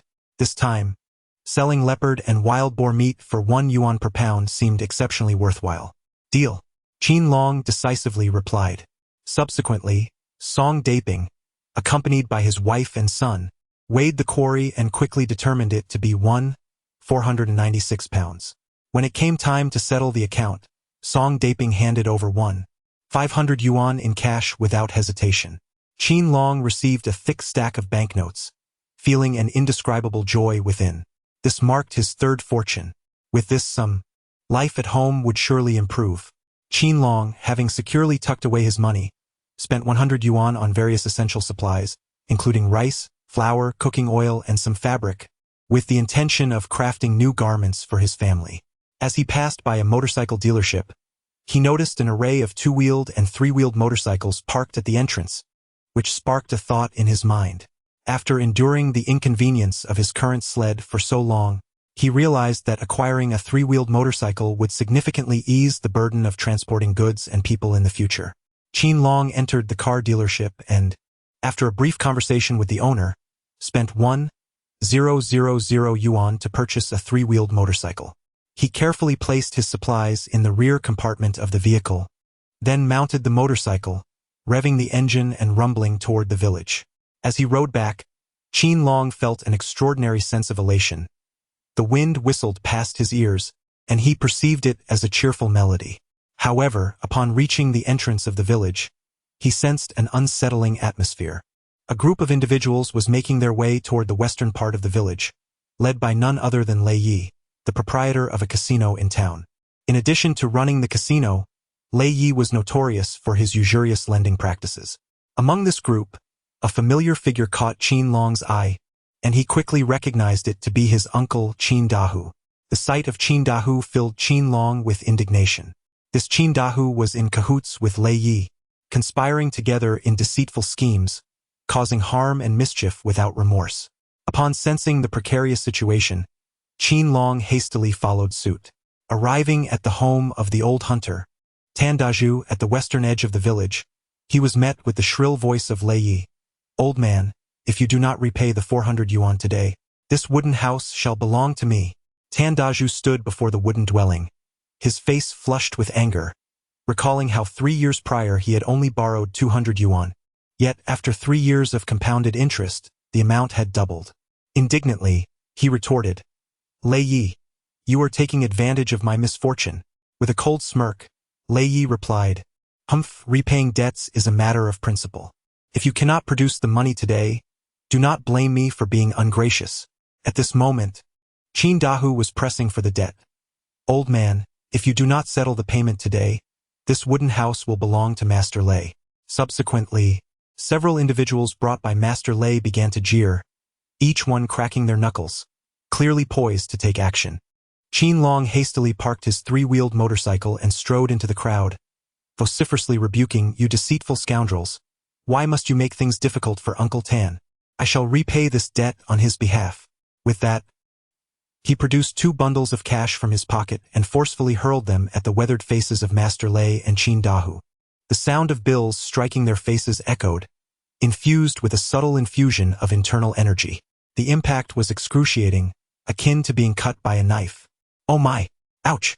The two men cried out in agony as their faces swelled up like small mountains before the astonished eyes of Tan Daju, who felt a surge of satisfaction at witnessing their humiliation. "You swindlers deserve to be struck in the face with money by Xiao Long," Tan Daju exclaimed in righteous indignation. The villagers, stirred by the scene, rallied in support of Tan Daju. Master Lei and his cohort stood in shock, having not anticipated Qin Long's sudden appearance or his audacity to confront them with such financial might. What was more alarming was that Qin Long was not to be trifled with, boldly retaliating with cash. Master Lei's complexion fluctuated between shades of white and red. He had initially believed that he would easily seize Tan Daju's wooden house today, only to find his plans thwarted by Qin Long. "You little brat, what is the meaning of this?" Master Lei queried, his tone laced with reluctant disbelief. Qin Dahu wore an expression of shock and trepidation, for this nephew was indeed his sworn adversary. Qin Long cast a disdainful glance at old Lei, declaring, "You deceitful scoundrel, I merely sold some mountain goods in town, and this sum is insignificant. However, I advise you to refrain from such unscrupulous deeds in the future. Do not presume that the villagers are easy to bully." Old Lei was rendered speechless by Qin Long's words, realizing that he would not gain any advantage today. He shot a fierce glare at Qin Long and prepared to leave with his entourage. Yet, Qin Long bellowed with authority, "Scoundrel, you exploit others with usury, devoid of any conscience. After taking the money, you must slap yourself 30 times. In front of the villagers, you shall pledge never to engage in such predatory lending again. Otherwise, I shall ensure that you become a eunuch of the new century." Old Lei had never anticipated that Qin Long would seek to further humiliate him, leaving him in a state of hesitation. Qin Long, in a fit of rage, declared, "If you do not comply, I shall condemn you to serve as a eunuch of the new century." After Qin Long finished speaking, he lifted his right foot and struck fiercely towards the groin of Master Lei. Chapter 51. Sudden Attack. The Black Bear Strikes. How to Respond. Master Lei never anticipated that he would fall victim to Qin Long today. He felt a searing pain in his lower body, leaving him utterly dazed. His hands tightly clutched his groin as his body trembled uncontrollably. "Qin, Grandfather Qin, I am completely subdued," Master Lei cried. "I will slap myself right now and promise never to engage in usury again." With that, he collapsed before Qin Long, desperately slapping his own face. The sound of slaps echoed as his face became swollen and bruised, blood oozing from the corners of his mouth, yet he dared not cease. He understood that if he halted even for a moment, Qin Long's foot would ensure he would become a eunuch of the new century. Nearby, Qin Dahu observed Master Lei's pitiful state and was filled with dread, his eyes wide with fear, contemplating a quiet escape amidst the chaos. However, Qin Long's piercing gaze saw through his intentions, and he bellowed with authority. "Qin Dahu, you colluded with Master Lei to exploit the villagers, thinking you could flee? You must slap yourself 30 times, or you shall face my wrath today." His roar resonated like thunder, leaving Qin Dahu's ears ringing. His legs turned to jelly, and like Master Lei, he obediently began to slap his own face. As Master Lei and Qin Dahu struck themselves in front of the villagers, they promised never to engage in usury again. "Grandfather Qin, I was wrong, truly wrong. I will never dare again.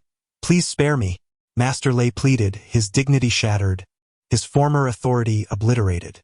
The villagers were thoroughly satisfied, clapping and expressing their approval. "Well done. Let us see if they dare to bully us again." Qin Long truly provided us with a sense of vindication. Meanwhile, Master Lei's subordinates, witnessing their leader in such a state, cowered and followed suit, kneeling before Qin Long and slapping their own faces in fear of his retribution. By the time they finished, each of them bore the countenance of a beaten swine. Qin Long coldly commanded, "Get lost. Do not let me see you again." Lei Yi, Qin Dahu, and others, as if granted amnesty, fled in a state of panic. Tan Daju gazed at Qin Long, his eyes brimming with tears of gratitude, and exclaimed, "Little Long, I owe you my deepest thanks. Otherwise, I truly would not have known what to do." The surrounding villagers gathered around, singing Qin Long's praises. As the events drew to a close, the crowd gradually dispersed. He was astonished and inquired. Qin Long spoke with a smile about the high prices he fetched for selling leopard and wild boar meat in town.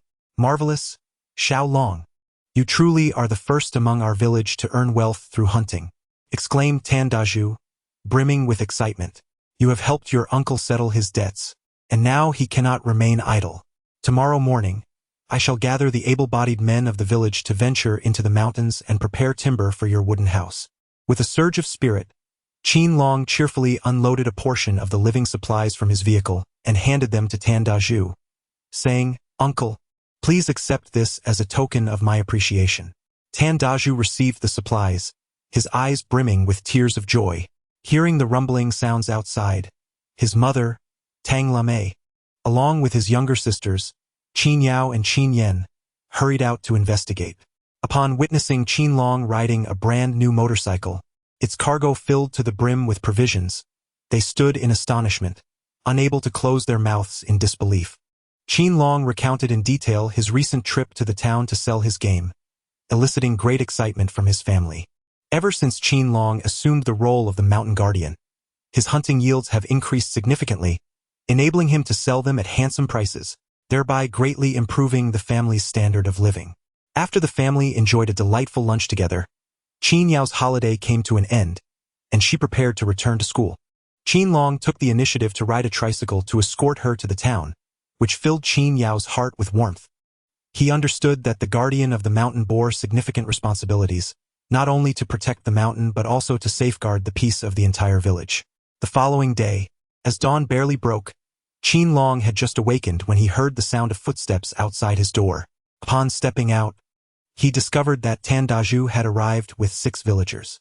Among them, the youngest was in his 20s, while the eldest was around 40, all being the village's vigorous labor force. Under Tan Daju's leadership, they arrived at Qin Long's thatched cottage, equipped with logging tools and ropes, dragging a cart behind them. Uncle Tan, esteemed brothers, I am truly grateful for your assistance in logging. Let us set off at once. Upon finishing his words, Qin Long shouldered the hunting tools he had meticulously prepared the previous day. He led the group away from the village, heading towards the Dragon Spring Mountain beyond. His younger sister, Qin Yen, was profoundly intrigued by her brother's hunting venture, trailing behind him like a devoted shadow. Meanwhile, De Huang exuberantly dashed ahead, embodying the spirit of a trailblazer. The morning sun cast its golden rays upon the icy expanse, illuminating the serene wintry landscape. Qin Long and Tan Daju, along with their companions, swiftly arrived at the red pine and camphor pine forests. Tan Daju divided the 6 young laborers into 2 groups. One group proceeded to harvest timber in the red pine forest, while the other engaged in logging within the camphor pine grove. Nearby, De Huang ambled about, resembling a diligent and responsible security guard on duty. Qin Long surveyed his surroundings and found no traces of wild beasts for the time being.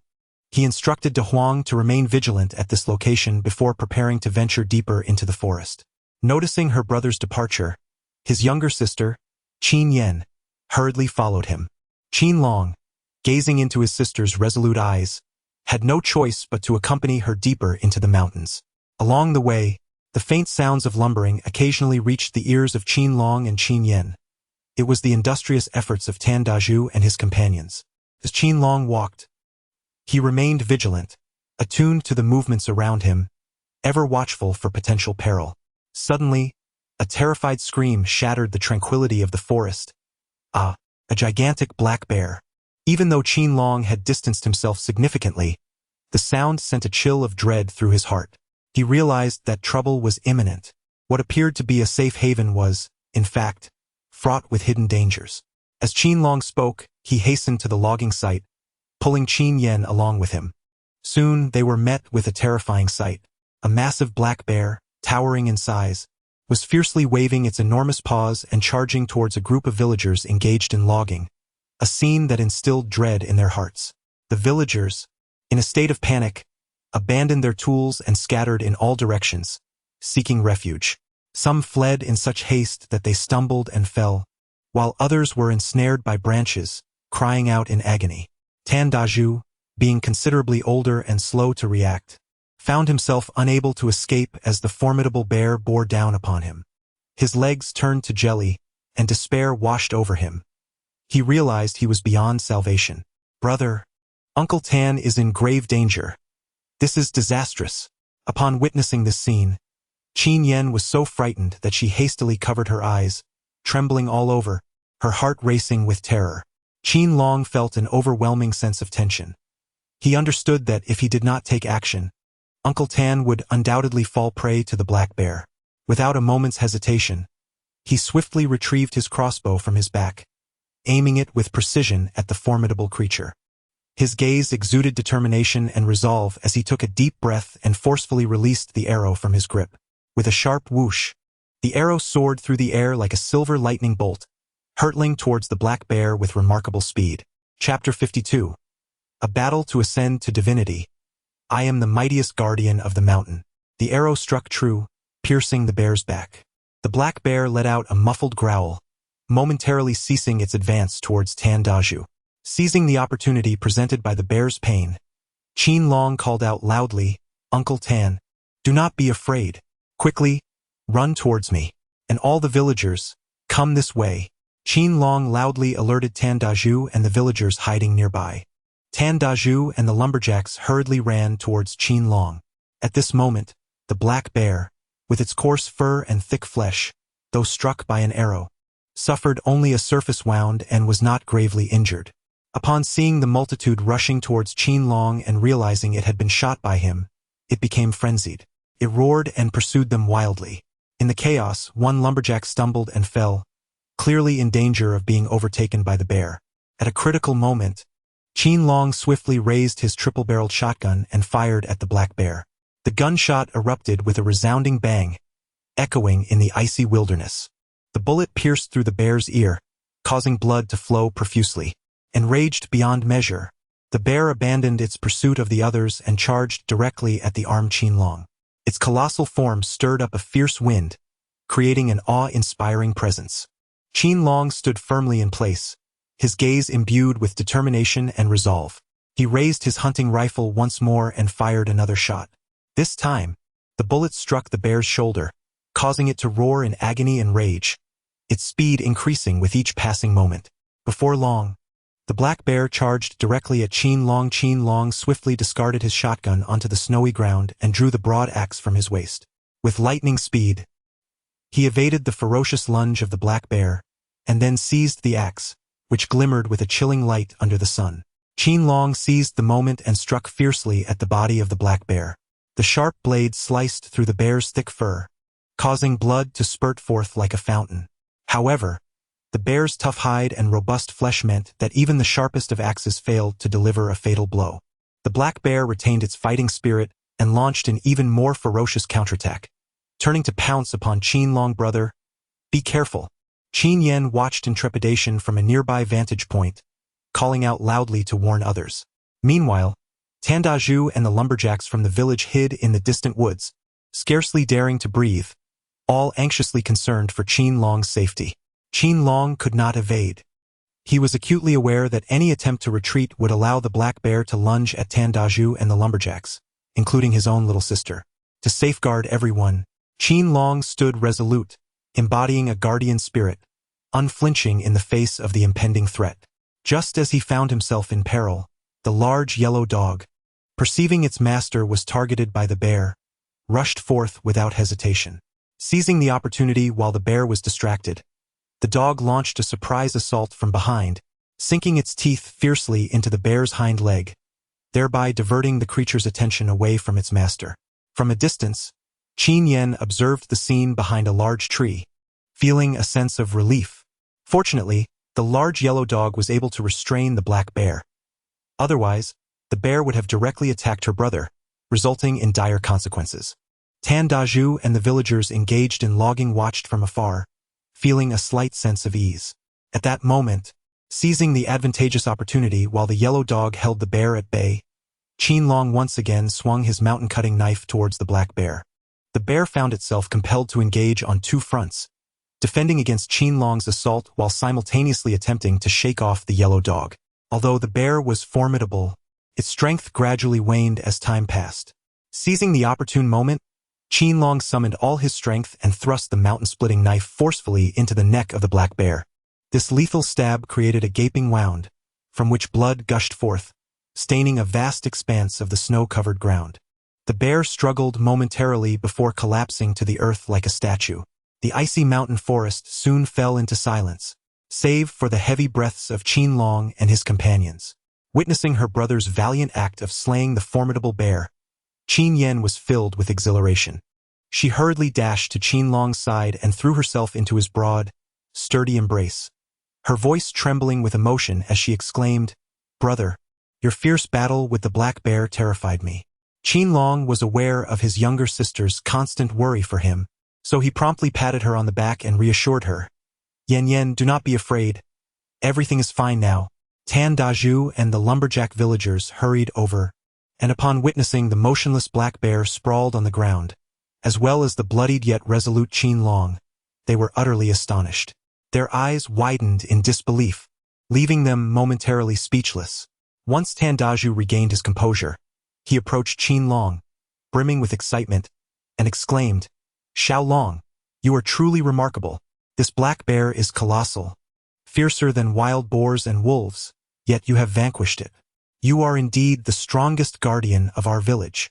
The 6 lumberjack villagers encircled Qin Long, collectively raising their thumbs in praise, declaring him the mightiest protector of the mountain.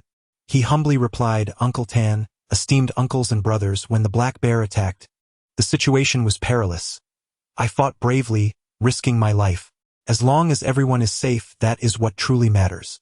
Tan Daju stroked his beard, nodding with a smile, filled with admiration. "Xiao Long, your hunting skills and courage are undeniably impressive. With you around, we feel much more secure in our lumbering endeavors today." The atmosphere among the lumberjack villagers became warm and animated, filled with admiration. Coincidentally, the village secretary, Pan Yong, rushed to the mountains in haste. Upon hearing gunshots echoing through the forest, he sensed trouble and quickened his pace. When Pan Yong arrived and beheld the enormous black bear lying in the snow, alongside the blood-stained Qin Long, he gasped in astonishment, his face reflecting shock and admiration. "Xiao Long, you have accomplished something extraordinary. This black bear, once an untouchable force in the forest, has been slain by you. You have truly rendered a great service to our village." Pan Yong praised Qin Long profusely, gently patting him on the shoulder. Qin Long hastily responded, "Uncle Pan, this is my duty. To protect the villagers and our village is indeed my responsibility as the guardian of the mountains." At that moment, Pan Yong turned to the villagers of the lumbering community, whose expressions were still etched with fear, and raised his voice, "Esteemed villagers, you have all witnessed Xiao Long's valiant actions. It is a blessing for our village to have such a guardian. This also serves as a reminder that danger lurks within the mountains at every turn. Henceforth, you must exercise utmost caution when venturing into the woods. Should you need to enter, please notify Xiao Long. His presence ensures our safety while conducting our affairs in the mountains." With Pan Yong's words, the lumbering villagers felt a renewed sense of security.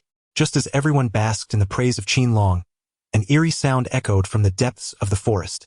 The sound was faint yet carried an unsettling aura, as if some unpredictable peril was stealthily approaching. The smiles on their faces faded, and their previously relaxed tension snapped back into a state of anxiety. They exchanged glances, each filled with palpable apprehension. Qin Long sensed that the peculiar sound was drawing ever closer. As the guardian of the mountain, he knew he must rush forward to thwart the impending threat. "De Huang, come with me," Qin Long called to the large yellow dog, firmly gripping his hunting rifle as he rushed toward the source of the sound. Chapter 53. A perilous vigil, the fiery confrontation in the snow. Qin Long, accompanied by his large yellow dog, approached the source of the sound step by step, an ominous aura enveloping him.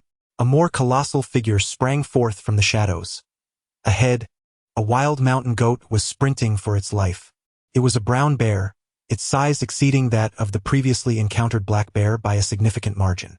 The brown bear relentlessly pursued the mountain goat, emitting a deep and unsettling growl. Qin Long inwardly cursed, realizing that the wild goat had fled toward the logging area. If the brown bear were to invade, the village secretary Pan Yong, the seasoned hunter Tan Daju, and the 6 villagers who were engaged in logging would be doomed. Qin Long raised his voice, calling out towards the logging area. Uncle Pan, Uncle Tan, and all the brothers, a brown bear is approaching. Quickly, climb the trees to take cover. His voice resonated like a thunderclap. Upon hearing the urgent warning, Pan Yong, Tan Daju, and the villagers engaged in logging felt a chill run down their spines. They discarded their logging tools onto the snow-covered ground and hurriedly scrambled towards the nearest towering tree. In a matter of moments, they swiftly ascended the trunk, reaching a safe height where they could observe the impending crisis unfolding below. Upon witnessing that everyone had ascended the trees, Qin Long initially believed that they would all safely evade disaster.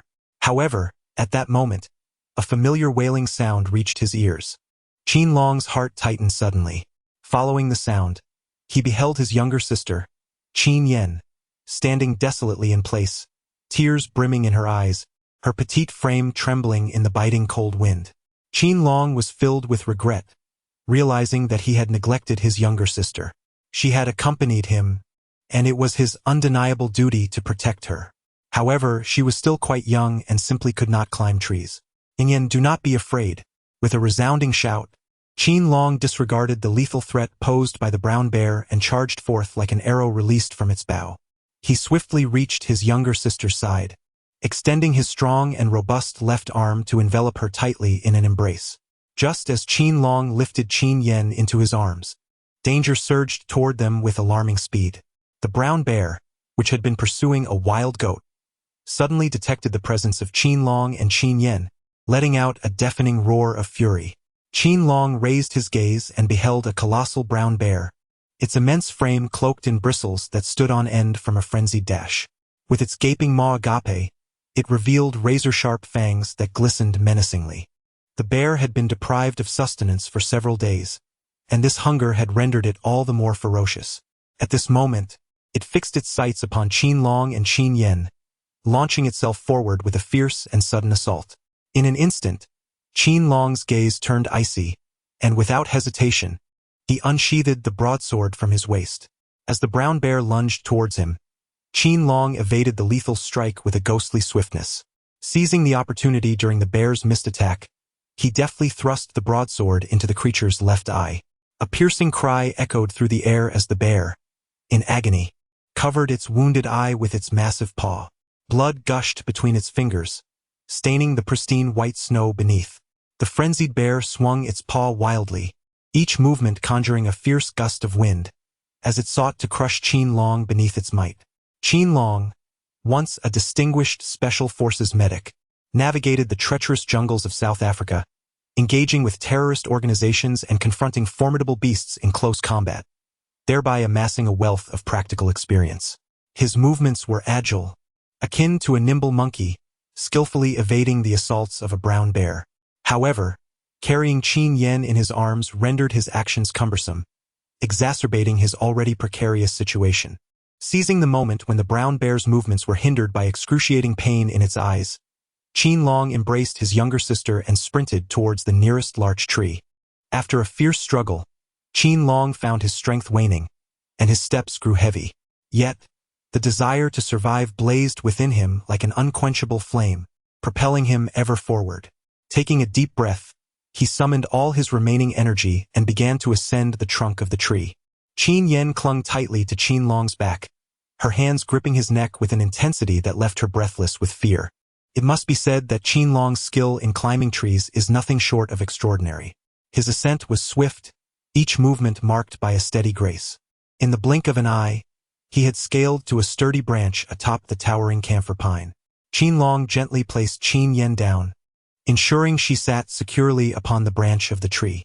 Qin Yen gazed at her brother's forehead and cheeks, which were adorned with beads of sweat, her heart aching for him.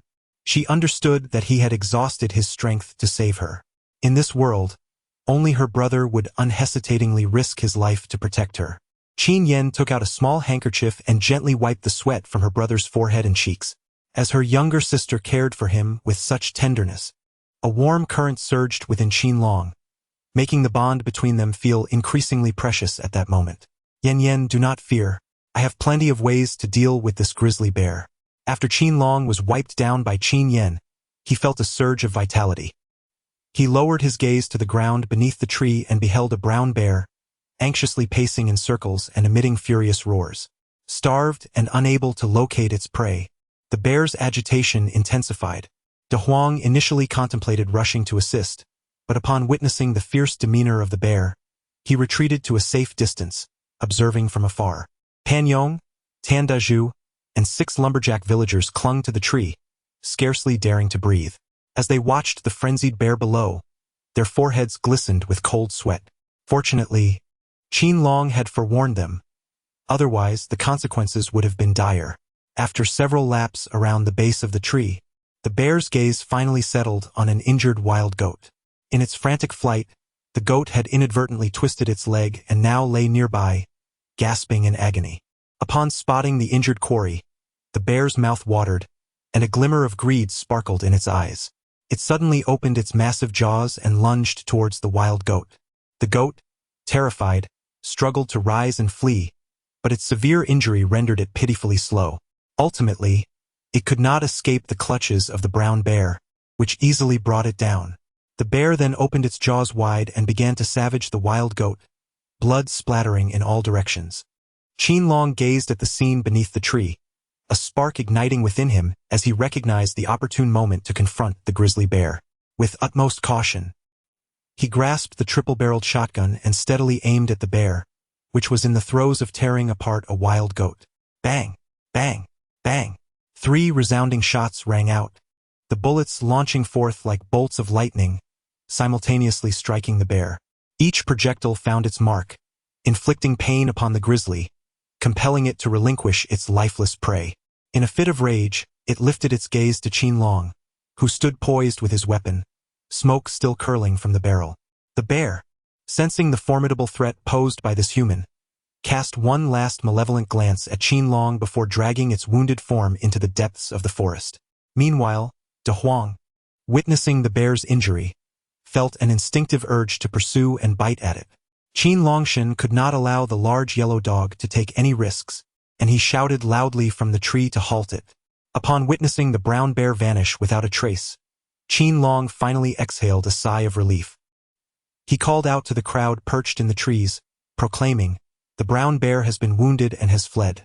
You may all descend from the trees." The onlookers collectively released a heavy breath, climbing down from their elevated refuge. Yet still, with lingering trepidation, they cast anxious glances in the direction from which the bear had escaped. Qin Long descended the tree, cradling Qin Yen in his arms. Pan Yong and Tan Dazhu approached swiftly, their eyes brimming with gratitude. Pan Yong patted Qin Long's shoulder with fervor, exclaiming, "Xiao Long, you are truly astute and valiant. If not for your efforts today, our lives would have been in peril." Tan Dazhu chimed in, "Indeed, Xiao Long. Fortunately, your marksmanship was precise, wounding the grizzly. Otherwise, we would have faced dire consequences." In response to their commendations, Qin Long merely smiled faintly. "Uncle Pan, Uncle Tan, it is a relief that everyone is safe. This grizzly has provided us with a wild goat. Shall we feast heartily?" Chapter 54. The mightiest guardian of the mountain faces new challenges. Upon hearing Qin Long's words, the crowd erupted in applause, the previous tension dissipating like mist. He skillfully skinned the wild goat with a machete, cleaned it thoroughly, gathered some branches and leaves, and kindled a fire. Qin Yen assisted her brother, the little one learning the art of roasting a whole lamb. Before long, the delectable aroma of roasted lamb permeated the snowy mountain forest. Qin Long beckoned to everyone to gather around the campfire, sharing the rare delicacies with them. Qin Long severed a generous portion of meat and offered it to De Huang.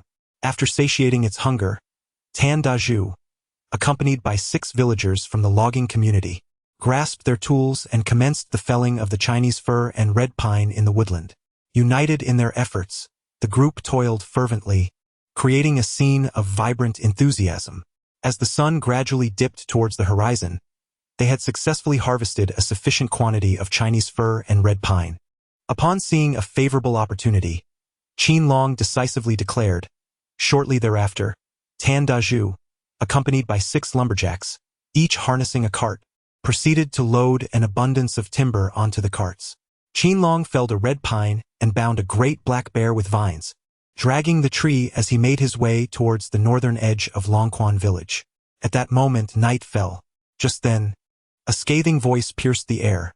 That unfilial grandson is unworthy to be a descendant of the Qin family, destined to be devoured by beasts. And you, that worthless one, will also feed the wild animals. Tang Lame, upon hearing the shrill voice, looked up to discover that the source of the derision was none other than her mother-in-law, Sun Eri. Not only was Sun Eri mocking her, but also her eldest son, Qin Dehu, along with his two sons, Qin Dego and Qin Xiaogo, who followed suit, reveling in the misfortune. Tang Lame, already anxious for Qin Long and Qin Yen, felt even more apprehensive as Sun Eri's taunts echoed around her. At that moment, two familiar voices reached her ears. Upon recognizing her son and daughter's voices, Tang Lame hurriedly turned her gaze. She beheld her son dragging a red pine, atop which lay the lifeless body of a great black bear bound with vines. Overcome with excitement, Tang Lame exclaimed to Qin Long, "My son, you are truly remarkable, having slain such a formidable bear." Just then, the village secretary, Pan Yong, approached, lauding Qin Long to Tang Lame. "Sister Tang, Xiao Long has made a tremendous contribution in protecting the logging villagers by slaying the black bear. He is indeed our village's strongest guardian of the mountains." The villagers, drawn by his praise, gathered around, clapping and cheering for Qin Long, acknowledging him as the mightiest protector of their realm. Everyone knew that, compared to wild boars and wolves, black bears posed a greater threat to humans. An encounter with a black bear typically spelled disaster. Yet, Qin Long's ability to vanquish such a beast equated to alleviating the safety concerns of the villagers. They understood that, as the guardian of the mountains, Qin Long risked his life for the safety of the entire village. The very person who had just mocked Qin Long, Sun Eri, now stood utterly flabbergasted. Qin Dahua, Qin Degu, and Qin Xiaogo were all taken aback. For many years, there had been no guardian of the mountains in Longquan village, primarily due to the presence of black bears, which instilled fear in the hearts of many, preventing them from taking on the role of protector. However, once Qin Long assumed the position of the mountain guardian, he was able to vanquish the formidable black bear. Qin Long was publicly hailed by the village secretary as the mightiest guardian of the mountains, prompting the villagers to cheer in unison, their earlier mockery swiftly extinguished. They had anticipated a spectacle of Qin Long's humiliation, yet reality delivered a resounding blow to their expectations. Adding to the envy of Sun Eri and her cohort, Tan Daju, along with 6 lumberjack villagers, willingly assisted Qin Long by felling numerous trees and transporting the timber to his thatched cottage. The thought of Qin Long's family soon constructing a wooden house filled Sun Eri and her companions with discontent. What further fueled their jealousy was the village secretary, Pan Yong, who, in the presence of the villagers, proclaimed, "Esteemed elders and fellow villagers, Xiao Long is our village's guardian, sacrificing his life to safeguard the tranquility of our community. As the village secretary, I, on behalf of the village committee, extend our support for his family's endeavor to build a wooden house. I will contact the town's construction team shortly, and they will arrive tomorrow to assist with the construction." Pan Yong's personal endorsement of Qin Long's project elicited applause and cheers from the gathered villagers, who eagerly expressed their willingness to lend a hand once the construction team arrived, hastening the completion of the wooden house. Tang Lame, overwhelmed with emotion, hurriedly expressed her gratitude to Secretary Pan. Meanwhile, Qin Yen, filled with anticipation, envisioned a future where they would no longer reside in the drafty thatched hut. Qin Long gazed at Uncle Pan and the villagers who wholeheartedly supported the construction of the wooden houses, feeling deeply touched. He stepped forward, bowed respectfully to Uncle Pan and the villagers, and proclaimed, "Uncle Pan, esteemed elders and fellow villagers, your unwavering support means the world to me. As the guardian of the mountains, I pledge to diligently safeguard the tranquility of our village, ensuring that everyone can lead a peaceful and stable life." Qin Long's words elicited applause from those present, and the villagers wore radiant smiles of happiness.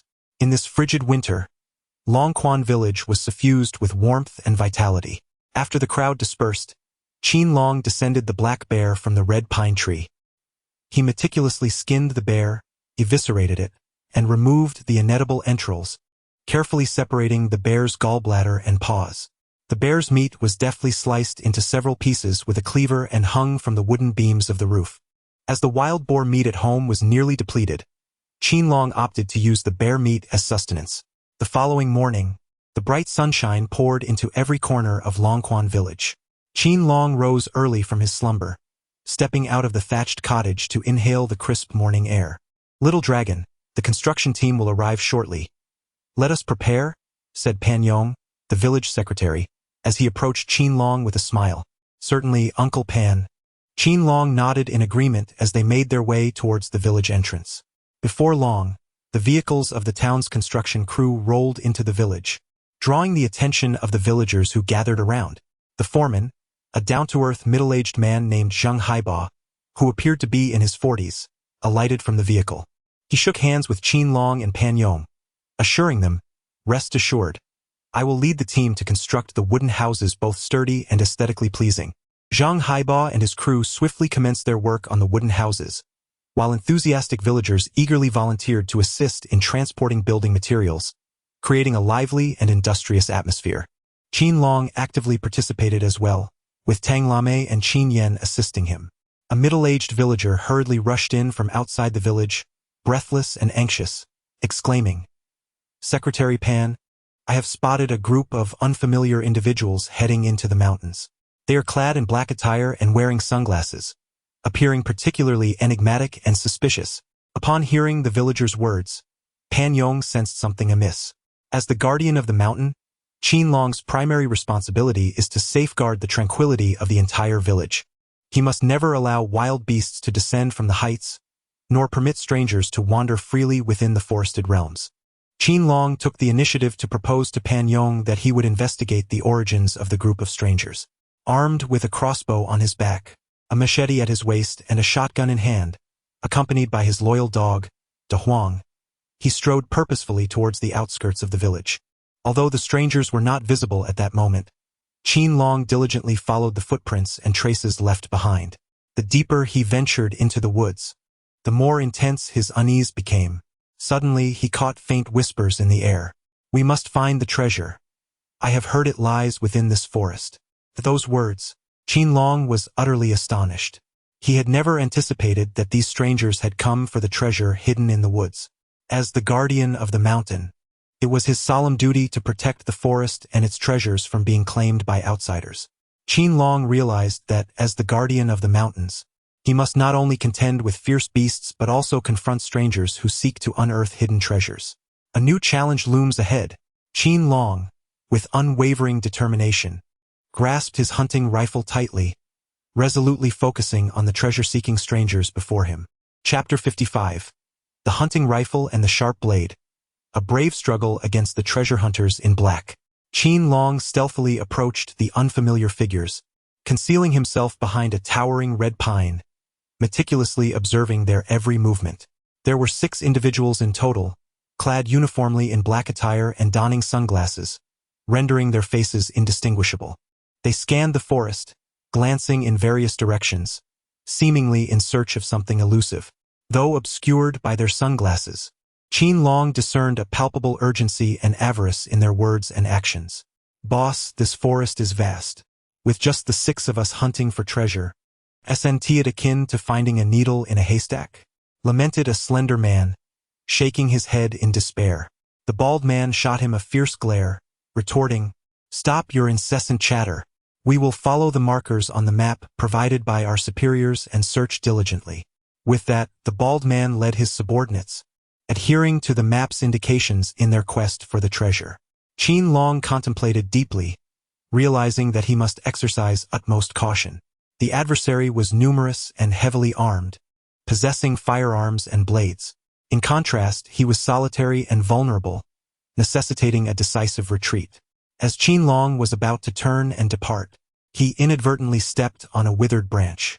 The branch emitted a sharp crackle, resonating distinctly through the forest.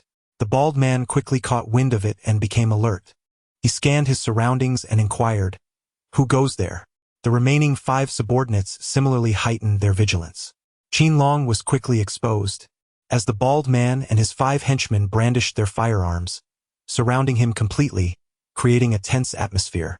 However, Qin Long stood undaunted, boldly declaring, "I am the guardian of these mountains, and it is my duty to protect this wilderness. You shall not wreak havoc here." The bald man, perceiving Qin Long as merely a destitute mountain dweller, scoffed with disdain. "You little brat, you haven't even come of age, yet you dare meddle in my affairs. Know your place and get lost, or you shall pay with your life." Facing the threat posed by the bald man, Qin Long remained undaunted, standing as straight as a red pine. He reiterated firmly to the bald man, "This forest belongs to our village. As the guardian of the mountains for the entire community, it is my duty to protect this land. I will never allow you to act recklessly." Qin Long showed no signs of retreat, infuriating the bald man. "Damn it! How dare you defy me? You shall experience my wrath." The bald man commanded his 5 subordinates, "You 5, seize him and beat him to a pulp." In an instant, the 5 men clad in black charged towards Qin Long with ferocious roars. Qin Long understood that these 5 men in black were far more skilled than ordinary criminals, and it was imperative to take the initiative at this moment. Without uttering a word, Qin Long raised his triple-barreled shotgun and fired. The first shot rang out, striking the left leg of a man clad in black, who let out a piercing scream in agony. With a heavy thud, he collapsed to the ground, rolling in pain. The remaining 4 men in black hesitated at the sight, yet under the command of their bald leader, they charged recklessly forward. Given the proximity, they could no longer afford to shoot. Thus, a fierce hand-to-hand combat ensued between the 4 assailants and Qin Long. Qin Long swiftly drew the mountain-splitting knife from his waist. This blade gleamed with a chilling radiance. With each swing, it emanated an irresistible aura of ferocity. Observing his master's valor, De Huang joined the fray. It relentlessly tore at the dark-clad assailants, fighting in unison with its master, significantly alleviating the burden of combat upon him. Qin Long discovered that with the addition of De Huang, he felt invigorated, akin to a tiger gaining its wings, growing ever more courageous with each battle. With De Huang by his side, he no longer fought alone. As a specialized military physician, Qin Long possesses experience in combating in the jungles of South Africa against terrorist organizations. Although these treasure-seeking figures clad in black appear menacing and formidable, Qin Long gradually gains the upper hand through his extraordinary valor and prowess. Initially, the bald man believed that his 5 subordinates could easily handle a mere impoverished mountain dweller who had yet to reach maturity. It was a task he considered trivial. However, to his astonishment, his 5 men began to falter. To his dismay, this mountain guardian turned out to be a skilled fighter. Sensing the tide turning against him, the bald man seized a metal rod and, taking advantage of the fierce clash between Qin Long and his subordinates, swung it violently towards Qin Long's back. Qin Long was fully engrossed in combat with several men clad in black, oblivious to the stealthy assault of the bald man, who struck him on the back. Fortunately, the thick clothing he wore that day mitigated the impact, leaving him with only a vague pain in his back rather than a grievous injury. Nevertheless, Qin Long faltered, nearly losing his balance. The large dog, originally engaged in tearing at one of the black-clad assailants, witnessed its master being ambushed by the bald man and struck with an iron rod, igniting an overwhelming fury within it. Like a frenzied leopard, the dog lunged at the bald man, sinking its teeth into the arm that wielded the iron rod. The bald man, caught completely off guard, felt the excruciating bite, which quickly drew blood, creating a gaping wound. Blood gushed forth as if released from a spigot, and the man let out a wail reminiscent of a slaughtered pig, unable to withstand the agony. In the wake of the dog's attack, the remaining black-clad men were taken aback, their attention shifting towards the large dog, intent on eliminating this fierce adversary. Qin Long swiftly lifted his hunting rifle and aimed at the legs of the black-clad assailants. With a resounding crack, another adversary was struck in the right leg, faltering and collapsing to the ground. Following Qin Long's shot, the bald man and the remaining henchmen, consumed by rage and humiliation, seized their firearms and retaliated. The skirmish escalated into a fierce confrontation, the outcome hanging in the balance. The large yellow dog, unable to assist, darted from the cave and raced towards the forest's edge. Meanwhile, Pan Yong had already arrived at the periphery of the woods, accompanied by the seasoned hunter Tandaju and a group of able-bodied villagers armed with rifles, knives, spears, and hoes. However, the vastness of the mountains made it challenging to locate the assailants. With the yellow dog leading the way, Pan Yong, along with Tandaju and the young men, quickly reached the scene of the gunfire. Pan Yong rallied the reinforcements into the fray. The village committee had 3 hunting rifles, which Pan Yong distributed among the villagers. Under the guidance of the veteran hunter Tandaju, they joined forces with Qin Long to confront the gang of black-clad assailants. Sensing the tide turning against them, the bald man hastily ordered his subordinates to disperse and flee. Qin Long relentlessly pursued with his companions in close pursuit. Qin Long targeted the legs of the assailants clad in black with his shotgun. Before long, 3 of them suffered severe injuries to their legs, rendering them unable to flee, and they were subsequently captured by Qin Long, Tandaju, and others. Pan Yong approached, expressing concern as he inquired, "Xiao Long, are you all right?" Qin Long casually remarked, "Uncle Pan, I have nothing to report. It is merely that the bald man, accompanied by 2 individuals clad in black, managed to flee while we apprehended only 3. The villagers, upon learning that these intruders had trespassed into the mountains in search of treasure, were filled with intense disdain and fury. Qin Long and Pan Yong confined 3 men in black within a small dark room of the village committee, assigning villagers to meticulously guard them, ensuring that the 3 individuals would not escape. Qin Long addressed Pan Yong, saying, "Uncle Pan, we must ascertain who is truly orchestrating their actions, as well as uncover the intricate details regarding the treasure. We need to bring everything to light." Pan Yong nodded in agreement. "I will promptly contact the town police station. I believe that, with their involvement, we will swiftly uncover the truth." Qin Long did not wait for the police to arrive. Instead, he took the initiative to interrogate the 3 individuals clad in black. Qin Long had his own methods for dealing with the 3 men in black. He raised his triple-barreled shotgun and addressed them, saying, "If you do not disclose the identity of your mastermind, I shall promptly escort you to meet the King of Hell." As Qin Long spoke, he was poised to pull the trigger, a chilling aura of menace enveloping the air, instilling fear in those present. Chapter 56. An expedition into the deep mountains, unveiling the mystery of the treasure. The 3 men clad in black had already tasted the ferocity of Qin Long's triple-barreled shotgun, having been injured in the leg by its powerful shot. He was a man of his word, ruthless in his resolve. Failure to speak the truth could very well cost them their lives. They were merely acting under orders from above, anticipating a reward upon the successful completion of their task.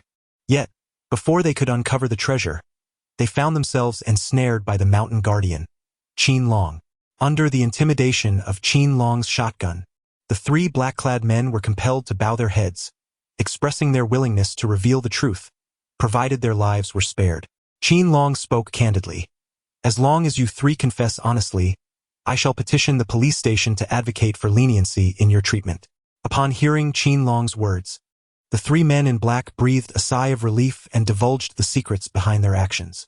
Soon, Qin Long discovered that this group was under the direction of an individual known as Black Wolf. Black Wolf had claimed that within these mountainous forests lay a colossal treasure, replete with vast quantities of gold, silver, and jewels. The promise was that upon discovering this treasure, they could amass great wealth, sufficient to last several lifetimes. Once their objective was achieved, they would share in the riches and lead a life of leisure. Black Wolf had supplied this group with a treasure map, along with firearms and ammunition, instructing them to search in Longquan Mountain. Upon hearing this, Qin Long hastily inquired, "Where is the Black Wolf?" The 3 figures clad in black shook their heads in response, stating, "We do not know. He always dispatches others to communicate with us." Pan Yong, standing nearby, furrowed his brow upon hearing this. "This Black Wolf is truly cunning," he remarked. He then asked, "What is the precise location of the treasure?" The 3 individuals in black again shook their heads, replying, "We are unaware. We merely search according to the markings on the map provided.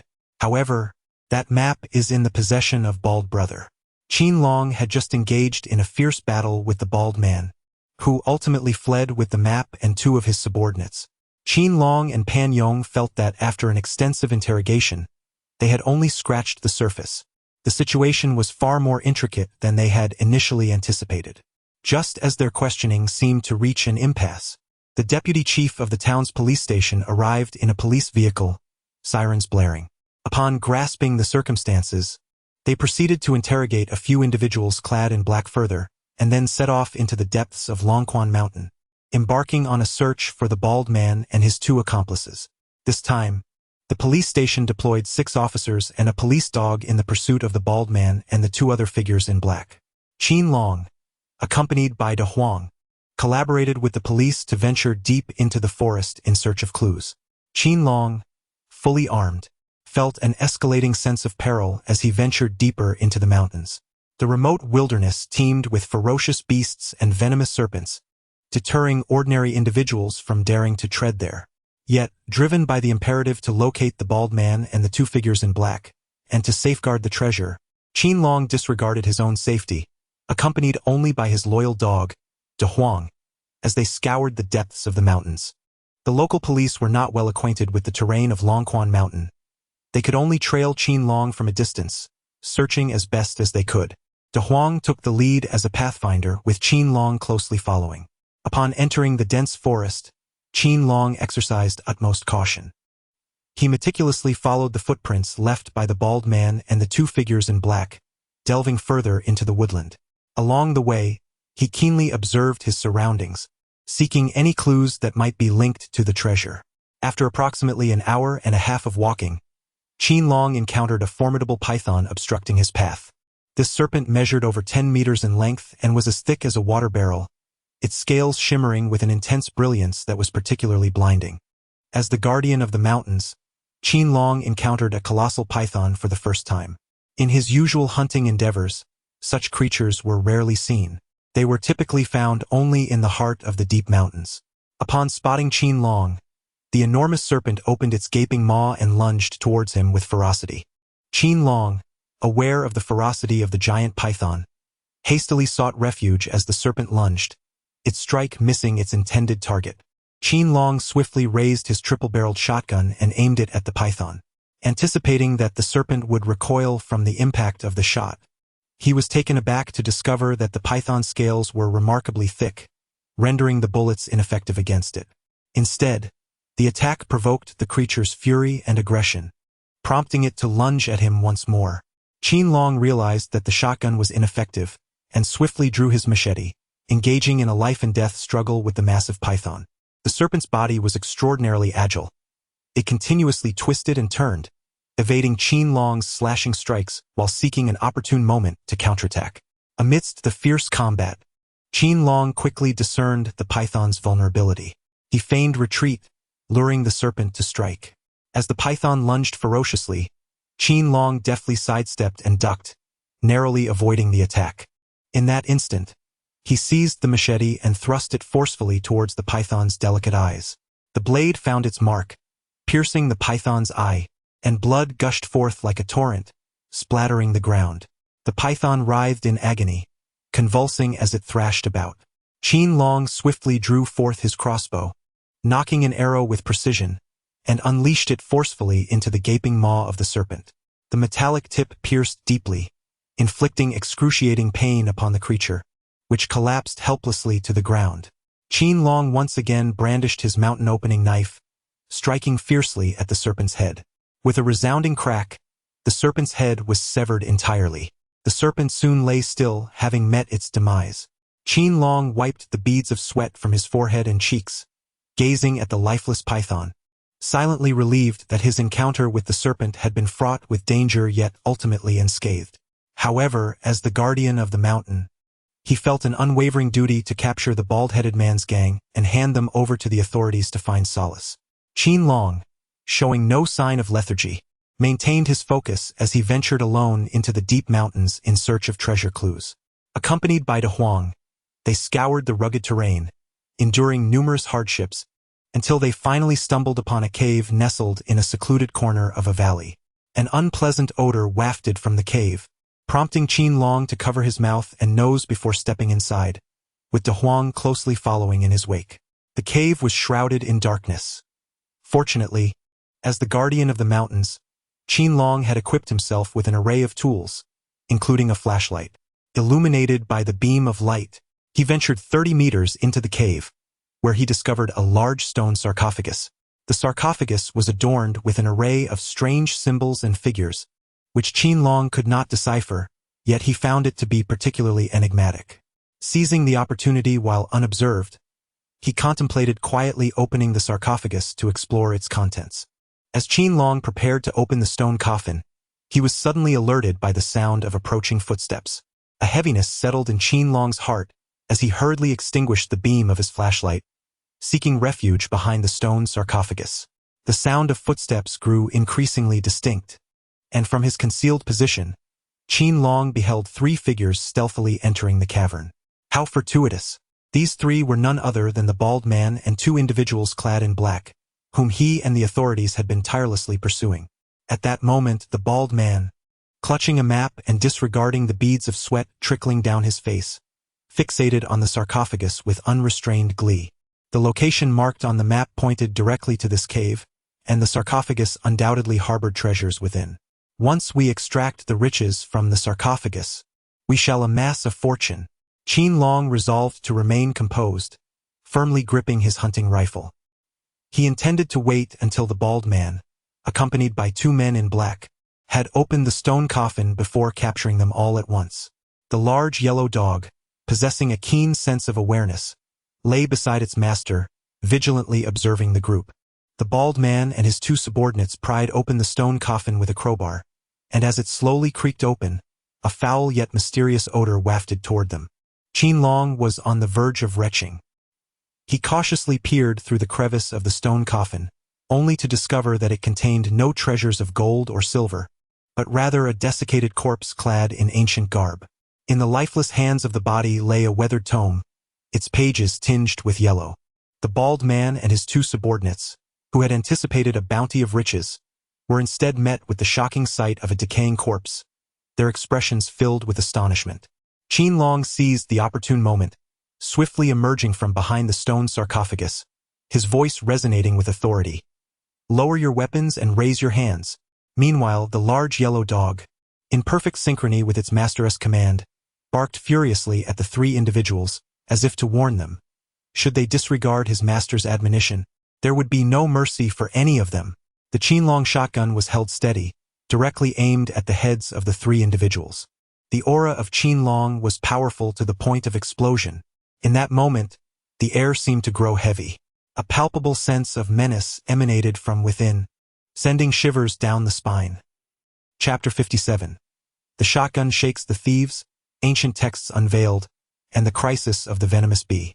The bald man and 2 figures clad in black were seized by terror as Qin Long suddenly aimed a shotgun at them, causing them to tremble uncontrollably.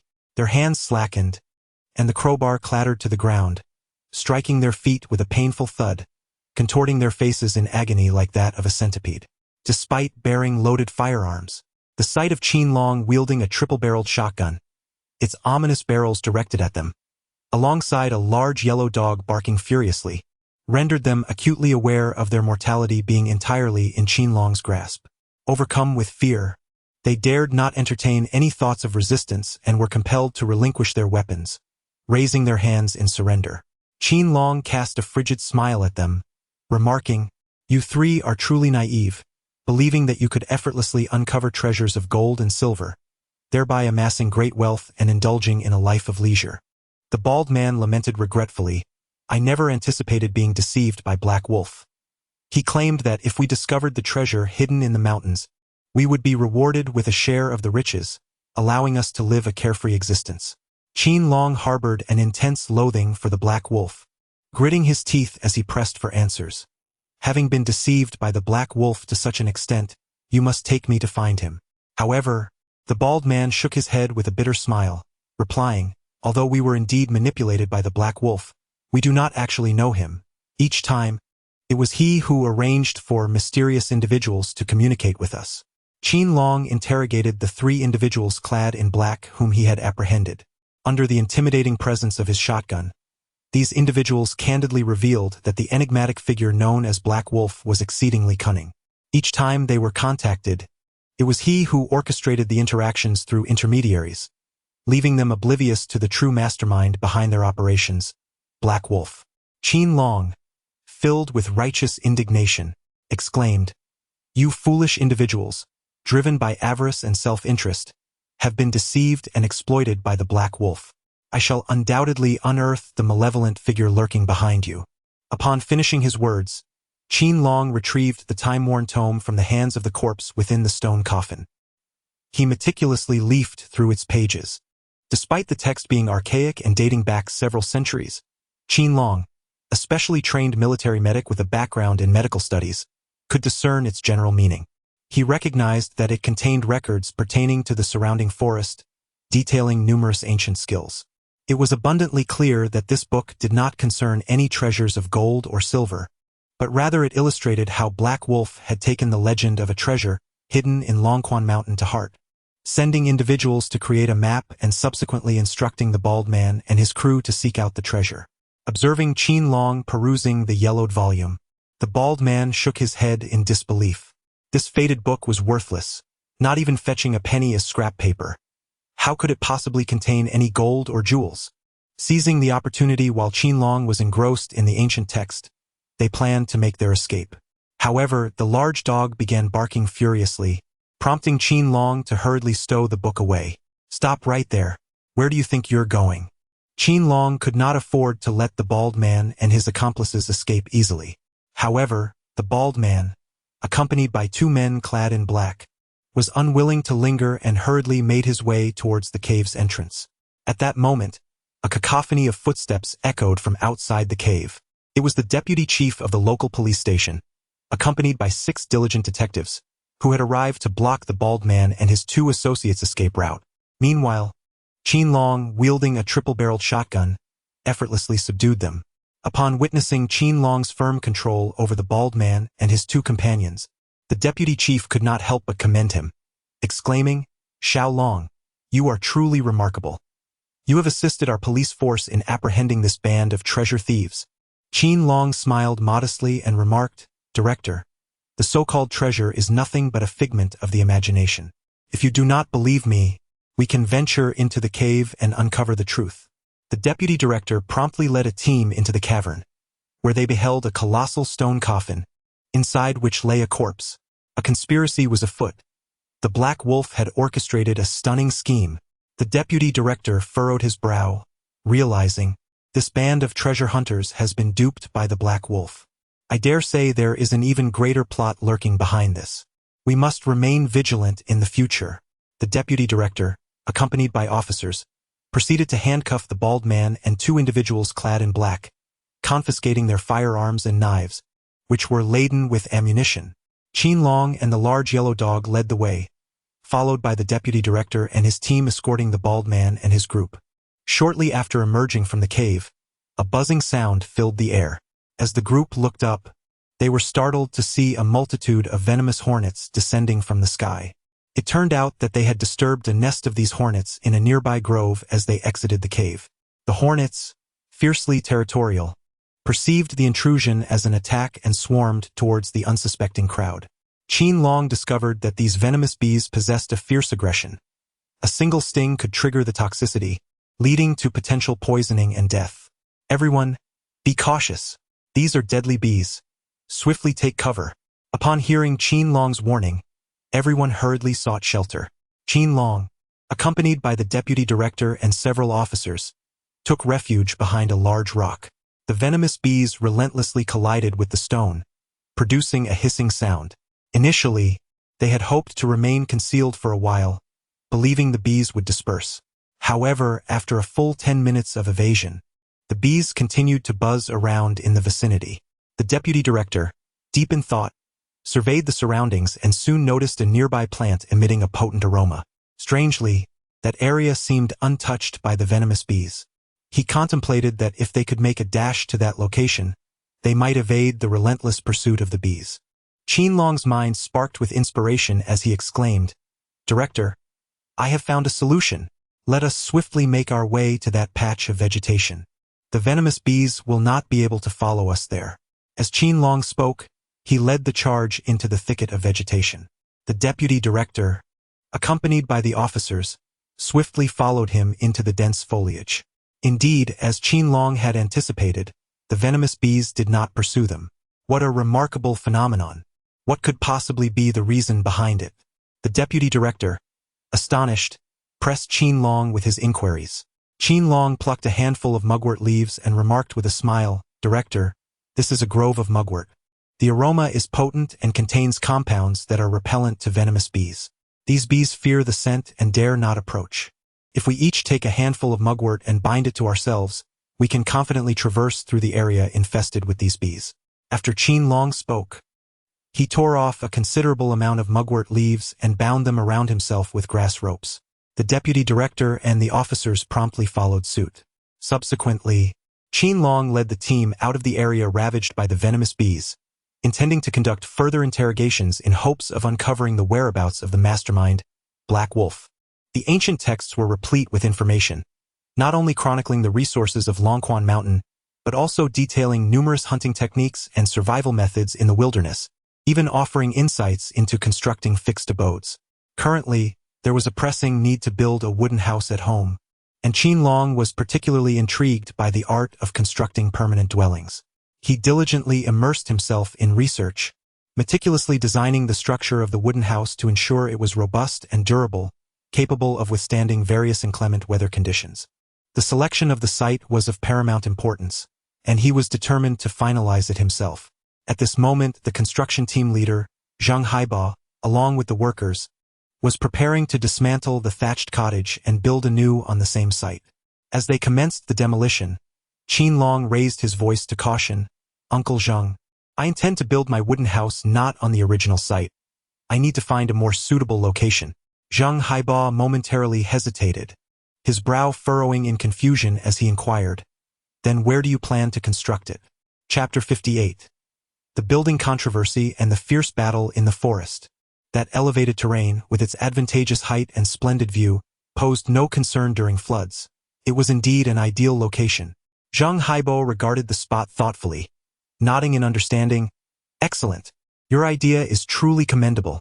At that moment, the village party secretary, Pan Yong, happened to stroll by and, upon overhearing their conversation, expressed his admiration for Qin Long's vision, exclaiming with a smile, "Xiao Long, you have rendered great service to the mountains and forests, and I heard from the police station that you assisted in capturing the gang of bald men.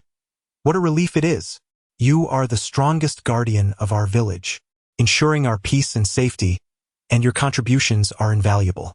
As the representative of the village committee, I hereby authorize the construction of your wooden house on the elevated land at the eastern edge of the village."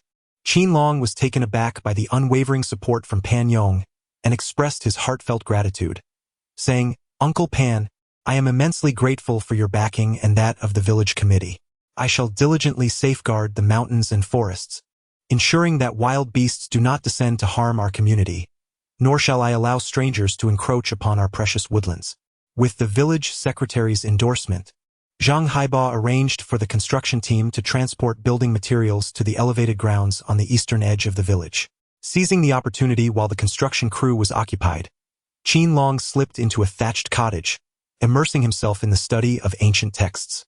Drawing from the architectural techniques outlined in these tomes, he picked up a pencil and began to sketch the blueprints for a wooden house on a blank sheet of paper. Although Qin Long had never studied carpentry or architectural design, the knowledge gleaned from the ancient manuscript seemed to unlock a new realm of possibilities for him. In his mind's eye, he envisioned a quaint three-story building, and he meticulously translated this vision onto paper. The first floor was conceived as a village clinic, ensuring accessibility for the villagers in need of medical attention. The second floor was designed to accommodate his mother, younger sister, and little sister. The third floor was designated as his personal living space, which included not only a bedroom but also a study, a training room, a bathroom, and a delightful rooftop garden. Qin Long presented the architectural blueprints of his meticulously designed wooden house to Zhang Haiba. Despite having years of experience in the field, Zhang Haiba was genuinely astonished by Qin Long's intricate designs. "Xiao Long, you are truly a talent. It would be a pity if you do not pursue a career as an architectural designer. Please, assist me in creating some architectural plans. I will offer you the salary of 3 workers. What do you say?" In response to Zheng Haiba's commendation, Qin Long humbly waved his hand, saying, "Uncle Zheng, you flatter me. I merely illustrated my aspirations for an ideal dwelling through these blueprints. I still have much to learn before I can call myself an architectural designer." Although Qin Long maintained a low profile, Zheng Haiba dared not underestimate him. He realized the necessity of leading the construction team to flawlessly execute the wooden house blueprint designed by Qin Long. Perhaps, once completed, this wooden house would become a model residence for Longquan village, stirring excitement throughout the village and the neighboring communities, thereby increasing the number of people seeking his services for construction. Zheng Haiba, accompanied by the construction team, commenced the foundation work with meticulous care. Meanwhile, the seasoned hunter Tandaju rallied the village's able-bodied youth to lend their assistance. The construction team and the villagers wholeheartedly supported the endeavor, resulting in a steadily accelerating pace of progress. Qin Long's mother, Tang Lamei, prepared nourishing meals for the construction team and the assisting villagers, ensuring that everyone was well-fed and energized for the task at hand. Young sister Qin Yen also assisted her mother in the preparations. Notably, the village secretary's wife, Chun Lanxiang, joined in to help tend the fire and cook. Qin Long decisively retrieved the black bear he had hunted previously, using its meat to enhance their meals. As the group feasted upon the bear's flesh, their bodies were nourished, endowing them with renewed vigor to dedicate themselves to the construction of wooden shelters. Through collective effort and determination, within mere days, a wooden structure rose to a height surpassing that of a single person. Observing the increasing stature of the dwelling Sun Eri, Qin De Hu, Qin De Go, and Qin Xiao Go felt their jealousy intensify. Sun Ere. Noticing the advantageous high ground at the eastern edge of the village, an unparalleled location, expressed her discontent, exclaiming, "Humph, ungrateful grandson! How dare he construct such an extravagant wooden house in such a prime spot?" No sooner had Sun Ari's words left her lips than Qin De Hu chimed in, "That wretched pup is nothing but a charlatan and a mere mountain guardian. What is so remarkable about him?" Qin De Gu and Qin Xiaogo stood silently at the construction site of the wooden house, their expressions dark and brooding, their eyes brimming with envy and resentment. Sun Eri and Qin Dahu's group deliberately spread malicious rumors throughout the village, alleging that Qin Long was exploiting his connections with shamans and mountain guardians to encroach upon the forest, fell trees, and seize prime land within the village for his own selfish gain. They sought to tarnish Qin Long's reputation and besmirch his name. However, the majority of villagers remained skeptical of Sun Res group's fabrications and continued to support Qin Long in his endeavor to build the wooden house. When the slanderous whispers reached Qin Long's ears, he merely furrowed his brow slightly, showing little concern for their unfounded claims. Qin Long remained steadfast in focusing on his own endeavors, paying no heed to the disturbances caused by Sun Eri and her associates, who murmured disparaging remarks behind his back. In response to the uproar instigated by Sun Res group regarding the construction of the houses, Qin Long opts to disregard their antics. The construction team and the villagers work in unison to erect the wooden houses, all eagerly anticipating their completion. In gratitude for the assistance rendered, Qin Long, mindful that the supply of black bear meat was dwindling, resolved to embark on a hunting expedition to further enhance the group's provisions. Before the first light of dawn had fully graced the sky, Qin Long arose, shouldering his hunting rifle, fastening his machete at his waist, and bearing a crossbow upon his back, accompanied by his loyal yellow dog. He set forth with a spirited demeanor towards the village entrance. At that moment, a melodious and lively voice echoed in his ears. "Brother Long, wait for me." Qin Long, somewhat perplexed, inquired, while Pan Meiyu, breathless, replied, "I have heard that you are constructing a wooden house at the eastern end of the village. I cannot be of assistance, but upon seeing you go hunting, I felt compelled to follow you." Qin Long initially intended to refuse her, for hunting in the deep mountains poses significant dangers. However, upon witnessing Pan Meiyu's pleading gaze, he found himself unable to decline and ultimately acquiesced. "Meiyu, as we venture into the hunt, stay close to me and do not wander off." Qin Long offered a gentle reminder, to which Pan Meiyu promptly nodded in agreement. Subsequently, Qin Long led Pan Meiyu into Longquan Mountain. As they ventured deeper into the forest, the mist thickened, enveloping the surroundings in an aura of mystery and tranquility. Suddenly, a tiger's roar echoed through the air, resonating with a deafening intensity. Pan Meiyu trembled in fear, instinctively seeking refuge in Qin Long's embrace. Qin Long sensed the impending danger and realized the necessity of safeguarding Pan Meiyu. He retrieved the hunting rifle that he had been shouldering. Suddenly, a large tiger, adorned with striking yellow and white patterns, charged towards him, leaping at Qin Long. In a swift motion, Qin Long raised his hunting rifle and fired at the tiger. The resounding blasts of 3 shots echoed as he expected to bring the majestic beast down. However, to his astonishment, the tiger, embodying pure yang energy with its thick fur, only sustained superficial wounds. Enraged, the tiger lunged fiercely at Qin Long.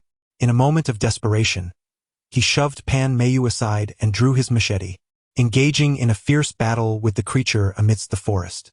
The tiger, exhibiting a ferocity surpassing that of wolves, wild boars, and bears, quickly overpowered Qin Long, pinning him to the ground with the intent to seize his throat. Pan Meiyu, witnessing this harrowing scene, let out a piercing scream. At that moment, Qin Long felt that escape was futile. Just as the critical moment arrived, De Huang, witnessing his master on the verge of having his throat severed by the tiger, rushed from behind to sink his teeth into the beast's rear. Taken by surprise, the tiger experienced a surge of pain and was compelled to release its grip on Qin Long's neck. However, the tiger swiftly turned its gaze upon De Huang and pounced fiercely, soon capturing the hound's neck in its jaws. Upon witnessing the yellow dog foaming at the mouth, Qin Long's heart tightened. He swiftly grasped his mountain-cutting knife and thrust it fiercely towards the rear of the tiger. Chapter 59. The Battle of Wisdom and Courage and Unexpected Entanglements. Seizing the opportune moment, Qin Long plunged his razor-sharp mountain knife forcefully into the tiger's rear. A ghastly, gaping wound was torn into the beast, and crimson blood gushed forth like a torrential fountain. The severely injured tiger, racked with agony, emitted a deafening roar, releasing its grip on De Huang. Instantly, it turned its bloodshot, furious eyes towards Qin Long, unleashing another roar that reverberated through the air like a cataclysm. Pan Meiyu, Paralyzed with fear, turned pale and trembled uncontrollably. "Brother Long, we must flee," she implored, fully aware that the enraged tiger was now a formidable adversary, and should it fixate on them, the consequences would be dire. Yet, as a special forces medic reborn into the original body, Qin Long's inherent tenacity and decisiveness surpassed that of ordinary men. He understood that fleeing in the face of such a ferocious tiger was far from a wise choice. Moreover, what would become of Pan Meiyu if he chose to escape? To protect her and to spare De Huang from the jaws of the tiger, Qin Long resolutely opted to engage in a life-and-death struggle. At the moment when the tiger roared and lunged with claws bared, Qin Long reacted with remarkable agility, rolling away to evade the deadly strike. In the blink of an eye, he had rolled a good 20 meters away. Swiftly, he retrieved his crossbow from his back, executing a fluid series of motions, drawing the bow, nocking an arrow, and releasing it in one seamless flow. 3 arrows flew forth like lightning, striking the tiger. Though not mortally wounded, the pain only served to heighten its primal rage and frenzy. It roared once more, a sound that shook the very earth, and then, heedless of everything, charged wildly towards Qin Long, as if intent on devouring him whole. "This is disastrous. The tiger is surely going to attack Brother Long." Pan Meiyu murmured in terror. "Brother Long is in grave danger. Mountain deity, I beseech you, extend your hand and save him." With that, she swiftly closed her eyes, clasped her hands in prayer, and earnestly hoped for Qin Long's safe passage through this perilous ordeal. Qin Long could even hear the voice of Pan Meiyu praying for him. Yet he understood that to survive and protect those dear to him, he had to rely solely on his own wisdom and courage. Confronted with the frenzied onslaught of a ferocious tiger from the mountains, he needed to outsmart it. In this critical moment, Qin Long astutely noticed a large tree not far away. In an instant, a clever plan formed in his mind. When the tiger lunged at him once more in a fit of rage, Qin Long feigned weakness and sprinted towards the tree. Blinded by fury, the tiger failed to perceive that this was a trap set by Qin Long, relentlessly pursuing him instead. Just as the tiger was about to catch up with Qin Long, he swiftly sidestepped, ingeniously using the sturdy tree as a barricade. The tiger, moving with tremendous speed, could not halt its momentum in time and crashed violently into the tree due to its immense inertia. Seizing this opportune moment, Qin Long leapt onto the back of the tiger. Swiftly, he drew the mountain-splitting knife from his waist, channeling all his strength to thrust it fiercely into the creature's neck. This knife, meticulously honed by Qin Long in his daily practice, was extraordinarily sharp. As the blade pierced the tiger's neck, blood gushed forth like a fountain. In agony, the tiger began to thrash wildly, attempting to dislodge Qin Long from its back. However, Qin Long had anticipated such a maneuver. He clung tenaciously to the tiger. Regardless of the tiger's frantic movements, he remained as steadfast as a mountain, securely positioned on its back. As time passed, the tiger gradually exhausted its strength amidst its relentless struggles. Qin Long sensed that the moment had arrived. He once again grasped the mountain-splitting knife and thrust it fiercely towards the tiger's neck. The blade pierced through the creature's trachea, causing blood to gush forth in torrents. After a few desperate struggles, the tiger succumbed to its injuries and collapsed heavily onto the ground, never to rise again. At that moment, Qin Long called out to Pan Meiyu, who was praying with her eyes closed not far away. "Meiyu, it's safe now." Pan Meiyu slowly ceased her prayers and opened her eyes, only to be met with a scene that left her utterly astonished. The tiger, which had been so formidable and fierce just moments ago, now lay quietly in a pool of its own blood. Qin Long stood there, the mountain-splitting knife in hand, blood continuing to drip from its blade. Pan Meiyu could hardly believe that Qin Long had single-handedly vanquished such a fearsome beast. "Thank you, mountain god, for allowing Brother Long to turn peril into safety," she murmured, moving to his side with concern. "Brother Long, are you hurt? Let me see."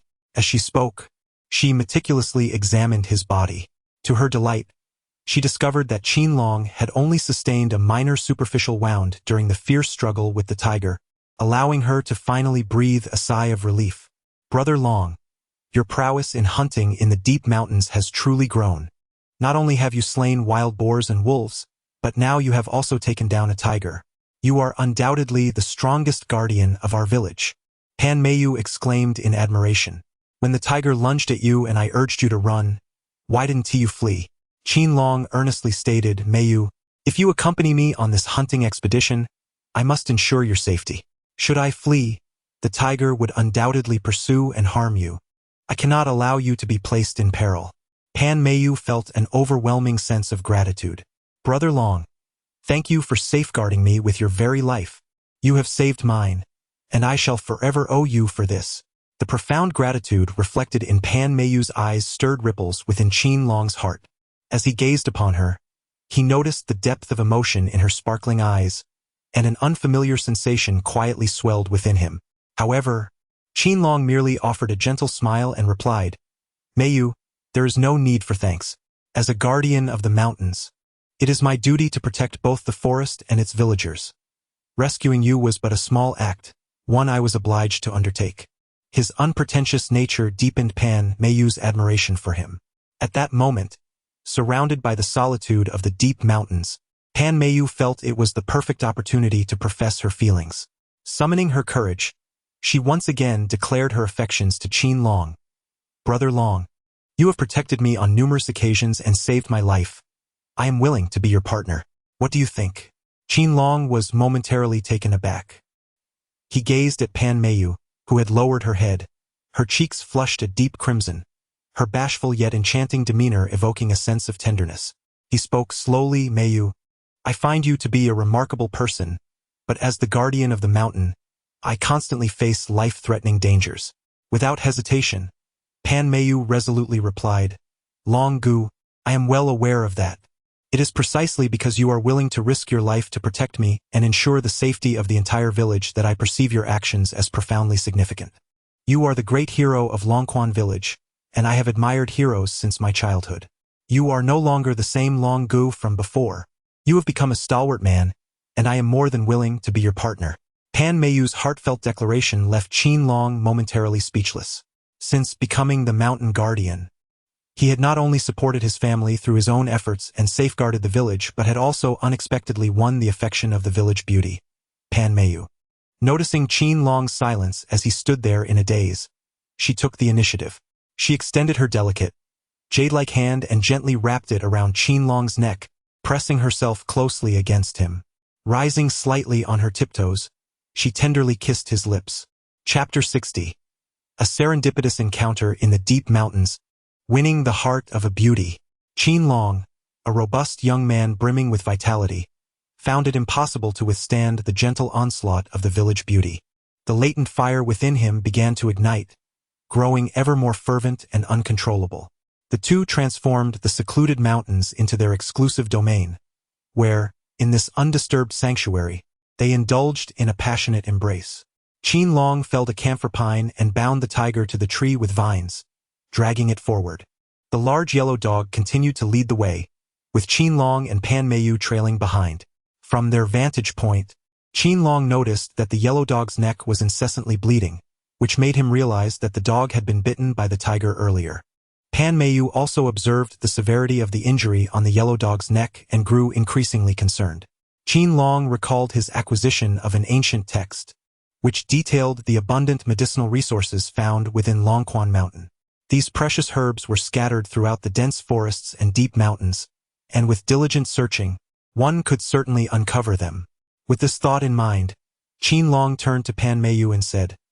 Qin Long uttered these words and departed like a fleeting breeze. Where could Brother Long be heading? Pan Mayu gazed at Qin Long's retreating figure, murmuring to herself. After departing from Pan Mayu, Qin Long ventured into a nearby valley. He searched high and low but found no medicinal herbs.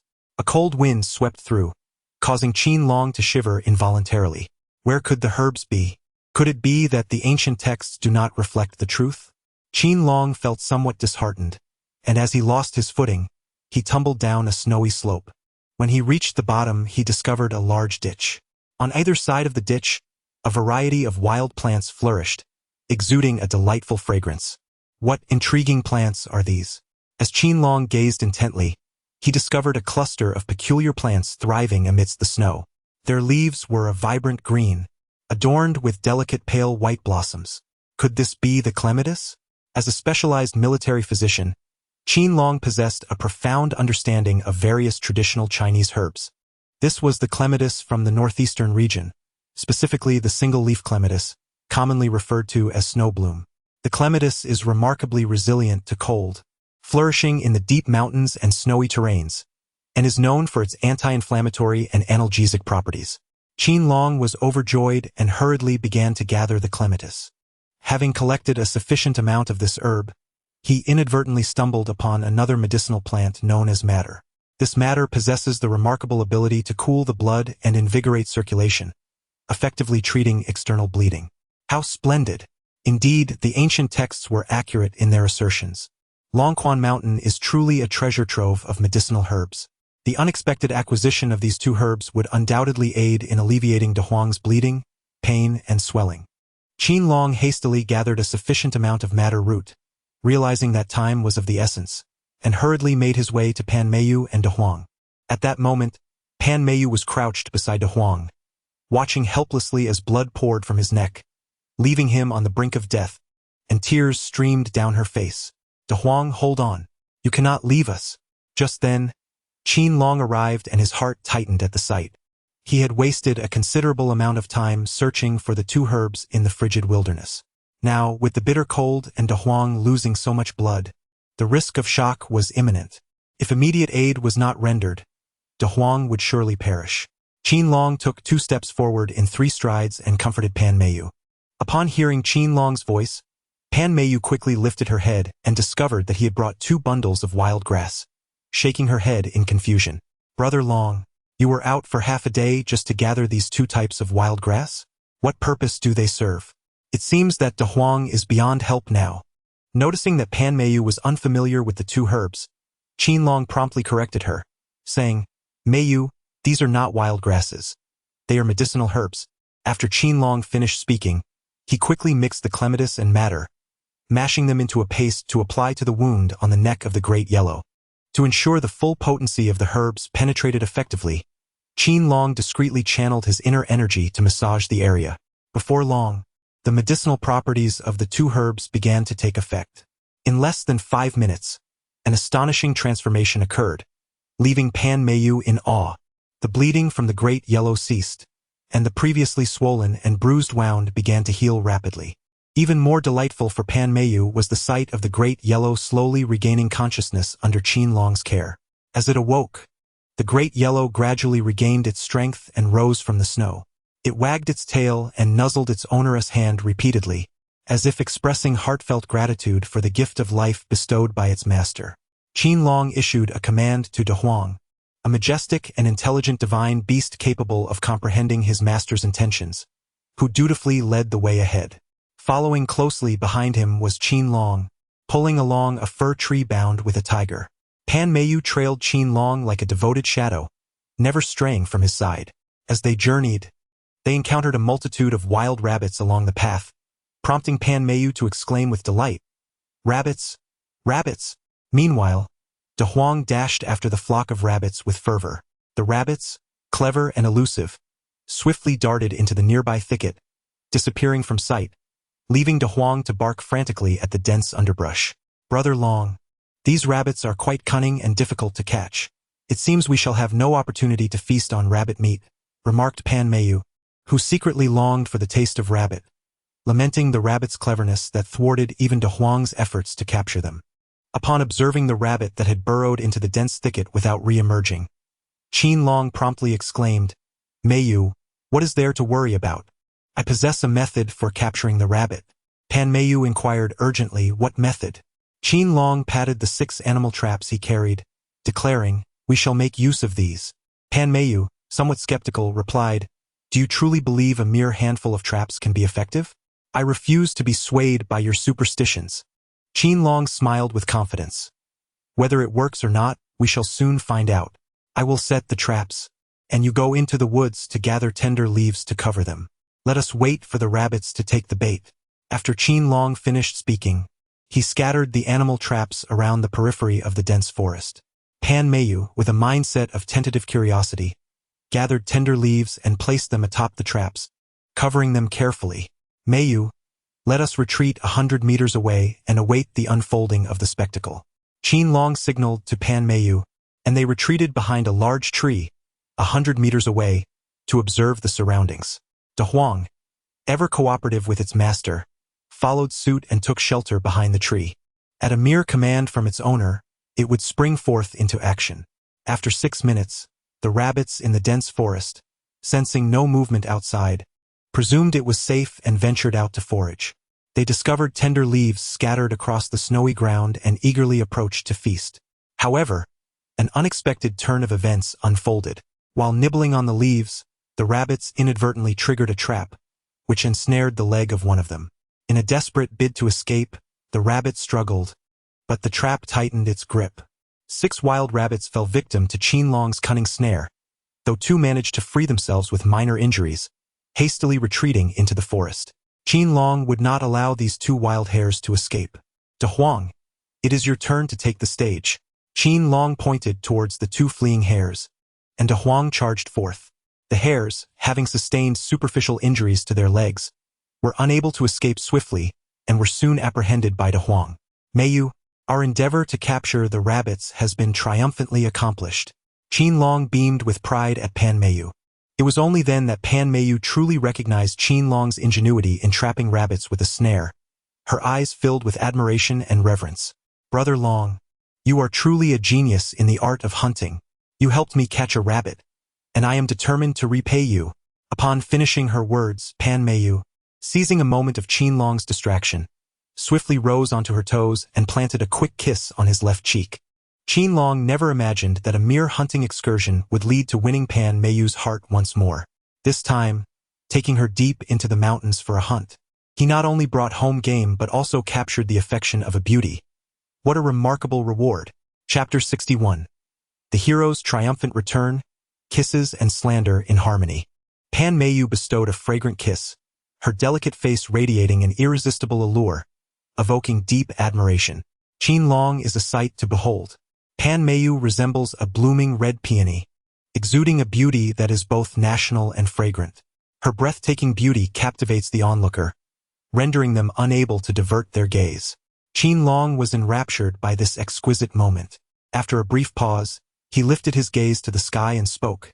At sunset, the villagers caught sight of Qin Long dragging a towering camphor pine, upon which was boldly entwined a formidable tiger, exuding an air of majesty. On his back, Qin Long bore 6 plump wild rabbits, a bountiful harvest that stirred a sensation throughout the village. The children, brimming with excitement, gathered around, their eyes wide with awe and admiration as they curiously scrutinized the enormous tiger bound to the larch tree. The glances directed at Qin Long were imbued with reverence. The adults flocked to his side, lavishly bestowing praises upon him. Qin Long, you are truly remarkable. To have slain such a formidable tiger is nothing short of extraordinary. This is indeed impressive. The tiger's hide must be worth a fortune. Surely, it can be sold for a considerable sum. And these 6 wild rabbits. What a magnificent haul today. Qin Long was filled with a profound sense of accomplishment as he warmly greeted the villagers. Pan Meiyu, feeling somewhat bashful, concealed herself behind Qin Long. Observing the throng of admirers surrounding him, her admiration for him deepened, firmly believing that he was indeed the village's most formidable hunter.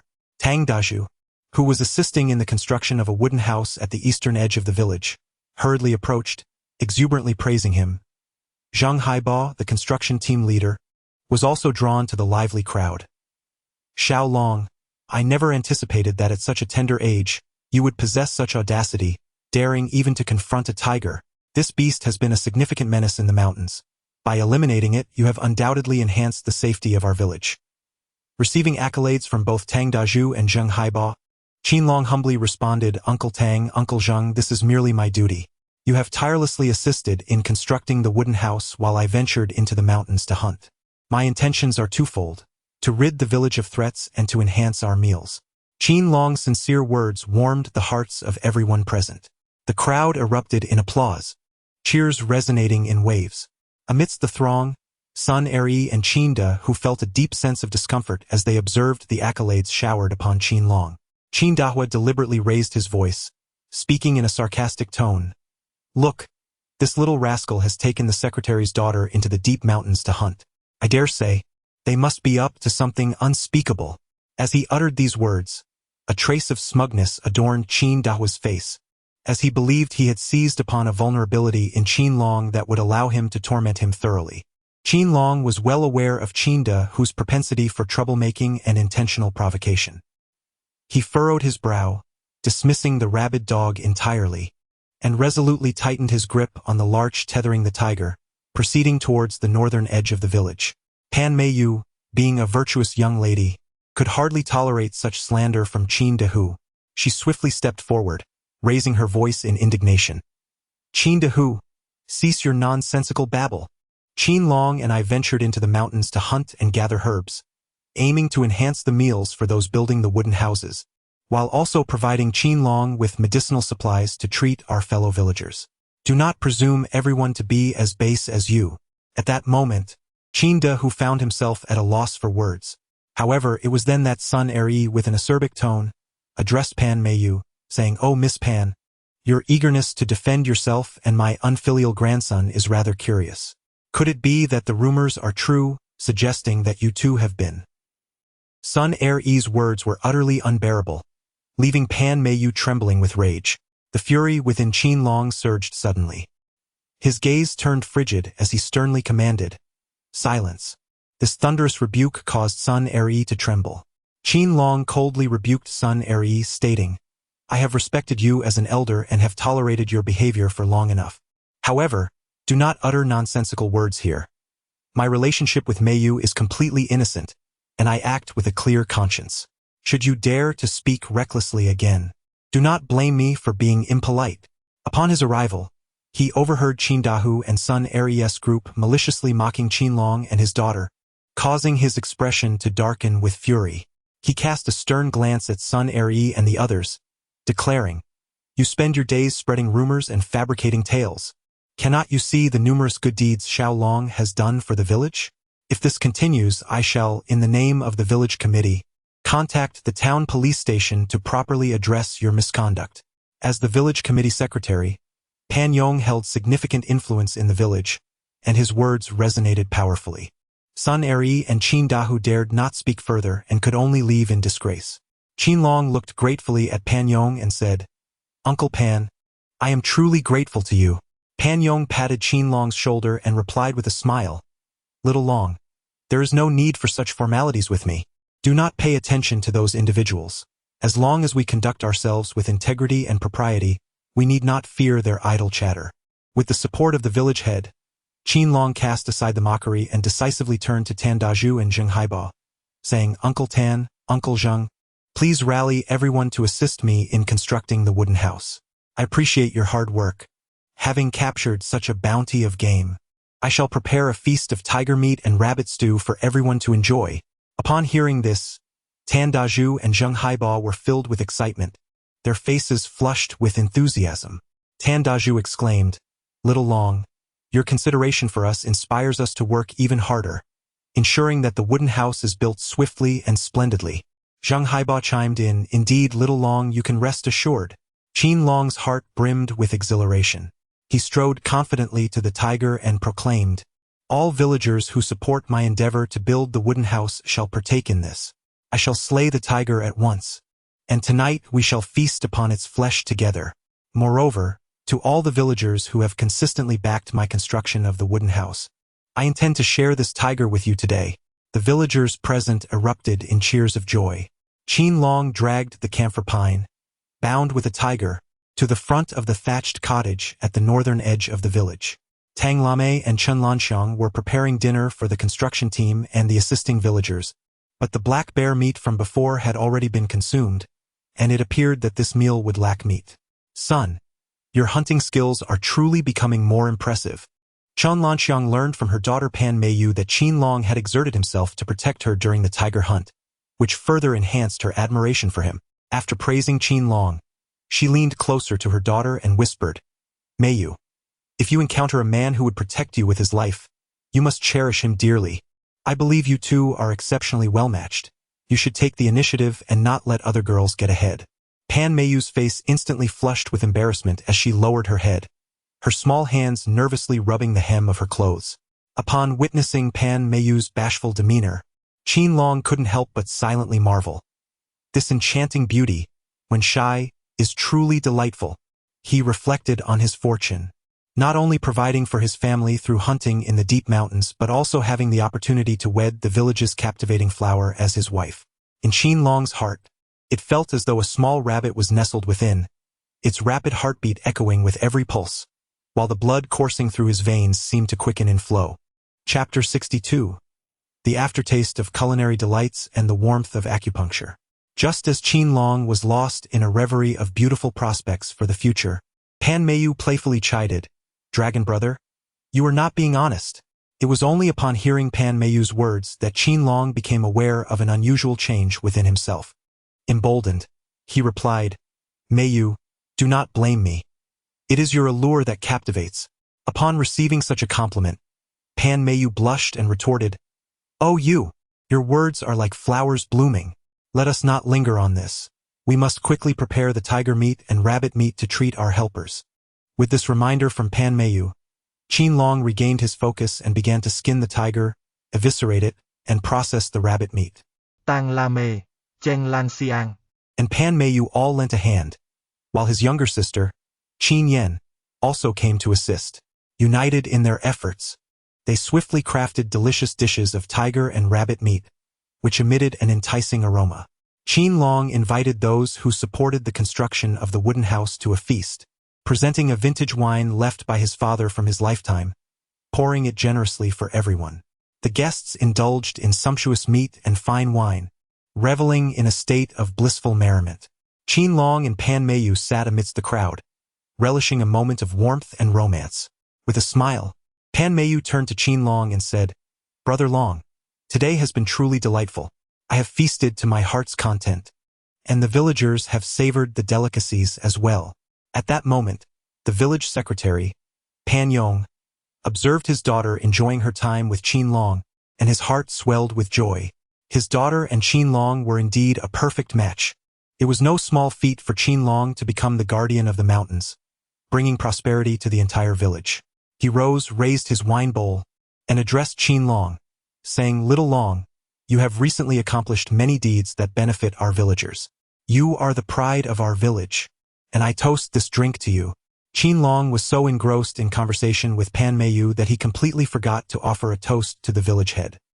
He quickly rose to his feet, raised his glass, and exclaimed, "Uncle Pan, it is I who should be honoring you with this drink.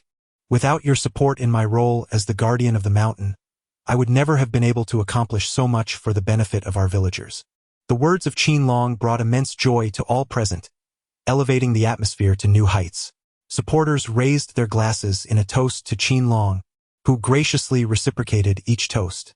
Amidst the laughter and cheer, time swiftly passed. Once everyone had feasted and indulged, they gradually dispersed. In the midst of the revelry, Pan Meiyu, carried away by the spirit of the moment, had overindulged in drink. The effects of alcohol flushed her cheeks with a rosy hue, and her gaze became somewhat unfocused. The two wandered slowly along the village path, the moonlight casting elongated shadows upon them. Suddenly, Pan Meiyu clasped her hands tightly around her abdomen, bending forward with a low groan of distress. Upon witnessing this scene, Qin Long, fearing that she might fall, swiftly supported her and inquired with genuine concern, "Meiyu, what is troubling you?" Pan Meiyu tightly closed her delicate eyes, beads of sweat resembling mung beans glistening on her forehead and cheeks, and with great difficulty, she uttered, "Long Gu, my stomach aches terribly." Qin Long was taken aback for a moment, swiftly employing the medical techniques mastered by the special military medics to conduct a pulse examination on Pan Meiyu. His expression soon turned grave as he inquired, "Meiyu, have you been working as a nurse at the town health clinic lately, attending to numerous patients, often overworking and neglecting regular meal times, which has led to your acute gastroenteritis?" Qin Long's assessment left Pan Meiyu utterly astonished. "Brother Long, how could you possibly know all of this?" she exclaimed. "Indeed, I have been afflicted by this ailment, but fret not, for I possess a reserve of analgesics." With that, Pan Meiyu swiftly retrieved the pain relief medication from her pocket. Upon observing the pain relief medication, Qin Long earnestly cautioned, "Meiyu, this analgesic merely alleviates the symptoms without addressing the underlying issue. It is fundamentally ineffective."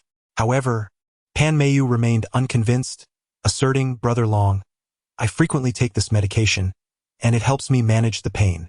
Ignoring Qin Long's warnings, Pan Meiyu proceeded to consume the analgesic. She anticipated immediate relief from her abdominal discomfort, yet unexpectedly, the outcome was contrary to her hopes. Not only did the pain persist, but it intensified. "Oh dear, it hurts more and more. What am I to do?" Pan Meiyu lamented, feeling as though her abdomen were being pierced by a knife. Upon witnessing the agonizing expression of Pan Meiyu, Qin Long felt an overwhelming urgency. At this moment, he knew he must tend to her wounds, yet he pondered where would be the most suitable place for her treatment. Qin Long scratched the back of his head and quickly recalled an abandoned small warehouse outside the village. However, this winter a widespread snow disaster occurred, resulting in the turnips being frozen in the ground. Consequently, this small warehouse became useless and was left to decay. Qin Long assisted Pan Meiyu as they trudged towards the outskirts of the village. Along the way, Pan Meiyu was nearly overwhelmed by the pain. Fortunately, Qin Long swiftly lifted her onto his back, and they soon arrived at an abandoned warehouse. This dilapidated structure exuded an air of antiquity, steeped in an atmosphere of neglect. Qin Long, disregarding other concerns and mindful of the impending darkness and chill, swiftly kindled a bonfire in the corner of the small warehouse. Illuminated by the flickering flames, he prepared to administer treatment to Pan Meiyu. But how would he proceed with the healing? His mind conjured images of his role as a special military physician, employing the ancient art of acupuncture. He hastily gathered some straw and arranged it by the campfire, turning to Pan Meiyu with a gentle demeanor. "Meiyu," he said, "acupuncture necessitates the removal of your upper garments. Please do not take offense. This is for the purpose of effectively addressing your ailment." Upon hearing this, Pan Meiyu's delicate face flushed with a rosy hue. However, overwhelmed by pain, She had no alternative but to shyly acquiesce. With a gentle motion, she removed her top, and in the flickering light of the fire, her porcelain skin radiated an allure that was almost irresistible. Qin Long cast a glance, feeling somewhat disheartened, his vision momentarily blurring.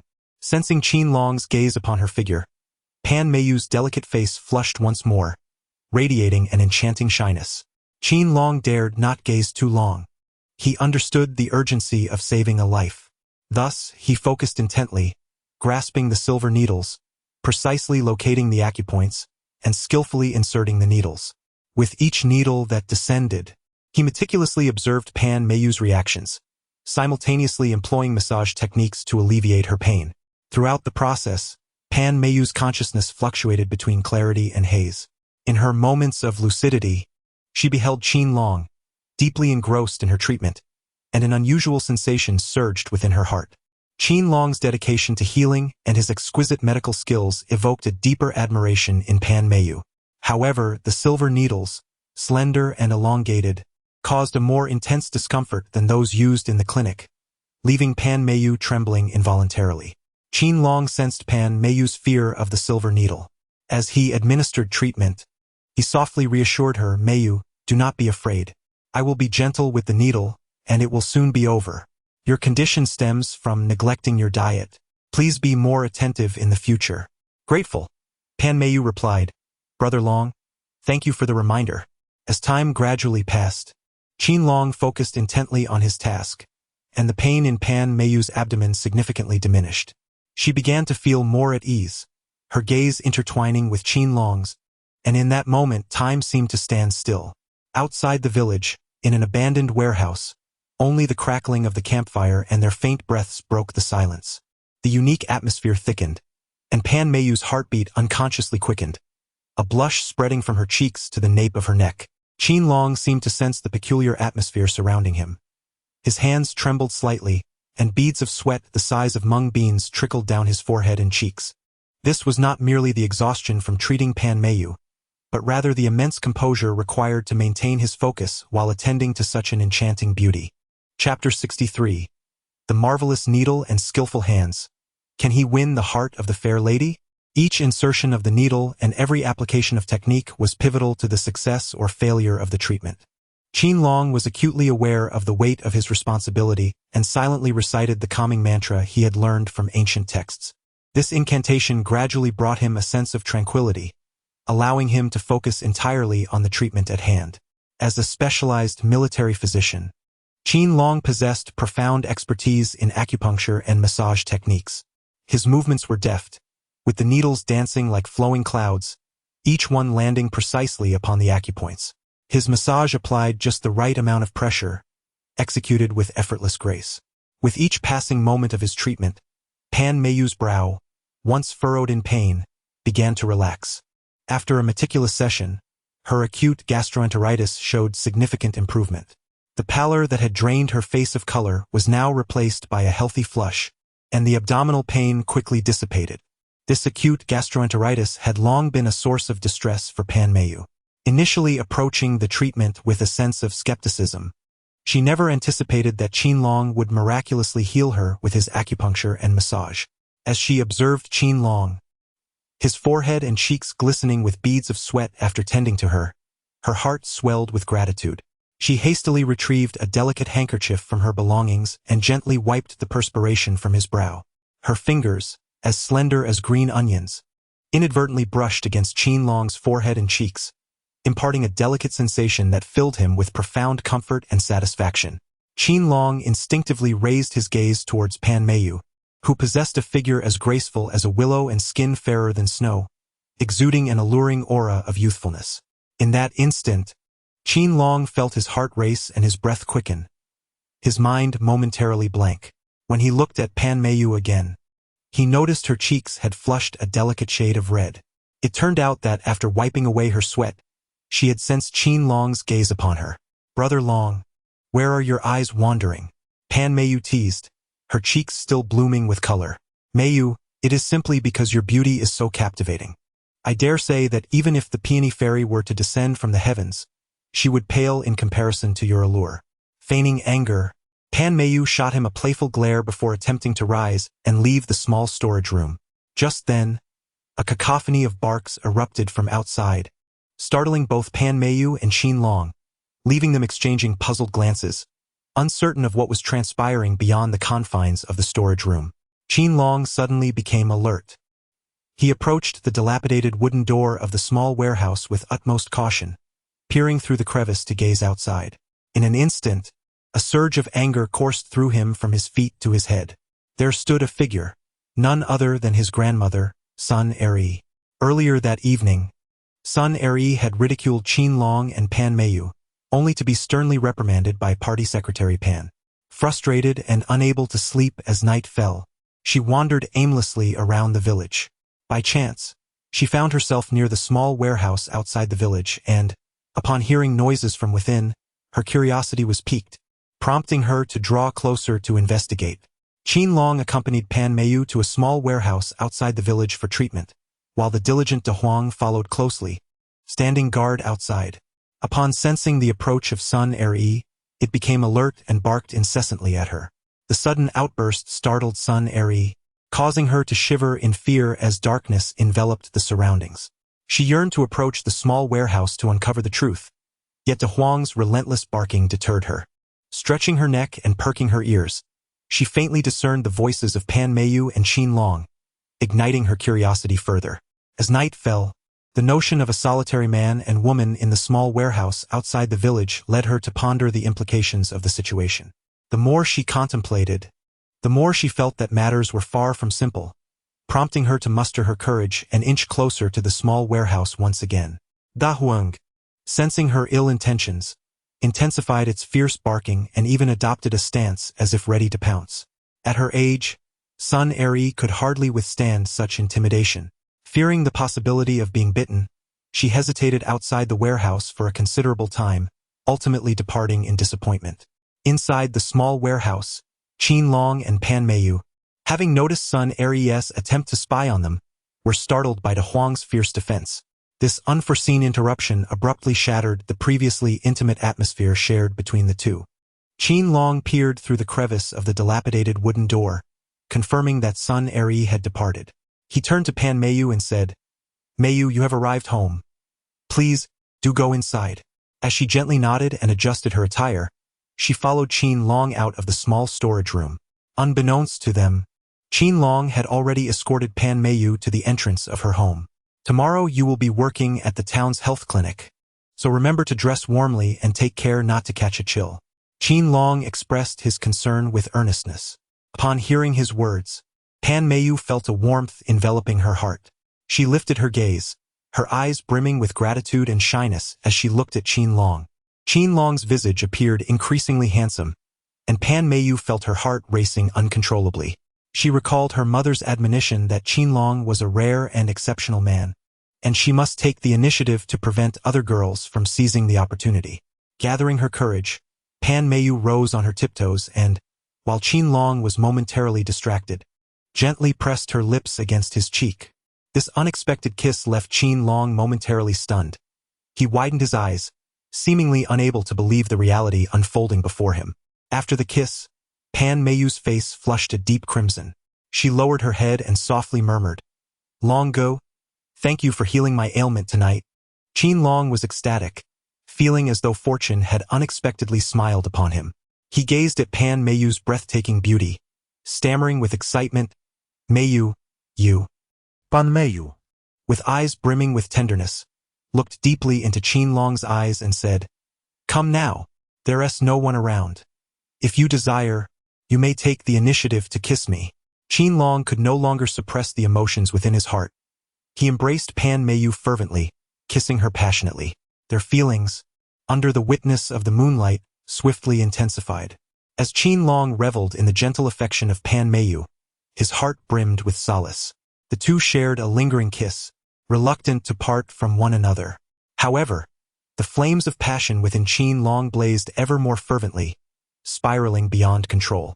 He yearned to continue savoring this exquisite moment with Pan Mayu. Likewise, Pan Mayu felt an overwhelming reluctance to separate. Having already committed her heart to Qin Long, she resolved to follow her desires. With a delicate flutter of her eyes, she prepared to embrace Qin Long's ardor. Yet just then, the sound of approaching footsteps shattered the tranquility of their sweet interlude. Startled, Pan Meiyu instinctively sought to distance herself from Qin Long. Nevertheless, he held her firmly, and together they concealed themselves behind a grand tree at the entrance of the courtyard. Illuminated by the moonlight, Qin Long discerned the figure approaching. It was none other than Sun Er-yi, wandering aimlessly through the village in the dead of night. Upon seeing Sun Er-yi, Qin Long was filled with indignation. Pan Meiyu. While speaking, extricated herself from Qin Long's embrace. Qin Long gazed at Pan Meiyu, his eyes filled with reluctance. Pan Meiyu gently reassured him, Long Gu, when the time comes and there's no one to disturb us, I shall surely make it up to you, all right? Chapter 64. The warmth of night and the crisis of day. Very well indeed. Upon hearing these words, Pan Meiyu pressed a tender kiss upon Qin Long's lips, flitting into her home like a delicate butterfly. Fortunately, Qin Long had just managed to conceal Pan Meiyu behind a tree, allowing them to evade Sun Er-yi as she passed by, oblivious to their presence. Consequently, he hurried towards the thatched cottage at the northern edge of the village. Upon entering, Qin Long's gaze fell upon his younger sister, Qin Yen, shivering uncontrollably, her cherubic face flushed red from the cold. Their mother was gathering firewood, preparing to light a fire, yet her hands were numb from the chill, rendering her attempts to strike a match clumsy and ineffective, making the prospect of kindling a fire seem increasingly daunting. Qin Long hurried over to assist in gathering firewood, the flames blazing brightly, illuminating the entire thatched cottage. Originally, his younger sister, Qin Yen, was shivering from the cold, but now she felt particularly warm. Meanwhile, their mother's once rigid hands began to regain their flexibility, and her furrowed brows gradually relaxed. A joyful smile appeared on Qin Long's face as he said to his mother and younger sister, Mother, dear sister, in a few days, our wooden house will be completed, and we shall move into our new abode. At that time, we will be able to reside in a dwelling that is impervious to rain, shielded from the wind, warm in winter and cool in summer. As Qin Long spoke, Tang Lame and Qin Yen were filled with anticipation. A thought crossed Tang Lame's mind, prompting her to soak and dry the tiger skin that Qin Long had peeled off, and she began crafting a tiger skin cloak. By the flickering light of the fire, her needle danced gracefully through the fabric. With a warm and gentle smile, Tang Lame addressed Qin Long, Little dragon, this winter has been fraught with incessant snow disasters. As you guard the mountains and hunt, it is easy to succumb to the cold. I thought this tiger skin cloak might provide you with some warmth. As she spoke, she handed the meticulously sewn cloak to Qin Long. Qin Long gratefully accepted the tiger skin robe, gently caressing its soft and thick fur, truly feeling the warmth of his mother's love enveloping him. As he donned the robe, it felt as though he were wrapped in his mother's affection. Mother, this tiger skin robe is truly warm. I shall no longer feel the chill while guarding the mountain. A cozy and delightful atmosphere permeated the thatched cottage. At that moment, as the night deepened, the entire family began to feel a sense of drowsiness. Qin Long, along with his mother and younger sister, fell asleep encircled by the warmth of the campfire. The following dawn, a beam of sunlight streamed through the gap in the fence, casting a gentle glow upon Qin Long's handsome visage. Qin Long rubbed his bleary eyes and discovered that dawn had broken, with the sun climbing halfway up the horizon.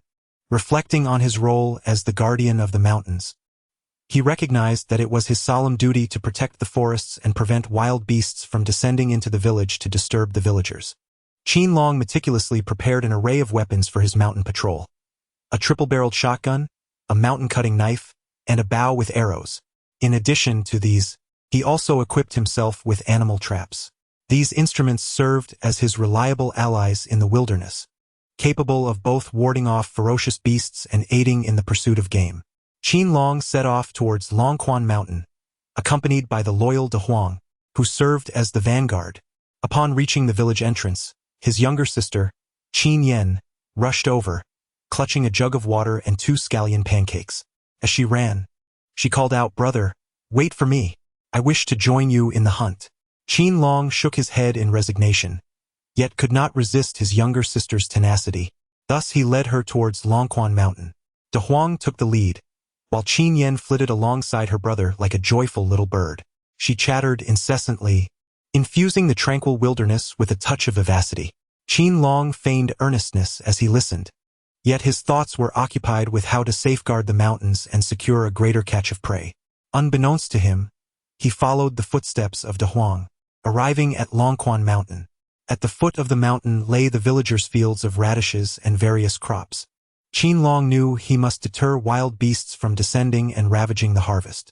Accompanied by his younger sister, they patrolled the mountain. As they walked, he suddenly stumbled upon some peculiar footprints. Brother, what enormous footprints! Which beast could have left these? How frightening! His sister, Qin Yen, remarked, her mind conjuring images of terrifying, ferocious creatures, and she inquired with a hint of trepidation. Qin Long remained silent, crouching down to scrutinize the ground. The footprints were enormous and profound.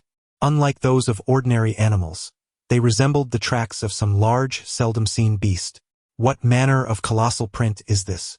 It seems somewhat familiar, yet I cannot ascertain which ferocious creature has left it behind. Qin Long sensed impending doom. He feared that such a formidable beast descending from the mountain would utterly devastate the crops and radishes below, posing a grave threat to the villagers laboring in the fields. He must follow the footprints to thoroughly investigate this fearsome creature. Qin Long meticulously followed the footprints, exercising utmost caution, while Qin Yen trailed closely behind her brother, unwilling to stray even a step away. She felt a sense of safety only in her brother's presence, becoming his devoted shadow that he could not shake off. De Huang, with its keen sense of smell, led the way along the trail of footprints. Even though the prints vanished into the dense forest, barely discernible to the naked eye, De Huang could detect a particular scent and continued to forge ahead. With De Huang as his assistant, Qin Long found the task of hunting in the deep mountains and investigating ferocious beasts considerably more manageable. As they progressed, De Huang suddenly came to a halt, remaining motionless ahead. Qin Long followed De Huang's gaze and discovered an injured brown bear behind the thicket ahead. Why did this brown bear seem somewhat familiar? Qin Long quickly recalled an incident when Tan Dazhu led the lumberjacks into the forest, where they encountered a fierce assault by a great brown bear. Qin Long, astute and valiant, wounded and drove away the formidable grizzly bear, safeguarding the lumberjack villagers. This was indeed the very bear he had previously injured.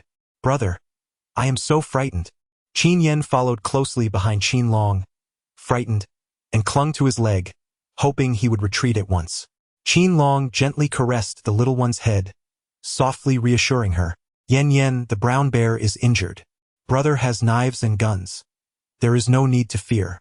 Upon realizing her brother's unwavering confidence and courage, Qin Yan's anxious heart began to settle.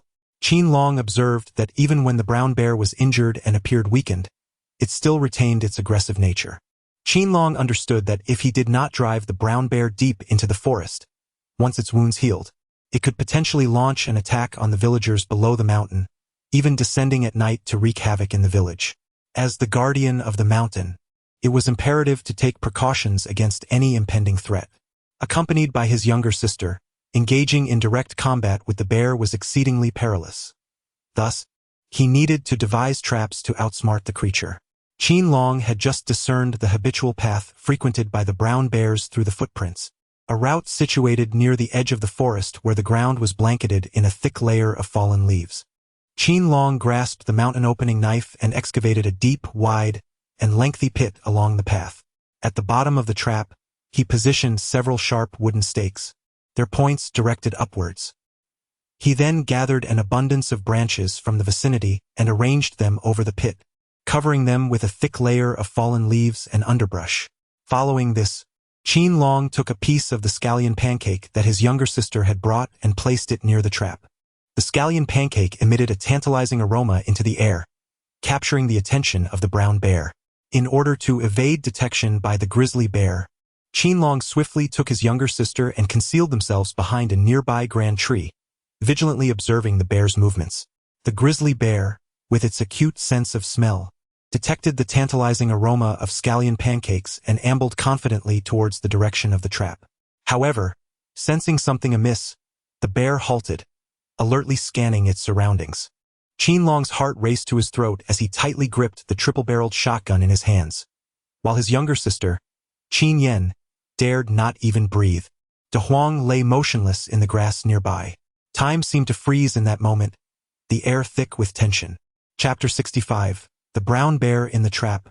The wolves on the attack, how to break the stalemate. In the tranquil mountain forest, the atmosphere was as taut as a drawn bowstring, ready to snap at any moment. Qin Long's gaze was firmly fixed on the movements of the brown bear ahead, beads of sweat rolling down his forehead, saturating his palms. The trap he had meticulously set now felt like a high-stakes gamble, with success hinging on this singular moment. Beside him, his younger sister, Qin Yen, and the dog, De Huang, held their breath in rapt attention, not daring to make a sound. The little sister bit her lip, her hands instinctively clutching the hem of her clothing, her eyes reflecting a mixture of anxiety for the impending event and unwavering trust in her brother. De Huang lay flat on the ground, ears pressed against the earth, muscles taut and ready to spring into action. They both understood that the brown bear before them was exceedingly vigilant. Any misstep could render all their efforts futile. The scallion pancake brought by his sister was crafted by their mother, using a filling made from meticulously prepared tiger meat. The unique aroma of the meat wafted through the air, intoxicating and alluring. The bear's massive form swayed nearby, slowly turning its head to cautiously survey its surroundings, leaving no corner unexamined. Ultimately, the irresistible scent of the meat overcame its wariness. The brown bear tentatively took a step forward. 1 step, 2 steps. Each movement was slow and heavy, causing the ground to sink slightly beneath its weight, producing a dull thud. Its eyes remained alert, gradually drawing closer to the trap. At the moment the bear lowered its head to snatch the scallion pancake, a sharp crack echoed, like thunder reverberating through the stillness of the forest. The supporting branches, unable to bear the weight, snapped instantly, and the bear's colossal body plummeted into the trap like a fallen boulder. At the bottom of the pit, the pointed stakes Qin Long had buried in advance pierced the bear's flesh like blades. The brown bear emitted a roar of pain and fury, its voice shaking the leaves from the surrounding trees. It thrashed wildly within the trap, its massive frame colliding with the walls as it attempted to climb out. Yet, the walls were slick, and the stakes acted like sharp fangs, continuously thwarting its efforts. Time and again, it attempted to escape, failing each time, yet it refused to surrender. "Brother, you are incredible, truly the finest hunter in our village. You've captured such a ferocious brown bear," Qin Yen exclaimed, her face flushed with excitement, eyes sparkling with admiration. The fear she had felt moments before now vanished. She leapt up, waving her hands in the air. Qin Long did not allow himself to bask in the glory of his younger sister's praise. He was acutely aware of the ferocity of the brown bear. Even wounded, it remained perilous. "Little sister, this is merely the first step. We must continue to lay traps. Follow me." His voice was deep and resolute, imbued with an undeniable strength. He guided his sister and De Huang closer to the trap. De Huang darted towards the edge of the pit like an arrow released from a bow, barking furiously at the bear within. The bear, incensed, glared with a bloodthirsty gleam in its eyes and let out a thunderous roar, exerting all its might to climb upwards. Its massive paws left deep gouges along the walls of the pit, and it appeared on the verge of escaping. The little sister, her face drained of color, quickly retreated 20 meters away, her legs trembling slightly.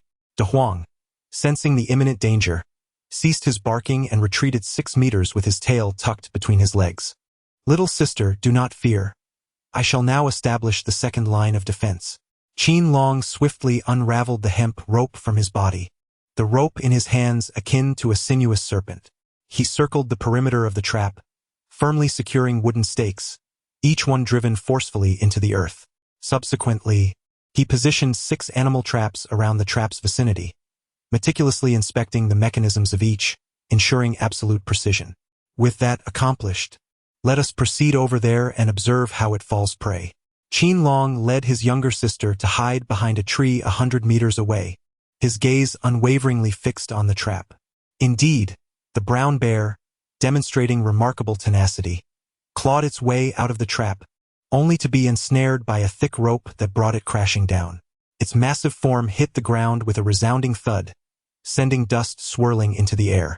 Before it could rise, its two front paws were tightly caught in a steel trap, the excruciating pain eliciting a heart-wrenching roar. "Brother, you're incredible. Now the bear can't move and can't hurt anyone," his sister exclaimed excitedly, giving Qin Long a thumbs up from a distance. He crouched down and issued a command to De Huang. "It's your turn. Let us drive it deep into the mountains together." Da Huang, seemingly understanding, sparkled with excitement in its eyes.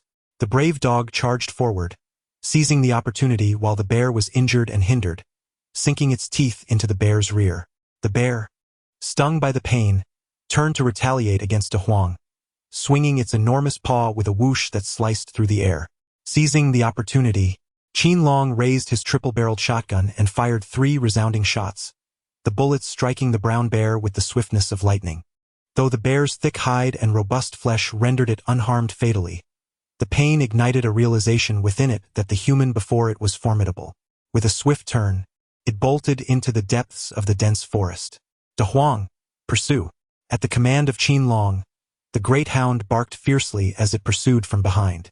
Qin Long and his younger sister followed closely behind, the intimidating presence of the shotgun compelling the brown bear to flee deep into the mountains. Yet, the young girl felt a tinge of disappointment.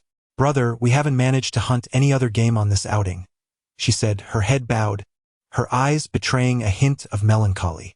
Qin Long smiled reassuringly. "Do not fret. This deep mountain is replete with game. As the guardian of the mountain, hunting is indeed a simple task." He reached out to gently stroke his younger sister's head, his gaze brimming with affection. Just then, De Huang began barking furiously in the distance.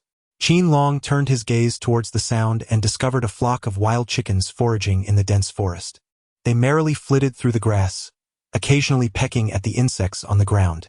De Huang, filled with excitement, dashed forward, causing the wild chickens to take flight and perch atop the trees. There, they chirped and chattered on the branches, seemingly mocking De Huang's helplessness. "Brother, what a pity. The wild chickens have flown up into the trees. How can we catch them now?" His younger sister lamented, furrowing her brow, her expression one of deep concern, her hands tightly clasped together. With a confident smile, Qin Long declared, "What difficulty lies in this? Observe my prowess." He swiftly retrieved his crossbow from his back, nocked an arrow and aimed with seamless precision. With a whoosh, the sharp arrow was released, striking a wild chicken with unerring accuracy. The bird flapped its wings and tumbled from the tree, while De Huang raced forward like an arrow, retrieving the fowl and presenting it before Qin Long. Qin Long took the wild chicken and handed it to his little sister, saying, "Here you go. This is our trophy." "Wow, brother, we have wild chicken to eat now. Hurry, let us catch a few more," his sister exclaimed with joy, cradling the wild chicken in her arms. Qin Long contemplated that utilizing a shotgun would yield greater efficiency, and thus he raised the triple-barreled shotgun, preparing to take aim. At that moment, a deep growl resonated from the depths of the dense forest. Qin Long's expression changed abruptly as he recognized the sound of a wolf. His heart raced, a sense of foreboding washing over him. Before he could fully comprehend the situation, a large gray wolf, like a bolt of black lightning, charged toward his younger sister, fixated on the wild chicken in her grasp.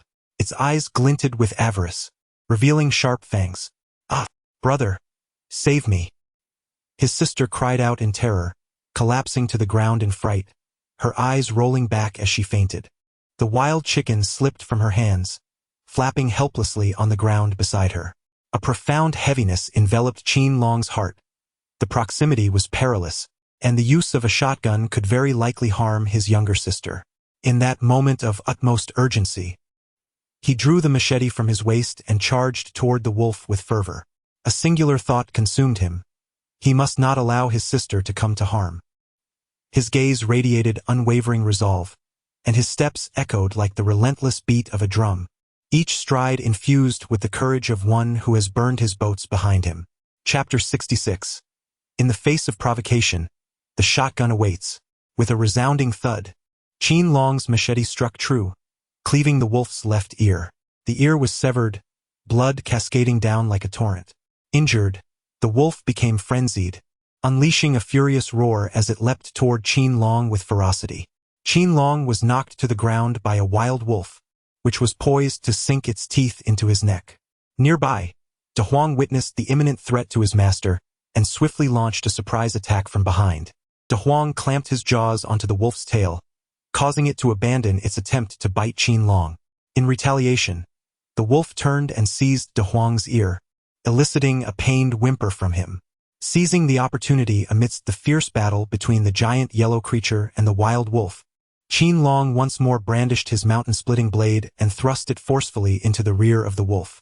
A gaping wound was inflicted, from which blood gushed forth like a fountain, staining the snow-covered ground with a vivid crimson hue.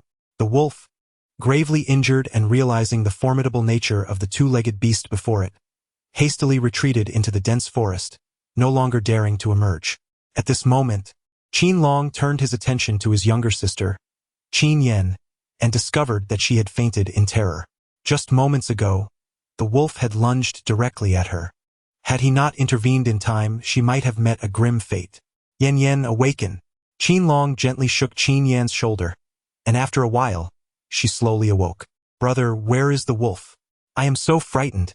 Qin Yan, feeling a lingering apprehension, nestled into her brother Qin Long's embrace.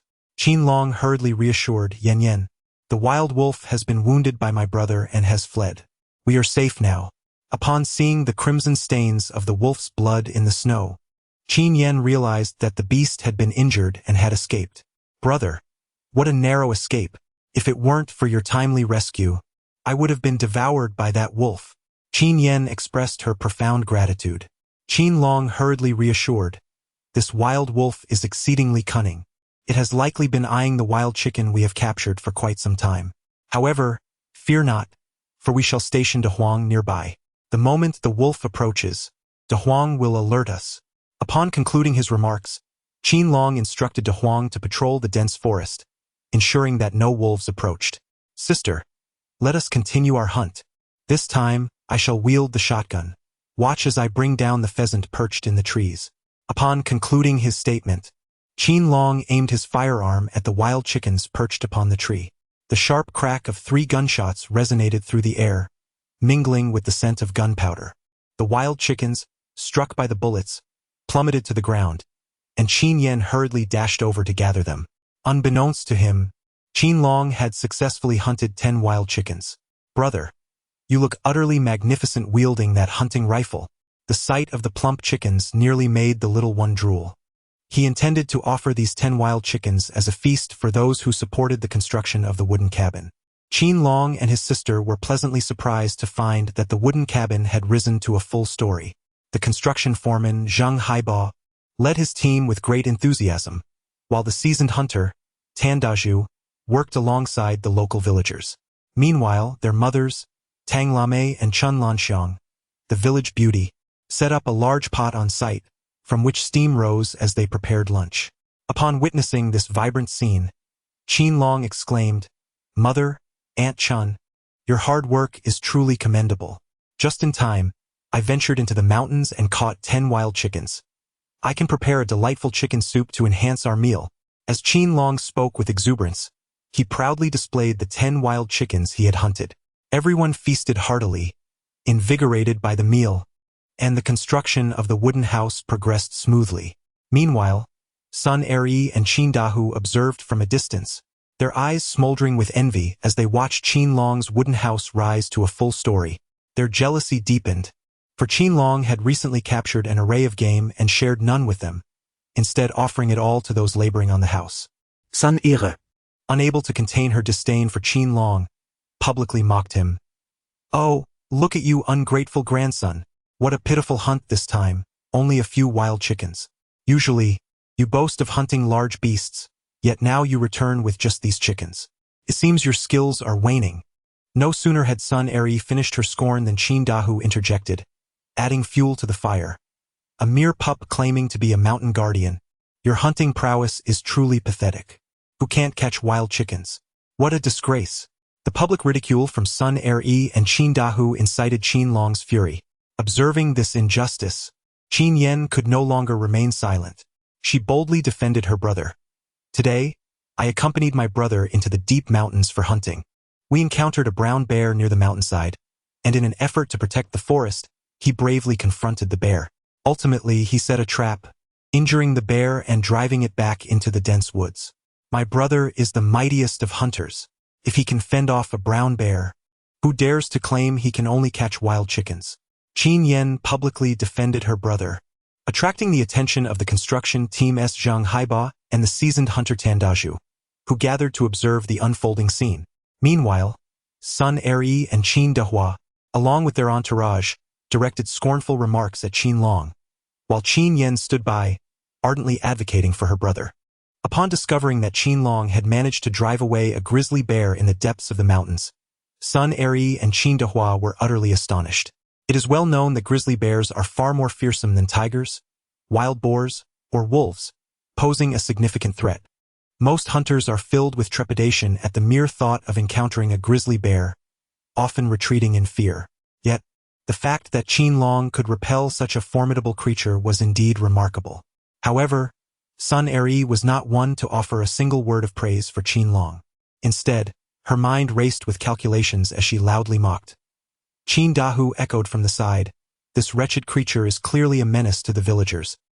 He is utterly unworthy of being a guardian of the mountains. Do you all agree?" As Qin Long listened to Sun Eri and Qin Dahu publicly humiliate him, a surge of fury ignited from his feet and surged to his forehead. He bellowed with authority, "Cease your senseless clamor.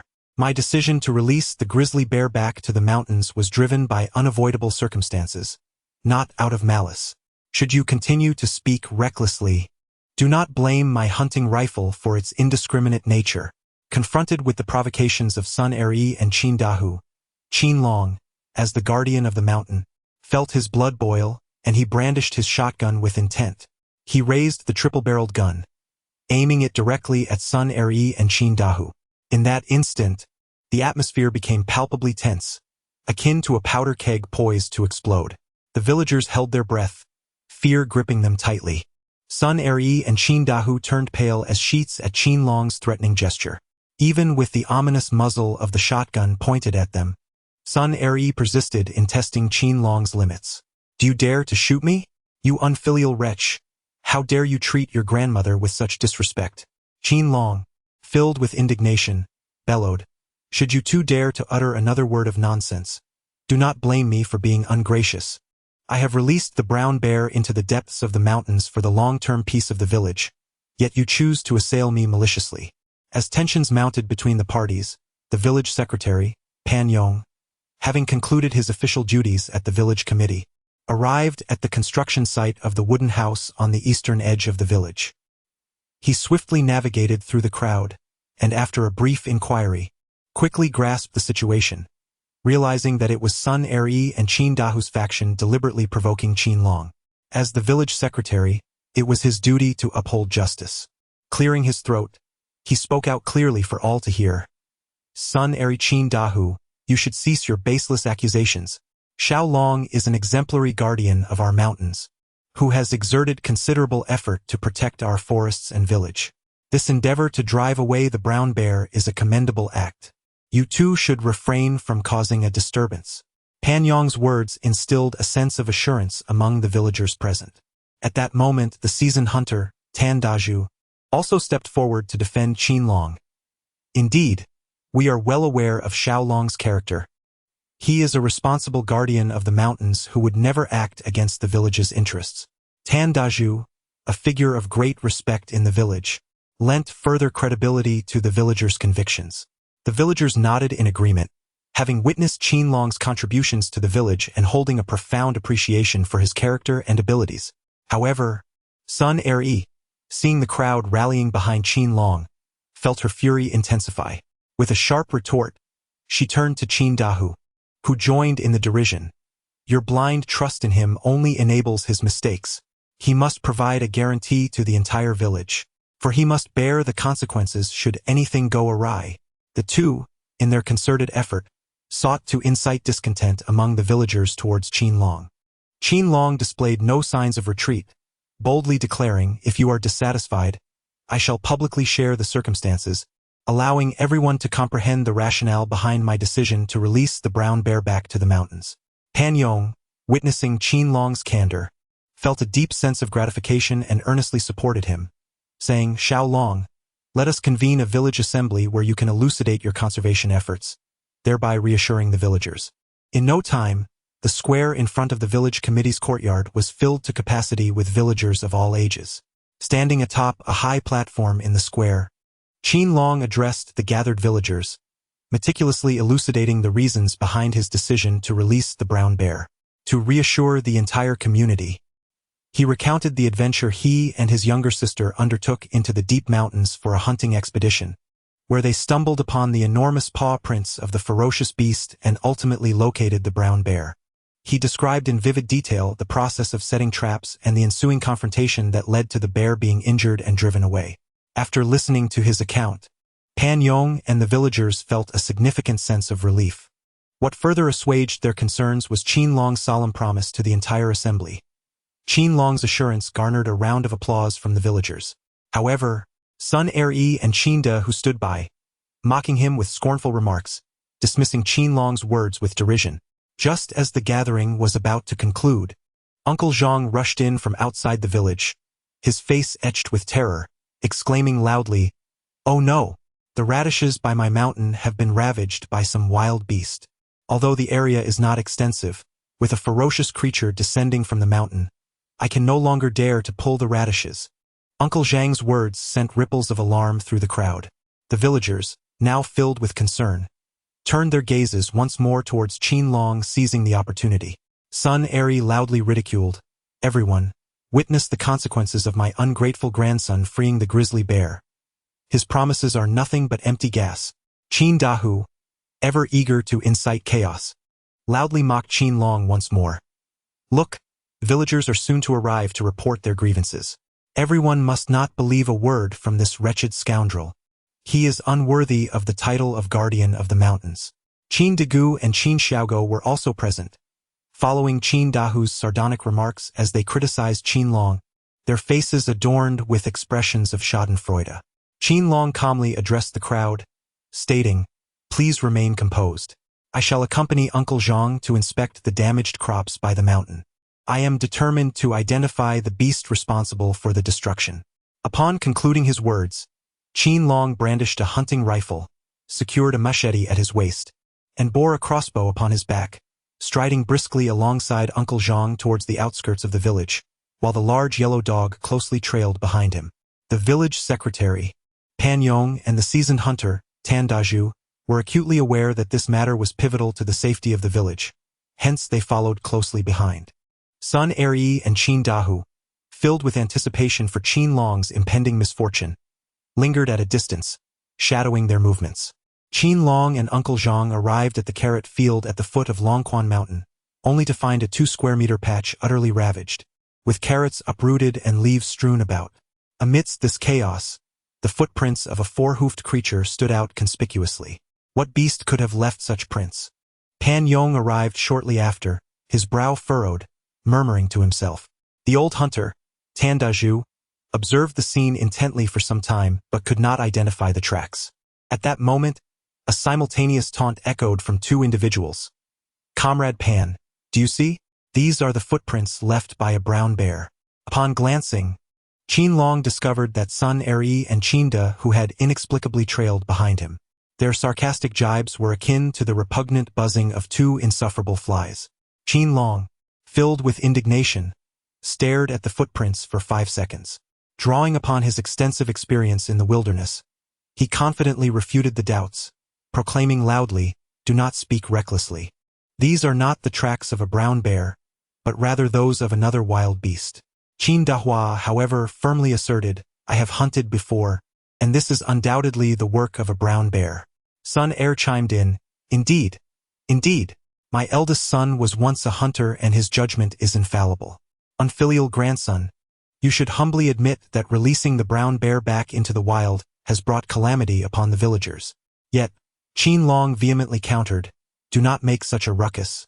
Once I encounter this beast, we shall reach a definitive conclusion." After Qin Long finished speaking, he bent down and meticulously followed the footprints. He was utterly absorbed in tracing the prints, while the footsteps and murmurs of the crowd behind him melded into a cacophonous backdrop. Suddenly, he noticed that the footprints led into a concealed cave. The entrance was shrouded by dense vines, emanating a faint yet ominous aura of mystery and danger. Qin Long halted his steps, casting a cautious glance at the individuals behind him. A hint of wariness flickered in his eyes.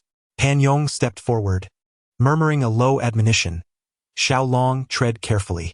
Qin Long nodded slowly, drawing forth his mountain cleaver with deliberate care. In one hand he held a hunting rifle, while the other gripped the blade, advancing step by step towards the cave's entrance. Just as he was nearing the threshold, a cacophony erupted from within the cavern. It resembled the movement of a large beast, producing a deep, resonant scraping noise. Sun Eri, gripped by fear, let out a piercing scream. A grizzly bear. It must be a grizzly bear. Qin Dahua, pale with fear, retreated 6 steps, his face etched with terror. In contrast, Qin Long took a deep breath, striving to calm his racing heart as he prepared to unravel the enigma of the cave. What secrets lay hidden within this cavern? Was it a beast that had ravaged the carrot fields, or perhaps an even more fearsome creature? All remained shrouded in uncertainty, awaiting Qin Long's discovery. Chapter 68. The Truth of the Carrot Fields and the Mysterious Cry De Huang. Rush into the cave and ascertain the truth. Qin Long pointed at De Huang, who then charged into the cavern. Shortly thereafter, a cacophony of barks erupted from within. Before long, numerous spiny beasts emerged from the depths of the cave. A heavy sensation enveloped Qin Long's heart as he beheld a group of wild boars. Upon closer inspection, he counted 5 in total. Among them, a notably larger female boar accompanied by 4 slightly smaller ones. These wild boars were nearly of adult size, appearing remarkably robust. The boars soon noticed Qin Long and the large yellow dog, their alertness heightened. The matriarch boar emitted a deep grunt, seemingly cautioning Qin Long to keep his distance. Qin Long was acutely aware of the formidable territorial instincts of the wild boars, as well as the peril they posed. He cautiously retreated several steps, intending to first assess the movements of the boars before devising a strategy to confront them. However, the wild boars had no intention of sparing Qin Long and his large dog. Perhaps sensing a significant threat, the formidable matriarch of the boars launched the initial assault, charging towards Qin Long with her 4 piglets in tow. Qin Long was acutely aware of the urgency of the situation. He swiftly raised his shotgun and aimed at the leading sow of the wild boars, pulling the trigger. The sow was struck in the side of its belly, letting out a pained scream. Yet, it did not cease its assault, charging forward with even greater ferocity. Upon witnessing the scene, Qin Long swiftly set aside his hunting rifle and unsheathed the machete at his waist, poised to engage in close combat with the wild boar. The large yellow dog, emboldened by its master's bravery, showed no fear.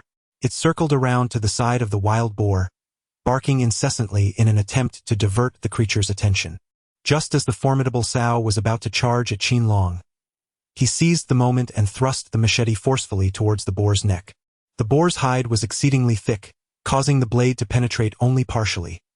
Nevertheless, this diminished the sow's momentum in her assault.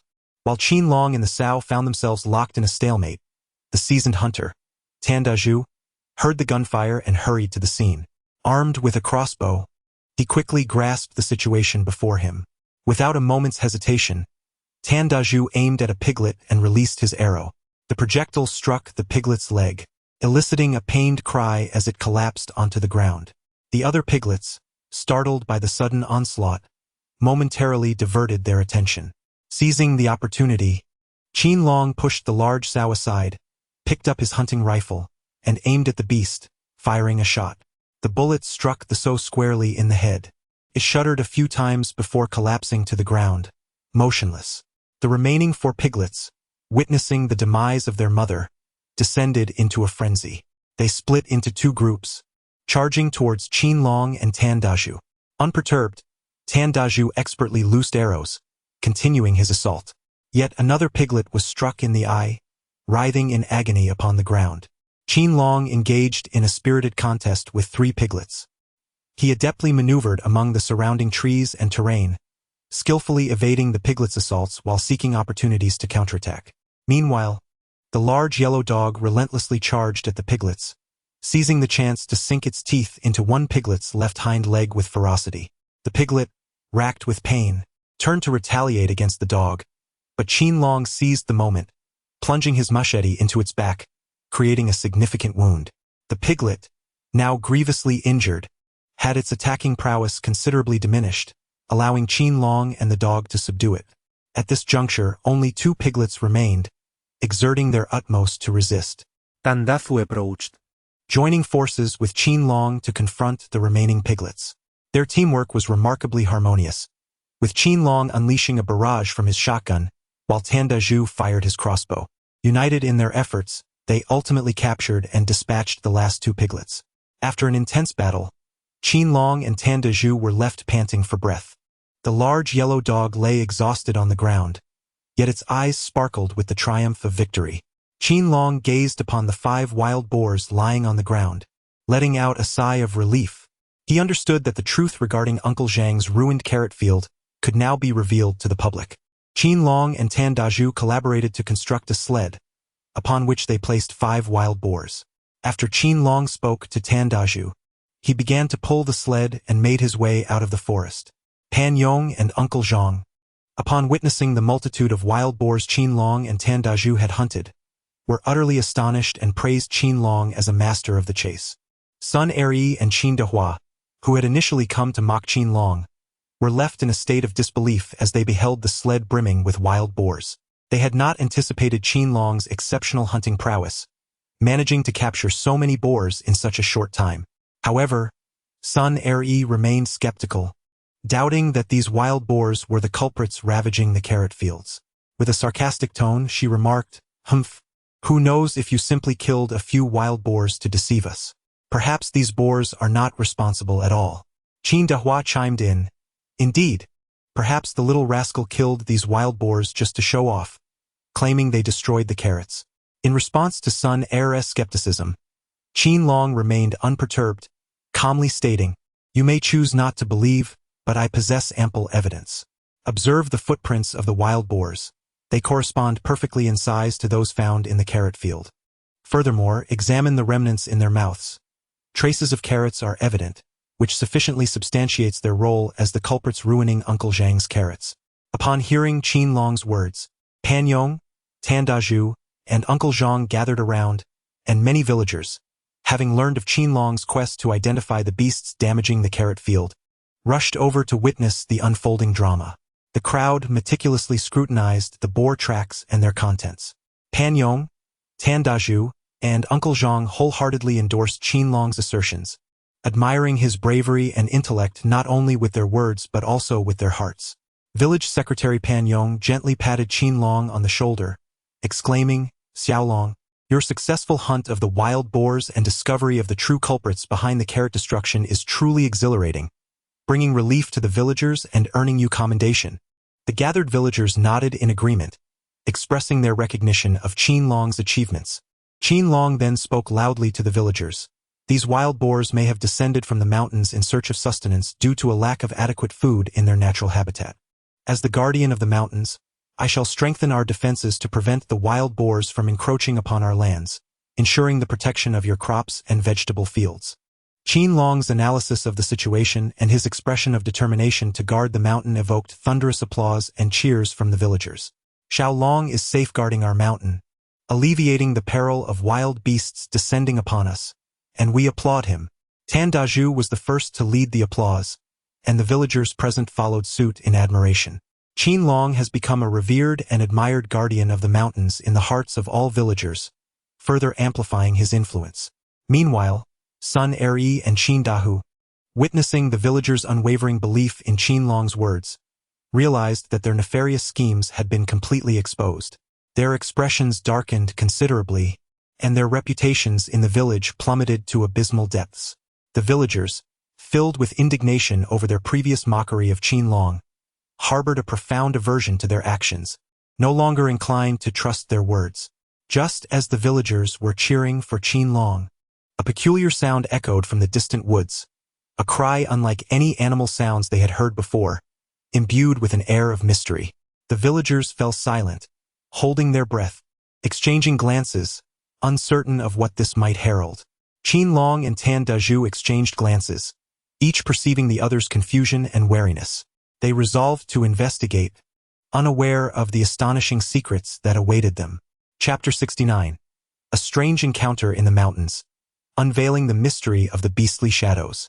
In the forest outside Longquan village, Qin Long and Tan Dazhu, armed and solemn, were closely accompanied by De Huang. They hurried deeper into the woods, following the peculiar sound that seemed like a mysterious key, leading them toward unknown peril. Village Secretary Pan Yong surveyed the anxious villagers surrounding him, choosing to remain behind to calm their fears. Sun Eri and Qin Dahu were paralyzed by an inexplicable dread, hesitant to follow. As they ventured further into the forest, the strange sound grew increasingly distinct, revealing a clearing ahead. At its center lay a modest pond, from which the eerie calls resonated. Qin Long and Tan Dazhu stealthily approached. By the edge of the pond, a shadow slowly moved in the dim light. Qin Long raised his hunting rifle, while Tan Dazhu swiftly readied his crossbow. The determination and vigilance reflected in their eyes indicated their preparedness to confront any potential peril. Upon approaching, they discovered an injured white wolf. This majestic creature, despite its lithe form, bore a 10-centimeter-long wound on its hind leg, which had already become infected. Qin Long furrowed his brow and quietly said to Tan Dazhu, "Uncle Tan, how did this white wolf end up here? It appears to have been injured for quite some time." Tan Dazhu's expression became grave as he nodded in response. "Xiao Long, an injured white wolf is even more perilous. We must tread carefully." The white wolf, sensing their approach, lifted its head and let out a fierce growl. As Qin Long stood before the wounded creature, he prepared to pull the trigger. The wolf emitted a mournful howl, a sound tinged with a hint of desperation. This cry caused Qin Long's hand to tremble, and he hesitated to fire. "Uncle, wait a moment. I feel that this white wolf is somewhat different," Qin Long said. The two observed for a considerable time, noting that the white wolf warily regarded them, showing no signs of aggression. Qin Long gently set down his hunting rifle and carefully extracted the remaining piece of scallion pancake from his pocket, inching closer to the white wolf. Initially, the wolf recoiled in caution, but ultimately succumbed to the pangs of hunger. After a moment's hesitation, it began to eat the pancake slowly. Tan Dazhu observed silently from the side, his eyes filled with perplexity. Once the white wolf had finished its meal, Qin Long spoke, and after a brief pause, Tan Dazhu finally nodded in agreement. Throughout their journey, the white wolf exhibited an unusual tranquility, as if it sensed their goodwill. Upon reaching the edge of the forest, the village leader, Pan Yong, and the villagers wore expressions of astonishment and confusion. Fortunately, Qin Long patiently elucidated the situation, allowing everyone to ease their concerns. After all, this injured white wolf had shown no signs of aggression. However, Sun Eri and Qin Dahu scoffed at the notion. Sun Eri mockingly exclaimed, "You fool! Have you lost your mind? Saving a white wolf is nothing short of courting death." Qin Dahu also mocked, "You wretched pup! Do you comprehend the consequences of rescuing the white wolf?" Qin Long disregarded the mockery of the two, treating them as nothing more than two rabid dogs barking wildly. Qin Long procured medicinal herbs to tend to the wounds of the white wolf. Under Qin Long's meticulous care, the white wolf's injuries gradually improved, fostering a burgeoning trust between them. As the guardian of the mountains, Qin Long must frequently patrol the area. Considering that De Huang requires a few days of rest, Qin Long embarked on another patrol without bringing De Huang along. Qin Long ventured alone through the mountains, accompanied unexpectedly by a white wolf, which seemed to have undergone a remarkable transformation. The white wolf emitted low growls as it moved ahead, prompting Qin Long's curiosity, compelling him to closely follow its lead. The wolf guided him deep into the forest, where they stumbled upon some peculiar markings. Qin Long discovered tracks that were starkly different from the wild boar and brown bear prints he had encountered before. He was internally astonished. Could there be other unknown beasts lurking in the mountains? Just then, Tan Dazhu hurriedly arrived. It turned out he had seen Qin Long and the white wolf leave the village and, feeling uneasy, had quietly followed them. As Tan Dazhu examined the traces, his expression grew grave. "Xiao Long, this could be the mark of a beast we have never encountered. It seems that the secrets of this forest are far more abundant than we had imagined. Qin Long nodded in agreement. Uncle Tan, regardless of the beast in question, we must ascertain the truth. We cannot allow it to jeopardize the safety of our village. The two continued their search along the trail, discovering that it led to a distant valley. A thin mist enveloped the valley, and strange sounds faintly echoed through the air. Qin Long and Tan Dazhu gripped their weapons tightly, cautiously stepping into the valley. They traversed the rugged terrain, soon discovering a vast cave. The entrance was strewn with remnants of animal bones and pelts, creating an eerie atmosphere. The white wolf approached the cave's mouth but ceased to advance, emitting a low growl as if to issue a warning. Qin Long and Tan Dazhu exchanged a glance, perceiving unwavering resolve and determination in each other's eyes. The duo resolved to venture into the cave to uncover its mysteries. Suddenly, an earth-shattering roar emanated from the depths of the cavern. In the next moment, a colossal figure surged forth from the darkness with great ferocity. Qin Long swiftly raised his hunting rifle, while Tan Dazhu gripped his crossbow tightly, prepared for confrontation. Before them stood a formidable beast, a massive black panther. Its sleek, obsidian fur glistened, and its eyes glimmered with an eerie emerald light. The panther opened its cavernous maw and emitted a deep, resonant growl. Qin Long and Tan Dazhu stared anxiously at the black panther, every nerve in their bodies taut with tension. The black panther moved forward slowly, and Qin Long was acutely aware of its ferocity. This creature possessed an extraordinary proclivity for aggression. Should it launch an assault, they would find it exceedingly difficult to defend themselves.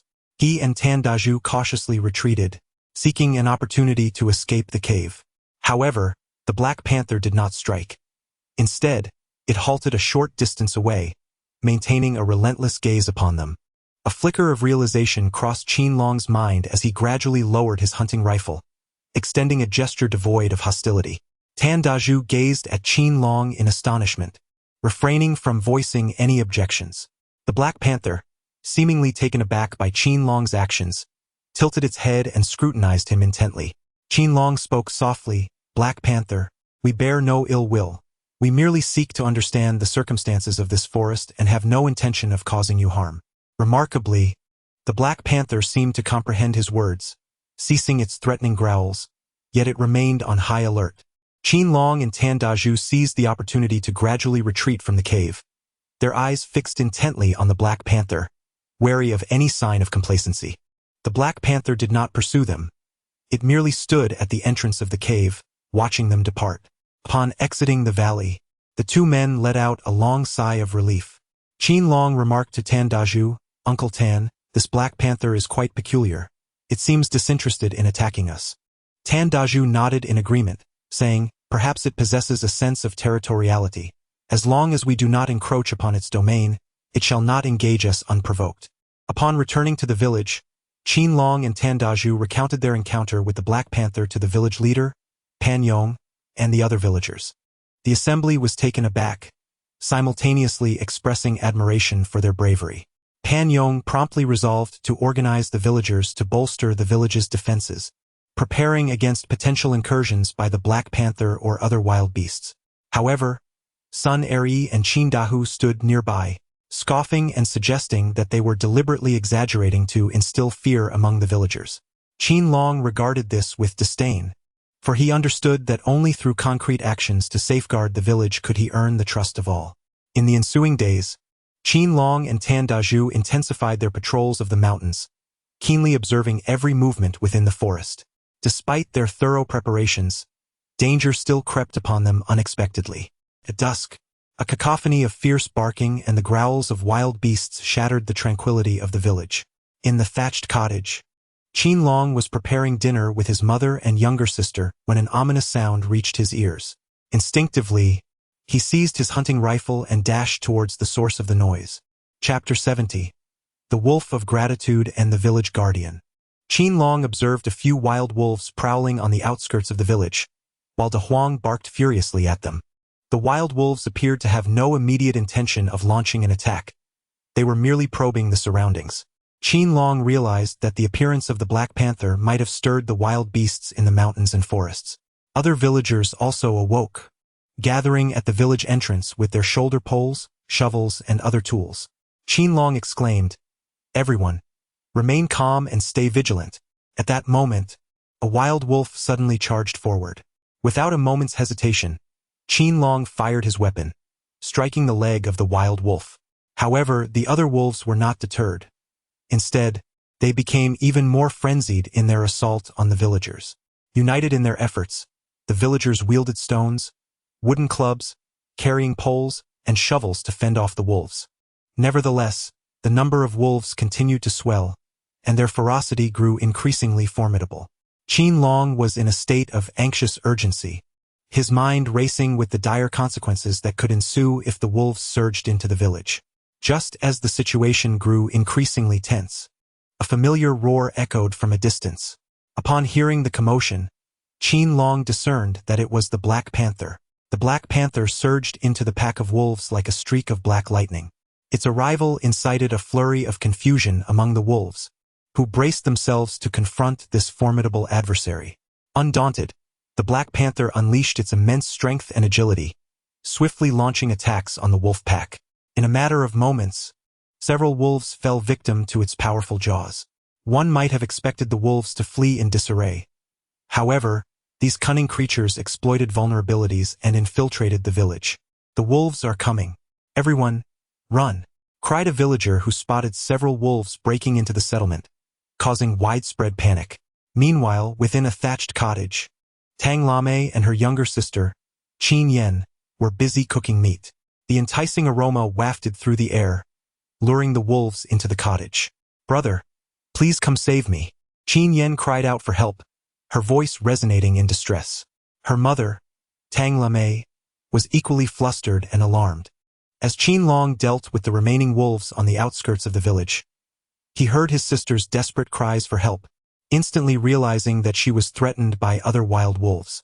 Upon finishing his words, Qin Long dashed forward. At that moment, two wild wolves burst into the thatched cottage, lunging at Qin Yen and Tang Lame. "Mother, my brother couldn't arrive in time. We are about to be devoured by the wolves. Woe is us." Qin Yen burst into tears, her voice lost in despair.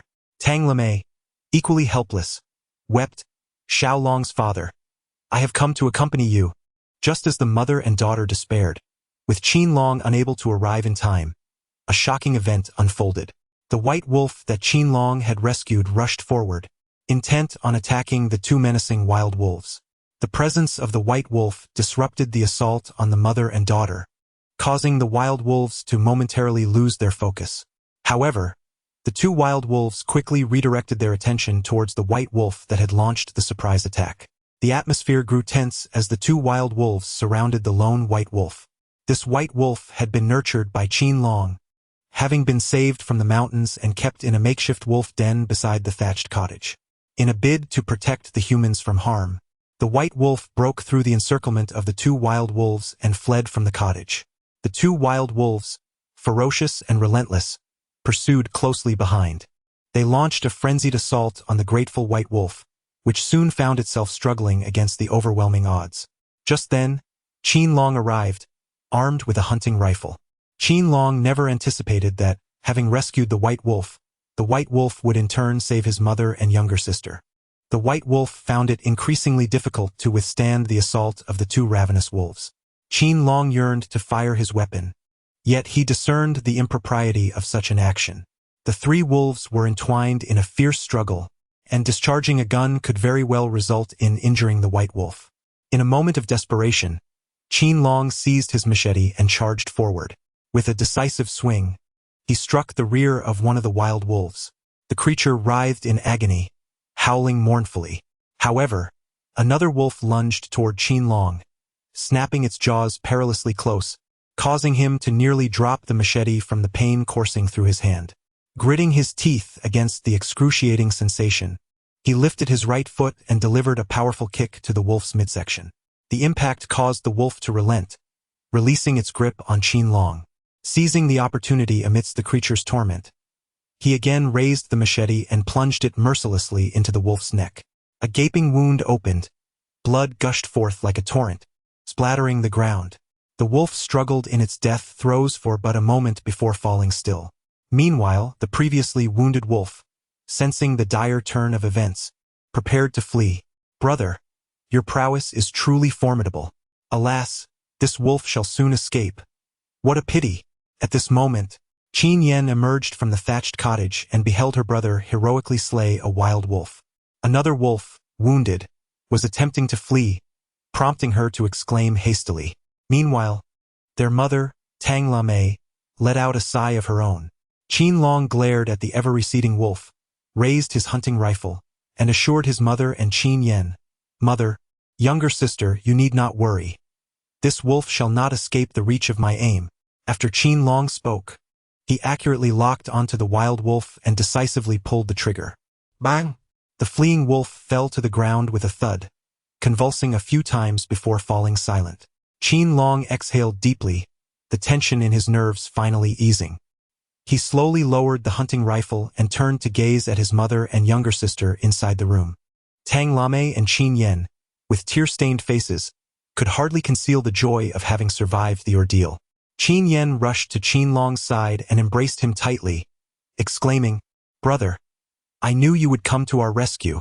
Qin Long gently patted his younger sister's back, offering reassurance. "Do not be afraid, my dear sister. I am here.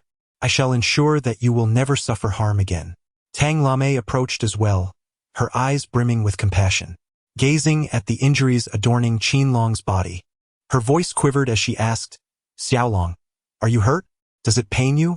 Qin Long forced a smile and said, "Mother, I am fine. It is just a minor injury, nothing to worry about." At that moment, Tan Daju arrived with several villagers. Upon entering the thatched cottage, Tan Daju sincerely praised Qin Long, saying, "Xiaolong, you truly shone today. You are nothing short of a great hero for our village. Had it not been for your timely arrival, akin to a divine warrior descending from the heavens, and your willingness to lend a hand, I shudder to think how dire the consequences of this calamity could have been." Qin Long humbly remarked, "Uncle Tan, please do not exalt me so highly. The successful resolution of this matter is truly a collective achievement, a testament to our united efforts." At this juncture, Qin Long's gaze drifted towards the injured white wolf, his expression growing serious and filled with gratitude. "Moreover, I must sincerely thank the white wolf that I rescued previously. Without its selfless assistance, I shudder to think of what my mother and younger sister might have faced." Tan Daju and the others followed Qin Long's gaze, discovering the white wolf weakly sprawled on the ground, its body convulsing uncontrollably, each breath accompanied by labored gasps. Qin Long silently cursed his misfortune. He hurriedly checked the pulse, acutely aware of its erratic nature, devoid of any discernible rhythm. Tandafu. Observing the somber expression on Qin Long's face, cautiously inquired, "Xiaolong, is the situation with the white wolf truly dire? Should I dash to the town and summon the veterinarian for an emergency consultation? There may still be hope." However, without a moment's hesitation, Qin Long waved his hand dismissively, stating, "Uncle Tan, it would be too late to call for a veterinarian. Every second of delay increases the peril for demise. I must commence emergency treatment immediately." Upon concluding his words, Qin Long leaned closer to the convulsing white wolf, his voice tender yet imbued with strength. "Demise, rest assured. You risked everything to save my mother and younger sister. This debt of gratitude is engraved in my heart. I will undoubtedly heal you, and I shall ensure your safety." As his words resonated, Qin Long swiftly rose to his feet, a glimmer of resoluteness flashing in his eyes, prepared to administer urgent aid to the white wolf. However, just as he was about to commence the rescue, an unexpected event unfolded. Chapter 71. Guardianship of Beloved Ones. The life and death struggle in the snowy forest. A delicate figure, akin to a petal dancing in the wind, gracefully approached him, bringing with it a waft of fragrance. Qin Long could not help but lift his gaze, his eyes widening in astonishment. Before him stood a stunning beauty, her graceful figure reminiscent of a celestial being emerging from a painting, captivating all who beheld her. Qin Long recognized the enchanting beauty before him as Pan Mayu.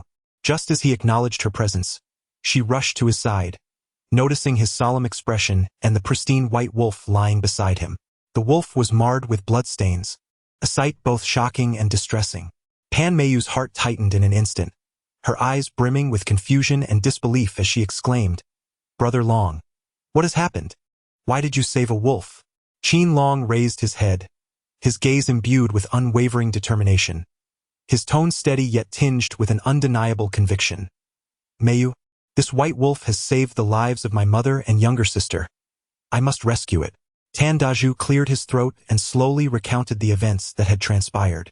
As Pan Meiyu listened to Tan Daju's narrative, a tumult of emotions surged within her.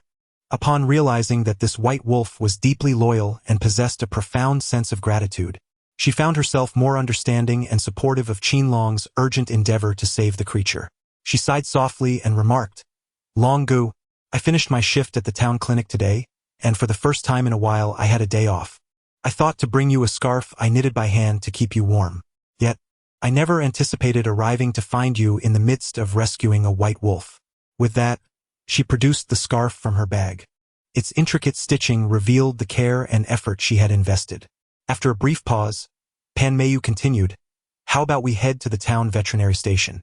Their medical facilities are certainly superior to ours. Qin Long furrowed his brow slightly, his eyes betraying a sense of urgency as he spoke with a tone of resignation. There is no time left. The white wolf has been bitten by a wild wolf, and the wound has begun to fester with bacterial infection. The situation is dire. I intend to venture into the mountains to seek out antidotal herbs.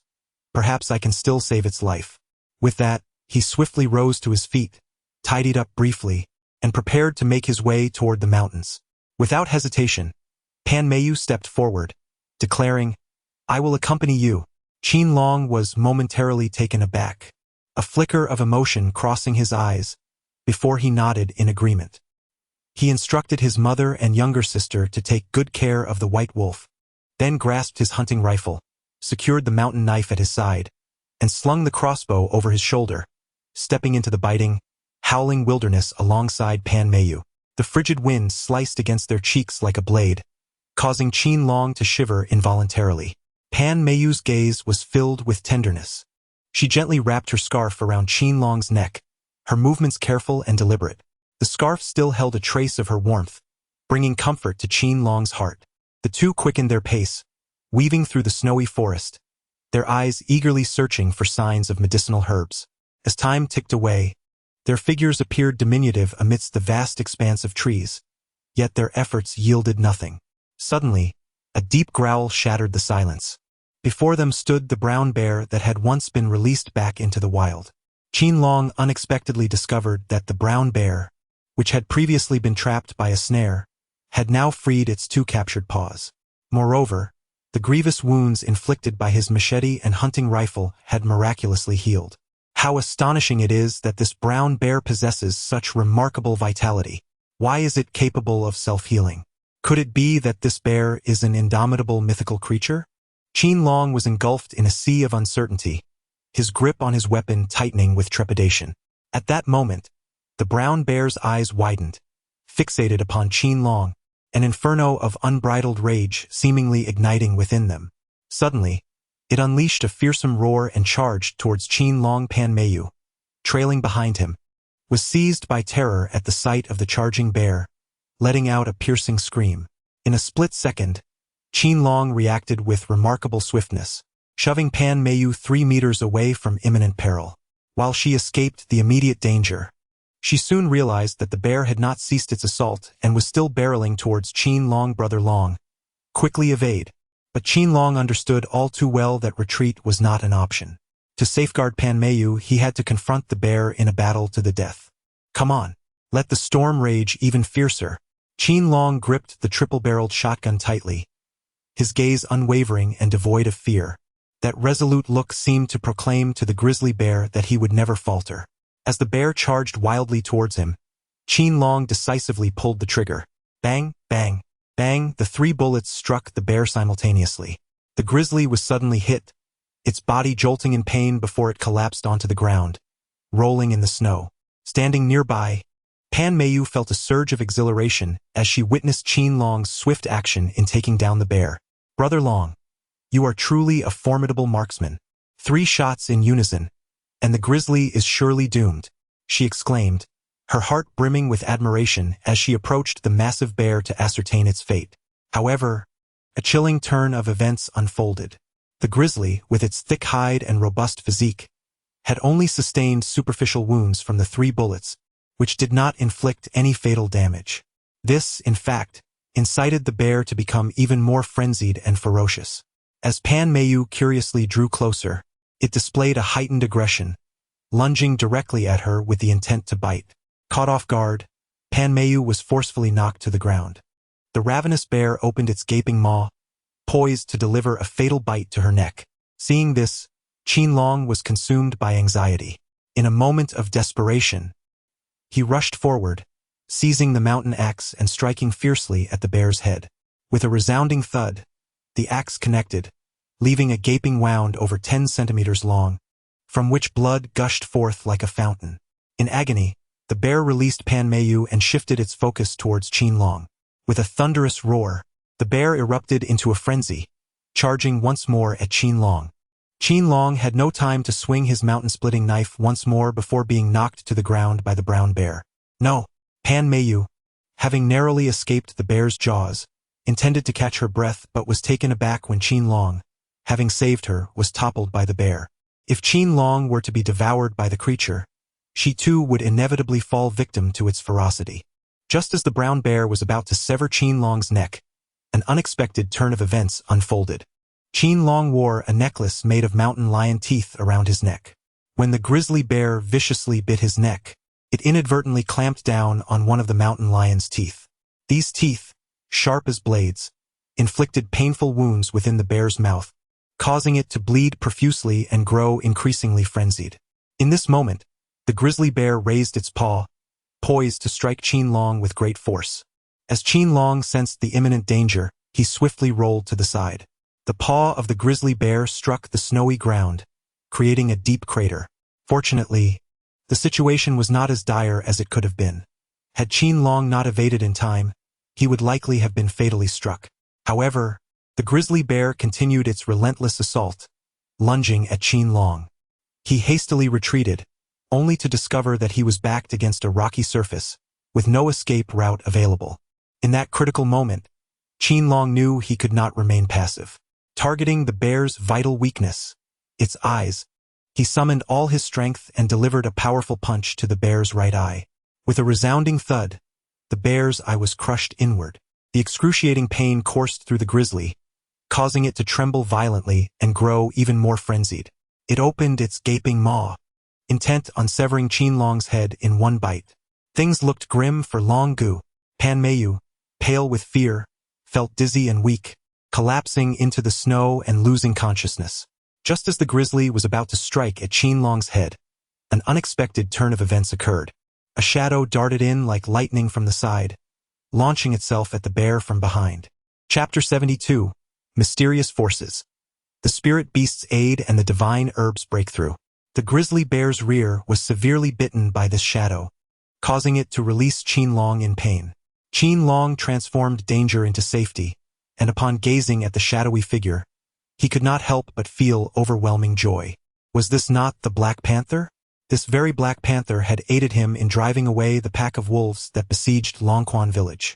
To his astonishment, the panther had arrived just when his life hung by a thread, fiercely attacking the brown bear and ensuring his escape.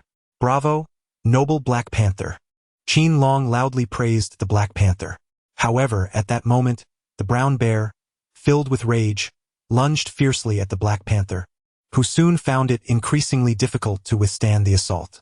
At a critical moment, Qin Long skillfully wielded a shotgun in conjunction with a mountain knife to counter the fierce assault of a brown bear, culminating in a breathtaking battle. After an intense struggle, the brown bear, increasingly unable to withstand the onslaught, sustained grave injuries and fled. Following this victory, the Black Panther, having aided Qin Long in vanquishing the bear, let out a low growl toward him, as if bidding farewell before disappearing into the nearby woods. This Black Panther, akin to the white wolf, possessed a remarkable spirit. Just as the white wolf had rescued his mother and younger sister, the Black Panther had come to Qin Long's aid. With the assistance of these mystical beasts, the family was blessed, transforming misfortune into fortune. Qin Long was preparing to track the brown bear when he discovered Pan Mayu collapsed in the snow. He gently shook her arm. As Pan Meiyu slowly regained consciousness and beheld Qin Long alive, tears of joy streamed down her face. Brother Long, you are alive. Truly, the heavens have eyes. Qin Long was acutely aware that the encounter with the grizzly bear had been nothing short of harrowing, leaving Pan Meiyu in a state of shock, fainting from fright. He quickly reassured her, saying, Meiyu, I am blessed with great fortune. I shall come to no harm. The grizzly bear had already sustained injuries from his attack, and they decided to follow it to discover its intended escape route. Pan Meiyu nodded in agreement and accompanied Qin Long in the direction the bear had fled. Before long, they observed the bear pausing in a small valley, voraciously consuming a type of umbrella mushroom that grew on the linden trees within. Despite its earlier condition of profuse bleeding, the bear's consumption of the mushroom swiftly staunched the flow. The once weakened creature appeared to be infused with newfound vigor, transforming into a remarkably robust beast. Upon witnessing this scene, Qin Long was overwhelmed with excitement and exclaimed to Pan Meiyu, Indeed, we have traversed countless paths in vain, yet here we find our fortune effortlessly. After the brown bear retreated, Qin Long hastily advanced, gathering the mushrooms from the linden wood. However, Pan Meiyu was perplexed by Qin Long's fervent mushroom collection and inquired, Brother Long, what purpose do you have in gathering so many mushrooms? Qin Long chuckled, Meiyu, this is not merely a mushroom. It is a precious medicinal herb. Meiyu had not observed any significant changes in the bear after it consumed the mushroom. She simply believed that the bear was hungry. It had eaten to satiate its hunger, unaware of the miraculous medicinal properties held by such fungi. Upon reaching the village entrance, they discovered Dr. Wang, the town veterinarian, examining the white wolf. With a heavy heart, he lamented, This white wolf is beyond saving. I have conducted a thorough examination. It turned out that Qin Long had taken Meiyu deep into the mountains to gather herbs, causing a prolongée d'absence. In their anxiety, Tan Dazhu and Tang Lemay had reached out to Dr. Wang, who hurried over to tend to the ailing wolf. However, upon seeing the severity of its poisoning, he could only shake his head in despair. When the townsfolk heard the grim news, expressions of hopelessness washed over their faces. Tears streamed down the faces of Tang Lemay and Qin Yen, for the white wolf had saved their lives, and its potential demise filled them with profound sorrow. Just as the mother and daughter wept, and despair enveloped the crowd, Qin Long's voice rang out, Mother, little sister, do not grieve. The white wolf can still be saved. His voice resonated like a mighty bell, shattering the somber atmosphere. Oh, my child, you and Meiyu have been in the mountains for such a long time. Your sister and I have been deeply worried. Have you found the herbs? Can they save the white wolf? Tang Lemay gazed at Qin Long with hopeful anticipation. Qin Long nodded, brimming with confidence as he proclaimed, I've found it. The cure will be attainable shortly. Yet, as he spoke with such conviction, a sharp and caustic voice interrupted. You ungrateful wretch, have you lost your senses? Even the esteemed Dr. Wang at the veterinary station has declared it hopeless. How could a worthless scoundrel like you possibly effect a cure? Upon observing the scene, Qin Long realized that the one mocking him was none other than his grandmother. San Ehre. At that moment, his paternal uncle, Qin Dahu, joined in the derision. This little rascal, in his quest for attention, has inflated his boasts to celestial heights. Truly, a fool's errand. Subsequently, Qin Dagu and Qin Xiaogo, present as well, echoed the taunts of their grandmother and father, subjecting Qin Long to their scornful jests. Meanwhile, Pan Meiyu felt a flicker of doubt arise within her, yet upon meeting Qin Long's resolute gaze, she opted for silence. Qin Long disregarded the doubts of the crowd, remaining composed as he ground the gathered mushrooms into powder, gently applying it to the wound inflicted on the white wolf. He then rubbed his hands over the injury, channeling his internal energy to detoxify the creature. Time seemed to freeze in that moment, as everyone held their breath, their eyes riveted on Qin Long. The previously tightly shut eyes of the white wolf began to quiver, and the dark bruising around the wound gradually faded. The furrowed brow of Dr. Wang, the veterinarian, relaxed slightly, a glimmer of astonishment crossing his gaze. This is indeed a miracle. Meanwhile, Sun Er-yi, Qin Dahu, Qin Dago, and Qin Xiaogo, who had worn expressions of derision, were now frozen in shock and disbelief. They had anticipated witnessing Qin Long's folly, yet the scene before them was entirely unexpected. As the last trace of poison was expelled, the white wolf's wound began to heal at a visibly rapid pace. It worked. The white wolf was saved. Qin Yen, his younger sister, leapt up in excitement, rushing over to embrace Qin Long tightly. A chorus of cheers erupted as the villagers surrounded Qin Long, showering him with praise. Qin Long, you are truly our village's great hero. Not only did you drive away the wild wolves, but you also saved this white wolf. Indeed, your medical skills are nothing short of miraculous. You accomplished what even the veterinarian could not. Faced with the villagers' adulation, Qin Long bashfully scratched his head. You all flatter me. I merely did my part. Moreover, I owe thanks to Mayu for accompanying me into the mountains to gather herbs, and to the unexpected assistance from the Black Panther. Pan Mayu's cheeks flushed slightly as she gently replied, Brother Long, I was merely assisting you. The credit lies with your exceptional medical skills and remarkable abilities. Her gaze towards Qin Long was filled with admiration and affection. The surrounding villagers reveled in the joy of the white wolf's salvation. However, within the crowd, Sun Eri felt her jealousy simmering ever hotter. She leaned towards the equally envious Qin Dahu and whispered, Humph! Just look at him. That wretch must have resorted to some underhanded trick. Otherwise, how could he possibly surpass an experienced veterinarian? Upon hearing Sun Eri's words, Qin Dahu's joined in, exclaiming. In that instant, Qin Long's eyes blazed with two fiery flames of fury. He abruptly raised his head and, with an air of commanding authority, bellowed. You spew forth vile words, so hurtful and vicious. I shall strike you down. After Qin Long's furious reprimand, he raised his palm and struck fiercely towards the faces of Sun Eri and Qin Dahu. Chapter 73. Harvesting Surprises. A fortuitous encounter with the beautiful guild master. The pent-up fury of Qin Long erupted like a surging tide. His hand came down forcefully upon the faces of Sun Eri and Qin Dahu. Sun Eri's lips split open, blood gushing forth. The tyrant Qin Dahu was in an even more pitiful state. Two of his teeth knocked out and spat onto the ground with a thud. The villagers, who had long endured the bullying of these two, had remained silent out of fear of their brutality. Yet, at this moment witnessing the disgraceful downfall of these villains, they could not help but feel a sense of satisfaction in their hearts. Dazed and disoriented, Sun Eri and Qin Dahu leaned on each other, fleeing in shame. Qin Dago and Qin Xiaogo had long been so frightened that their faces turned as pale as paper, and they swiftly fled the scene. This farce has finally drawn to a close, and as the crowd realized there was no longer any excitement to behold, they gradually dispersed. Qin Long took a deep breath and tidied up the divine medicine.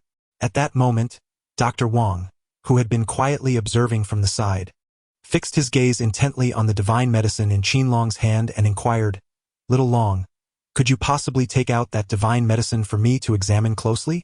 Qin Long carefully presented the crimson, mushroom-like divine herb before Dr. Wang. The latter's eyes sparkled with an uncontrollable excitement as he examined it closely. After a brief moment, Dr. Wang exclaimed with enthusiasm, Ah, Xiao Long, you have truly struck a stroke of fortune. This is no ordinary mushroom. It is unmistakably a 50-year-old red reishi. Such a specimen, if sold, would fetch an astonishing sum. Qin Long was filled with astonishment and curiosity, hastily inquiring, Sell it? How much can it fetch? And what is the method of selling? Dr. Wang took a moment to compose himself, cleared his throat and replied, I shall point you in the right direction. Head to the Kongning pharmacy in the city. The proprietor there is knowledgeable and will undoubtedly offer you a handsome price. Qin Long was filled with delight and expressed his gratitude to Dr. Wang repeatedly. Dr. Wang waved his hand and, after offering a few words of advice, turned and departed. Qin Long gazed at the red Ganoderma in his hand, feeling a surge of emotions. That night, he lay in bed, tossing and turning, unable to find slumber. The following day, as dawn broke, Qin Long rose early. After a brief morning routine, he bid farewell to his mother, Tang Lame, and his younger sister, Qin Yen. Mother, little sister, I am heading to the city today to sell the red Ganoderma. Please take care of yourselves at home. With that, he turned and stepped out of the house, making his way to the courtyard where he mounted his tricycle. As Qin Long's tricycle approached the village entrance, an urgent voice called out from behind, "Brother Long, wait for me." Her running figure swayed gracefully like a peony in the wind, enchanting Qin Long panting. Pan Meiyu exclaimed, "Brother Long, I have the day off today and am heading to a reunion with my classmates from the health school. Could you give me a ride?" Qin Long promptly replied, "Of course, hop in." Pan Meiyu smiled joyfully, gracefully taking her seat behind Qin Long, her delicate hands gently encircling his waist as she leaned slightly forward. As the motorcycle roared to life, their bodies found an intimate closeness amidst the ride. Along the journey, a gentle breeze caressed them, causing Pan Meiyu's strands of hair to occasionally dance across Qin Long's face, tickling him and stirring a subtle flutter in his heart. Qin Long could feel the warmth and softness emanating from behind him, stirring a ripple of emotions within his heart. Unbeknownst to them, they had arrived at a bastion by the city. Pan Meiyu released her embrace around Qin Long and said. Qin Long nodded, assuring her, "All right, you can rest assured and attend the gathering. I will finish my business and join you as soon as possible." After getting out of the car, Pan Meiyu waved goodbye to Qin Long and turned to leave. Qin Long continued to ride his motorcycle, heading towards the Kongning Pharmacy.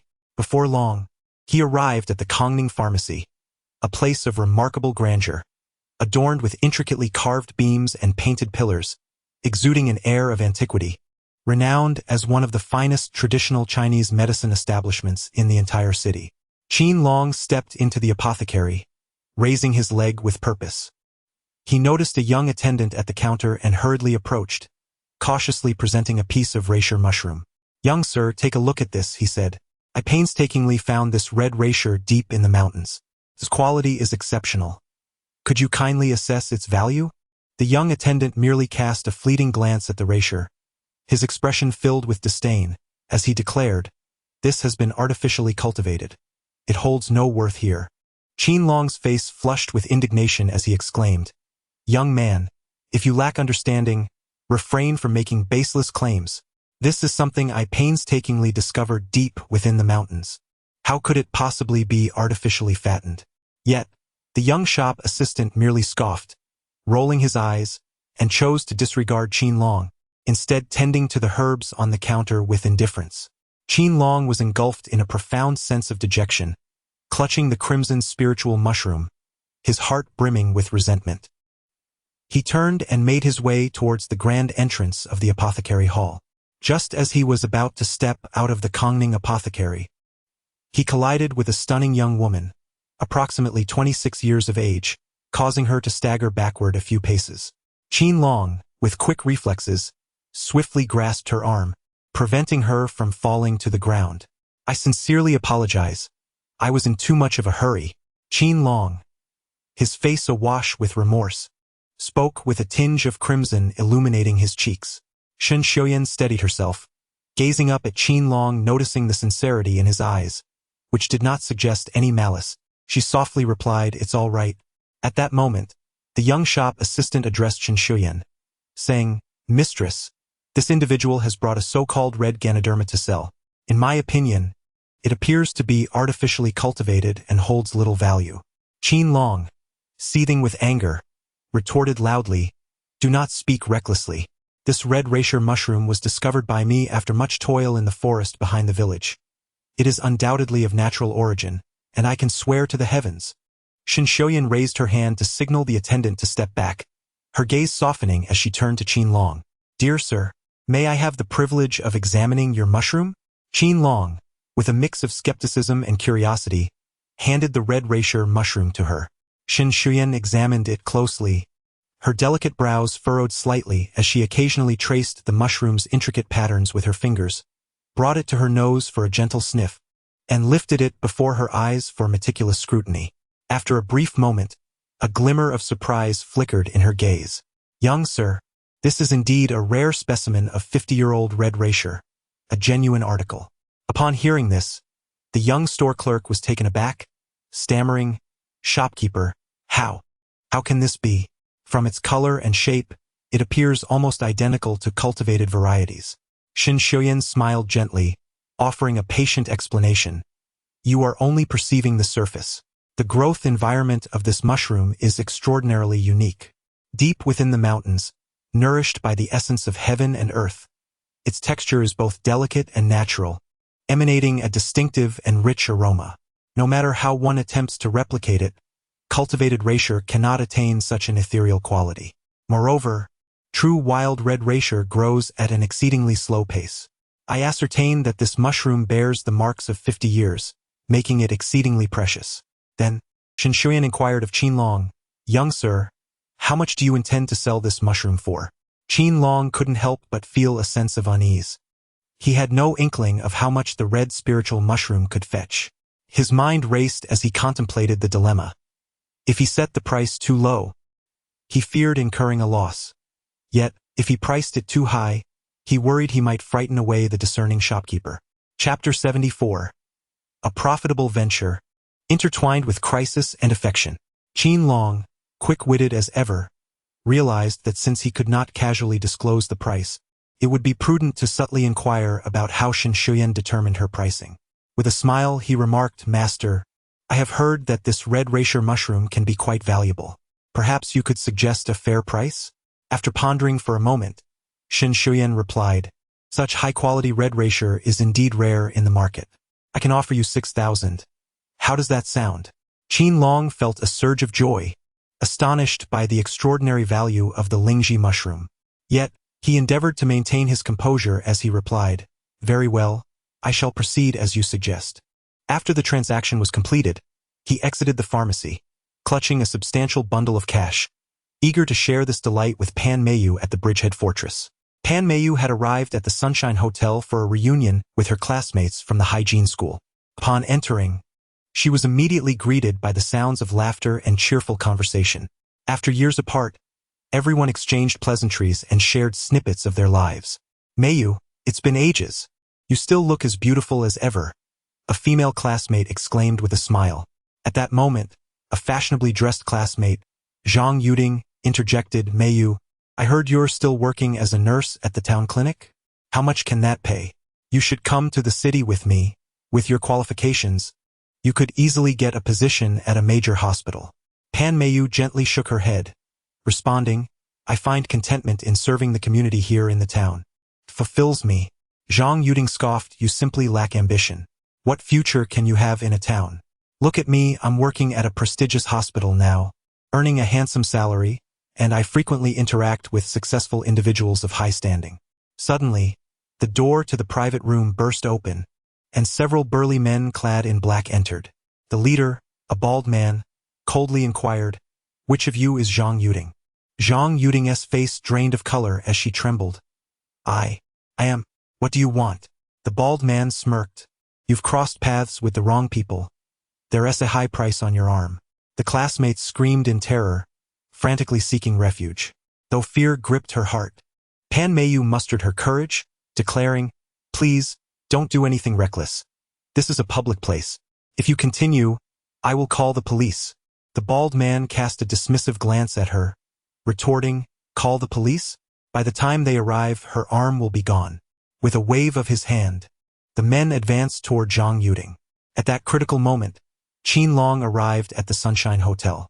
After waiting at the Bridgehead Fortress for a while without seeing Pan Mayu, he grew increasingly concerned and made his way directly to the hotel. As Qin Long approached the door of the private room, he witnessed several burly men preparing to assault Zhang Yuding. Without a moment's hesitation, he burst in and bellowed, "Stop!" The bald man and his companions turned to face Qin Long, and they couldn't help but burst into laughter. The bald man mocked, "Kid, mind your own business, or you'll be dealt with as well." With unwavering determination in his eyes, Qin Long boldly declared, under the bright light of day, "You dare to commit such an act of violence. I shall not permit it." As he spoke, Qin Long assumed a defensive stance, ready to engage in battle. The bald man waved his hand, and two burly men charged forward. Sensing the impending danger, the bald man drew a dagger from his waist and lunged menacingly at Qin Long. Qin Long sidestepped adeptly, seizing the bald man's wrist and twisting it with force. A sharp crack echoed as the wrist was shattered, sending the dagger clattering to the ground. The remaining henchmen, witnessing their leader's injury, were overtaken by fear. their faces betraying their trepidation. Seizing the opportunity, Qin Long swiftly dispatched several formidable opponents, causing the remaining assailants to flee in disarray. Zhang Yuding and her classmates were left in awe of Qin Long's gallant display. Gratefully, Zhang Yuding remarked, "Thank you. Had it not been for you, my day would have ended in calamity." Pan Meiyu hurriedly approached Qin Long, her expression laced with concern, inquiring, "Brother Long, are you unharmed? Have you sustained any injuries?" Qin Long chuckled softly, shaking his head as he replied, "I am quite well. How did you all come to entangle yourselves with these individuals?" Subsequently, when the truth came to light, I was dismissed from the hospital. That person, harboring resentment, sought out these individuals to exact revenge upon me. Qin Long furrowed his brow and remarked, "Please refrain from such actions in the future." Before the crowd could exhale in relief, a cacophony of sirens erupted outside the hotel, and a contingent of police officers burst in, encircling Qin Long and his companions. The lead officer, with a stern demeanor, declared, "Who among you is responsible for the assault? Come with us at once." Qin Long, Pan Meiyu, and Zhang Yuding were taken to the police station. In the interrogation room, Qin Long recounted the events in detail. However, the bald man falsely accused him, claiming that Qin Long had assaulted them without provocation. "Officers, please do not believe his nonsense. They approached the hotel suite intending to harm my classmates. I was merely acting in self-defense," Qin Long exclaimed anxiously. The police, furrowing their brows, responded, "We will ascertain the truth of this matter. For now, you must wait here." At that moment, Shen Shuyan from Kongning Pharmacy unexpectedly arrived at the police station. Upon seeing Qin Long, she declared, "Officers, I can vouch for this young man. I just completed a transaction with him today. He is a person of integrity and would never strike someone without cause." She then elaborated on the details of Qin Long selling reishi mushrooms. The officers nodded in acknowledgement of Shen Shuyan's words. Simultaneously, through inquiries with other students present at the scene, the truth finally emerged. It became evident that the bald man and his accomplices were, in fact, hired by an individual whom Zhang Yuding had previously offended, intending to exact revenge on her. Consequently, Qin Long's actions were deemed justifiable self-defense. Ultimately, the police detained the bald man and his associates according to the law, allowing Qin Long and Pan Meiyu to leave the station. As they exited the police station, the sky had begun to darken. Pan Meiyu and Zhang Yuding expressed their profound gratitude to Qin Long. Zhang Yuding remarked, "Brother Qin, I cannot thank you enough for today. I had my reservations about you before, and I sincerely apologize for that." Qin Long smiled and replied, "It's nothing. Just be more cautious in the future." Pan Meiyu gazed at Qin Long, her eyes brimming with admiration and affection. After the events of today, her feelings for him had deepened significantly. She nestled closely against him, savoring his warmth and the sense of security he provided. Throughout their journey, the two engaged in light-hearted conversation, sharing their joys and innermost thoughts. "Brother Long, how much did you earn selling Ganoderma at the pharmacy today?" Pan Meiyu inquired with curiosity. Qin Long gazed at Pan Meiyu's moist and alluring lips, a mischievous smile playing upon his face. "If you let me steal a kiss, I shall reveal the secret." Instantly, two blossoms of crimson blossomed upon Pan Meiyu's cheeks. Her face flushed with embarrassment as she playfully struck Qin Long's back, exclaiming in a delicate tone, "Brother Long, you are incorrigible. You simply relish taking advantage of me." Despite her teasing words, she tilted her head slightly upward, closing her eyes. Qin Long gazed at Pan Meiyu's delicate cheeks, his heart racing and breaths quickening. He momentarily forgot about riding the tricycle, turning his head to draw closer to her alluring lips. Just as their lips were about to meet, an unforeseen event transpired. The motorcycle's wheels suddenly jolted violently, as if they had struck a hard object, causing the front of the vehicle to sway uncontrollably. As Qin Long and Pan Meiyu's bodies were violently jolted, it seemed they were on the verge of being thrown from the vehicle. In a moment of dire urgency, Qin Long made his move. Chapter 75. Pan Meiyu's piercing scream, Qin Long's life-or-death protection of the flower. With swift reflexes and agile grace, Qin Long firmly steadied the handlebars with one hand while securely wrapping the other around Pan Meiyu's slender waist, cradling her protectively in his embrace. The veins in his arms bulged, muscles taut, each contour reflecting his unwavering concentration in that moment. "Do not fear. I am here."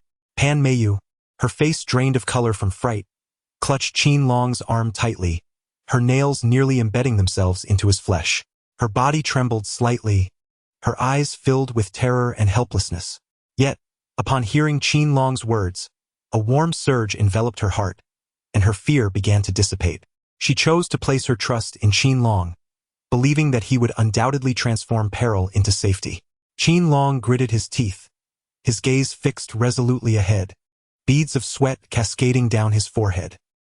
His heart thundered in his chest, yet he remained remarkably composed. With practiced skill, he maneuvered the motorcycle, deftly adjusting both direction and speed, engaging in a breathtaking duel with the out-of-control vehicle. After a strenuous effort, Qin Long ultimately managed to stabilize the motorcycle, gradually bringing it to a halt by the roadside. Both individuals gasped for breath, their hearts still racing with lingering trepidation. Qin Long turned his head, gazing at Pan Meiyu, his eyes filled with concern and tenderness. "Meiyu, are you all right? Did you sustain any injuries?" Pan Meiyu shook her head, lifting her gaze to meet Qin Long's. A gentle breeze caressed them, playfully tousling their hair. In Pan Meiyu's eyes sparkled a mixture of gratitude and affection, as she slightly raised herself on tiptoe, drawing closer to Qin Long. Qin Long, understanding the unspoken sentiment, gently lowered his head, and their lips once again met in a tender embrace. This time, their kiss was free of any hindrance, imbued with sweetness and deep affection. The surrounding world seemed to come to a standstill, leaving only the sound of their synchronized heartbeats and soft breaths. After sharing this sweet kiss for what felt like an eternity, they reluctantly parted. With the necessity of continuing their journey in mind, he reminded himself to prioritize safety while riding with Pan Meiyu. Qin Long steadied his mind, focusing intently on riding. As he traversed a bumpy stretch of road, the three-wheeled motorcycle jolted once more. In a bid to avoid being thrown off, Pan Meiyu clung tightly to Qin Long's waist from behind. This intimate contact sent shivers through both of them, as though they had been struck by an electric current. At that moment, a voice thundered, "Stop right there." The fierce command instinctively prompted Qin Long to slam on the brakes, bringing the vehicle to an abrupt halt. Soon, the sound of hurried footsteps echoed from all directions. He cautiously raised his head, only to find over a dozen men surrounding them like a swarm of locusts. Their expressions were menacing, eyes glinting with greed and malice.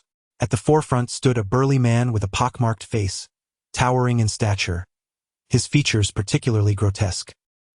He brandished a hefty iron rod, flanked by a group of ruffians armed with an array of knives and clubs. Pan Meiyu cowered behind Qin Long, while he gazed resolutely at the unwelcome intruders, questioning loudly, "I haven't wronged any of you, so why have you ordered me to stop?"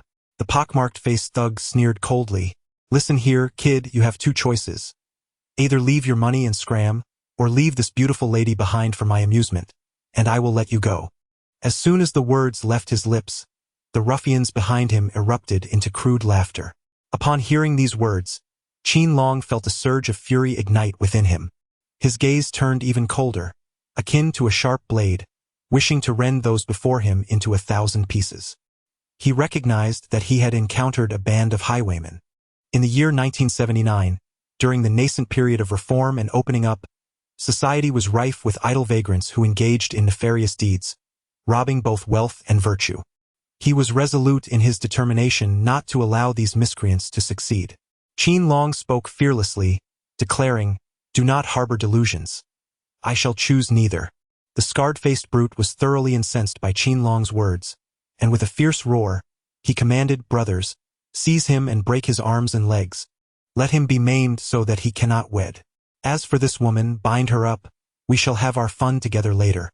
At the sound of the brute's command, 8 out of the 10 thugs lunged at Qin Long like ravenous wolves, while the remaining 2 rushed towards Pan Meiyu. Pan Meiyu screamed in terror, attempting to resist, yet she was swiftly grasped by the arms by 2 thugs. She struggled desperately, but it was all in vain. "Let her go, you scoundrel!" Qin Long, consumed by anxiety, roared in fury. He charged forward like an enraged lion, lunging at the thugs who besieged him. Qin Long found himself ensnared in a fierce battle with 8 ruffians. His physique was lithe and his movements agile, honed by the rigors of training in the mountains and forests. He deftly maneuvered within the encircling throng, evading their onslaughts with remarkable agility. With each deft dodge, the ruffians' attacks met only air, while Qin Long's counterstrikes were delivered with the swiftness and force of a lightning bolt. One of the ruffians brandished a long knife, aiming a vicious strike at Qin Long's head. Qin Long swiftly sidestepped, effortlessly evading the lethal strike. His fist struck the thug's abdomen with the force of a cannonball. The thug let out a piercing scream, clutching his stomach as he collapsed to the ground, writhing in agony. Observing this, another thug attempted a sneak attack from behind, swinging his club towards Qin Long's back. Qin Long seemed to sense the imminent danger lurking behind him.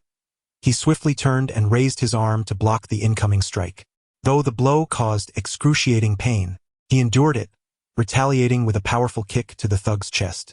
The assailant was sent sprawling 3 meters backward, crashing heavily to the ground, struggling to rise. Amidst the fierce struggle, Qin Long bore several wounds, his clothing stained with crimson. Yet, he exhibited no sign of retreat. Instead, his gaze radiated an unwavering determination. His heart was consumed by a singular conviction: to safeguard Pan Meiyu at all costs, ensuring she suffered no harm. Meanwhile, the situation for Pan Meiyu was dire. 2 thugs had dragged her into the woods by the roadside, where she fought desperately against her captors, calling for help, though her cries were feeble in the vast wilderness. The scar-faced giant regarded her with a sinister grin as he advanced step by step, uttering lewd words. "Little beauty, you cannot escape today. Surrender to me willingly." Just as the brute was about to lay his hands on Pan Meiyu, a figure darted forward like a bolt of lightning.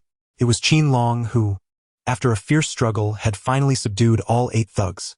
At that moment, he was consumed by urgency, yearning to reach Pan Meiyu's side as swiftly as possible. Upon witnessing 2 ruffians restraining Pan Meiyu, while a burly man with a scarred face prepared to strike, Qin Long's fury reached its zenith. He bellowed, "Stop!" The suddenness of his voice startled the scar-faced thug, who turned to find Qin Long standing before him, drenched in blood, an involuntary tremor of fear surging within him. Nevertheless, being the leader of the ruffians, the scar-faced man quickly regained his composure and commanded his accomplices to rush forward and pummel Qin Long. Qin Long decisively dispatched 2 thugs, leaving them rolling on the ground, howling in agony. The scarred-faced man was taken aback, brandishing the iron rod in his hand and swinging it towards Qin Long.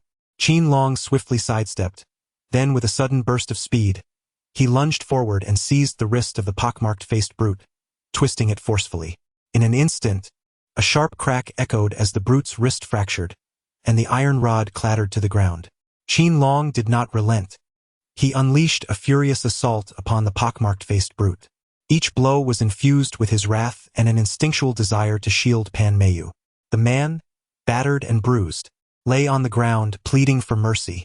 Qin Long halted his actions, coldly stating, "Today marks your retribution. Should you dare to commit further misdeeds, I shall show you no mercy." With that, he swiftly moved to embrace Pan Meiyu tightly in his arms. Overcome with joy, Pan Meiyu wept profusely, her tears soaking Qin Long's clothing. "Meiyu, do not cry. As long as I am here, no one shall bully you," Qin Long gently reassured her. Pan Meiyu lifted her gaze, her eyes brimming with tears as she looked at Qin Long and said, "Brother Long, thank you. If it weren't for you, I—" Qin Long gently wiped away the tears from Pan Meiyu's face and said, "Do not speak further. All is well now. I must report these highway robbers to the authorities and ensure that justice is served upon them."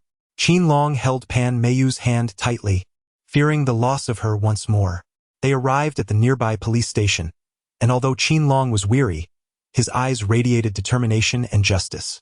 Upon entering the station, he recounted the series of events to the duty officer in great detail. The officers listened intently, their expressions grave, expressing profound indignation at the act of robbery. Throughout Qin Long's account, Pan Meiyu remained nestled beside him, her gaze filled with trust and reliance on him. Upon learning of the incident, the station chief promptly organized a team to initiate an investigation. Thanks to the clarity of the clues provided by Qin Long, coupled with the station's efficient operations, The gang of robbers was swiftly apprehended. The station chief personally approached Qin Long, grasping his hand firmly, and praised him, saying, "Young man, you have done exceptionally well. If it weren't for your brave stand, we might never have known how many people this gang could have harmed. You have aided us in solving the case and eradicating this malicious force that has terrorized our community." Qin Long, feeling a touch of embarrassment, scratched his head and said, "Director, this is merely my duty. I cannot stand idly by while they bully others."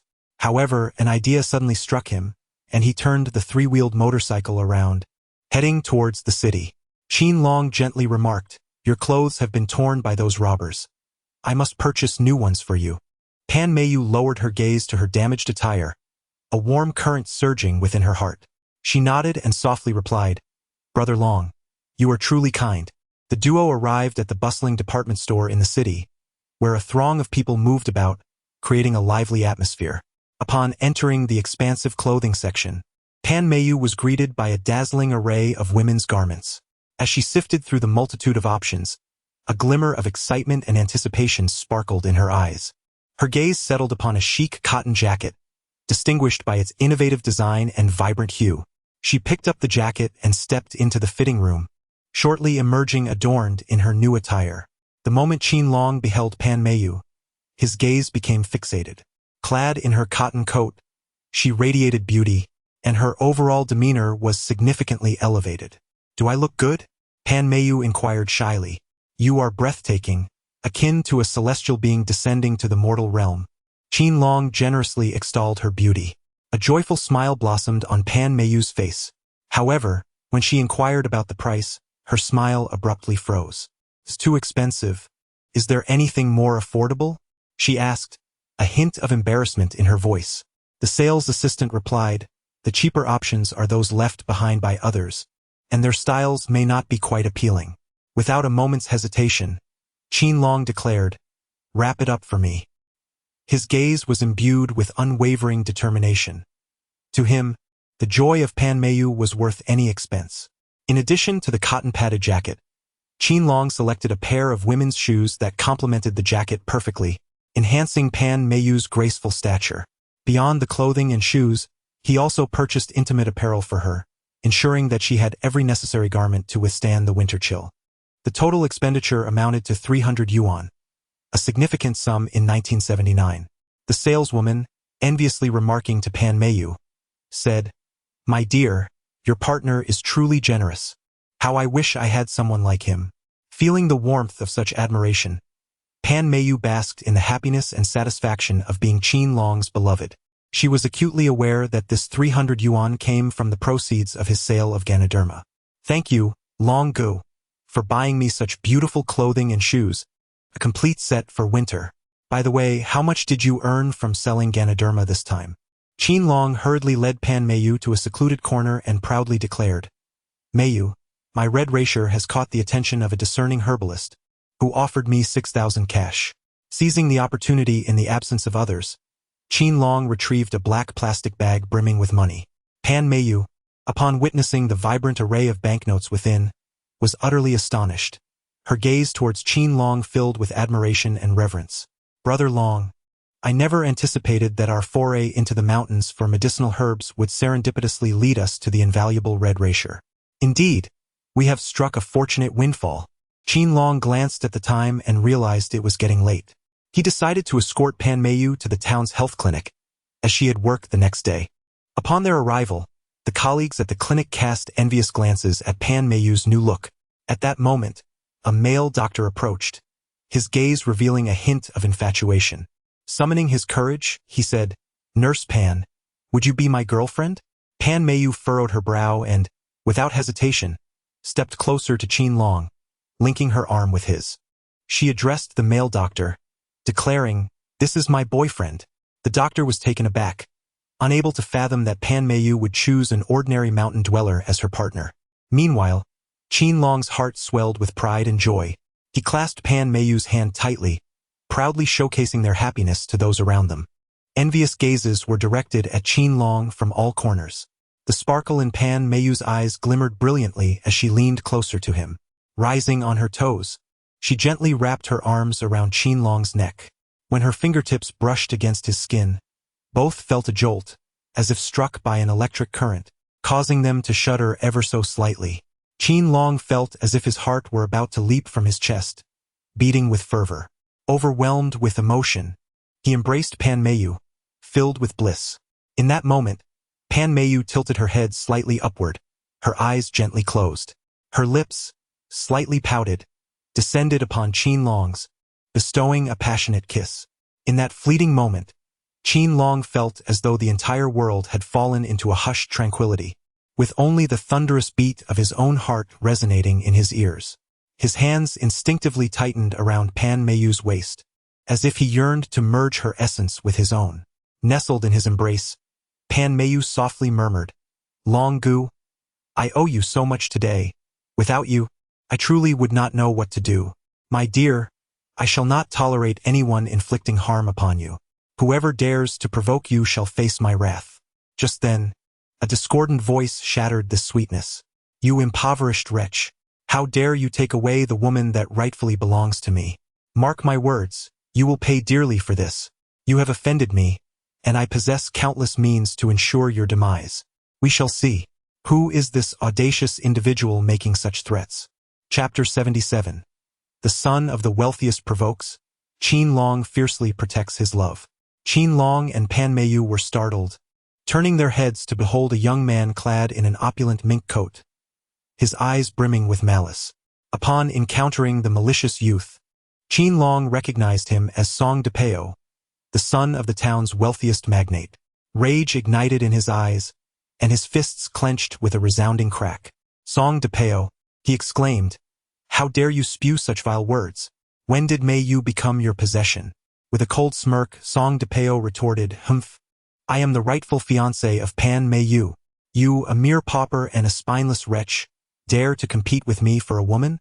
Such presumption is utterly ridiculous." Pan Meiyu's expression turned a ghastly shade of pale as she furiously declared, "Song-De-Peo, you speak nonsense. When have I ever agreed to marry you? There has never been any such ridiculous engagement between us." Imperturbably, Song-De-Peo continued, "Do you really think you can easily extricate yourself from my grasp? The Song family holds considerable influence in this town. Our mere footfalls cause the ground to tremble. You are but an ordinary nurse. Marrying me would be a stroke of fortune beyond your wildest dreams." In a fit of rage, Qin Long positioned himself protectively in front of Pan Meiyu, sternly admonishing, "Song-De-Peo, do not presume that your family's wealth and influence grant you the liberty to act with impunity. Meiyu has no affection for you. It would be wise for you to recognize this and cease your pursuit. If you persist, do not blame me for my lack of civility." Intimidated by the formidable aura emanating from Qin Long, Song-De-Peo was momentarily taken aback. However, he quickly regained his composure and, through gritted teeth, retorted, "Very well, you have guts. This matter is far from settled. We shall see what unfolds." After delivering his ominous warning, he shot a furious glare at Qin Long and stormed away. Pan Meiyu's face was etched with concern as she turned to Qin Long and said, "Brother Long, he certainly will not let this go easily. What should we do next?" Qin Long held her hand tightly and reassured her, "Do not worry, my dear. With me around, if he dares to trouble you again, I will not show him any mercy." After bidding farewell to Pan Meiyu, Qin Long mounted his tricycle and made his way towards Longquan village. As he passed the eastern end of the village, he noticed a throng of villagers heading towards the direction of the wooden house construction. In pursuit of clarity, Qin Long pressed the accelerator, hastening towards the site of the wooden house construction. Upon arrival, he found the area engulfed by a throng of people, a cacophony of shouts and cries intertwining in a tumultuous chorus. Qin Long halted his vehicle, his heart racing with anxiety as he maneuvered his way to the forefront of the crowd. The scene before him rendered him wide-eyed with fury. The construction team leader, Zhang Haiba, was encircled by several menacing figures, each burly and exuding a threatening aura. Zhang Haiba's visage was etched with terror and helplessness. At the forefront stood a brawny man with a face marred by excess flesh, none other than the infamous Lei Yi of the town. With a cigarette dangling from his lips and a sharp dagger twirling in his hand, Lei Yi bellowed, "Zhang, today is the day for repayment. Do not feign ignorance with me. 2,000 yuan, not a penny less. Hand it over immediately." Zhang Haiba, drenched in sweat, repeatedly bowed to Lei Yi, his voice quavering with desperation, nearly pleading, Lei Yi, I implore you, show mercy and grant me a few more days. I truly cannot muster such a sum. Lei Yi let out a cold, derisive laugh, devoid of any compassion. Grant you grace?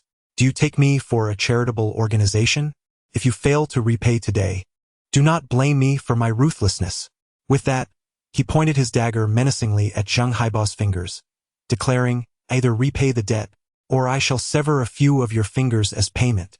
Nearby, Sun Eri and Qin Dahu wore expressions of schadenfreude. Sun Eri shrieked in a piercing tone, Humph!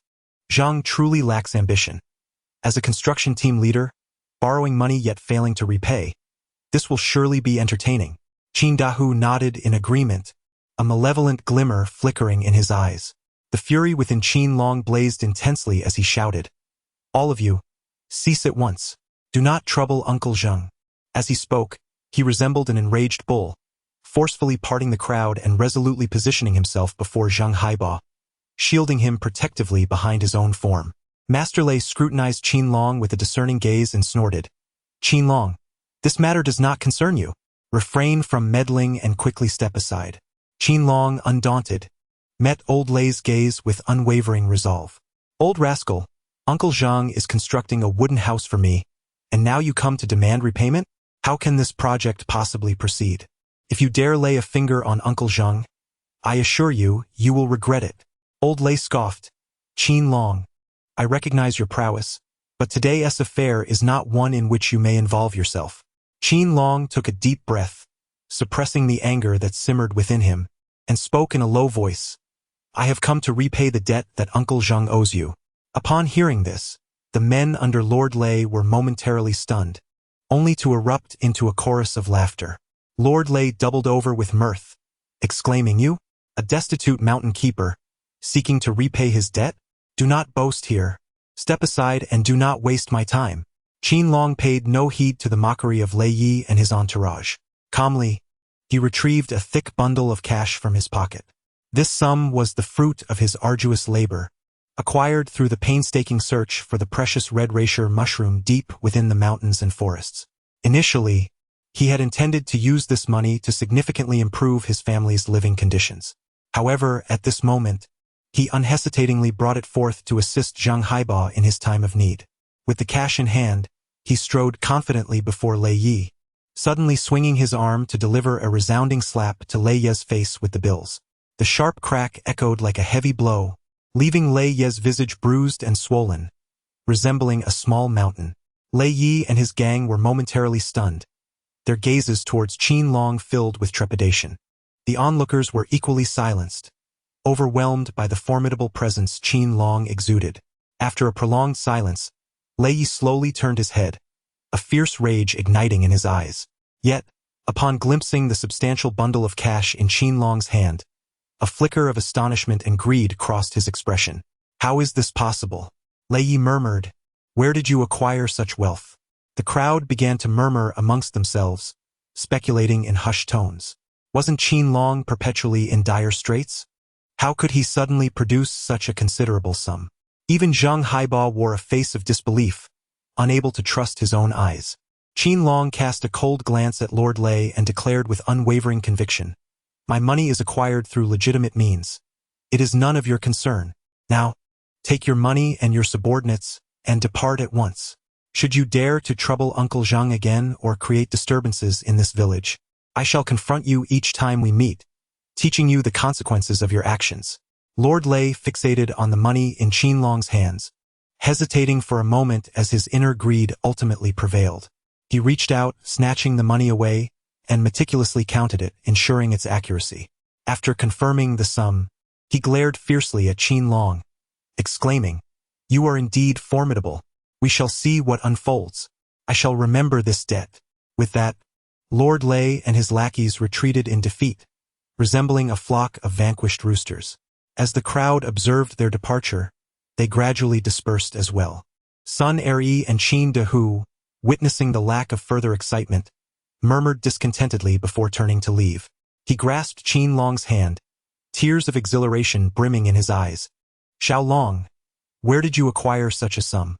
You must not engage in any unlawful activities on my behalf. Chapter 78. A heroic rescue from the tiger's den, a life and death struggle.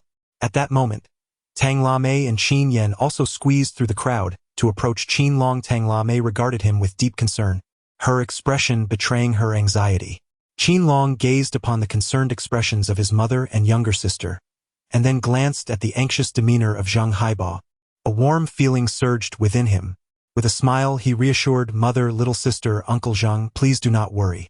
This money was earned from rescuing the white wolf and collecting herbs in the mountains, where I fortuitously discovered the rare red Ganoderma, which I sold to the apothecary in the city.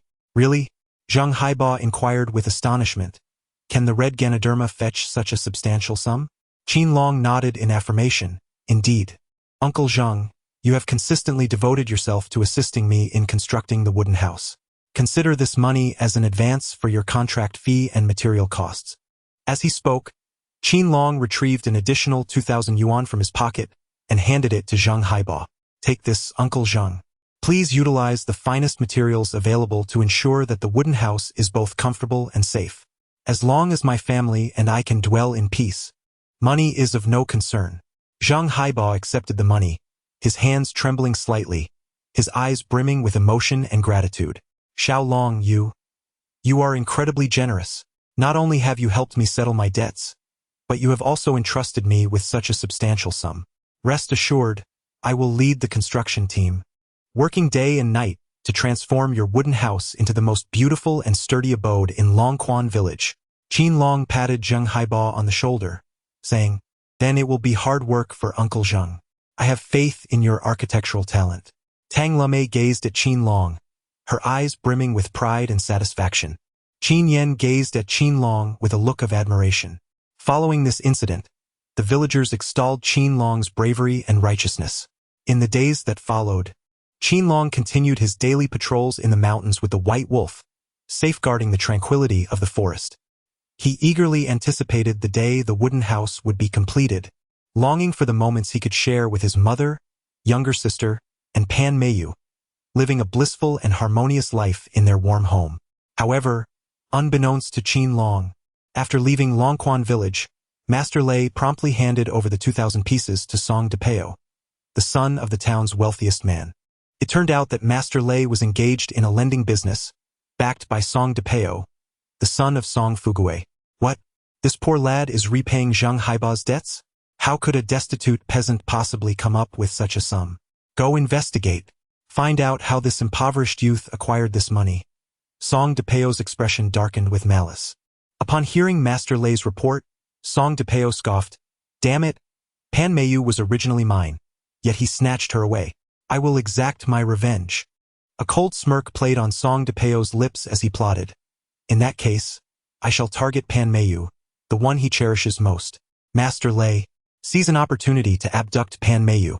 I refuse to believe that Qin Long can remain so arrogant when he knows his beloved is in my grasp. That very day, Song Depeo orchestrated an ambush on Pan Meiyu with Master Lei and his accomplices. At the town clinic, Pan Meiyu was diligently attending to her duties, completely oblivious to the impending danger. As she wandered into a secluded alley, several shadowy figures suddenly emerged from the shadows, swiftly covering her mouth and dragging her into a black van. Pan Meiyu struggled fiercely, yet her resistance was futile against the strength of the burly men, and the van quickly vanished into the night. Meanwhile, that same day, Qin Long received news from Pan Meiyu's colleague, who came to the village to inform him of her disappearance. Qin Long's heart tightened with apprehension as he realized that this was undoubtedly the work of Song Depeo, who had long harbored ill intentions towards Pan Meiyu. Consumed by anxiety, he immediately mounted his three-wheeled motorcycle and sped towards the town. He resolved to first visit Song Depeo's ancestral estate, hoping to uncover Pan Meiyu's whereabouts. Upon arriving at the Song family residence, Qin Long boldly entered. Upon seeing Qin Long, Song Depeo's face broke into a smug smile. Well, look who we have here, the impoverished wretch, daring enough to come knocking at my door. Qin Long exclaimed in fury, Song Depeo, where have you hidden the jade beauty? If you dare to lay a finger on her, I shall confront you with all my might. Song-De-Peo responded with a hearty laugh. Confront me? With your current state, you can hardly protect yourself. However, if you wish to see that woman, it is not entirely out of the question. Simply kneel before me and bow 3 times. Then surrender the remaining money from your sale of Lingji, and I shall contemplate her release. Qin Long gazed at Song-De-Peo, his eyes filled with resolute determination. Do not harbor any illusions. I will not yield to you. If you fail to surrender the precious jade today, I shall reduce your home to ruins. With that, Qin Long assumed a combative stance. Song-De-Peo's expression darkened. Very well, since you refuse my hospitality and choose to provoke me, do not blame me for my lack of courtesy. With a wave of his hand, his subordinates brandished clubs and knives, encircling Qin Long. A fierce battle was on the verge of erupting. At Song-De-Peo's command, his men lunged at Qin Long like ravenous wolves. Qin Long, undaunted, engaged in a fierce battle with the others, drawing upon the agile skills and swift reflexes honed in the mountains and forests. A burly man wielding an iron rod was the first to charge forward, swinging the rod down towards Qin Long's head. Qin Long deftly sidestepped, effortlessly evading the fierce strike, and swiftly delivered a punch directly to the giant's abdomen. The hulking figure let out a muffled groan, clutching his stomach as he staggered backward a few steps. Seizing this opportunity, Qin Long followed through with a kick to the giant's knee. A sharp crack resonated through the air as the giant howled in agony, collapsing to the ground and writhing in pain. Witnessing this, the other henchmen rushed in from all directions to launch their attack. Qin Long dodged left and right, employing both fists and feet, and for a time he was entangled in a fierce struggle with this group. However, the adversaries were numerous, each one fierce and brutal. Qin Long gradually felt the weight of exhaustion, with multiple injuries adorning his body, blood staining his clothes. Song-De-Peo stood nearby, observing the fierce struggle with a sinister grin on his face. Humph, wretched pauper. I wonder how much longer you can endure. Today marks your demise. Qin Long was acutely aware that this situation was untenable. He needed to swiftly locate Pan Meiyu and extricate her from danger. Seizing a fleeting opportunity, he exerted his strength and felled the 2 subordinates beside him, then charged towards Song-De-Peo. What do you intend to do? Song-De-Peo gasped in terror, instinctively retreating several steps. In Qin Long's eyes blazed with fury as he fixed his gaze upon Song-De-Peo. Song-De-Peo, you must surrender Meiyu today, or I shall take your life. Song-De-Peo feigned composure, replying, do not act recklessly. If you dare to harm me, your woman shall not leave this place alive. At that moment, out of the corner of his eye, Qin Long caught sight of a room in the corner, its door ajar, seemingly harboring some activity within. A thought struck him, perhaps Pan Meiyu was concealed inside. Qin Long ceased to engage with Song-De-Peo, executing a feint to extricate himself from the thugs surrounding him and charging towards the room. Observing this, Song-De-Peo hastily shouted to his subordinates, quick, block him. Do not allow him to enter. However, Qin Long's speed was akin to a flash of lightning, and he swiftly reached the doorway, forcefully kicking it open. Chapter 79. Surrounded by villains? How to break through with one's loved one. Inside the dimly lit room of the Song family estate, Pan Meiyu was firmly bound to a chair, a rag stuffed in her mouth, her eyes reflecting terror and helplessness. Meiyu! Qin Long, filled with concern, called out and instantly rushed to Pan Meiyu's side, swiftly freeing her from the bindings that restrained her. Upon seeing Qin Long, Pan Meiyu's eyes sparkled with joy.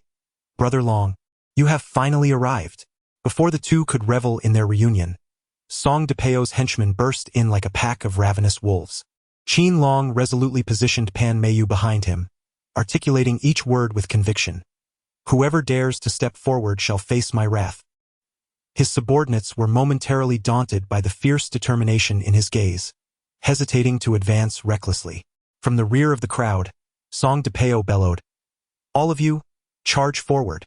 What is there to fear? Capture them, and rich rewards await. Spurred on by Song-De-Peo's insistence, his men mustered their courage once more, launching themselves towards Qin Long and Pan Meiyu with wild abandon. Qin Long swiftly seized a nearby chair and forcefully hurled it towards the foremost villain. Caught off guard, the miscreant let out a cry of dismay as he fell heavily to the ground. Seizing the opportunity, Qin Long grasped Pan Meiyu's hand and dashed towards the door. Amidst the fierce skirmish, they managed to escape the confines of the room. However, outside in the courtyard, an even greater number of nefarious assailants converged, effectively blocking their path. As Qin Long deftly maneuvered amidst the nefarious villains, he keenly sought an opportunity to escape. Leaning closer to Pan Meiyu, he whispered, "Meiyu, swiftly make your way to the tricycle by the main gate. The keys are atop it. Once you are inside, start the engine immediately, while I distract these scoundrels." Pan Meiyu nodded in acknowledgement. Qin Long took a deep breath, summoning his strength to bring several thugs crashing to the ground. Seizing the opportunity, Pan Meiyu dashed towards the motorcycle. The thugs pursued relentlessly, and Qin Long swung his iron fists, engaging in a fierce battle for survival. Despite being outnumbered, he sustained injuries during the intense confrontation. Undeterred, he bravely obstructed the assailants while gradually retreating towards the exit. Pan Meiyu swiftly mounted the motorcycle and ignited the engine with both hands. Qin Long steadfastly resisted the onslaught of the villains. "Brother Long, quickly get in the car," Pan Meiyu shouted anxiously. With a swiftness that defied the eye, Qin Long dispatched several assailants who lunged at him, swiftly mounting the motorcycle and settling firmly behind Pan Meiyu. "Hurry!" Qin Long shouted. Without hesitation, Pan Meiyu pressed the accelerator, and the three-wheeled motorcycle surged forward like an arrow released from its bow, vanishing into the vastness of the night.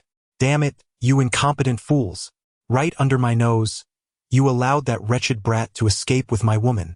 Song de Peo fumed, his face flushed with rage as he berated his subordinates. Qin Long bore his pain with great fortitude, striving to conceal his weakness from Pan Meiyu. However, the observant Pan Meiyu perceptively detected his discomfort. Gently, she assisted Qin Long in sitting on the bed, and in the dim, golden light, she noticed his arms and back were marred with numerous wounds. "Brother Long, your injuries are quite severe. I must hasten to the pharmacy to procure some antiseptics and pain relief," Pan Meiyu exclaimed, her heart racing with urgency as she prepared to rise and depart. Qin Long hastily grasped her hand, his tone imbued with concern. "Meiyu, please don't go. I fear you may fall into the hands of Song de Peo's men. That scoundrel has always harbored ill intentions towards you, and I cannot allow you to take such risks." A warm surge of emotion blossomed within Pan Meiyu. Yet, upon gazing at his alarming wound, anxiety consumed her. "What shall we do, Long-gu? If the wound is not treated promptly, it could easily become infected." Qin Long offered a gentle smile, retrieving several herbs from his medicine pouch. "Fear not, Meiyu. I possess the means to concoct a hemostatic remedy.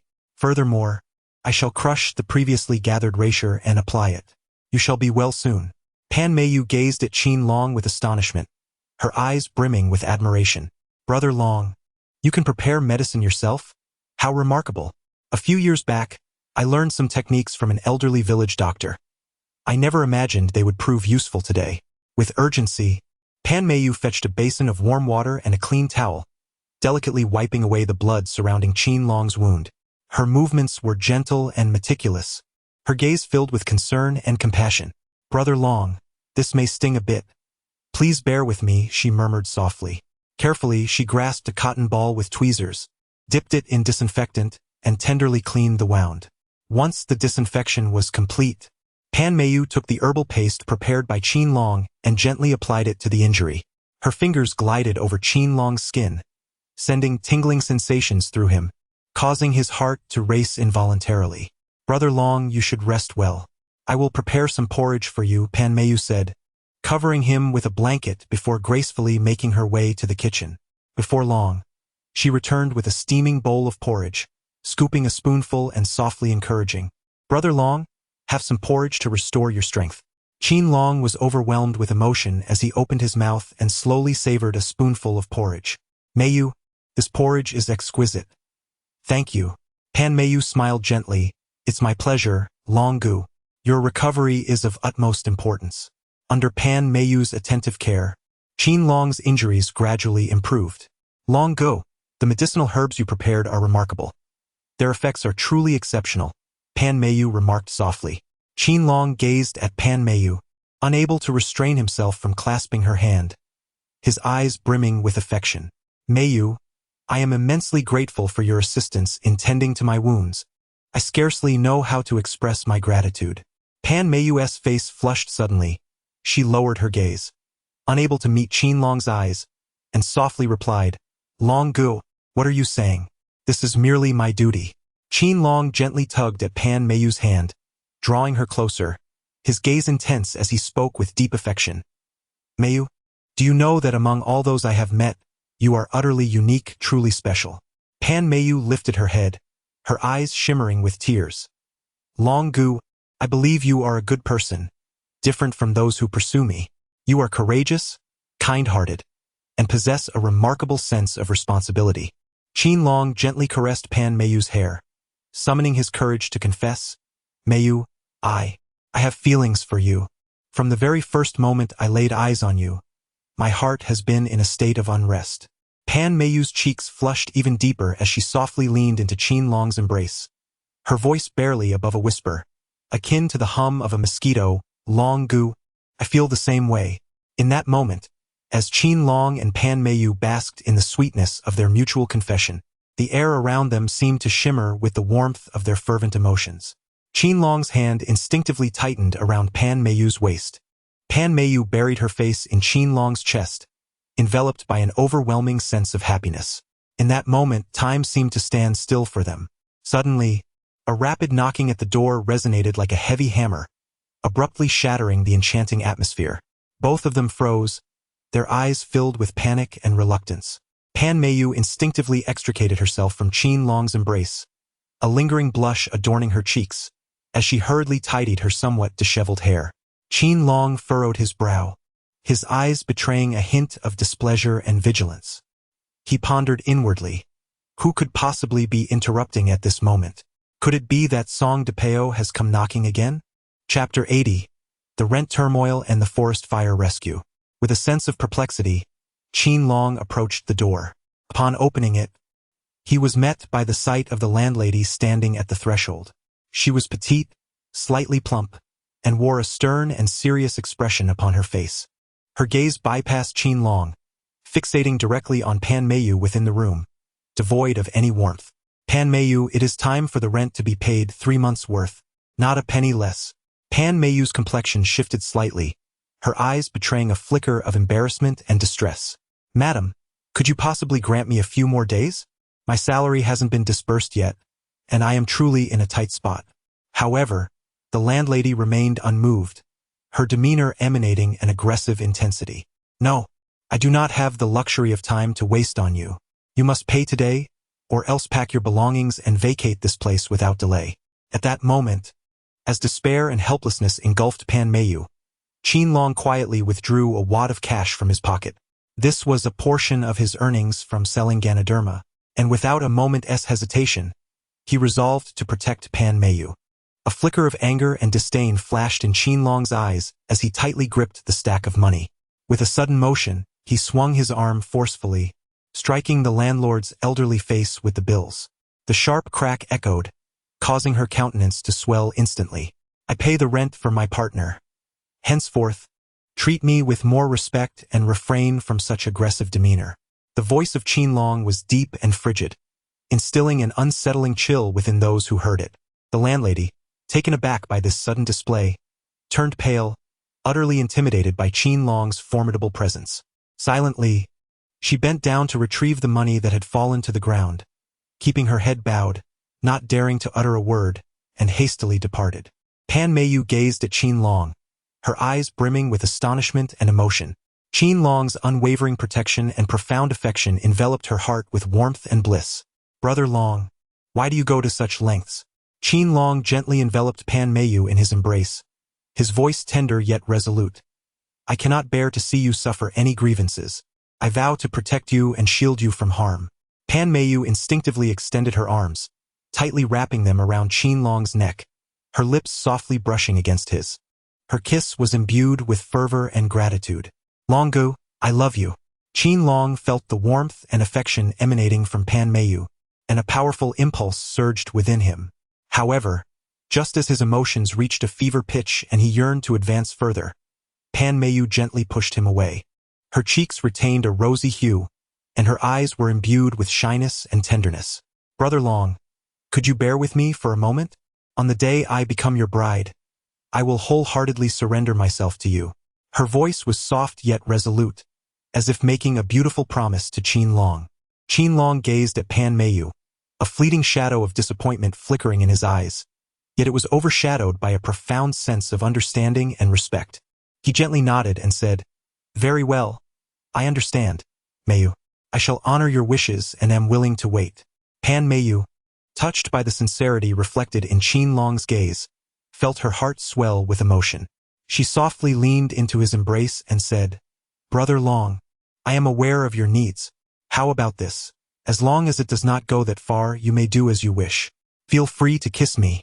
A warm current surged within Qin Long as he embraced Pan Meiyu once more, their lips intertwining again. Their kiss was imbued with tenderness and profound affection. The two remained entwined, savoring a long and splendid night together. Throughout this night, their love deepened, binding their hearts ever closer. By the break of dawn, Qin Long's injuries had nearly healed. Qin Long gazed at Pan Meiyu, who, with a flicker of reluctance in her eyes, replied, "Brother Long, are you really leaving so soon? I don't want you to go." Qin Long spoke earnestly. "Meiyu, I too wish to remain by your side. Yet as the guardian of the mountains, I cannot neglect my duties towards the forest." Pan Meiyu pondered for a moment, then suddenly lifted her gaze, her eyes brimming with anticipation. A warmth blossomed in Qin Long's heart. He had not anticipated such words from Pan Meiyu. Nodding in acknowledgement, he accompanied her to the town's health center. After she secured leave from her superiors, she followed Qin Long as they rode on a three-wheeled motorcycle, making their way to Longquan village. Along the journey, their conversation flowed freely, and their spirits soared with delight. As they passed a grove of plum blossoms, Pan Meiyu exclaimed with excitement, "Long Gu, look at how beautiful the plum blossoms are." Qin Long halted his motorcycle and, alongside Pan Meiyu, ventured into the plum blossom grove. Pan Meiyu, like a child, frolicked amidst the blossoms, occasionally plucking a flower to adorn Qin Long's head. "Brother Long, look at you, resembling a little girl," Pan Meiyu chuckled. Qin Long chuckled, saying, "It is indeed your doing. You have adorned me in such a manner that others might perceive me as a monster." A gentle breeze caressed the air, carrying the earthy fragrance of soil and foliage. The familiar scent enveloped Qin Long, filling his heart with warmth and a profound sense of security. With a smile gracing the corners of his lips, Qin Long turned to gaze at Pan Meiyu beside him. Excitement shimmered in Pan Meiyu's eyes as she looked upon the unadorned village before them, nodding vigorously in agreement. Qin Long contemplated deeply and began to discuss the forthcoming plans with Pan Meiyu. His expression was resolute, and his gaze was imbued with hope for the future. "Meiyu, I shall continue to serve as the guardian of the mountains, safeguarding the forest behind our village to prevent wild beasts from descending and threatening our villagers, thus preserving the tranquility of our home." Pan Meiyu gazed at him tenderly, her eyes brimming with support. "Brother Long, I understand how significant the forest is to you. But what about me? What can I do?" Suddenly, a cacophony of voices surged from a distance, prompting both of them to instinctively exchange glances, their eyes reflecting a flicker of curiosity and caution.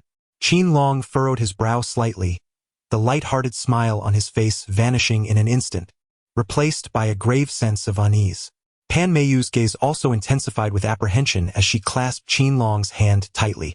Before they could fully comprehend the situation, a young man rushed towards them in a state of panic, waving his arms and shouting, "Xiaolong, it's bad. There's a fire in the forest behind the village, and it's spreading rapidly. Everyone is rushing over there." This news struck Qin Long and Pan Meiyu like a thunderclap, reverberating through their hearts. Qin Long's complexion instantly turned deathly pale, his eyes filled with shock and urgency. He clutched Pan Meiyu's hand tightly and declared resolutely. After speaking, Qin Long turned and rushed towards the forest. As he sprinted towards the woods, the sight before him caused him to gasp in horror. Chapter 81. The Inferno Rampages, the Heroic Deeds of the Mountain Guardian. Before him, the raging flames resembled a ferocious dragon, voraciously devouring the vitality of the forest. Qin Long was consumed by anxiety. Some villagers gazed at the raging inferno, their eyes filled with terror and helplessness. Qin Long raised his gaze and beheld the inferno raging wildly towards the denser recesses of the forest, a sudden jolt coursing through his heart. Should the flames remain unchecked, the entire Dragon Spring woodland would swiftly be reduced to a desolate wasteland. Observing the villagers, their faces etched with fear and helplessness as they stared into the blazing sea of fire, he felt a profound weight of responsibility. As the guardian of the mountains, Qin Long understood more acutely than anyone the significance of this forest. It served not only as a natural barrier for the villagers' peaceful existence, but also as a sanctuary for countless rare flora and fauna. In this moment of dire urgency, his mind raced with possibilities. Suddenly, a flash of inspiration struck him like a bolt of lightning. An isolation technique. Qin Long abruptly turned around, raising his arm and calling out to the villagers behind him, "Do not despair. We can employ the method of isolation to create a barrier that will halt the spread of the flames. Follow me." His voice resonated like a mighty bell, firm and powerful, infusing the despairing villagers with a surge of strength. No sooner had he spoken than Qin Long dashed forward like an arrow released from its bow. The villagers, greatly inspired, rallied their spirits, seizing axes, saws, and other rudimentary tools, faithfully trailing behind Qin Long. They arrived at an area not yet engulfed by the fire and immediately plunged into the intense work of felling trees. The axes met the wood with fierce collisions, producing a deep and resonant sound. However, this task proved to be several times more arduous than anticipated. In the winter forest, the trees had become as hard as iron due to the biting cold, making the labor exceedingly strenuous. Yet, Qin Long and the villagers showed no signs of retreat. They gritted their teeth and worked in unison, their actions relentless and unwavering. The axe in Qin Long's strong grip sliced through the air with a resounding force. Despite everyone's ardent efforts, progress remained excruciatingly slow. After all, the tools at their disposal were woefully inadequate, lacking the sophistication of professional pickaxes. With merely axes and saws, the endeavor to swiftly carve out a sufficiently wide isolation zone was akin to an insurmountable challenge. Just as the group began to feel overwhelmed and somewhat disheartened, a rapid and rhythmic sound of footsteps echoed from afar. Qin Long looked up and saw the village secretary, Pan Yong, and Pan Meiyu hurrying towards him with another group of villagers. They carried pickaxes, shovels, and water buckets, and each face was etched with anxiety and concern. "Xiao Long, we are here to lend our support," Pan Yong shouted, his voice echoing. Upon seeing them, Qin Long approached with great excitement, exclaiming, "How wonderful! Uncle Pan. Your arrival is most timely." Pan Meiyu hastened to Qin Long's side, her eyes filled with concern and worry. Without uttering a word, she silently picked up a tool and joined the urgent logging team. The introduction of new tools invigorated the group, instilling a surge of motivation within them. The pickaxes and shovels swung powerfully against the earth, producing a resonant, forceful sound. Each individual had a distinct role, working in perfect harmony. Some remained focused on felling trees, while others meticulously cleared the ground of dry branches, fallen leaves, and accumulated snow. A further group stood ready with buckets of water, ever vigilant, prepared to combat any embers that might encroach. Through the collective effort of the team, the construction of the firebreak progressed rapidly. At long last, a firebreak several meters wide was successfully established. Almost simultaneously, the rampant wildfire surged towards their position. Yet, this firebreak stood as an unyielding firewall, steadfastly halting the advance of the flames. The inferno raged and roared in front of the firebreak, but it could not breach the steel barrier, ultimately succumbing to extinction. Witnessing the extinguished flames, the villagers erupted in jubilant cheers, tears of joy streaming down their faces. They embraced one another, their expressions radiating the relief of survival. Pan Yong strode up to Qin Long, giving him a thumbs up, proclaiming, "Xiao Long, you truly embody the spirit of our Longquan village's guardian. In the face of this disaster, you remained composed, devised an excellent plan, and rallied everyone to extinguish the fire, achieving a great feat."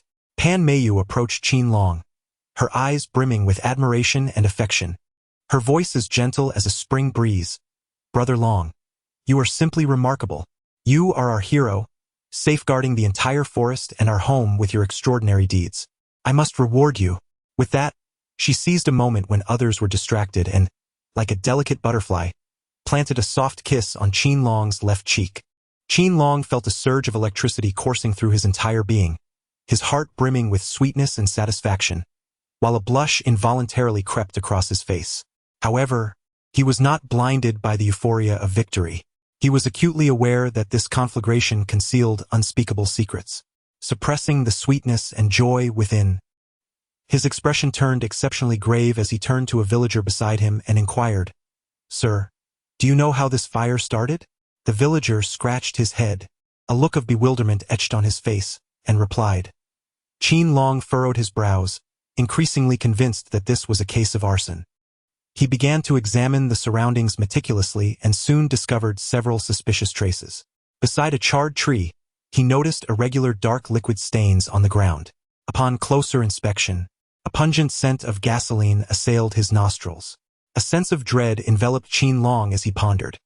Someone had deliberately ignited the trees with gasoline, thereby instigating this dreadful forest fire.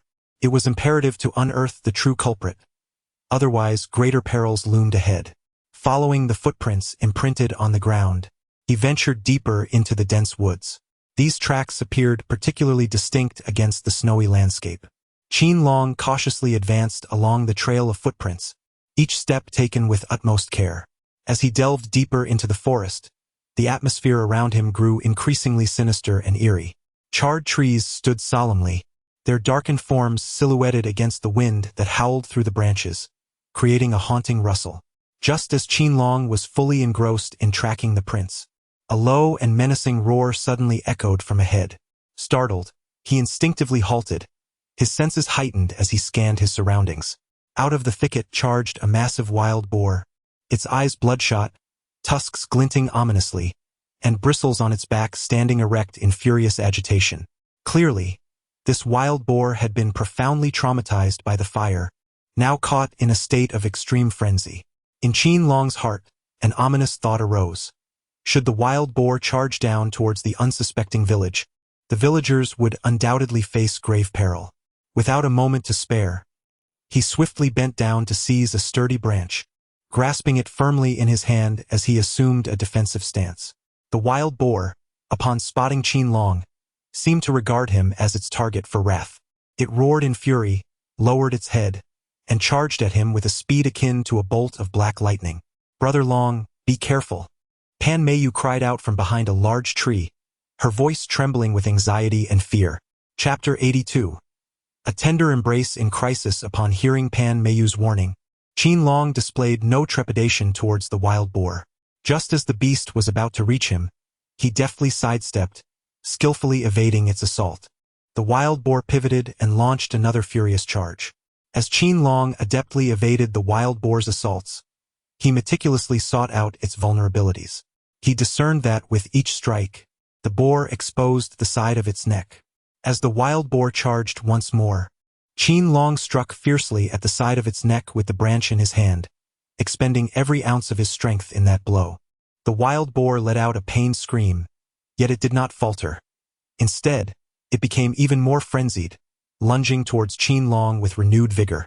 Pan Meiyu felt a surge of anxiety for Qin Long, while Pan Yong and the villagers shared in the collective apprehension, their hearts racing with concern for him.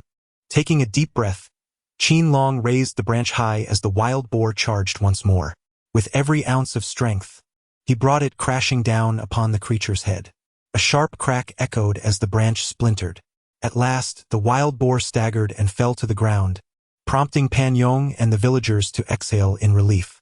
Pan Meiyu, noticing the boar motionless on the ground, cautiously approached, oblivious to the imminent danger lurking nearby. Just as she drew near, the seemingly lifeless beast suddenly sprang to life, baring its formidable jaws and lunging ferociously at her. Pan Yong's heart sank. His daughter was in grave peril. The villagers watched in horror, their faces a canvas of concern and fear. In that critical moment, Qin Long seized a pickaxe from the ground without hesitation, channeling all his strength into a fierce strike aimed at the boar's neck. This blow was imbued with his profound worry for Pan Meiyu and an unwavering resolve to protect her at all costs. The power and speed of his action were truly astonishing. With a resounding thud, The pickaxe pierced the boar's neck with precision. The creature's carotid artery severed instantly, and blood gushed forth like a fountain, splattering across the pristine snow. The wild boar thrashed a few times before finally succumbing to stillness. Pan Mayu, shaken to her core, trembled uncontrollably. Her legs weakened, and she collapsed into Qin Long's embrace. Qin Long held her tightly, softly reassuring her, "Do not be afraid. The wild boar has been slain by me. We are safe now." His voice was gentle yet resolute, imbued with a magical quality that gradually calmed Pan Mayu's previously frantic heart. Nearby, Pan Yong observed this scene with quiet joy. Watching his daughter enveloped in Qin Long's affectionate embrace, he felt an undeniable harmony between the two. In his heart, Qin Long was not only brave and fearless but also possessed a kind spirit. If his daughter were to marry such a man, it would truly be her fortune. After a while, Pan Mayu became aware of Qin Long's firm embrace around her and the presence of her father and numerous villagers nearby. Her delicate face instantly flushed a deep crimson, akin to a ripened apple. She gently extricated herself from Qin Long's hold, lowering her gaze and daring not to meet anyone's eyes. Qin Long observed the bashful demeanor of Pan Mayu, and he couldn't help but find it somewhat amusing, yet his heart brimmed with affection. Clearing his throat, he addressed the gathering. As Qin Long's words echoed, the crowd nodded in agreement and gradually dispersed from the scene. Pan Yong approached Qin Long, patting him on the shoulder with a face full of admiration, exclaiming, "Little Long, today we owe you a great debt. Not only did you extinguish the flames, but you also saved Mayu's life. You truly are an exceptional guardian of the mountains." Qin Long, feeling somewhat bashful, scratched his head and replied, "Uncle Pan, this is merely my duty." Subsequently, Pan Yong reminded Qin Long to safeguard the mountains while also prioritizing his safety. After delivering his words, he departed with the villagers. Pan Mayu approached Qin Long and softly cautioned him. However, Qin Long resolutely shook his head and declared, "Mayu, I must uncover the identity of the arsonist, who is responsible for setting the mountains ablaze. This forest is our home, and I cannot allow wrongdoers to roam free." His gaze exuded a sense of determination and tenacity that was hard to resist. Observing Qin Long's unwavering eyes, Pan Mayu felt a mix of concern and helplessness. She understood that once Qin Long set his mind